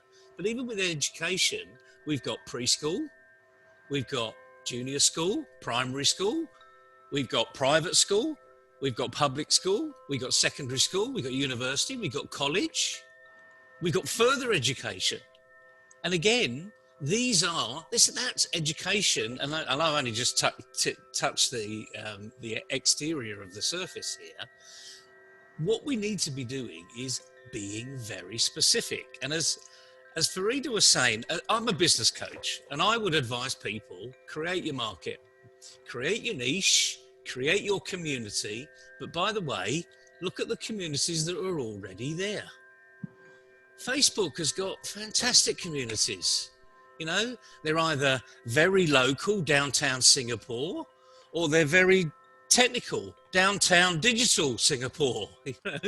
There are thousands of communities out there. LinkedIn has got groups that have been brought up from nothing, and there are hundreds of thousands of people already out there. So I don't think it's an issue of being free and of no value, or being free and of huge value.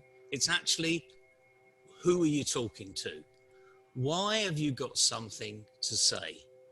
And I think the rush for digital, remember, we're 6 months into COVID. It's here for a long, long time. We're going to be digital forever.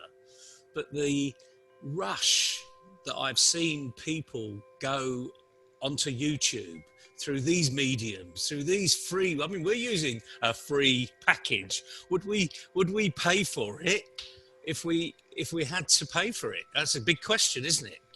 But the point is, everybody does things that aren't free, really. But what is the value? The value to the other person has to be of immense value. Otherwise, why connect? So I'll go back to more or less what I said at the beginning. Be very specific who you're talking to. The reason why Microsoft is so successful is that everyone knows what Microsoft is. It's a digital platform. They are teaching digital technical skills. And we all know about the Microsoft package, MS Word, MS Excel, etc., etc., etc. We all know what they are. The thing about other coaches out there, no one knows you. So you've really got to say, are you a startup coach? Are you a pre-startup coach? Are you a post-startup coach? Remember, startups could be 6 years old. Satya is a startup. But look at the technical ability that he's got. I mean, he'd whip a coach, as soon as he came through the door because of his technical knowledge and years of experience. So again, just be unique in your specific arena. The world is so big. There's a great opportunity here. But just be very specific. Yeah, very good point, Neville. Farida, you want to add something? Yes, one of the things that I kind of feel that because there was so much of rush into this whole digitization journey, and everyone started offering courses, webinars, because like I said, perhaps that was time for them to start building their communities. But one thing which did not happen right, and I tend to agree with Neville, is that people who actually kind of reach out, they reach out to everyone instead of reaching out to a community where it will add value. It's like saying that I have this phone and it has so many features, but it's not going to add value to your life, because if I am selling it or if I'm talking about it, I need to tell you what are the benefits. And that is a gap that I see very strongly, because everyone is selling what they have. They are not telling me how it's going to benefit me. So it becomes my journey and my job to figure out whether it's valuable for me or not. So it would be good if people who are offering this, because they are investing time in making the material, they are investing time in delivering this material, there is a lot of cost that is involved, they are investing resources. So why not invest in resources who understand which is the community to reach out to, and what will be the hook? How will they actually be able to engage? And in that manner, create this actual community which can be commercialized at some stage. Can I just jump in there, because you mentioned something really, really specific, and it's great, because where have we got this as great examples? So let's look at, you said phones, I've got a phone too. It's probably not exactly the same version of yours, and it does something different. But if we look at the specifics, let's look at the hotel industry. We know the difference between a 1-star, a 2-star, a 3-star, 4-star, and a 5-star. In the travel arena, we know what 1-star travel's like. In Uber, we get the choice of the executive vehicle, or the cheap and cheerful vehicle, or the mid-range vehicle. And we know what the value is to that. So we've got some great examples out there, and all we've got to do is say, okay, how do I fit into my industry? And I'm not saying 1-star, 2-star, 3-star coach, you're a 5-star coach, that's who you are. But where's your niche? Where do you fit in? Thanks for that, Farida, because it sparks a thought process. Hope that helped. So I think thanks to Naval and Farida for summarizing the whole aspect around digital course, because it is also a commodity and it has to be positioned like a commodity to be successful. So I think one of the key here is, if I may summarize, Farida, is that you need a course. Obviously, you need a course. You need a flyer for that course, and you also need a teaser. So you have to release them sequentially like any other sales campaign that we do. So I think moving on to Satya. Satya, your product line is electric vehicles and the associated technology around electric vehicles. What sort of help you would need from the digital arena in terms of building your team skills? Yeah, just I wanted to add a point to Novel's statement that actually, coaches required, create some webinars with a free and huge value. So when it comes to Indian market, actually, the reach of webinars is very less, it seems. Like I saw a few of the webinars, the attendees of the webinars are, very less. When it comes to, advertising this webinar to low level people, so it is not happening, one thing. And the second thing is, see, just you people are addressed about a Microsoft and IBM. So those people just they are concentrating on their technologies. Say for example, Microsoft technologies are totally different from other technologies. So who is going to concentrate on other technologies? Just it is say for example, now I require IoT people. So IoT with a hardware integrated technologies I required. Who is going to do that? So people actually, small companies like me, just they cannot come and do that.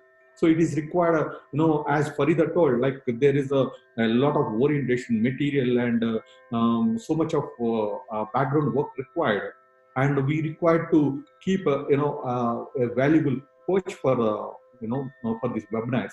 But when it comes to technologies, just people are like even Microsoft, they're only concentrating on the tools, how to use it, but they are not concentrating on technology, how to develop the tool.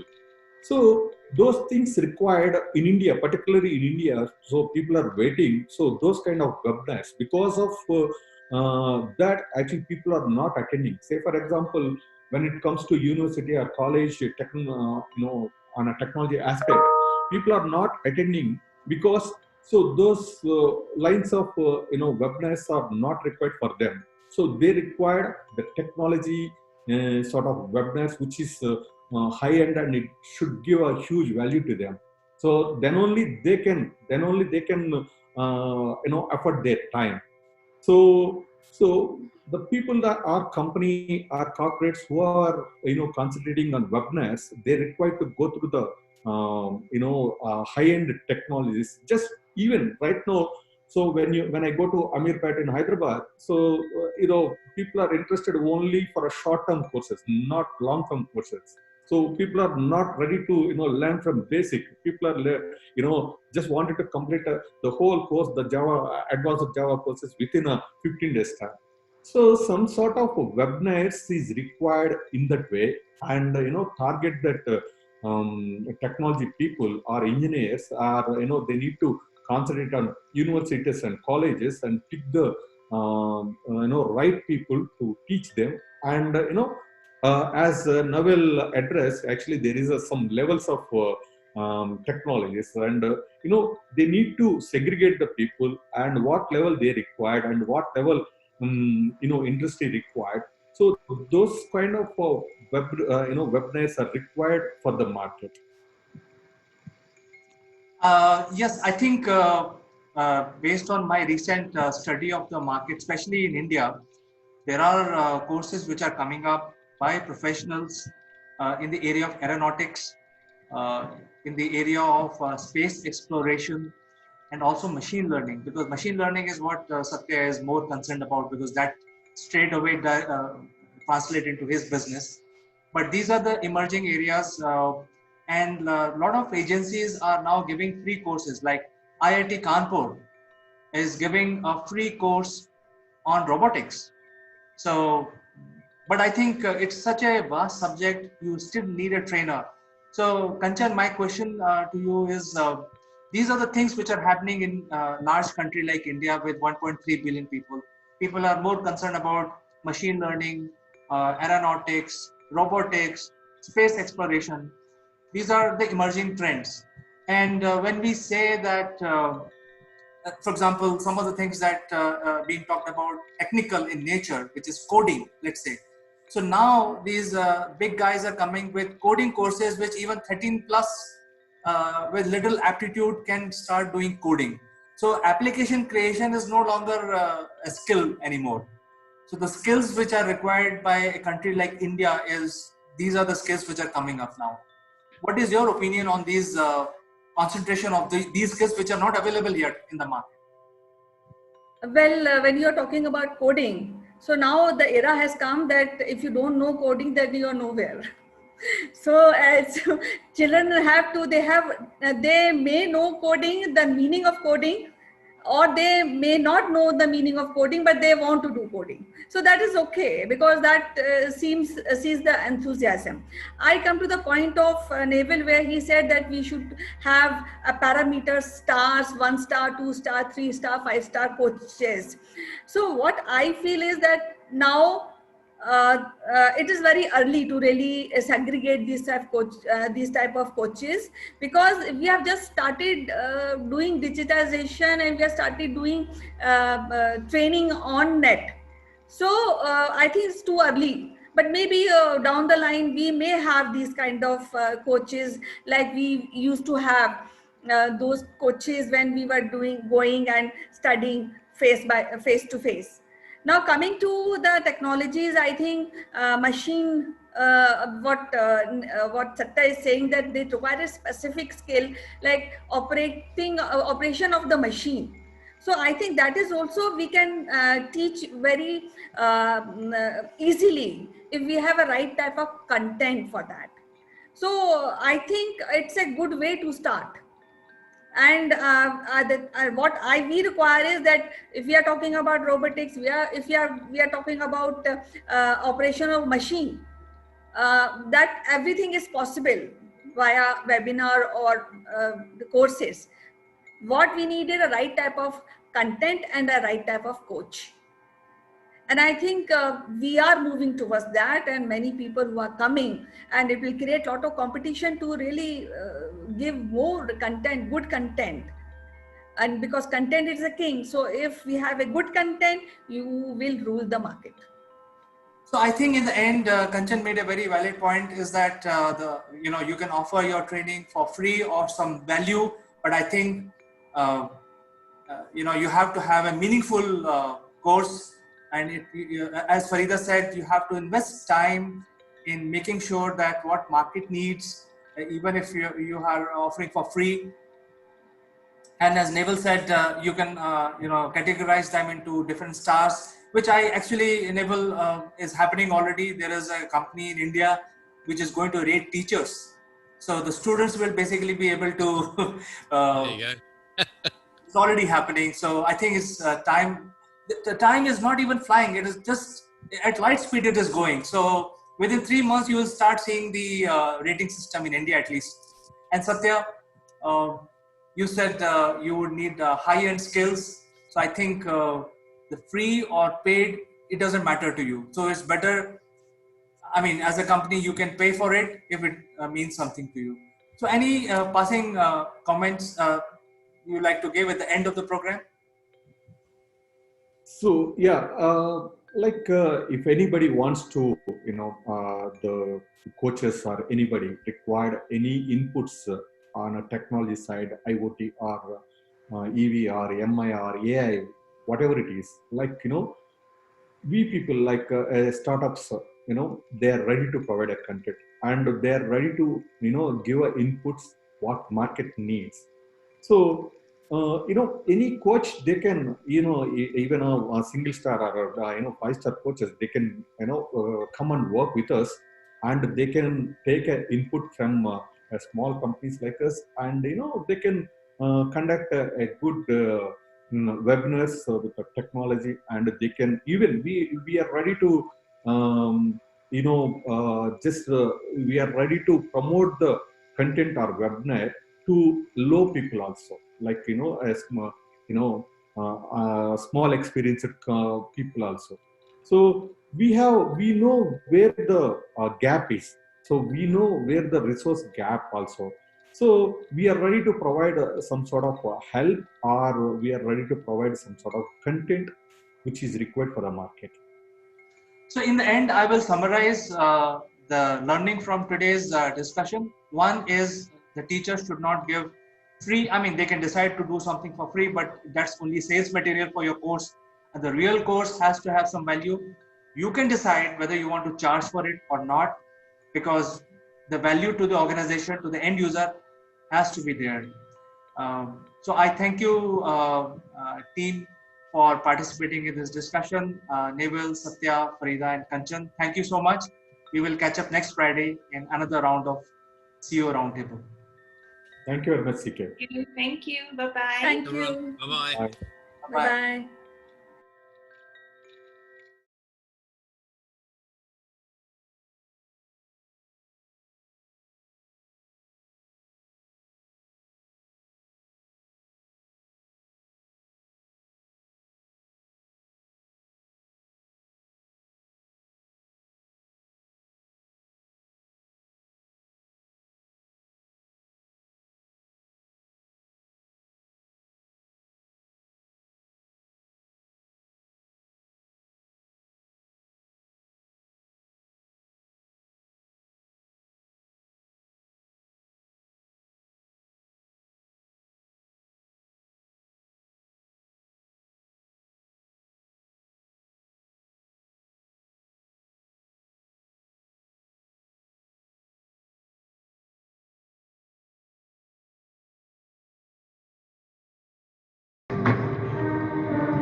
Hello friends, this is Chandra from Akulmach Technologies. Welcome to Tobras. Today, we have a very distinguished guest on our show. Her name is Leslie Rubin. She is very well known in the startup, in the CXO fraternity, and she joins us from San Francisco today. Welcome to the show, Leslie. Hi, CK. Thank you so much for having me on here. I'm pleased to be here. Yeah, it is our pleasure, and I think it's a few years that we have spoken, but I think, look, what the lockdown has done, and we are talking to each other after a few years. I love it. I love being able to reconnect with people during this time. Great opportunity to do so. Right.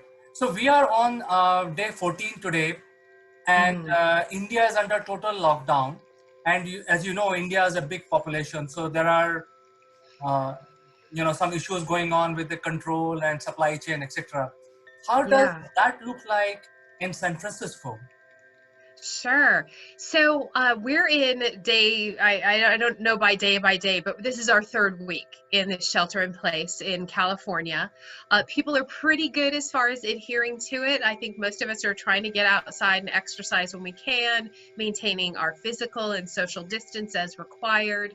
It's been difficult, but I will say from a business perspective, it's really been a great opportunity, and happy to share more on that. This is perfect. I think the more important aspect in order to control the pandemic is to follow the law, follow the process. Tell me, Leslie, you have been in the industry for almost 2 decades. You had vast experience working with very large corporations and also with some of the very popular names in the industry. Do you see any downturn in the business sentiments? Well, I would say more than anything, CK, that businesses are trying to adjust day to day. So I am following the stock market. I do listen to a couple of different market watch podcast or listen to podcasts as well as watch some live videos that are coming through on LinkedIn. I would say that the companies that I've worked really closely with, SAP, Cisco, Oracle, are all trying to shift and do business in this new business climate. I'm not going with a new business, this is new normal, because this is the new right now. Our business climate is going through a universal shift. Our planet is going through a universal shift. So we're all trying to adjust to what it's like day to day. We've all got strategic visions within the corporations, within our own businesses, and we're trying to keep that as a North Star, but we're needing to adjust to what that might look like day to day. The better part of it, and the guidance that I think I'm sticking to and that I'm seeing most of my clients adhere to, is really checking in with their clients, checking in with people on their teams, and really trying to maintain that connection while still trying to do sales and adhere to what the investors are looking for. But I think the market right now is giving a little bit of leeway to those companies that are pretty high profile, because they see them as bellwether and being able to set the pace for what this might look like when we come out of it. So people are really just, what are we doing day to day, but still trying to maintain that North Star and their vision and strategy. So continuing to look forward as much as they can. So this lockdown has given a new opportunity for your business in particular, I guess? It has. And I would say that I authored a book a couple of years ago let me grab that. I authored a book called Meaning, and this was a book written focused on how leaders communicate during opportunity and crisis. So we interviewed 10 to 12 different really amazing executives and leaders, and they were able to share what it was like for them on introducing new things into their business, letting people know that, yeah, we're in a situation right now, but how to maintain focus. And it was a pleasure to do it, but it was my business as a whole, as far as strategic and executive communications, has been busy because people are trying to figure out, how do we maintain our message? How do we put out a different message? How do we keep our teams calm and focused? Right. I think this situation that the world is dealing with right now will open up the new avenues. It will open up the new ways of doing things. I think you are doing a great job. Your company is leading from the front. Yeah, I hope so. I do think this is a new opportunity for everyone. Some of the core things that I'm giving to my clients, as well as to people that I'm mentoring, excuse me, are being able to be comfortable with ambiguity. We don't have all the information right now. Every day is different, and day to day, we just have to deal with what we have. The second point is, people will really remember what we're like as leaders in this time. So if we're maintaining our calm, if we're maintaining our focus, people will remember that. And then third, this is an opportunity for all of us to look at this as maybe a growth phase and developmental phase. So what are we doing differently? Having some fun in this? Are we taking a different type of an online class, a master's class on learning to cook?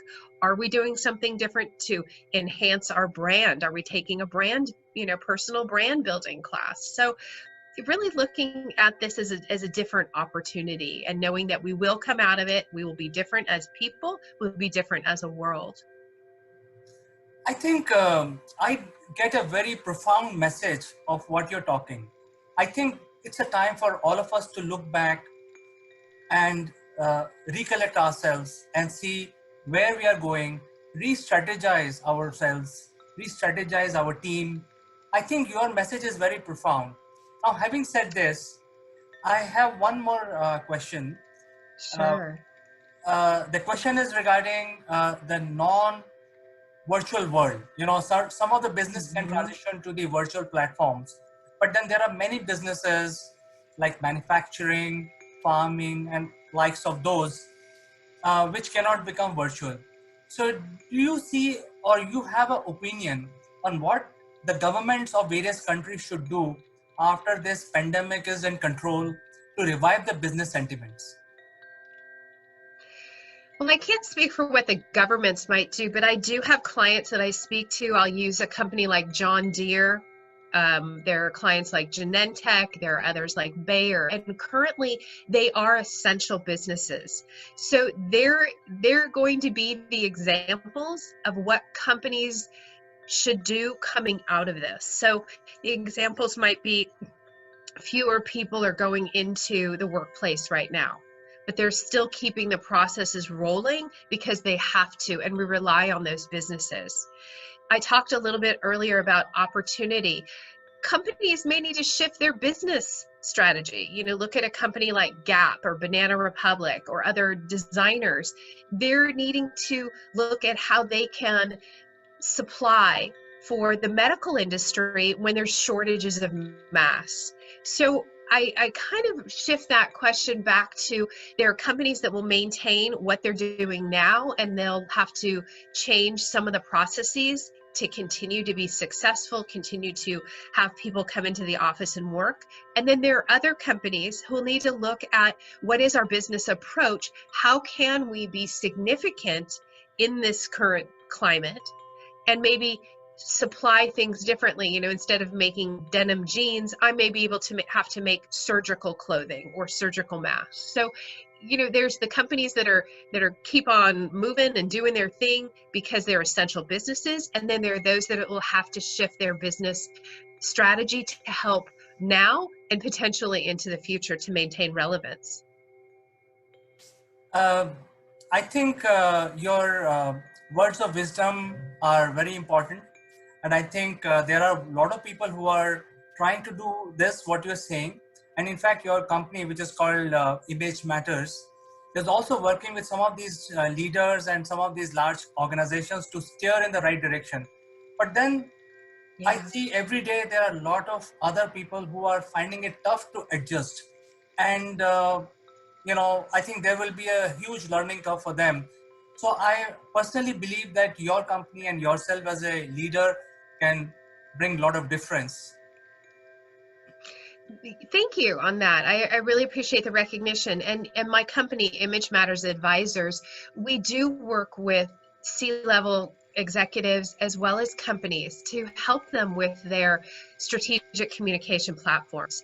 And right now is the best time to readjust or to develop new messaging and helping those people that are having difficulty with the work from home or the shelter in place. And it is difficult for people who aren't used to being separate from their office and not just walking down the hall and having that water cooler conversation. So every company is needing to readjust how they're effectively talking to their employees, be it video, be it virtual cocktail sessions or virtual check-ins and parties. I know a couple of different companies that are doing weekly themed parties. So having some fun with this, as well as business is not as usual right now, and really recognizing that and checking in with your employees is truly important. Maintaining that connection in a different way.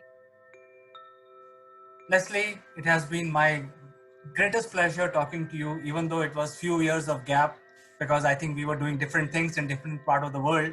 But I really feel happy to reconnect with you, and I wish you all the best. Have success in life, work, recreate the history as you're doing it already, and we will find another opportunity very soon to talk to you.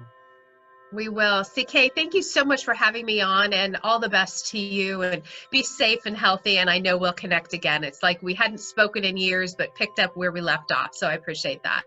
And thank you to all the people who are listening to this, and please feel free to connect with me via my website. Information at Image Matters Advisors is an email address you can use, Matters, M-A-T-T-E-R-Z. So I welcome the questions and inquiries. So thank you again, CK. Thank you, Leslie. Bye-bye for today. All the best. All the best to you. Thank you.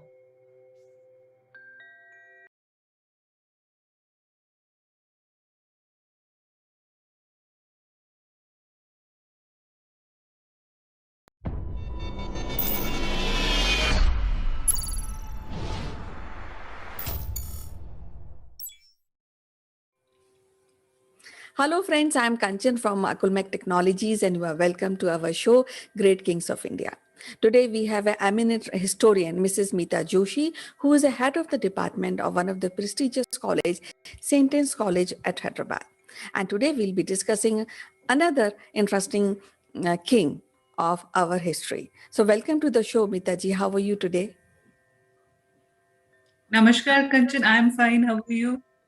Yeah, I'm fine, Meeta ji. And as you know, be discussing about Sunga dynasty empire, and which is a Magda empire controlled by controlled at north central eastern India, as well as part of northwest now Pakistan. So we'd like to listen, and our viewers will also like to know about the great kings who established this empire after the fall of Mauryan Empire. Okay. See, this Shunga Empire was founded by Pushyamitra Sunga, and he was the first ruler of the Sunga dynasty. And how he became the king is he assassinated the last Mauryan ruler, Brihadat Maurya, in a military review, and then he declared himself as a king and established this new dynasty, which was known as Shunga dynasty. And this was a totally Hindu dynasty, okay? Because in Mauryan Empire, if you remember, Ashoka was too much inclined toward Buddhism.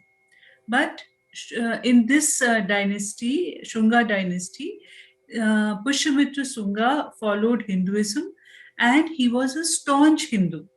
He performed many Ashwamedh yagnas or sacrifices, and some of the Buddhist texts, they also say that he persecuted many Buddhist monks because he wanted only Brahmanism to prevail. He never wanted that Buddhism should come up. But again, there are two theories in this. Some Buddhist texts say that he persecuted the Buddhist monks, but some texts, they state that he was not brutal towards the Buddhist monks. Okay. Now, as I told you, he was previously the Senapati, the general of the Mauryan army. So he knew all the tactics and techniques of the war. And to establish his kingdom, he used the same.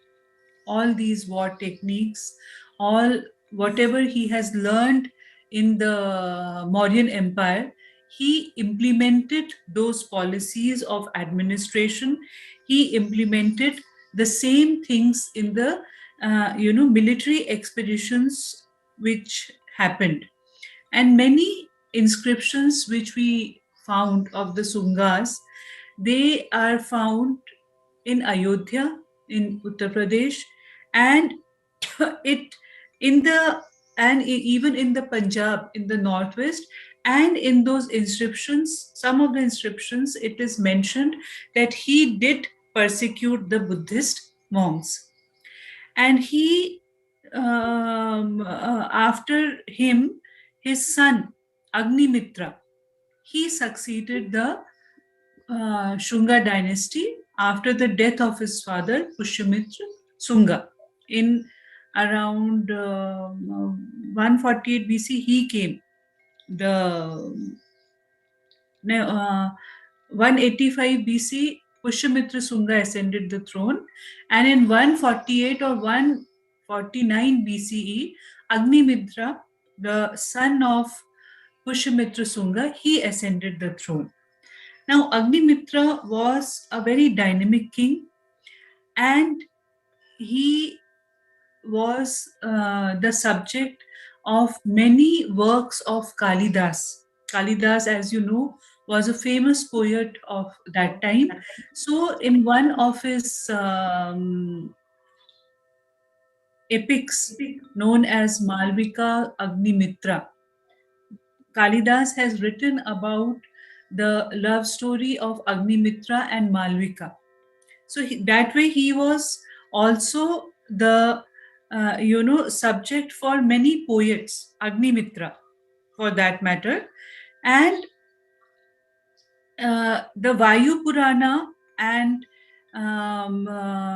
Brahman Purana also mention his name, and they say that for around 8 years he ruled. Who? Agnimitra. Okay. And according to Kalidas in Malvika Agnimitram, Agnimitra belonged to Baimbika family, while the Puranas mention him as a Shunga. So here little conflict is there, because Kalidas gives a different picture, but the Puranas, they confirm that he was from Shunga dynasty. He was the son of Pushyamitra Shunga. And in Malvikagni Mitra, Kalidas has also told that he had three queens, three wives, Dharani, Iravati, and Malvika. So Malvika was the princess of Vidarbha. And this Malvika Agni Mitra is the story of Agnimitra and Malvika, which Kalidas has written in his epic. Now, Agnimitra, according to the epic Malvika Agnimitra written by Kalidas, Kalidas writes in his book that a war broke out between the Shungas and the neighboring state Vidarbha during Agnimitra's reign. And before the rise of the Shungas, Vidarbha had become independent from the Mauryan Empire. Till Ashoka had not fought the Kalinga war. He was very, very ambitious, and he was into many conquests. But after the conquest of Kalinga, there was a hard change of Ashoka, and he stopped waging wars altogether. So that time, Vidarbha declared themselves independent from the Mauryan kingdom. And this one war was there where a former Mauryan minister put his brother-in-law Yajnasena on the throne of Vidarbha, and Madhavsena, a cousin of Yajnasena, he asked help from Agnimitra in overthrowing his cousin, but was captured while crossing the border of Vidarbha, and he was imprisoned. So Agnimitra demanded the release of Madhavsena, and in return, Yajnasena demanded the release of the former Mauryan minister who had been captured earlier by Agnimitra. So it was a sort of, this give and take type of a agreement. Instead, Agnimitra, what he did, he sent his army to invade Vidarbha, and Yajnasena was defeated and forced to divide Vidarbha with Madhavsena. And both cousins recognized the suzerainty of the Shunga rulers, that time Agnimitra, and this shows that he was an able military leader, because he made Vidarbha to come under his suzerainty, the kingdom of Vidarbha to come under his suzerainty. And if we see, many historians have written about the Shunga Empire in detail, like Rai Chaudhary, Professor Rai Chaudhary, in his book Political History of Ancient India, he has mentioned about the Shunga dynasty, about Pushyamitra and Agnimitra. Then Lahiri, in his book Indigenous States of Northern India, he also has described about the might of the Shungas. But it was a very short-lived empire, the Shunga Empire, because after them, the Kanvas, the Kanva dynasty came into being. And same thing, Kanva was also a general with Pushyamitra Sunga. So he declared himself independent, and then a new dynasty was established, that was Kanva dynasty. Okay, so actually, yeah. I've heard, I've read somewhere that Dev Bhuti, who was the first, who was the last king of Sangha dynasty, was assassinated by Kanwa dynasty king. Now, Yes, when we yes. talk about this Sunga dynasty, and you see, it came in existence after the fall of Mauryan Empire. So, what we really think about those times, what people used to be like that, reacting to this change, because as I was reading few books, it says that there's lot of impression of Persian art at that point of time, and he is like, as you mentioned, Kalidas has been given free hand to write good things about the king and the queen. So, what kind of culture existed at that point of time during this era? See, when Mauryas were there, because Ashoka was a great propagator of Buddhism, so mostly people followed Buddhism.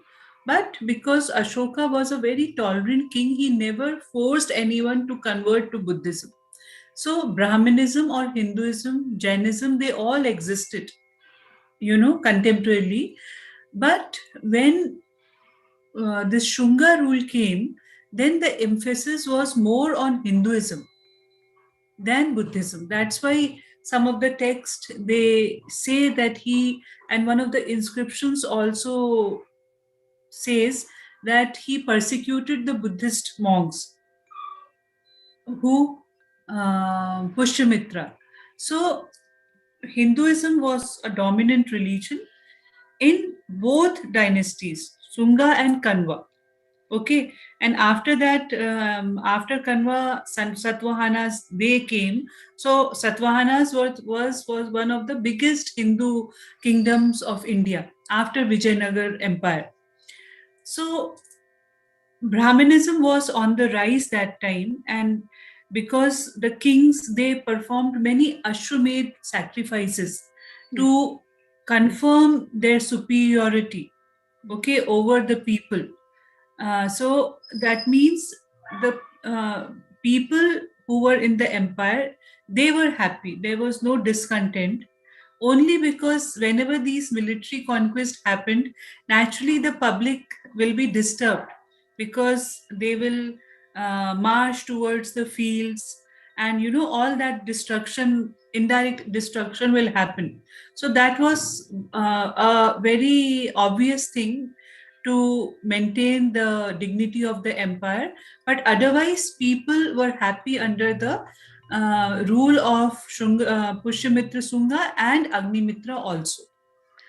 So this whole dynasty ruled approximately few years from 185 BC to maybe 73 BC. Yes, and till the then, Kanva was established.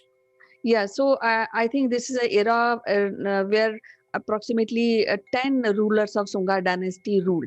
So I can safely Yes. say that is kind of establishment of Hindu religion. When you see, then in Mauryan Empire there was establishment and propagation of Buddhism, but now Buddhism, yes. this is a dynasty which establish Hinduism and give rise of Brahminism and Hinduism in that era. Hinduism was already there, Kanchan, because in all the empires which existed before Mauryas also, only you get some Greek influence because of the Greek invasions. Alexander came in 326 BC, and then later, after all these dynasties, these Ghazni and Ghorid invasions. So Hinduism was there, but it was given preference in these dynasties. the Shunga and Kanva dynasty, because the founder of Kanva dynasty, Devbhuti, he also followed Hinduism. And he came to rule in 75 BCE. He also followed Hinduism. And after Kanva dynasty, then came the Satavahanas. They were staunch Hindu rulers. So but the Hinduism was there, but because of these two religions, Jainism and Buddhism, it was overshadowed a bit. Right. So when we talk about these two great kings, Pushmitra and Agnimitra, so what are those one or two significant aspect of their rule, which really we can cherish? What is the impact of that era? If you see broadly, they followed the Mauryan administration model itself. Because as I told you, Pushyamitra was the Senapati of the Mauryas before he assassinated Brihadat and came to rule. So they followed the same model of administration. Only thing which was more dominant in the Shungas and Kanvas times was Hinduism, which was not there in the time of Ashoka, because he adopted Buddhism and he did a lot of work in the propagation and of Buddhism and preaching Buddhism, not only in India but outside India also. So that was the only major difference you can say. And because the Mauryan, the extent of Mauryan Empire was already very large, so Pushyamitra, he enjoyed, that vast empire. But because many of the kingdoms like Vidarbha, they declared themselves independent after Ashoka, because after Ashoka, we don't find any very prominent rulers in the Mauryas. So small states, they came up like mushrooms. Okay, so small states, they declared themselves independent and they said this is our our area. So that also happened. So disintegration of Mauryan Empire also happened. Shungas and Kanvas, they were not able to maintain that huge empire. So independent kingdoms, they started springing up. Because when you go back to the Mauryan times, and before that also the 16 Mahajanpadas which were there earlier, and then there was an integration of those Janpadas by Chandragupta Maurya. Then again, independently, they came up. This was the major difference. Yeah, so I think that after the fall of a huge empire, which is Mauryan Empire, and there's a rise of small kingdoms, and they have given more of stability to that to the people at that point of time. And a part of this, as you mentioned, the Kalidas, so rise of literature, and that too based on the Hindu philosophy. I think that is the contribution of these two great king of this particular Lot dynasty. of work in literature, art, architecture happened in that time, no doubt about it. So we'll be discussing about more once we have already covered and discussed about the Singha Empire and the great two kings of this empire. In our next episode, we'll be discussing about Kanva dynasty, who defeated this king. And till then, you take care. Bye bye. See you. Thank you, Kanchan.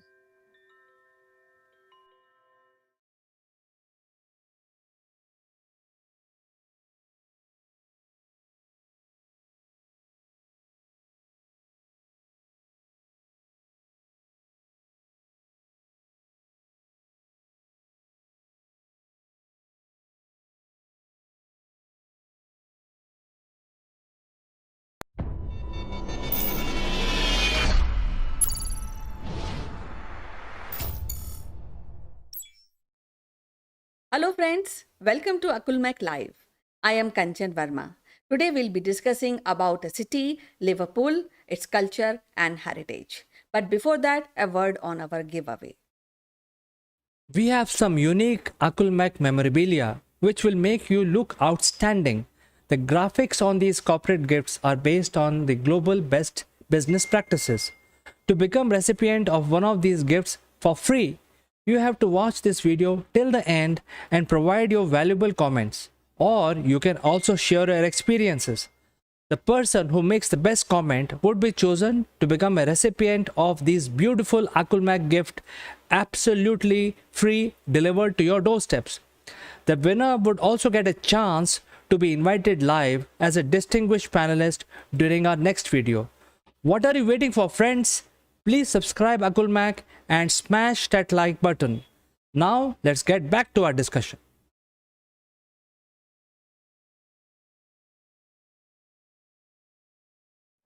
Hello friends, welcome to the show, and today we'll be discussing about one wonderful city, and that is Liverpool. To discuss about this wonderful city, we have Sitesh Srivastav, who has traveled to Liverpool, and he's the best person to tell us about the history, the heritage, and the achievement of Liverpool when we talk about the World Heritage. So welcome to the show, Sitesh. How are you doing today?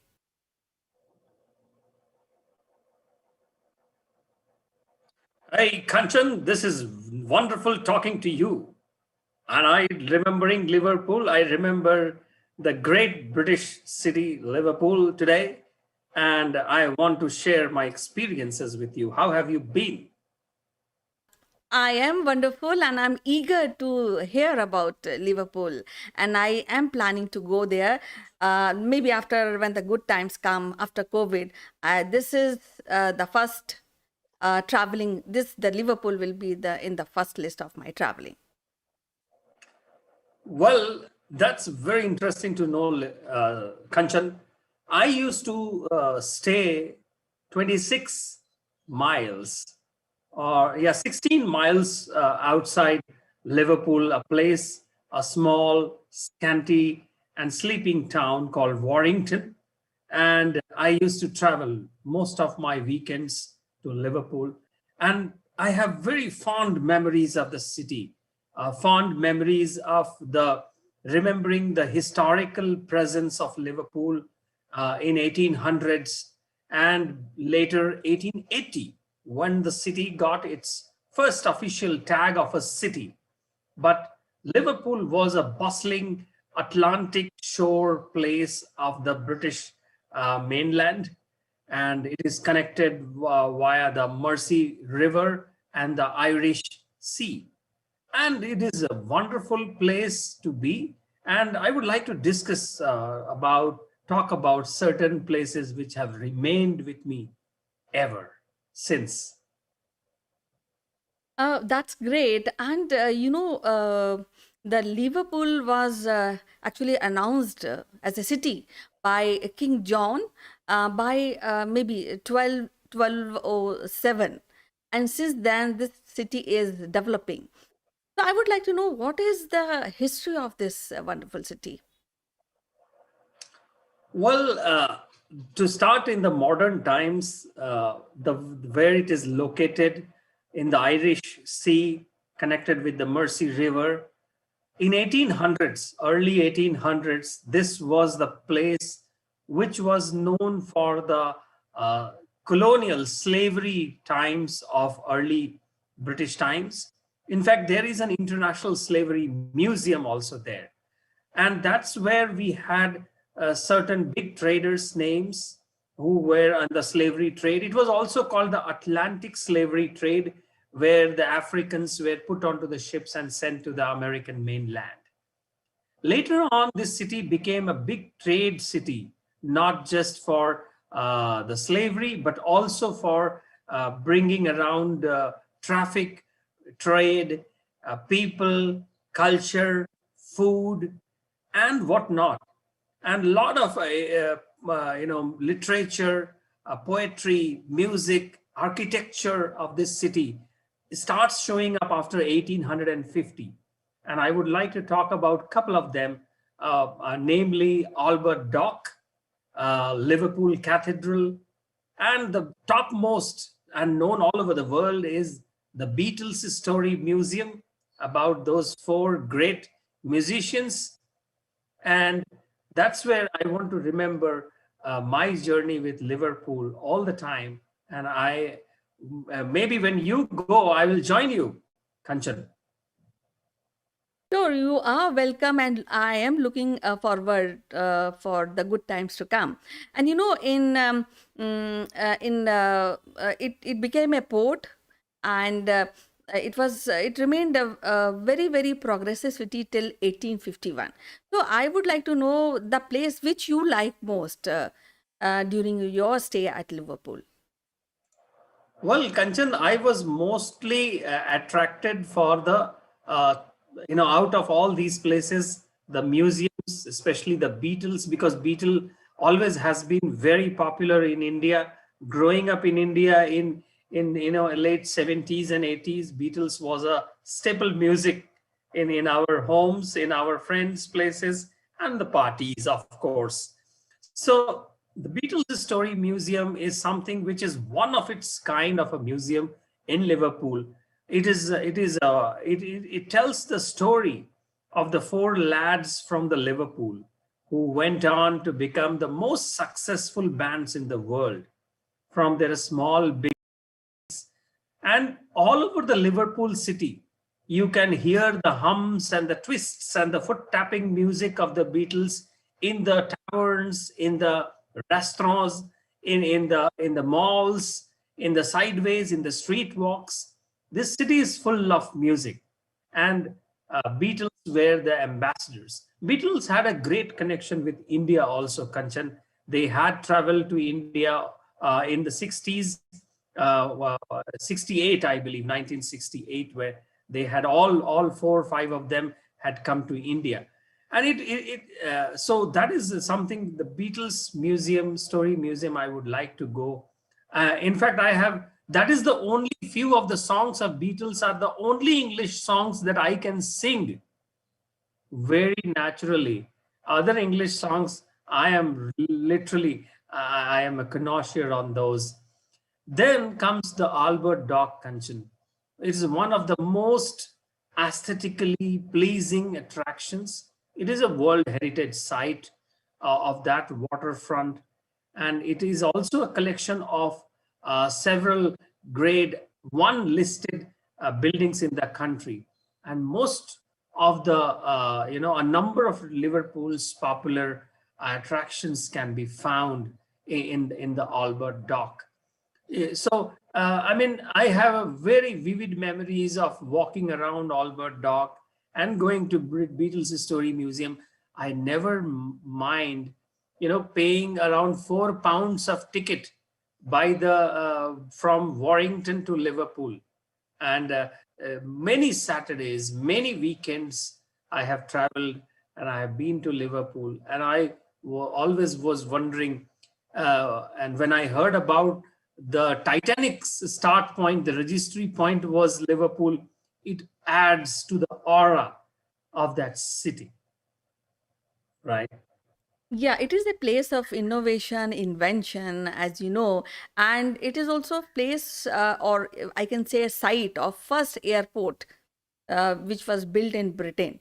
So I really feel that this city is quite vibrant, and I also feel that the ethnicity of the city is, I think, cosmopolitan, because every part of people from traveling from different countries you will find at Liverpool. So tell me some any intelligent and any interesting incident about Liverpool. Well, Kanchan, two things that stand out in my journey to the Liverpool. One is definitely the music, which starts with Beatles. The other is about the literature. The third is about the museums, especially the Maritime Museum, the marine museums. And I remember going to the Beatles Museum and watching everything in awe about seeing how poor guys in the 15 years old, 16-year-old guys, they went on to become the big musicians that we have known, the first star rock band. But you know what? The best part was finding out a very, very special souvenir that I want to show is the Beatles tie that I could get, which features all the four of them here: John Lennon, George Harrison, Ringo Starr, Paul McCartney, and their lives and this is a prized possession of mine, and whenever I have put it on for a party, and it just takes me back to the Liverpool. And apart from that, Kanchan, I also want to share that in several of the Indian restaurants, I could hear the old stories of the connection between Indian ports and the Liverpool ports, because a lot of textile trade, indigo trade, spices trade during the British times were basically taken through the Liverpool port, Liverpool side. And I mean, I have wonderful memories of Warrington, wonderful memories of Liverpool. And the one that I also want to mention here, and we might cover someday, is Manchester. Yes, so I would like to ask you any advice or anything which you want to tell our future visitors to Liverpool, how they should plan their trip to Liverpool. Well, today's life, Kanchan, is mostly about the popular attractions. And I think one of the most popular attraction is the football. And Liverpool FC football club, Everton football club. That you can feel the football frenzy, the football frenzy in the air. And that is so stark different from the music world, which is so soothing music of the Beatles and the other musicians. So I think youngsters, youth, football fans, they should start with the Liverpool FC, the stadiums where they play, and then people should try to visit the historical past, and not 500 years old, but maybe 1,000 years old history is too far. But from 1800 years, the International Slavery Museum shows wealth, 18th century wealth that came from the British slavers transporting Africans across the Atlantic. And while you stand at the Albert Dock and look at the Atlantic Ocean, you just feel that somewhere in between there was one Titanic. But beyond that, there were the east coast of America, which is not so far enough.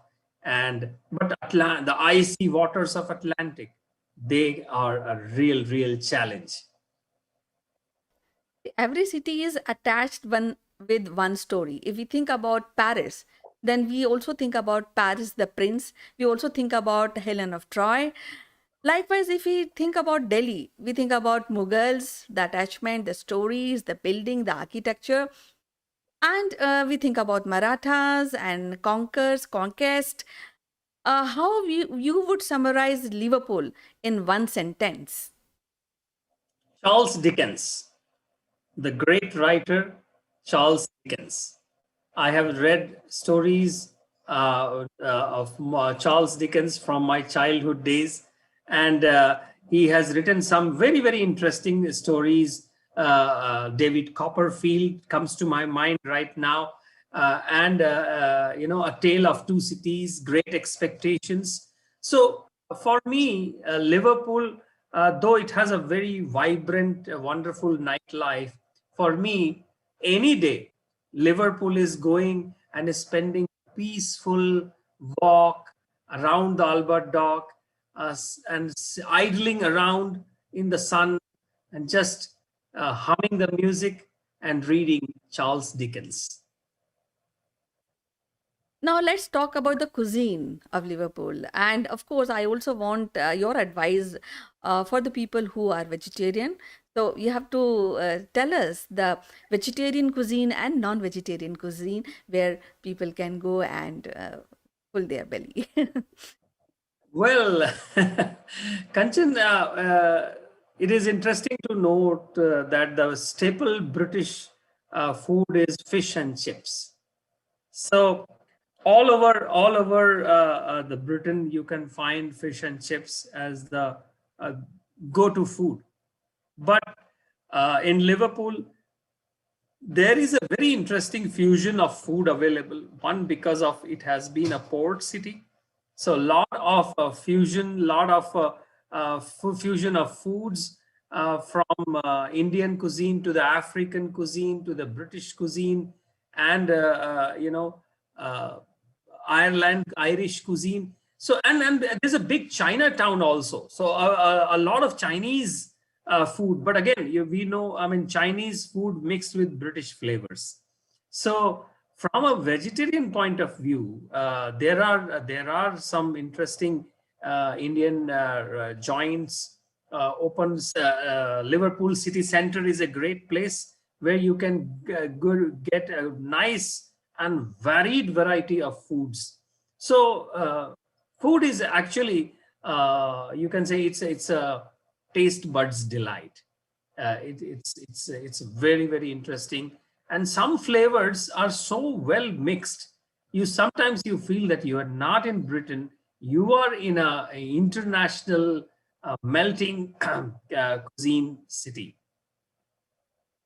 Now, if somebody is planning a 15-day tour to Liverpool, so how would you like to advise how they should travel within the city, or they should take a tour guide, or they can travel by their own, taking a map and enjoy the sights and stories about Liverpool?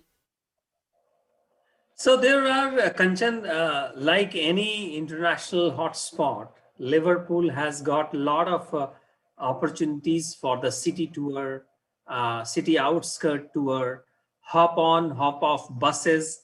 There are limousines. One can do a 4 hour limousine or 5 hours limousine for as I would not say less, but as much as $160 for 4 hour trip in the Liverpool city side.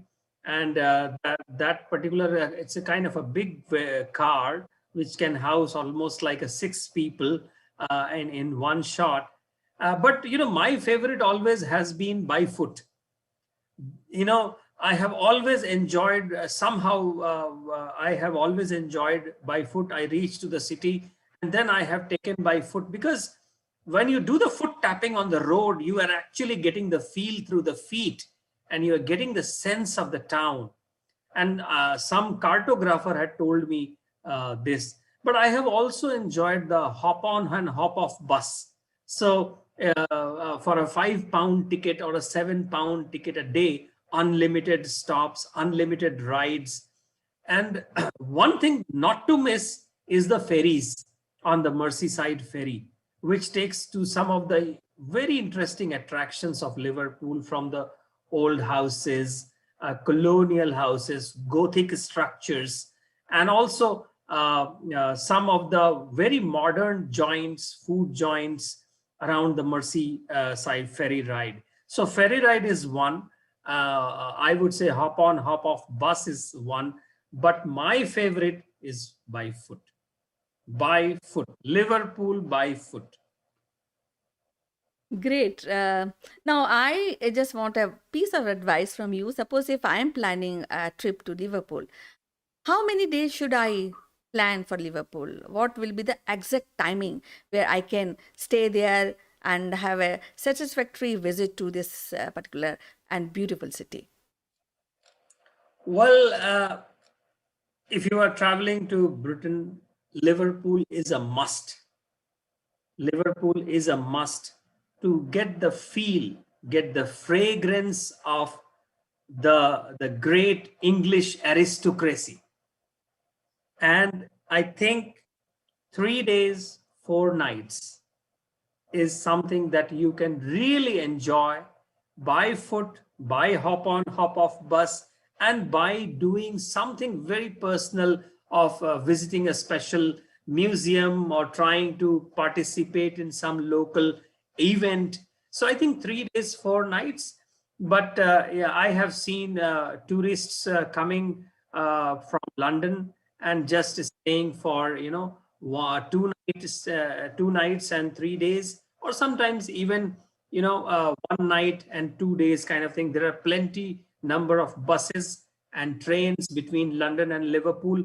Only between Warrington and Liverpool there are 70 trains in a day, and the minimum ticket is 3.79 pounds one way, and 16 miles takes just 20 minutes or so to reach from Warrington to Liverpool Lime Street station.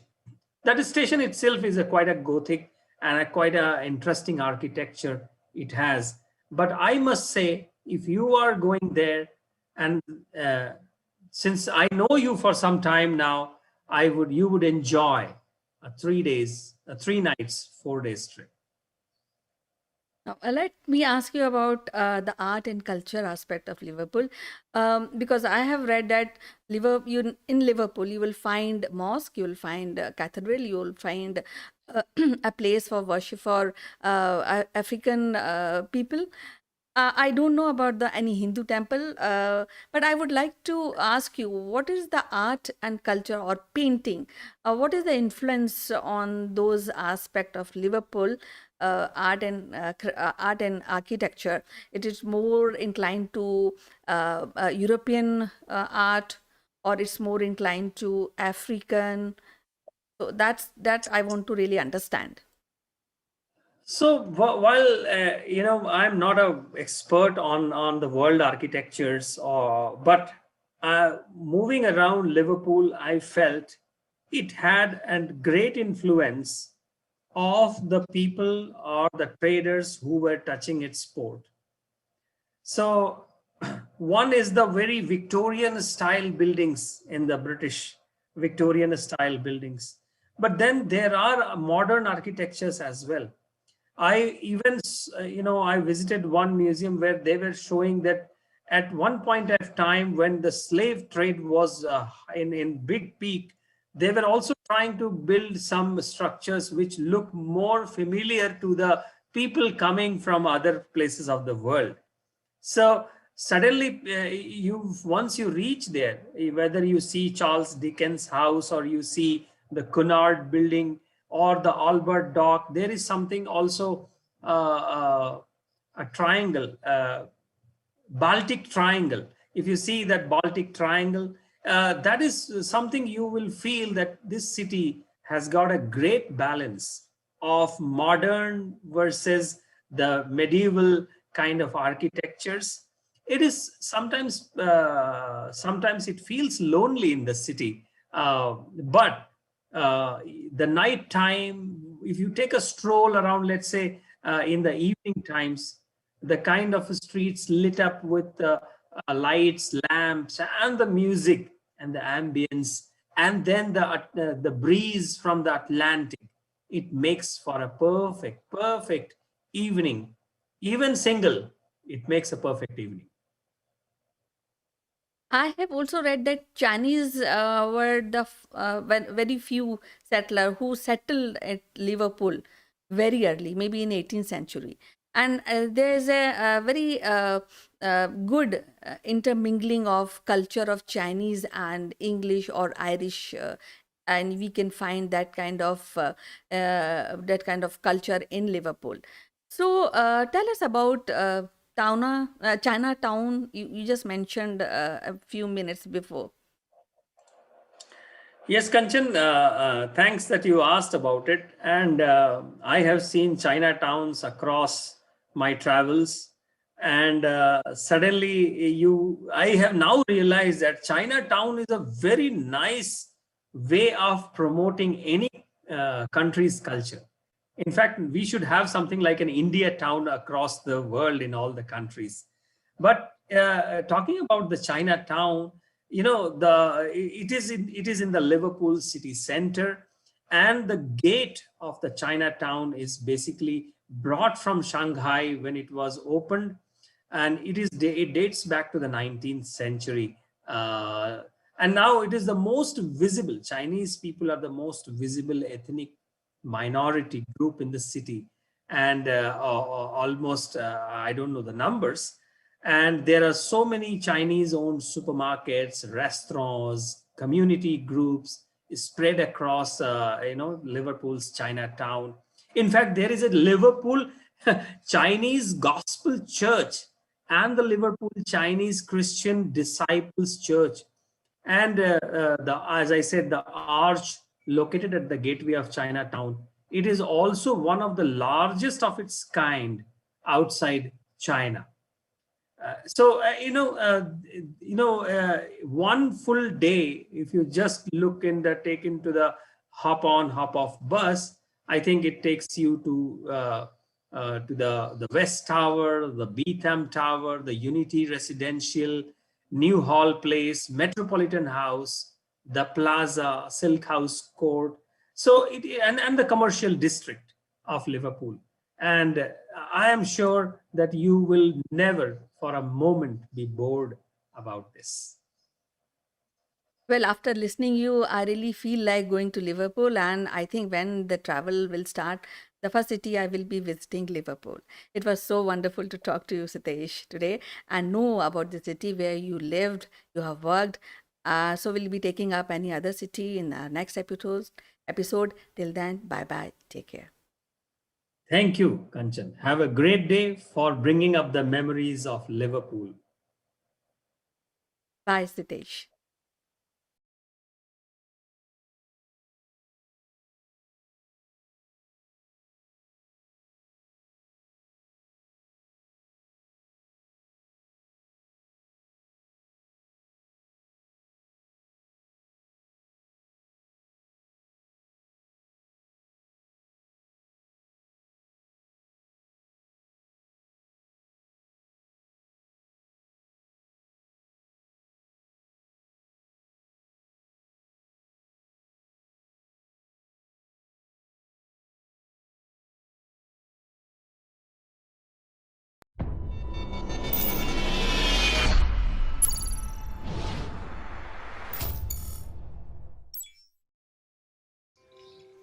Hello friends, I'm Kanchan from Akulmach Technologies and you are welcome to our show, The Great Kings of India.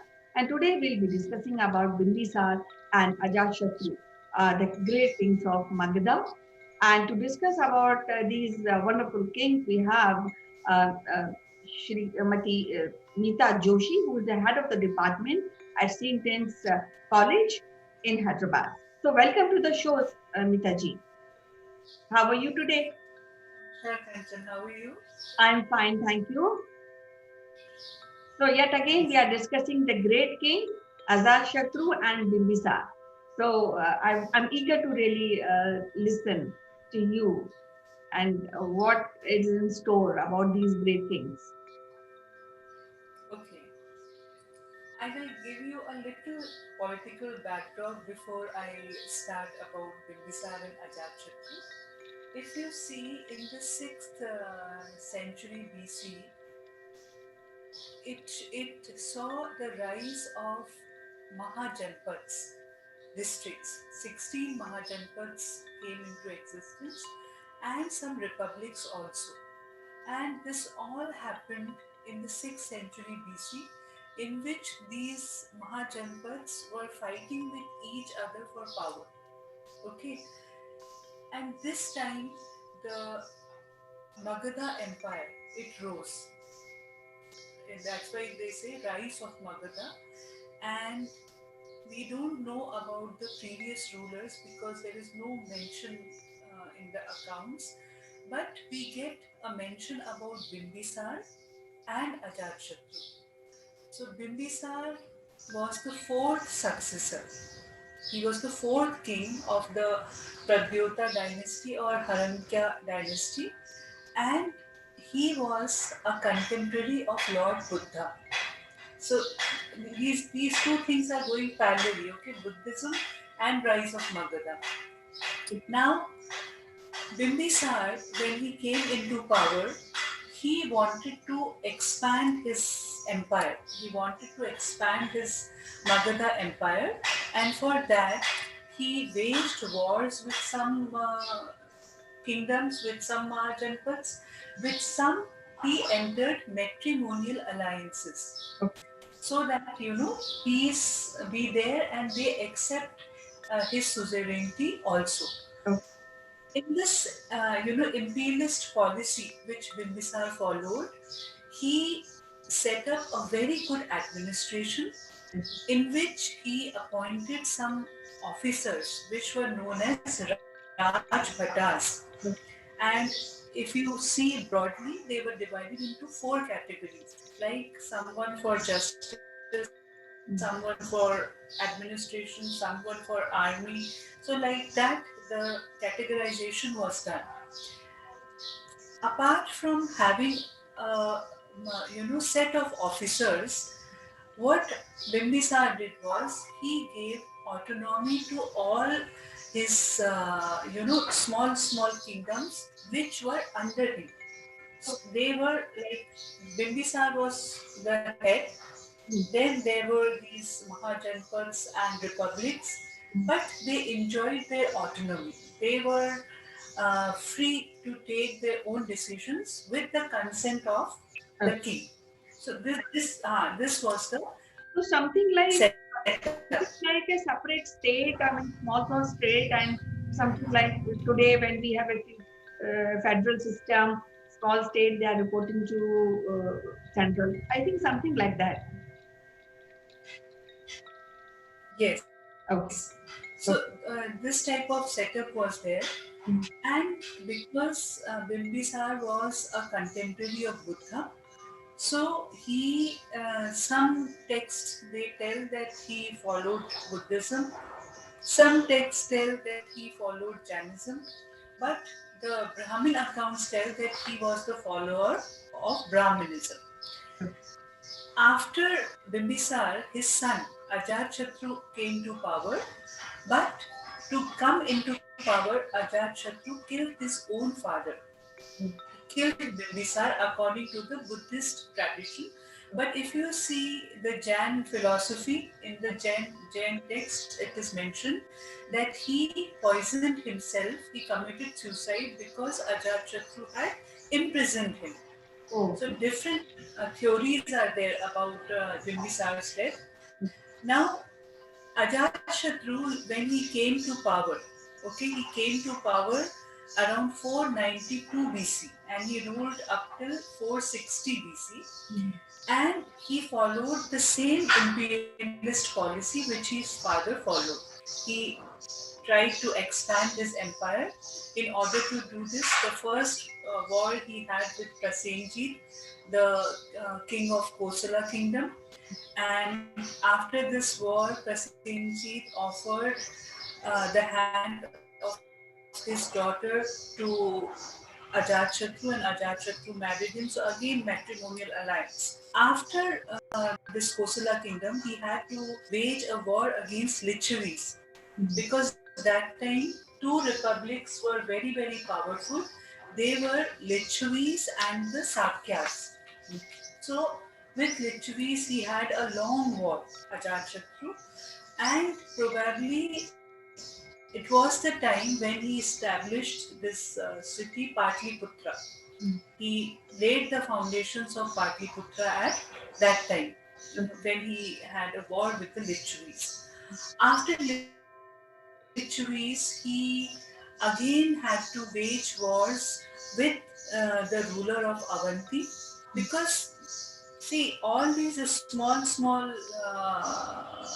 kingdoms which were there that time, they were powerful in their own territories. So, with Prasenjit, why Ajatashatru fought was because he stopped giving revenues to Ajatashatru. So, one by one, he waged wars, either by war, either by treaties, either by matrimonial alliances. He tried to expand his empire. And before his death, he was able to make Magadha a very, very powerful empire. Before his death, He had extended the boundaries of Magadha Empire far and wide. And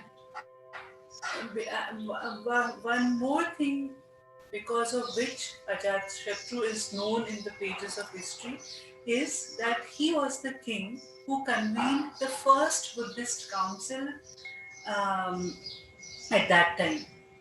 He patronized the Buddhist council that time, and Buddhist council was nothing. They were meetings. That was a huge meeting in which the monks, nuns, and either kings were invited, and they sat together and discussed how to compile the teachings of Buddha and how to propagate the good things about Buddhism, far and wide. So this was the main what shall I coin the word, main purpose of the Buddhist council. So it happened under Ajatashatru, okay, after the death of Buddha at Rajgriha.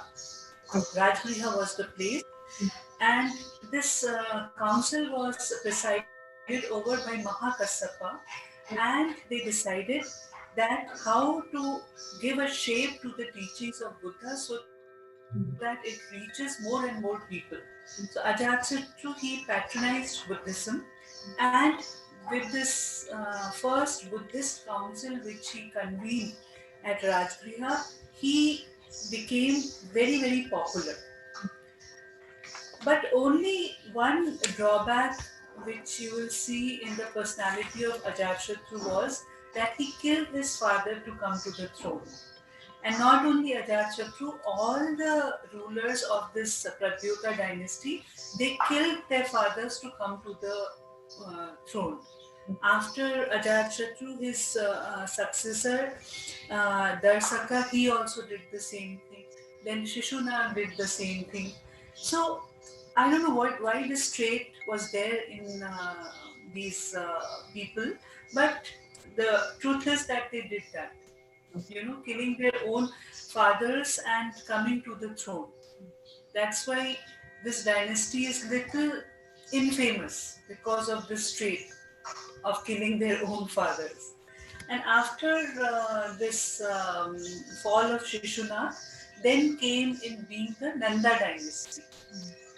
Nanda dynasty, which was very, very brutal because they were not pro people.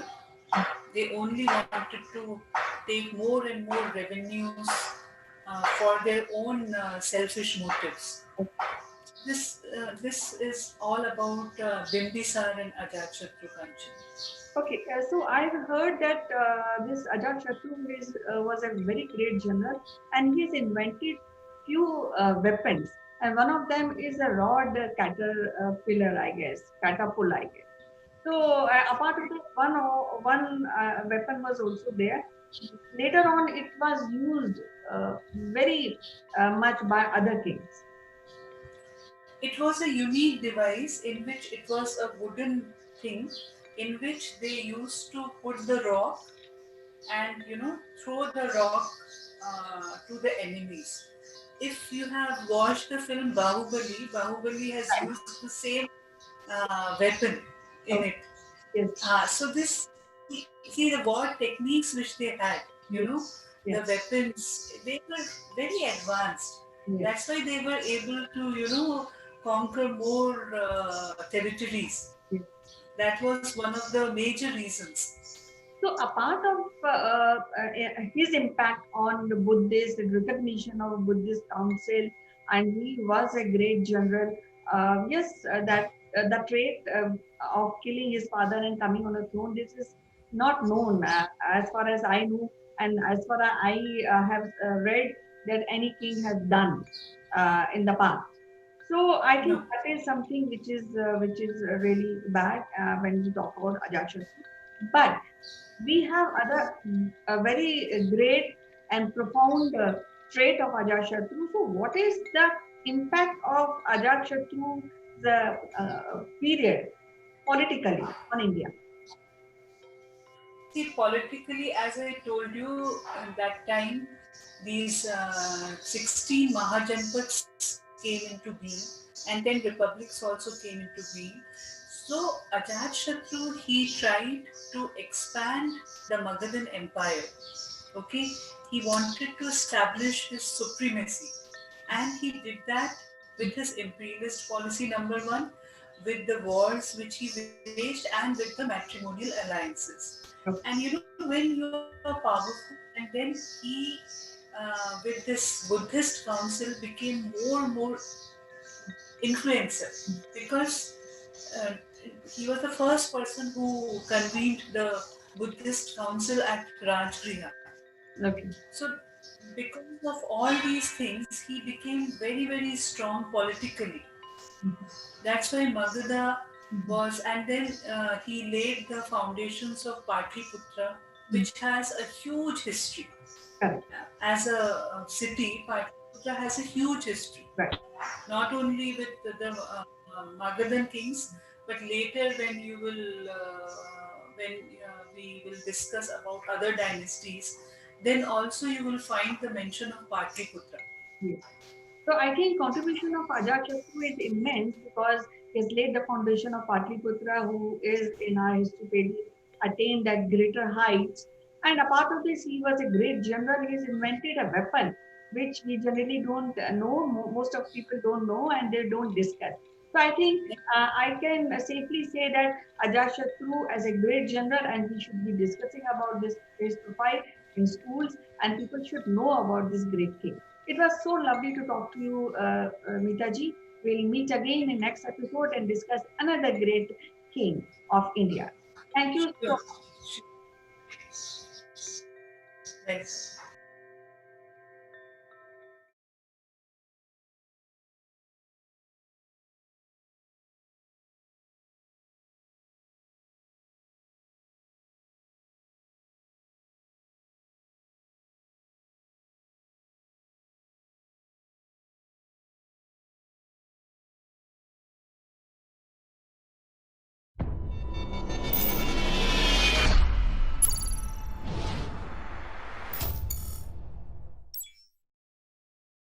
Hello friends, this is Akulmach live and I am Chandrakant.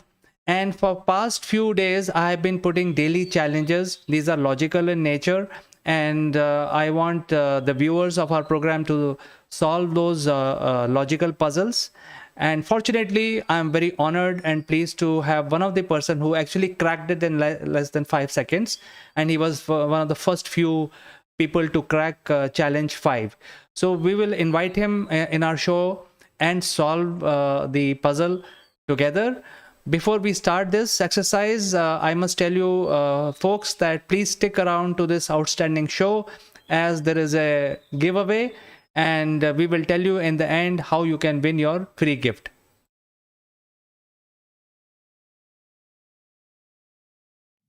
Welcome back, friends. And today in our show, we are actually solving one of the challenges. As you know that we are putting some challenges for people to participate. And these are all very simple challenges which involve geometry, mathematics. And today, I'm honored to have Mr. Naval Gun on this show because he is one of the first person who solved this challenge. These are very easy challenge, but you know, we will have Naval to talk about that. Welcome to the show, Naval.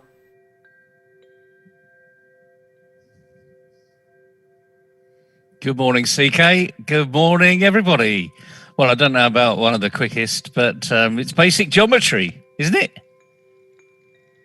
It is basic geometry, but I called it a challenge because I wanted to bring in more elements so that people get confused, but they have to think straight and logically. And you're absolutely right. We need to think straight and logically. And like anything else, we can all look at something and we can go, oh, that's a bit complicated. As indeed, I expect the majority of people did when they saw your little puzzle. But the simple things in life are simple.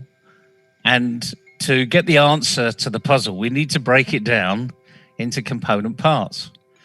Now, I can tell you what the answer is. It's in the back of the book, But don't look, it's cheating.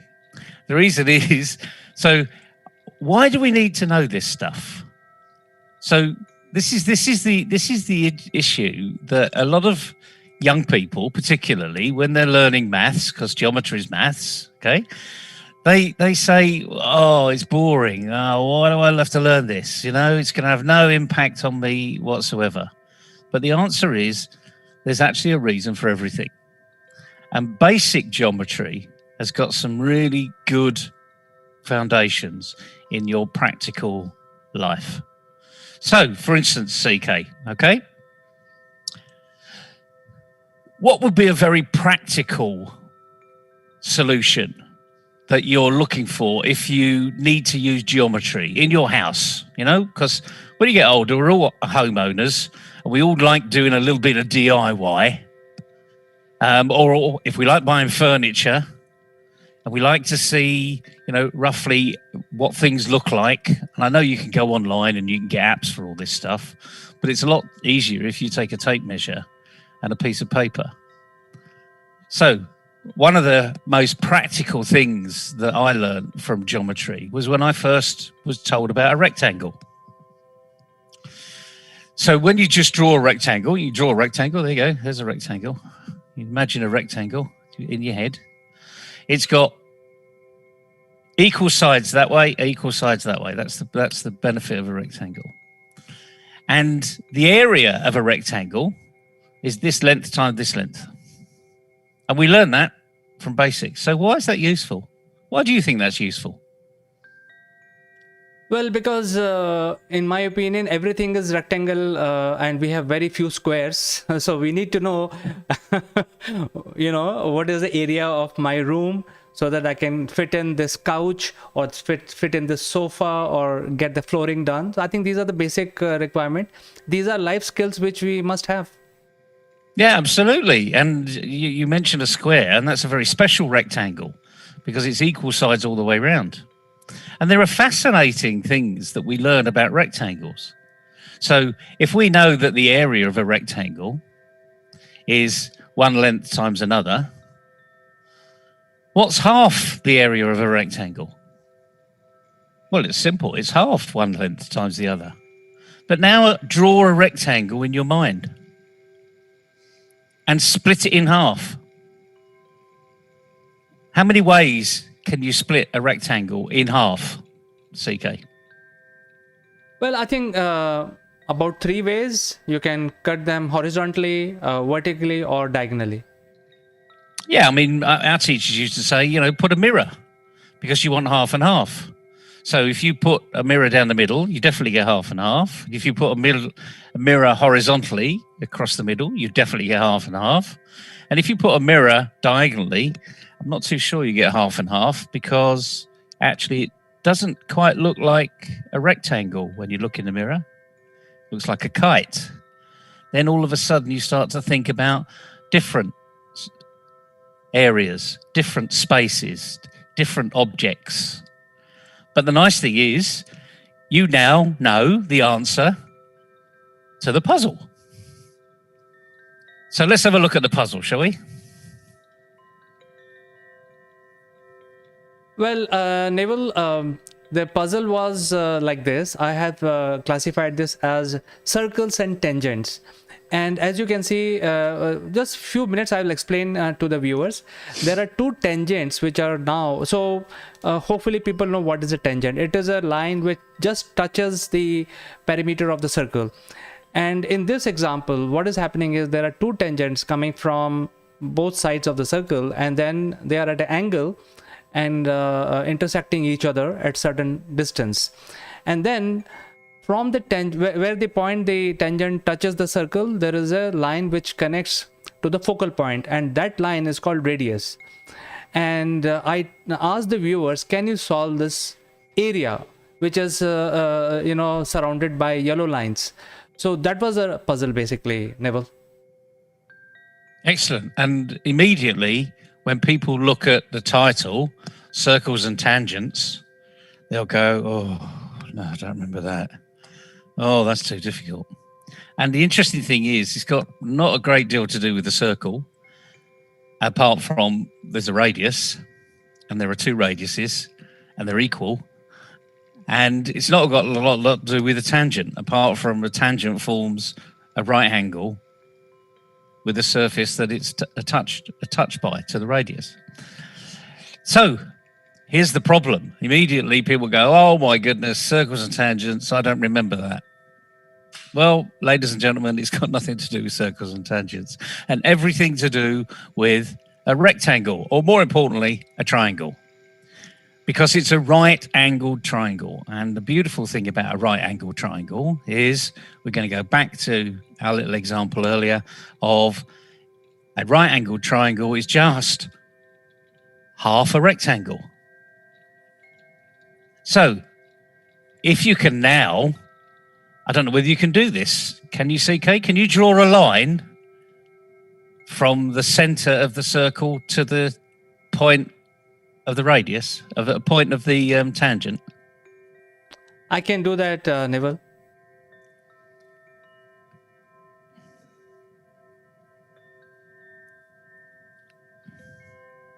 Doesn't have to be perfect, just... Oh, brilliant. Oh, that's not bad. Yeah, that's pretty good. That'll do. Excellent. So now what we've got is we've got two triangles.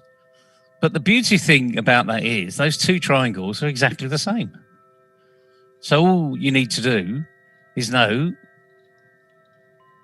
the area of a triangle. And I've told you the area of a triangle before. It's half the base times the height. Because it's just a half of a rectangle. And it's as simple as that. So you can break these puzzles down into very, very simple geometry. But the reason is why you need to use it is most important. So on the side of any paint tin, it says, this paint tin will cover 10 square meters. Well, it's pretty good to know how many square meters in your house you want to cover to know how many tins of paint you need to use. And not all tins of paint say 10 square meters. Some might say 5. Some may say 7.5. Some will say this needs 2 coats and it will cover 15 square meters. So all of these things that CK is putting up here have got some practical use. So I hope that makes sense. And it's a very simple, this is a very simple question, but what you need to do is see through the red herrings. Get away from that which is distracting you. And look at what you're being asked to do. So each of these triangles is half the base times the height. And we've got 2 triangles, so it's double. In essence, what you've done is you've formed the original rectangle. Does that make sense?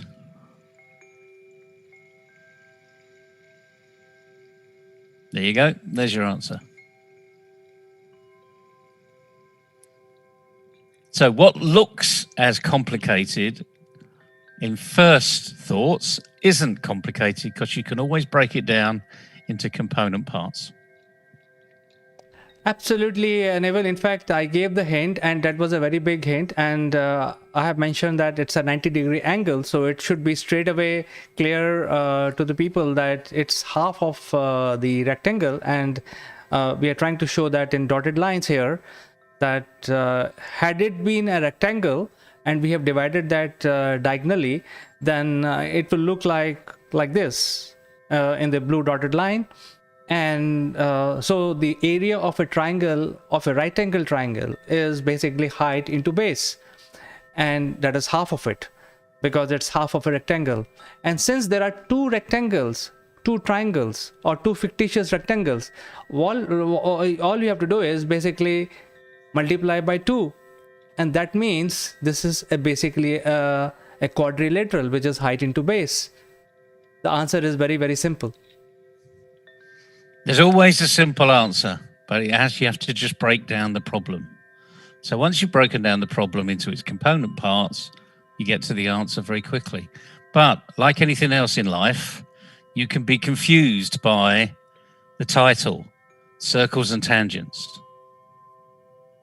The context is the triangle. Absolutely, Neville. In fact, this is exactly why the challenge is tricky, and it's a challenge. It's a puzzle. It's not a mathematical problem. It's a challenge how logically you think. And some of these challenges that we are putting now are very simple in nature. People have to just look at it, and like you are explaining it, it's half of a rectangle times 2, and that is a solution for this challenge. There is nothing to do with tangents or 2 pi r, or none of those formulas are required in this. It's a very, very simple challenge, which you are the first one to crack in less than 5 seconds. In fact, I gave 3 minutes, but you cracked it in 5 seconds. Well, to me, it's never a race. It's about trying to do the right thing. But the key thing is, everybody, is break down the problem into little component parts, and then makes life a lot easier. I've got a challenge for you, CK. I would like you to imagine, in fact, you could even bring a whiteboard up if you like. I would like you to imagine drawing a clear piece of paper, and drawing a small circle on that piece of paper, and colouring in that circle so that you've just got a dot on the screen. Can you do that?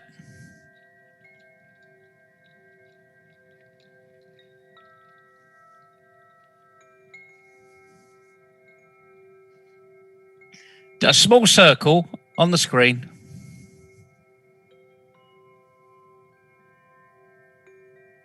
It's not small either, but anyway.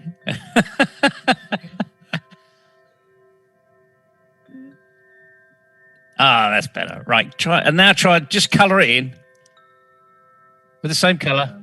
With the same colour, just go backwards and forwards. And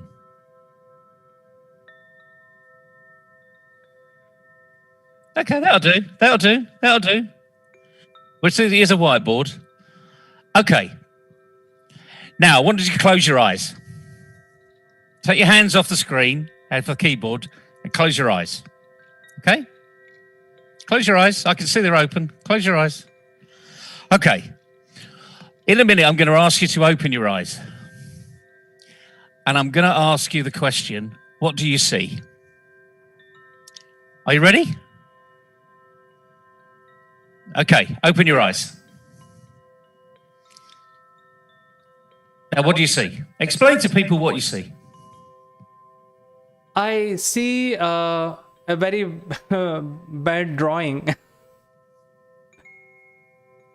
a round shape bad drawing in blue color. Okay, anything else?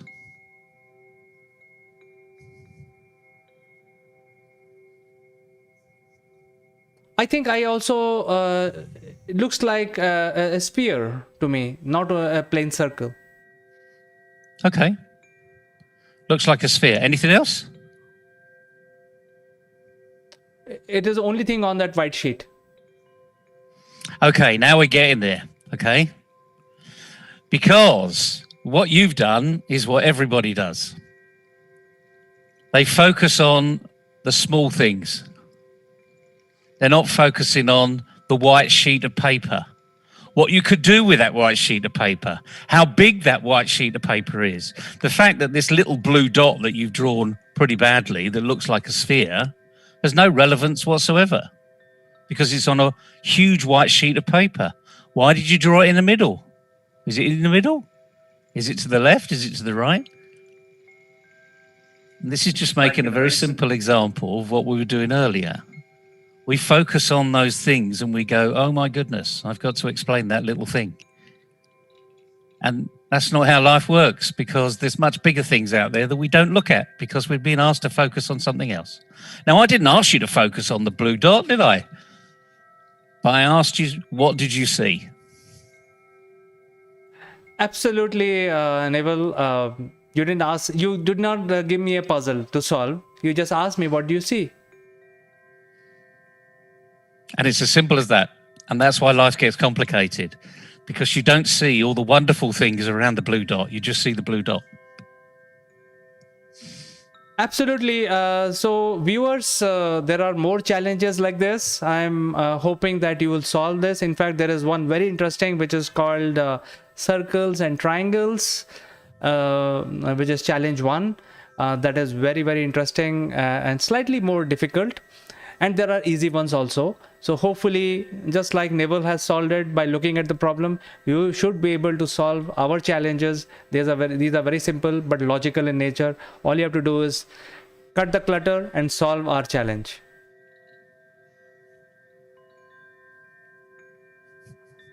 Thank you, Neville, for coming and providing this solution to our viewers. And we will catch up in the next solution. Until then, I'd like to say goodbye for today. Cheerio, everybody. We have some unique Akulmach memorabilia which will make you look outstanding. The graphics on these corporate gifts are based on the global best business practices. To become recipient of one of these gifts for free, you have to watch this video till the end and provide your valuable comments. Or you can also share your experiences. The person who makes the best comment would be chosen to become a recipient of these beautiful Akulmach gift, absolutely free, delivered to your doorsteps. The winner would also get a chance to be invited live as a distinguished panelist during our next video. What are you waiting for, friends? Please subscribe Akulmach and smash that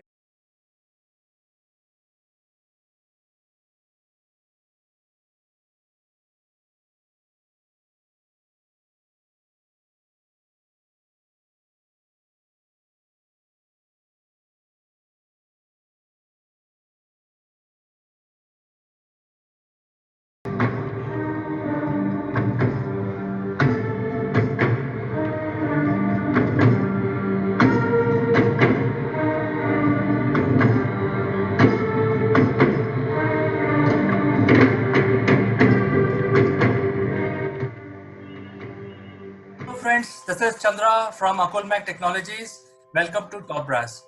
Today we are joined by very eminent personality.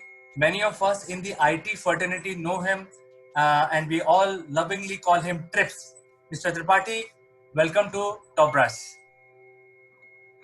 Thank you, Chandra. Thank you, CK, my old friend. Thank you very much for inviting me here, and I'm very glad to see your success, newfound success.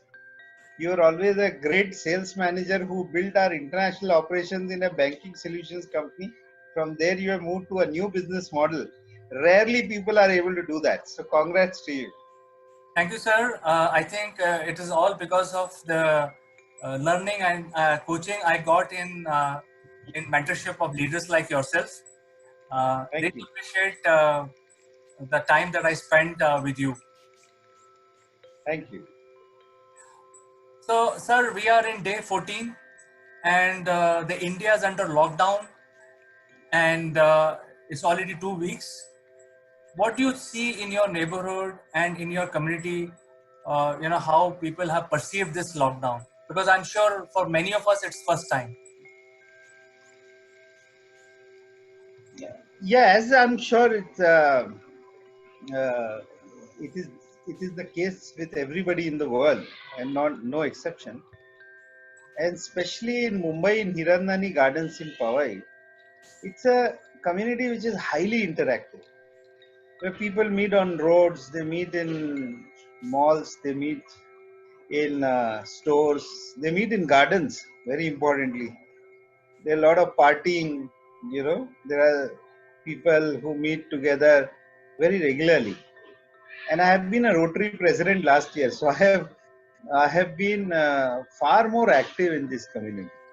So from there to a situation where meeting itself is a taboo, or not even letting your family members come in to your own house from outside, relatives to come in, or not letting your community people, which is society people, to even go out. It has been one of the hardest phase and occurring all of a sudden. So let me tell you that when the government started to feel that the numbers in Mumbai were just suddenly started to rise and so on and so forth, and they were not just left to people coming from abroad.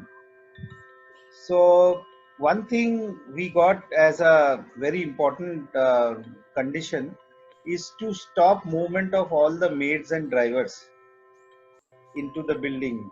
So vendors, maids, drivers, everything got stopped. That caused not just the hardship of people having to work at home, but also, those poor people, they suddenly were locked up into their small homes and not knowing whether their jobs are safe and so on. So one thing we continued, and I'm sure many societies have continued, is that we told our members that while we are not able to engage the staff, but we must continue their income. And second stage came where we had to say that even the building security and all these people, if we want to engage with them, we cannot let them go home, so that inter-community breakout risks are minimal. So then the issue was how many people will agree that they'll come and stay here, and then it's not like coming from a village. They live next door and they're not allowed to go home. So we made those arrangements. We made arrangements for their food, their stay, their bathing, their checking up of medical conditions on a day-to-day basis, so on and so forth. And of course, I have a small child at home, and very importantly, this community of small children, which was playing every day outside, they were going and playing football, or they were playing in gardens, and there was a timetable for them to do taekwondo today and cricket tomorrow, football day after. Everything got stopped. Then the issue came in as to how do you deal with groceries and your regular supplies. So Hirandani Pawai is very well stocked. That's not an issue. But government is not keen that people go out as much as possible. So we had to tell our members, and they're very, very well off and highly experienced and highly educated, extremely well read and well traveled people in this building, to not go out of the building at all. So that campaigning has been a very tough call, and we have minimized that. The police people were telling me, and before that I must tell you that Hirandani Gardens as Pawai is a community of 45 buildings, and for each building would have about 100 flats, maybe more. So there is an association which is building up here, and I'm in that apex body there also. So to put these as a change of culture among 25,000 people of Hirandani community has been a very, very tough task. But I can assure you that informally police said that this is one of the most well-behaved complexes of 150, 200 acres, where people are not coming out and they are they are listening to what government is saying. So it's a complete change of life, and it's not just going to end on 15th April as we presume, or some people are dreaming that it will happen that way, because it's not like a war-related lockout. It's not related to certain kind of conditions just overnight changing and the government is going to make announcements. It's not a bar which has been put on a highway which will be just removed and people can start traveling. It is something which naturally has to set in terms of closure of corona as a spreading virus, or vaccine has to be there, and it has to become like a normal influenza or cough cold treatment kind of a thing. That's where probably the life will normalize, not until then. Very well said, Trips. And you have been a very successful businessman yourself. You have created companies, you have built teams. What do you see that, is there a downturn in the business sentiments because of this issue? So I'm working on various committees. I am a SME council chair in NASCOM, and I'm also on their executive council consequently. And NASCOM has 3,000 members, out of which 2,500 members are SME members. And what we call SMEs, if you remember in our old times, 200 crore company was considered very, very large. But here the definition of SME in software, which is fully services driven or fully people driven, is that 200 crores is SME. So we are talking of companies which are 5 to 200 crores.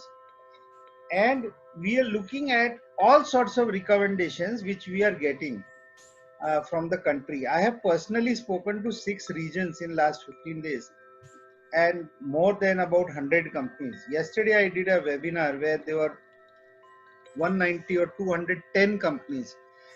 So we are accumulating information and then putting it as our recommendation to the government. So without involving NASCOM here, that was only to give you an idea of what I'm doing from a perspective of correctness of my thought process, is that our view is, and it's absolutely personal view, that among the smaller companies, they can be almost like 30-35% knock with regards to delayed cash flows. And there can be anything between 25-30% knock in terms of force majeure or non-renewal of contracts. So the risk which Indian small companies, especially in the IT industry, run is almost like 40-50% of lack of cash flows in coming times. Whereas today, if you see, there was some gentleman writing saying that Indian industry will bounce back in the second quarter. And if you remember our old times together, I used to always say that whenever there will be a bad time on this earth, IT industry is going to grow.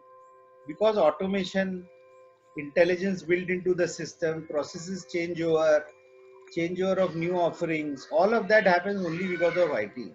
So my sincere hope and prayer is that IT industry is going to bounce back, but not without a slump for at least 2 quarters in a big way. Now, very large companies which have got huge cash piles and they have managed their cash flows extremely well, they may face this shock little lesser, but they also have very large expenses. But smaller companies will face this issue. There is also a thing which we have to understand outside IT industry, since your platform is not IT industry specific, is that there are crores of SME companies, crores, people who are doing small manufacturing to small distribution of goods to making engineering parts, working as ancillaries, plastic manufacturers, goods manufacturers. So many things which are in daily life. You and me may not be buying some of those unbranded stuff, but in and around us, there are thousands of such stuff. If you see, look around in your house today.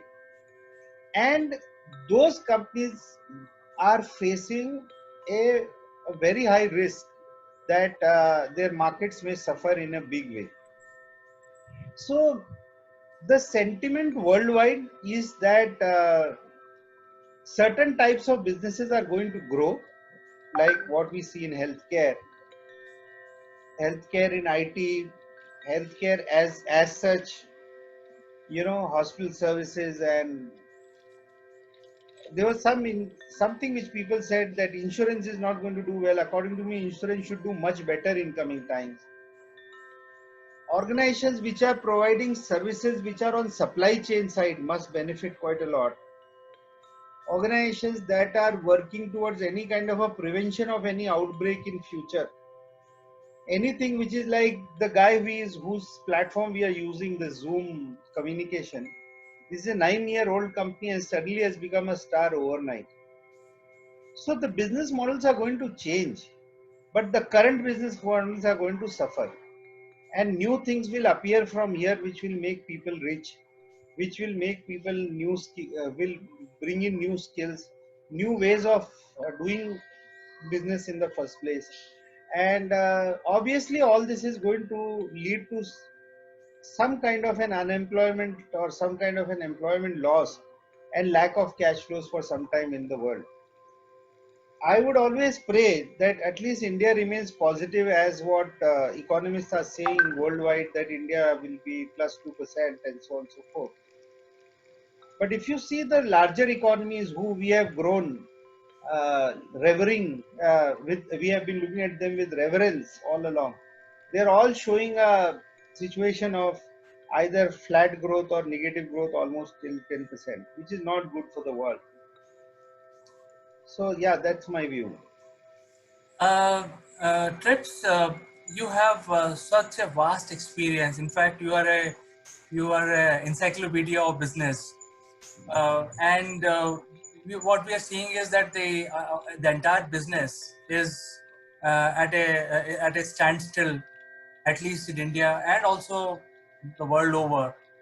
Once this lockdown is over, in certain extent or in a phased manner, do you have any opinion on what the governments of each country should do to revive the business sentiments? See, that answer, uh, even our Prime Minister or the President of US is still searching. And we are extremely small microorganisms not to be able to probably contribute much today on that thought. Because I was telling one council member of mine, my co-council member, very active person in morning in NASCOM, that we had just met about a month and a half back, and we were planning a very large event. And here we are in last 15 days completely shut. So the thing is that this is a dynamically changing situation. It's not really possible to say how will things fan out in future. But as what intelligentsia is saying and what my mind just contributes a little bit to, I personally feel that the lockdown is not going to open fully and all of a sudden. Government is presently in a consultative mode with all the trade platforms to take advice as to what is required to be most critically to be kept open, where it is very critical for people to travel and reach on the other side and so on and so forth. So they are all essential services first of all, or people who are supporting essential services, and therefore it might be a partial opening of this lockdown in a manner that we may be able to experience little better freedom than what we have in coming times, but not all the freedom. Like, my personal view is that the PM should never open the international borders and international airlines for at least the time that we get a complete negative growth rate of corona. Also the feeling is that that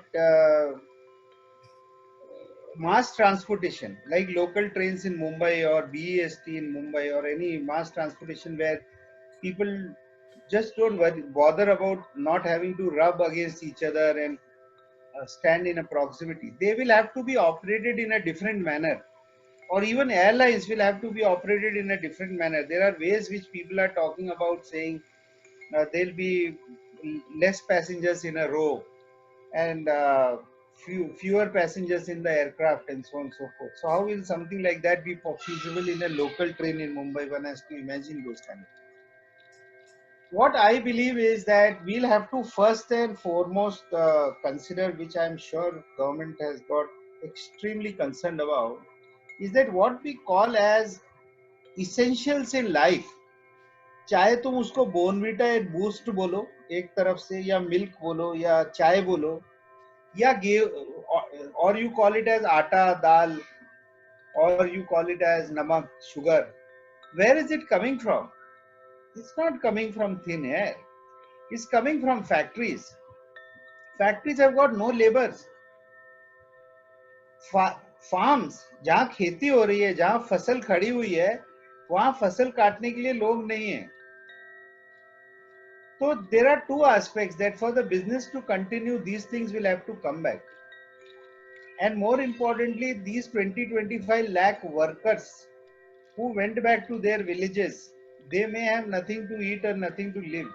So they will have to be re-engaged and so on and so forth very quickly for our base economy to remain stronger and so on and so forth. Whatever is our export will have to come back very quickly, including what you heard from paracetamol and the other chloroquine, I don't know what is that term, sorry, being allowed to be exported and so on and so forth. So what I'm trying to tell you is that these will open. Then in IT industry, there are BPM companies business process management companies which are significantly large, employing the largest number of people, they are supporting the world. They are not just supporting India. And there are IT companies which have some critical, not business as usual, but BCP support, which is happening for global customers and Indian customers. So some of these will have to be opened up. So I think this is the way government might be thinking. This is my view. If you ask me what should probably be done, is one thing, CK, when we were working together many years back, and it was why SEZs came into play in the first place. SEZs came because there was a sunset clause which was on STPI, and the tax benefits were going, and the government thought there should be a new way of doing business. So if you just extend your SEZ thought, I think now government should push that there should be special economic zones in tier 3 and tier 4 towns only, and create, because the engineering colleges are everywhere, medical colleges are everywhere, proper business colleges are everywhere. So why should people travel and create such kind of a chaos in large cities? They should get enough of opportunities to work in their cities, work in the comfort of larger spaces, go back to their homes, and not really create a concentration in just 4 or 5 cities in the country. And this is my thinking. The other thinking is that government should actually call 200 large businesses or 500 large businesses from the country and say that all of them must open the next factory in a tier 3, tier 4 plant only, and they will be provided free land or free water. Or free land itself is a very big attraction in India, and government will support a certain amount of a sunset or a reduced GST or something like that, but they must create factories into deep rooted areas. The moment you do something like this, we will have next maybe, and they all can be cultivated into smart cities.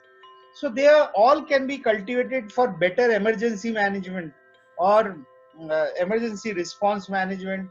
They can all be smart cities with IT systems controlling behavior of people and situations like that, and not have shanties and not have overflowing uh, lakes or overflowing drainages and dirty lakes and so on and so forth. So I have a feeling that these are all the things which will probably be the next generation switch.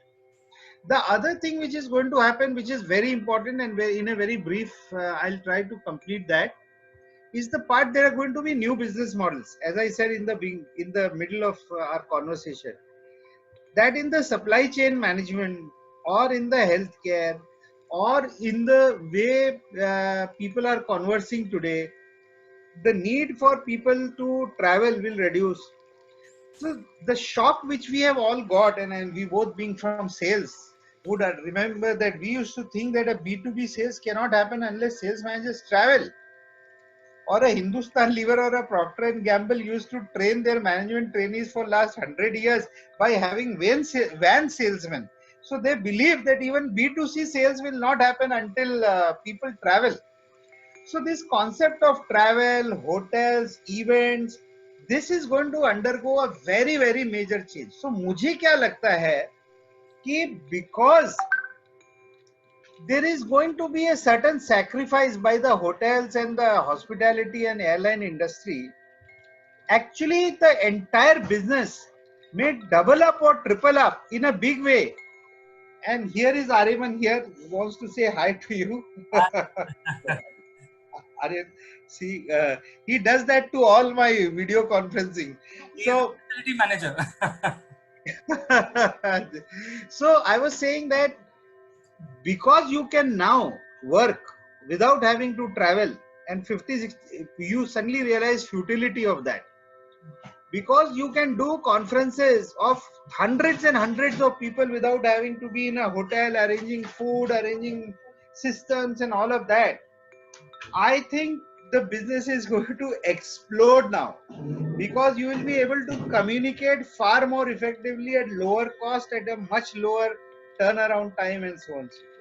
This is my view. But there is a sacrifice which is going to happen, and I hope that sacrifice does not last long, because the best businesses, according to me, the most businesses where we have grown enjoying are actually hospitality and airlines and so on and so forth. You know, the fondest memories which we have today, and I'm sure that includes you also, is about our travel experiences, about having to meet people in their offices. And I hope all this comes back, and comes back with a fervor. But the business models are going to change. So, excellent words of wisdom, Trips. I think the world will not be the same after this lockdown is released, either in one go or in phased manner. I think the new business models will be evolved, and I'm sure there are a lot of smart people who will come up with new solutions for the new problems. It was a great pleasure talking to you, Trips. Oh, thanks a ton, CK. After a long time we spoke, and like to continue this interaction. And thank you very much, and best wishes to you, your family, and your team. Stay safe. There are 5 things which government has told us to do with every new person we meet. Is that to tell that please wash your hands regularly, stay at home, stay safe, stay at home, work for your companies from home, and contribute as much as you can by staying at home. So that is second. Third is, if you do have to step out, please keep a cotton mask made at home ready, and please use that full time. Fourth thing is, avoid touch, and therefore make only online payments as much as possible.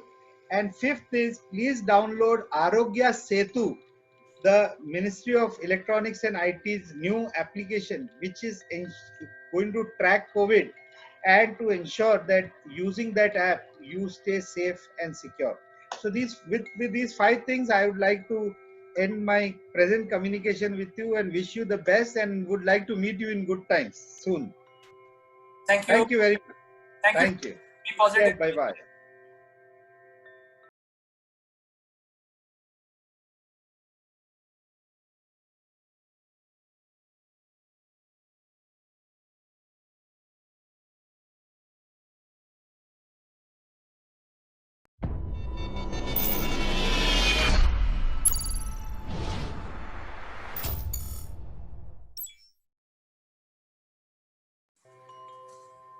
Hello friends, this is Chandrakant from Akulmach Technologies, and welcome to the tip section of Top Brass. As you know, friends, that we give marketing tips to people, whoever wants to use it. And today we want to discuss something that we experience every day. But before we start the discussion, let me welcome my friend, Mr. Neville Gund from London. Good morning, CK. Good morning, everybody. And today's tips arena is around people on LinkedIn. There are several 100 million people now on LinkedIn, and there are probably about 3 or 4% of so-called advisors talking about how to make the most out of LinkedIn. And what we see currently is CK and I have had an influx of people coming through and saying, I would like to connect with you. But it's almost as though there's several standard phrases that are utilized within LinkedIn. One of which is, I see we have lots of mutual connections. It would be good for us to connect. Now, there are several 100 million people on LinkedIn around the world, not necessarily local to you, and people are desperately connecting with people that other people seem to be connected to. Why is that? Why would that motivate you? So we thought that a little discussion between CK and myself might just open up the idea of how to network, specifically, I suppose, on LinkedIn. So when you get people asking you to connect on LinkedIn, do you see these standard phrases, CK?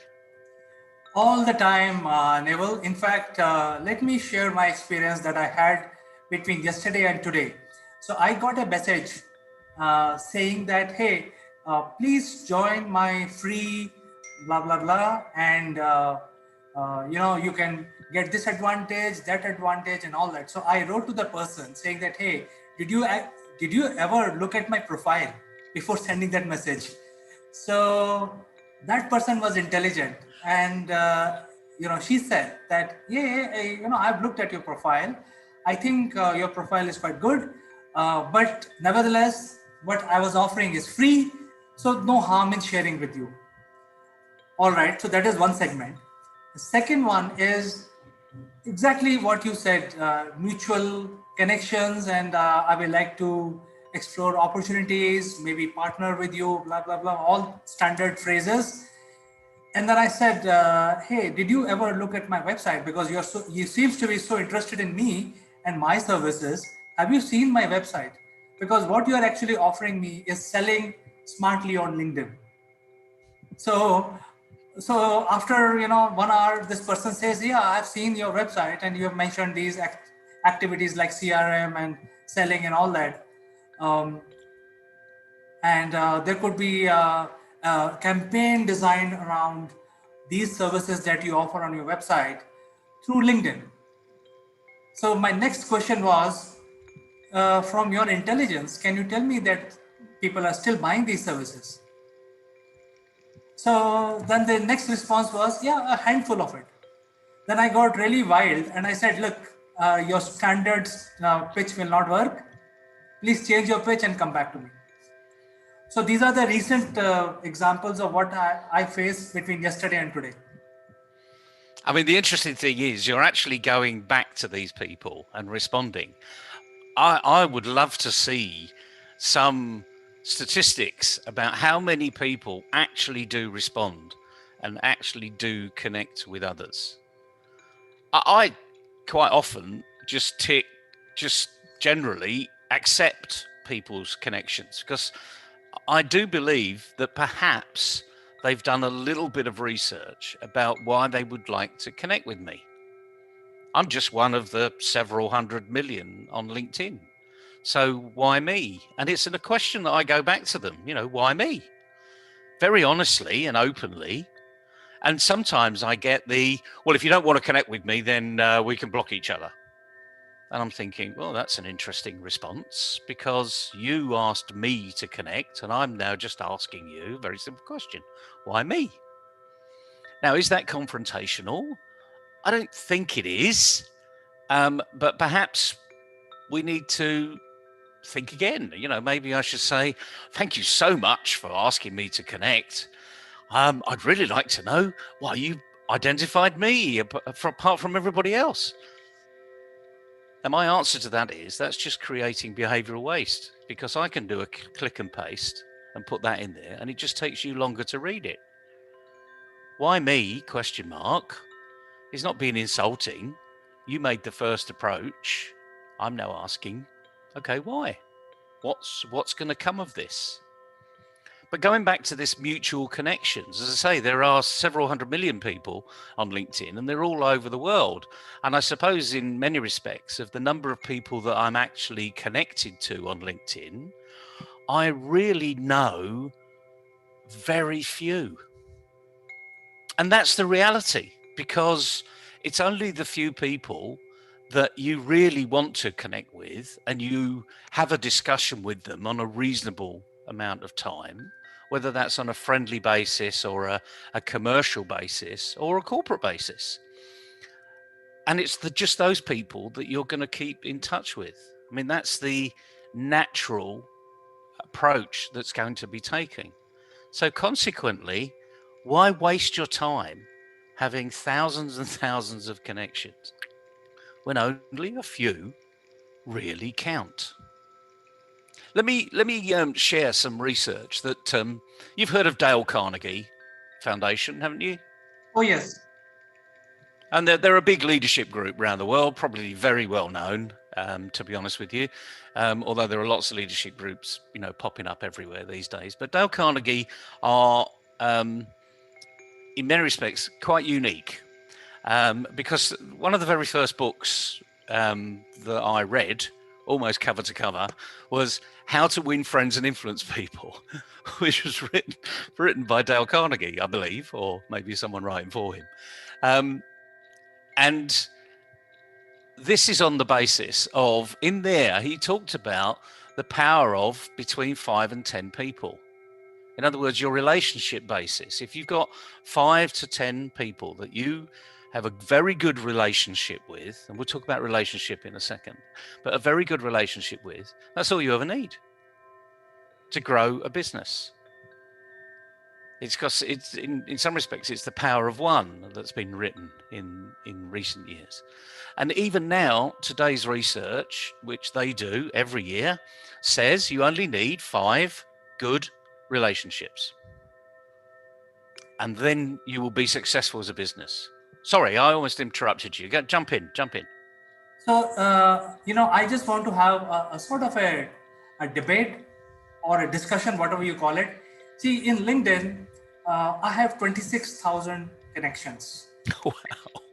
And you know them all personally. I know you do. Well, I would say about 70% of them, but still 30% are still a gray area. Whether I knew them, I've forgotten, I don't know, but there are too many people in the first degree.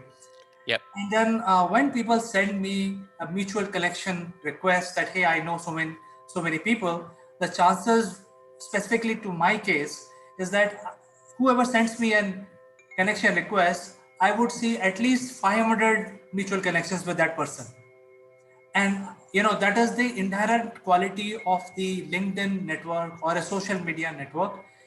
So my point is, when you are making these tips to our viewers saying that, hey, you need only few connections which are meaningful to you, but on the contrary, the social media works in a totally different way.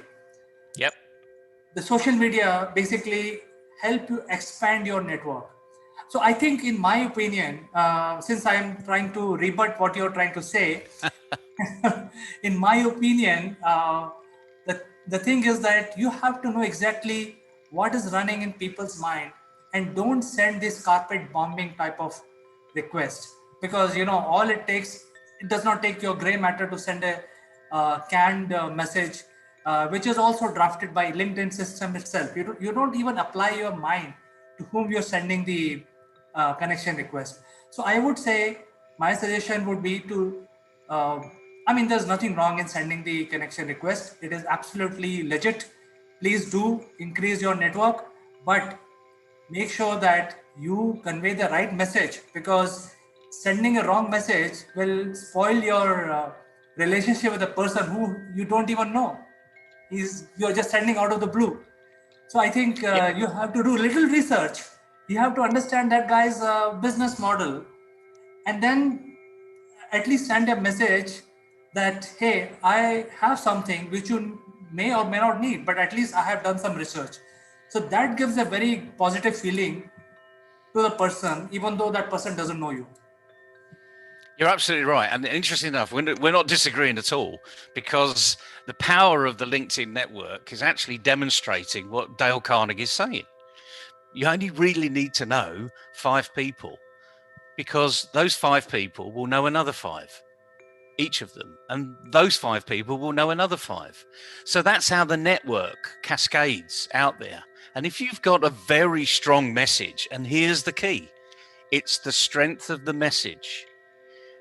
If you've got a very strong message that the 5 people that you're really well connected to like, believe, and are prepared to share, they will share it to the next 5.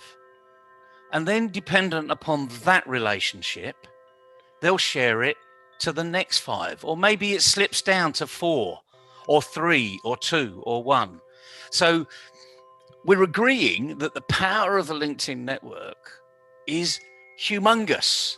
We can always see first connections, second connections, and third connections. So there's absolutely no reason why you shouldn't be building your network with people that are related to others. But don't make the assumption that they know each other, because LinkedIn is a network that doesn't actually necessarily promote knowing other people. It's about networking with other people.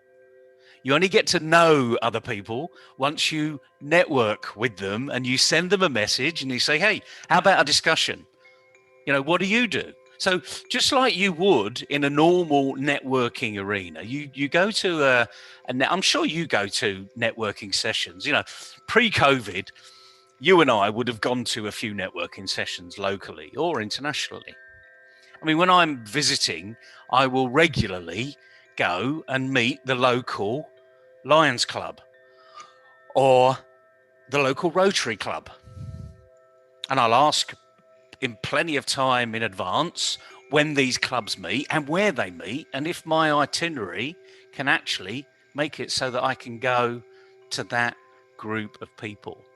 And the reason for that is I've got fantastic experiences with the Lions clubs around the world. The one that I joined and the one that they were affiliated to.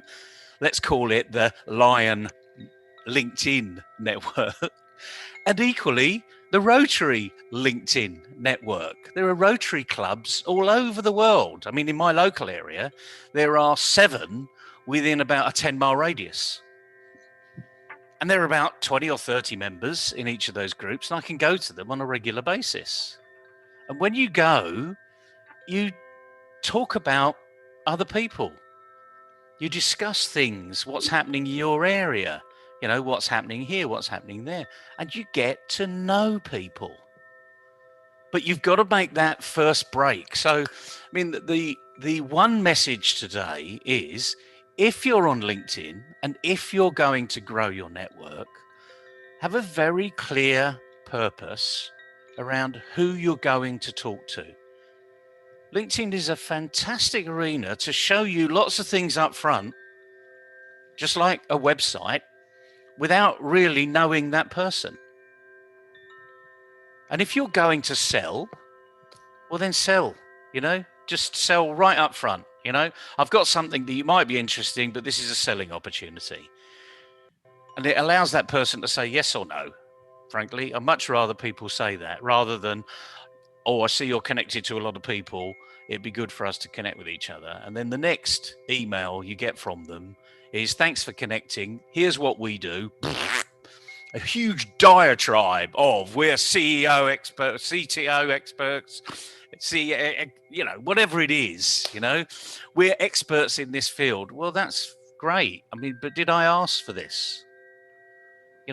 It's lack of respect for the person you're talking to. You wouldn't do that in a physical networking session. You would walk around with your business card that just goes like a cascade of credit cards that goes, this is what we do. Anyone interested, come and join me. This is what this is for, pop up, an exhibition. This is what we do. Come on to our stand. We're nice people. So there's ways and means of doing all these things, but LinkedIn in particular, it's supposedly a professional network. Well, let's be professional about it. Let's have a proper discussion. So, Neville, I think I understand where you're coming from, and I fully agree with you what you're saying, because these are definitely very, very important tips and very important and critical activity that everyone should follow on LinkedIn.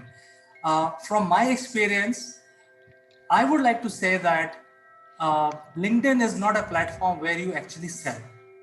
You actually don't try to sell anything to anyone, because that is not going to work. And I will repeat your words, Neville.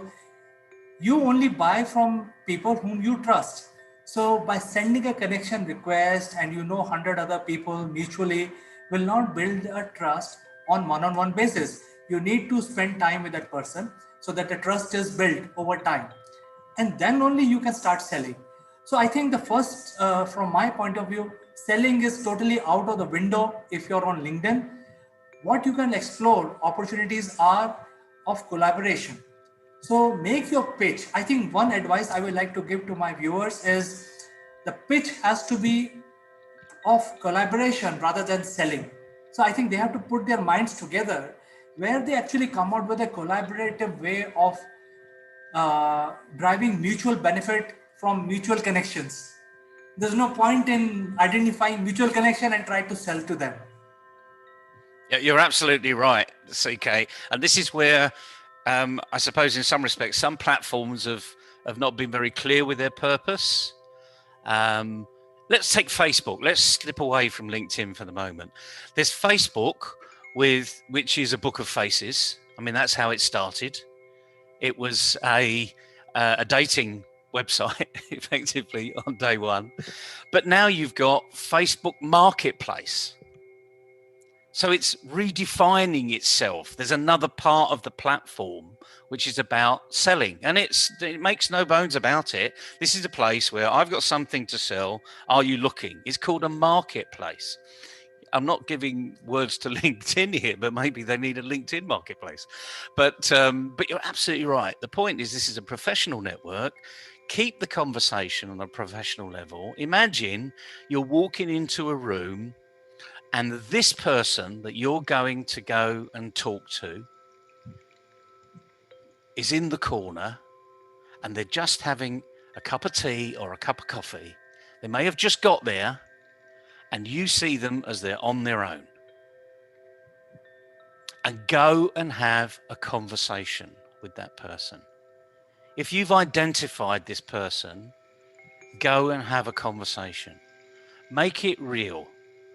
Like anything else, as you said, CK, if someone starts to sell immediately, the little brain just switches off. I mean, it used to do that all the time with me, you know. I mean, I'm not here to be sold to. Right. These days, I will actually turn to someone and say, do you know what? I'm not really interested in what you've got to offer, and you're probably not interested in what I've got to offer. But let's see what we can do together. And using this word collaboration that you just said, this is about 1 + 1 is greater than 2. And that's what the LinkedIn network allows. So this 5 people you know means there's another 5 and another 5. And let's take another twist here, right? In a corporate, large organization, you may know lots of other people in lots of departments. But the reality of life is you can only manage, and I'm talking about really manage and motivate and work with about 10. And if you look in all of the best organizations around the world, they've never got more than 4 or 5 people reporting to that one person, even in a flat organization. And why is that? Because it does take a bit of time for you to get to know those 4 or 5 people, or maximum 10. In a sales team, you tend to find there's about 10 salespeople to a sales manager. And again, start thinking, well, why is that? Because actually, if a sales manager is doing their job properly, then they can only manage about 10 people. So we can take lots of similes in life, lots of metaphors that are out there, and bring them all together. And we'll come back to this LinkedIn. People buy from people they know and trust. Don't start selling. Build a relationship. You've heard me say this before, and I'm not the first person to say it, but from contact to contract is 1 letter, and it's the letter R. It's a big word, relationship. Relationship, 4 syllables. And a lot of people can't even get past the first, the relation, you know?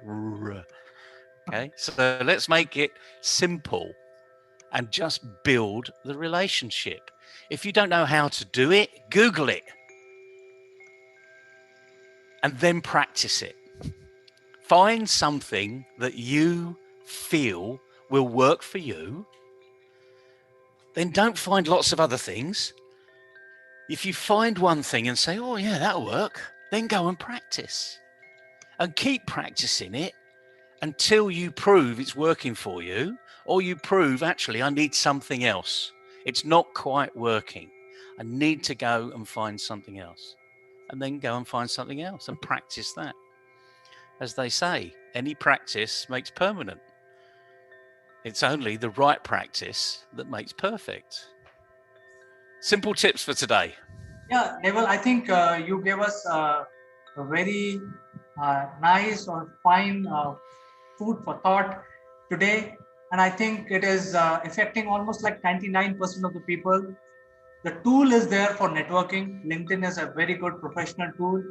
It helps you a lot because you can sit one corner of the world and you can network with another corner. But you have to know exactly what you're doing it, how you're doing it, and what is your purpose. So I think you should not waste away a tool like LinkedIn.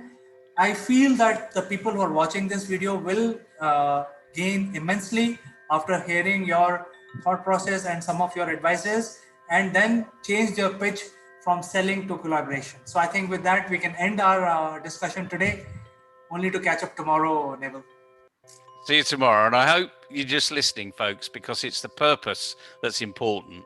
There's lots of people telling you how to do it afterwards. Get your purpose right. It's as simple as that.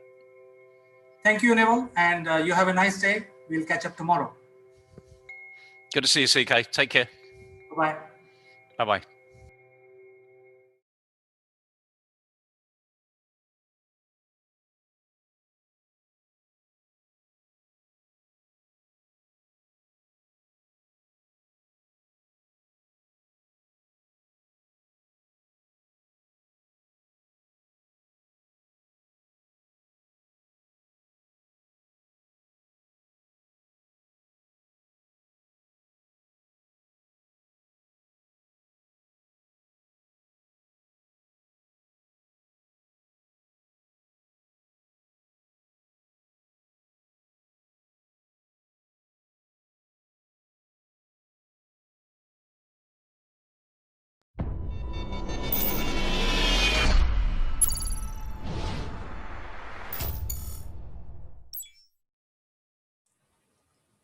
Hello friends, I'm Kanchan from Akulmach Technologies and you are welcome to our show Nations. Today we have our guest, Mr. Sritesh Srivastav, who's an IT professional and he has a deep interest in corporate training. He's closely associated with radio broadcasting. So welcome to the show, Sritesh. How are you doing today? Thank you, Kanchan. It's always great to speak to you. How are you? Yeah, I'm fine. And you see, lately we have heard good news that we have vaccination and people are happy about this. But I was thinking that we have been suffering with this pandemic for nearly 1 year now. And we are at home and there's a lot of things which have changed.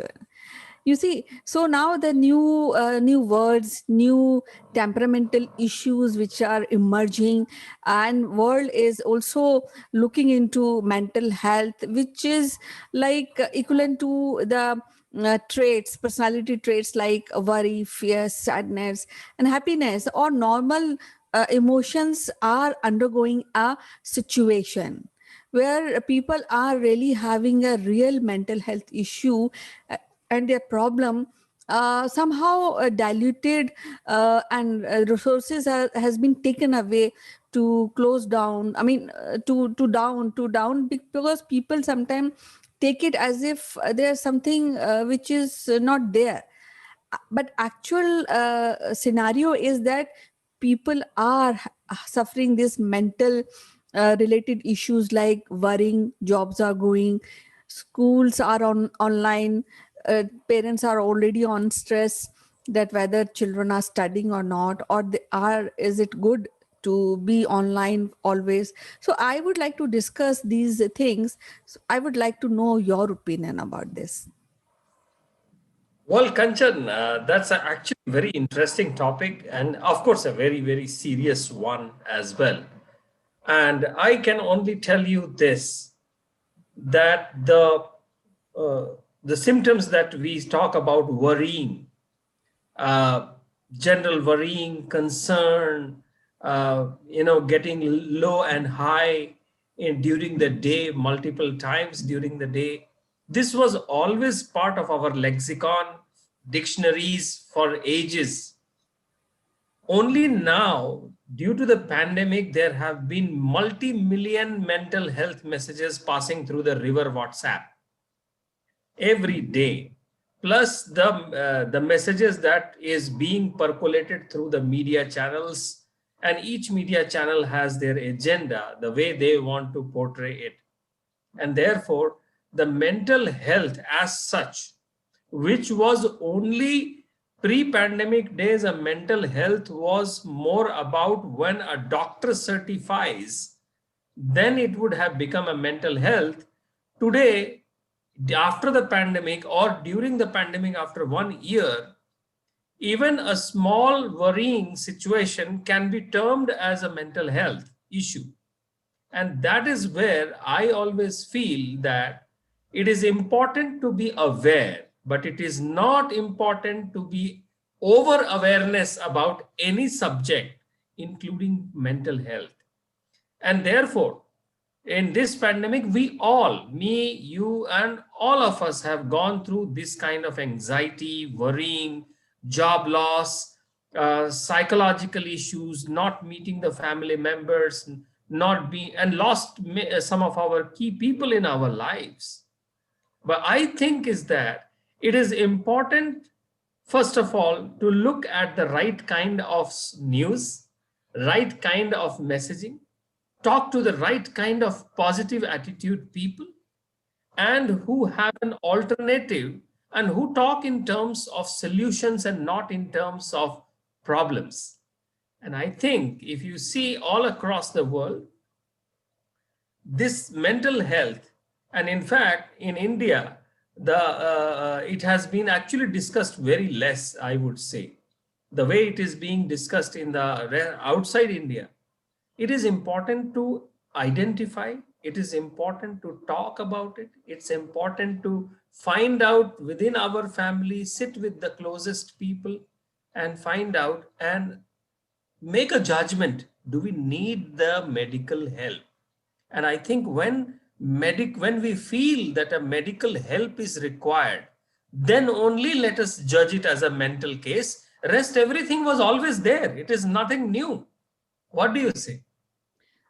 Yes, actually, though I feel, I mean, I agree with your point that we are not discussing this kind of trait which is developing among students, among old parents, because they are also not be able to go out and discuss. Earlier, they used to sit in the park and discuss politics and so many other aspects of the life. But then these are unprecedented time and which require unprecedented responses. Like what I feel is that we should be open on a very basic stage. We should talk. We should have some responses necessary to be done for well-being, and you have to compensate the diminishing space of voice and rebuild connection, and that too from the ground up, not from the above. And this in this scenario, I feel that communities plays very effective role in this. So I feel there's nothing to worry, because me and you and everybody fear, we have sadness, we are working from home. Many companies even ask their employees to work from home nearly 2 years, maybe till 22 23 2023. So now the big question is how to normalize, how to be adjusted in this situation and be normal and be happiness, and have a normal emotions towards everybody. So how can we do that? How can we guide other people? And are we following these traits ourselves in our day-to-day life? Kanchan, that's a wonderful observation that you made, and I feel that it is important to keep the mind occupied, keep the physical body occupied, keep the conscious occupied, and do something diverse from what one has been doing throughout the life. So when we were kids, when we were teenagers, we used to have 6 or 7 different subjects to study in the school. Then we had some hobbies. Then we also played sports. And then one fine day, we all got into jobs and we thought job is the only thing in our life. And we only did jobs, 9 to 5 jobs. And then it became 9 to 9 jobs. And in this pandemic, it has become 9 to next day 9 jobs. So you see, we have become, as people are saying, the pandemic has also been used as a fear mongering business. And fear is something which leads to a lot of anxiety, questions, and questioning our own abilities, questioning government, questioning the community, questioning people. So I think it is important to have healthy set of friends, do diverse activities, do some hobbies, and I think it is important to talk it out. But again, not every person is talkative, especially in the adult life. So as friends, are we talking to our friends related to their personal life as well? I can quote a couple of recent examples where some tragic event happened, and then we do all the post-mortem and analysis. I could have done that, he could have done that, she could have said that. Why are we not doing this before, when we have all the time in this world to talk and all kinds of messaging systems exist? What is your opinion? Yes, it's a very good, wonderful point which you're elaborating. We should talk it out actually. So, and as you said that all sort of means of communications are available on online platform also. So that is good. And then I also feel that parents and children and the grandparents should make a timetable where they can find, because now the working hours are in our control. We can work at night, we can complete on daily basis. So we should come out with a timetable for our grandparents, for our children, for ourselves. And this is how I think we start doing and communicating and gearing up for happiness and gearing up for fruitful, productive day by day activity. Yes, Kanchan. And if you see children, adults, teenage, office, everything has come back into the home. We are seeing each other in our family members 24/7. We are not going out. Of course, this is not as bad as last 7-8 months back, but it's still inside the home has become school, the home has become college, the home has become office, and the home is having a kitchen and a family too. So personal life and professional life has really blended and merged. Probably it will have some interesting memes coming out sometime later. But today it is important to understand these demarcations. When people used to go to office 9 o'clock in the morning, 8 o'clock, they used to leave the home so that the housewife had some 4 or 5 hours of herself to do the work in her own way, and also to relax a little bit and prepare herself for the evening. The kids would go to school and the housewife would have some time. The kids would be spared of some kind of a knowledge sessions from the parents during the school time that is being given now constantly. Similarly, the old people and the old parents in the home, they have so much to cope up with, and in their own past lives and in their current lives, and then they are scared of their comorbidities and the diseases that they have, and they are scared in another way. So the whole social fabric has become cocooned to either 2-bedroom houses or 3-bedroom houses or 1-bedroom houses also. And that's why it is important for us to do something diverse, go out together, even if it is a strolling inside the housing society, and not going to the crowded places. Watch right kind of news. Don't watch those speculative and judgmental channels all the time. have peaceful conversations, read books. Important is to open up to some friend. And sometimes, even if we don't have friends, it is important to just talk in terms of a third party and say, hey, one of my friend is going through this. Probably you are telling your own story. It's important for us to find out our friends. It's also important for us to find out our own vulnerabilities and talk it out. And I think that is something we need to encourage. And doctors need to also to encourage. Yes, you see, Sitesh, we all have problems, but we should dilute them, and we should take up these anxieties which occur due to our problems, our sadness. So we should dilute them. And you see, there are a lot of things we can do online. There are a lot of hobby courses which are available online. You can do that. But at the same time, I also want to add one thing. Now earlier everybody used to go office, the children used to go to school, and then there was some free time for housewife. But now you see, a father, mother, grandparents, they have lot of time to indulge with the kids at home. So I think that is a plus point, and one should take full advantage of this opportunity to know your kids, to understand your kids, and make them understand regarding our heritage, our culture, how we about the cooking.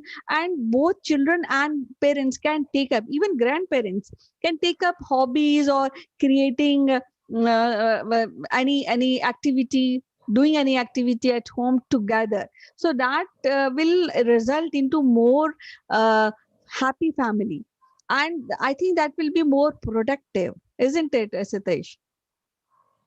Yes, Kanchan. So it is a collective effort, and family was always a collective effort.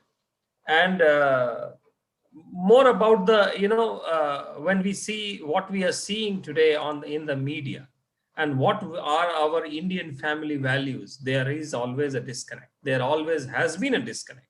So we need to talk it out. But we cannot enforce in anything in today's children or even adults, because everyone has got a Google, everyone has got an access to the internet. So taking the face value of the word has lost a lot of value, as you just said, diluted.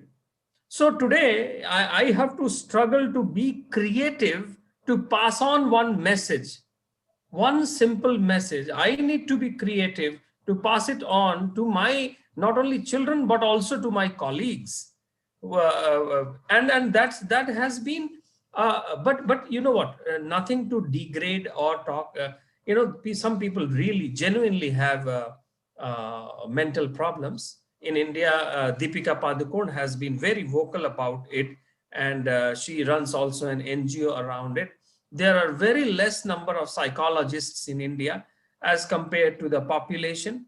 And then I have been always hearing that somebody, if people are suggesting someone that this person needs to see a psychiatrist, then there is something that once you go to the psychiatrist, you will never come out of the trap that they will bound you with, whether it is the medication, whether it is the consultation. So somehow that taboo needs to be broken. And if there is a genuine feeling within the family or friends that this person needs a psychiatrist help or a mental health help is needed, so they should go for it. And people should not say, oh, this is nothing, it used to happen. People have so much of. So it is important to understand it.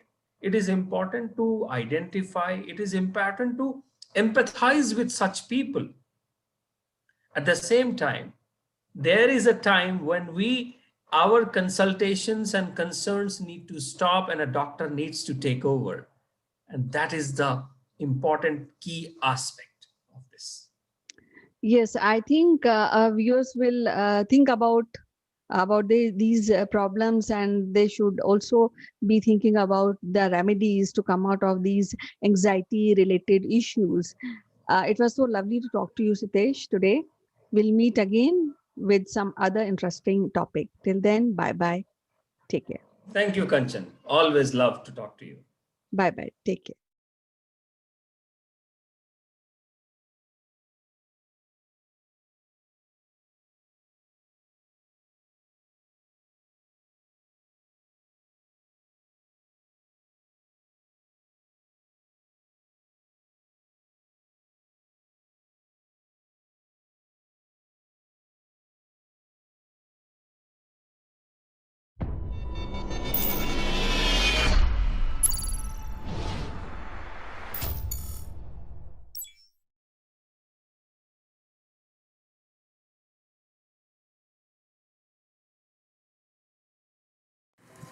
Hello friends, this is Chandrakant from Akulmach Technologies, and as you know, in this series we are trying to enhance the literacy around the digital issues. And since so many people are now visiting the web and also putting their work on the online on the web, so it is, I think, becoming very important to have the right amount of knowledge, right amount of literacy, and also understanding how and why you should use certain functionality or why you should use certain softwares online. So I think the whole agenda of this series is to enhance the literacy around the digital arena. And in this particular episode, I will be talking about the behavioral aspect of the cybersecurity. So as you know, friends, that the cybersecurity is become an important issue. There are a lot of cybersecurity experts which are guiding organizations, small companies, and even large countries on how to protect your assets. So that is a totally different line of thought, totally different science. We will not be covering the entire cybersecurity aspect of using the World Wide Web. But in this series, in today's episode, we would look at the literacy part of it and how a common man can be more literate and be aware of what are the threats looming around him and what are the behavioral aspects of the cybersecurity which affects everyone. So that the people who are watching this video gets more literate, more aware of things, and they start following certain good practices and not invite trouble uh, to themselves. So as the cybersecurity subject concerns, there has been several attacks. In fact, the government of India has taken so many steps to prevent misuse of data of the citizens, either by the people within the country or even outside the country. And they have been giving a lot of advisories. In fact, some of you must be getting a lot of inputs from the telecom companies directly, saying that, hey, don't share your passwords, don't share your OTP account number. In fact, the banks have themselves started saying that no one will ask for your secret identity numbers. If somebody of bank employee calls you to verify certain things, they will not be asking any personal data, because the personal data is supposed to be entered directly into the banking system. Nobody will ask for this information verbally. So there is so much of awareness being spread. At the same time, the behavior of our behavior, will put us in the threat. So if you look at the cyber security and the behavioral aspect of the cybersecurity is what we will talk about. So it just in nutshell, if you want to look at the definition of the behavioral cybersecurity, it is the proactive approach to security in which all relevant activity is monitored so that the deviation from the normal behavior can be identified. So to explain this in much simpler language, say for example, if you are using your mobile phone in certain way, but so that is a safe method because you are used to using your mobile phone or your PC or your systems at home in that particular fashion. But if in case there has been a difference in the behavior of your usage, that means for example, you have set number of websites which you visit on daily basis, say about 20, but you want to visit something else, or you want to use your PC in some other way, that should raise an alarm, and that should be a deviation from the behavior, usual behavior of your usage of these systems. So this is what something that is a behavioral aspect of cyber security is all about. And I'll tell you why it is important to track the behavior itself, because if you can track the behavior of your system, and if there is a system in your mobile device or your PC which is tracking your behavior, then anything out of the blue, the system will be able to track and warn you. So step is taken without deploying too many expensive firewalls, antivirus solutions, or anything of the cyber security which cost money. If you just trap the behavioral aspect, and out of the ordinary something happens on your systems, that should be a very good deterrent from you getting attacked. So just to take this discussion forward, I would like to say that if there are network behavioral detection, say for example, if you are using your network, things like your Facebook or LinkedIn, in certain way you're used to using these things, but there is an anomaly detected by the system. Now what is the anomaly? Anomaly is that you actually spend 90% of your time visiting certain websites, and but certain things which are not usually visited by you is detected by the system. That is an anomaly. So usually if you are an iPhone user or an advanced Android user, you will have experienced these alerts coming to you saying that, hey, there is something happening. Did you try to log in into this website? Did you try to log in using this system? Because normally you use some other system to log in into Facebook, but now we have detected that you're using some other system to log in. So things like that.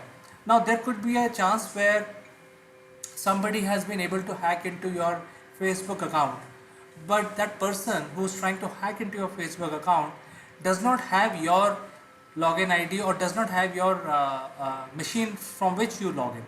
So that is a behavior aspect where the system is able to detect that you usually log in using your home PC, but now you're logging in from some other city and some other PC.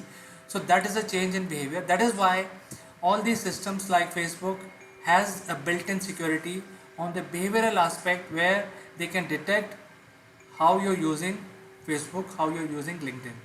So this is just one example. So there could be numerous examples of the behavioral aspect. So anything out of the ordinary should ring a bell and should be a cause of concern, and that is why these triggers are there in the network where anything out of the ordinary should be alerted to the user. Similarly, there could be a intrusion which can happen into your privacy. There could be an intrusion happening into your mobile device or your PC from external agency where they are trying to get access to your files on your desktop or on your mobile. Some of these files may be very personal to you. Some of these files may contain certain data which is related to your finances, etc., and you don't want these things to be made available to a third party.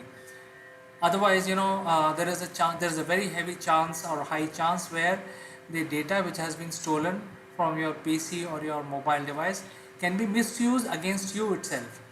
So you have to protect all of these aspects. And if there is an intrusion, for example, a few days back, somebody was trying to log in into my mobile device from somewhere in China, and fortunately I was able to detect this behavior because I'm in India, and somebody is trying to get access to my mobile device from China using some technology. We don't know what it is, but it is against the behavior because I have never traveled to China. So I think you have to be mindful about these things, and there are systems which are giving you these alerts.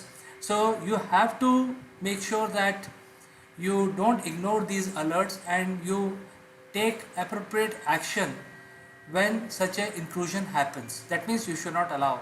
So the easiest thing to do is, if there is an intrusion which is being reported by your mobile device or your social media account, immediately change the passwords.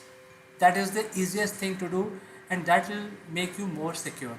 So I think while there is a behavioral pattern checking, so that anything out of the blue is being checked, at the same time you can also keep changing your passwords as and when such intrusion happens, to secure, to protect yourself. At the same time, if there are occurrences happening often, then there has to be analysis on the pattern itself. Who's trying to steal your identity, who's trying to log in into the system, and how people are using your data or trying to get access to your data. So these are the things that you should be really concerned about, and you should do an analysis of how this pattern is emerging, and that will give you an input on how or who is trying to get access to your information. And then at the right time you can alert the authorities. The IT Act or IT legal laws in different countries are very, very strict, and anything, if you're able to detect the pattern and inform the authorities, the law will take its own course and will book the people who are trying to get into your mobile devices and steal your identity. So I think number two is understand what are the patterns which are happening on your devices, and people are trying to get access to your personal data. Now let's come to the advantage, because I think so far we have covered about what is cybersecurity, but we are not discussing too much in cybersecurity because it requires a lot of technical in-depth knowledge. We are talking about the behavioral aspects of the security, and in today's world, if you are using some sort of a system, then you're definitely putting a lot of information, your photographs, your whereabouts, location on the social media. And if those are the things which are being shared and somebody else get access to your location, your personal data, your photographs, your children information, the whole thing can be misused. So I think the first aspect is to understand what is behavior, how you are using responsibly the social media, what you are putting into social media. Is it very private or very public? It can be shared in public, or if it is very private, you should not be sharing it. So I think that is the first behavioral change that you have to make in yourself. Second is that you have to also understand, in case there is a out of the blue something is happening on your social media accounts and also on your device, you have to be very, very alert and attentive to prevent that. Number three, if there are pattern emerging of these attacks on you, then you have to understand who's trying to attack and notice the pattern, and at the right time, once the occurrence are more than 5 to 6 times on the same pattern, you have to alert the authorities. Now let's come to the advantages. See, these are very simple steps. By changing the behavior of your own usage of different aspects of the digital life, you will be able to protect yourself without spending a lot of money in buying cyber security systems. I mean, if you buy the cyber security softwares, some of these things which you have to do manually can be automated, and you will be only seeing different kinds of alerts on your devices.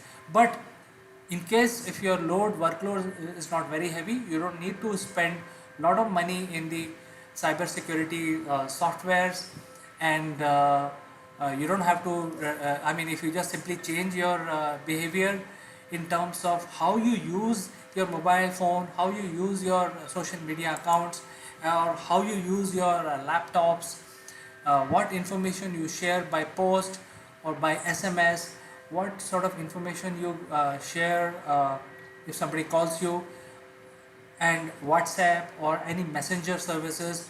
So if you have some sort of control on yourself in terms of your behavior, you will be able to secure yourself. And watch out, in the end I will say that make sure that keep checking your behavior, and anything out of the blue that happens on your account, on your device, you have to see and examine that occurrence. So with this, let me end my discussion today. And friends, if you want to comment on this, please do. I will take up your comments, and we will talk about some other aspects of digital literacy in the next episode. Until then, bye bye.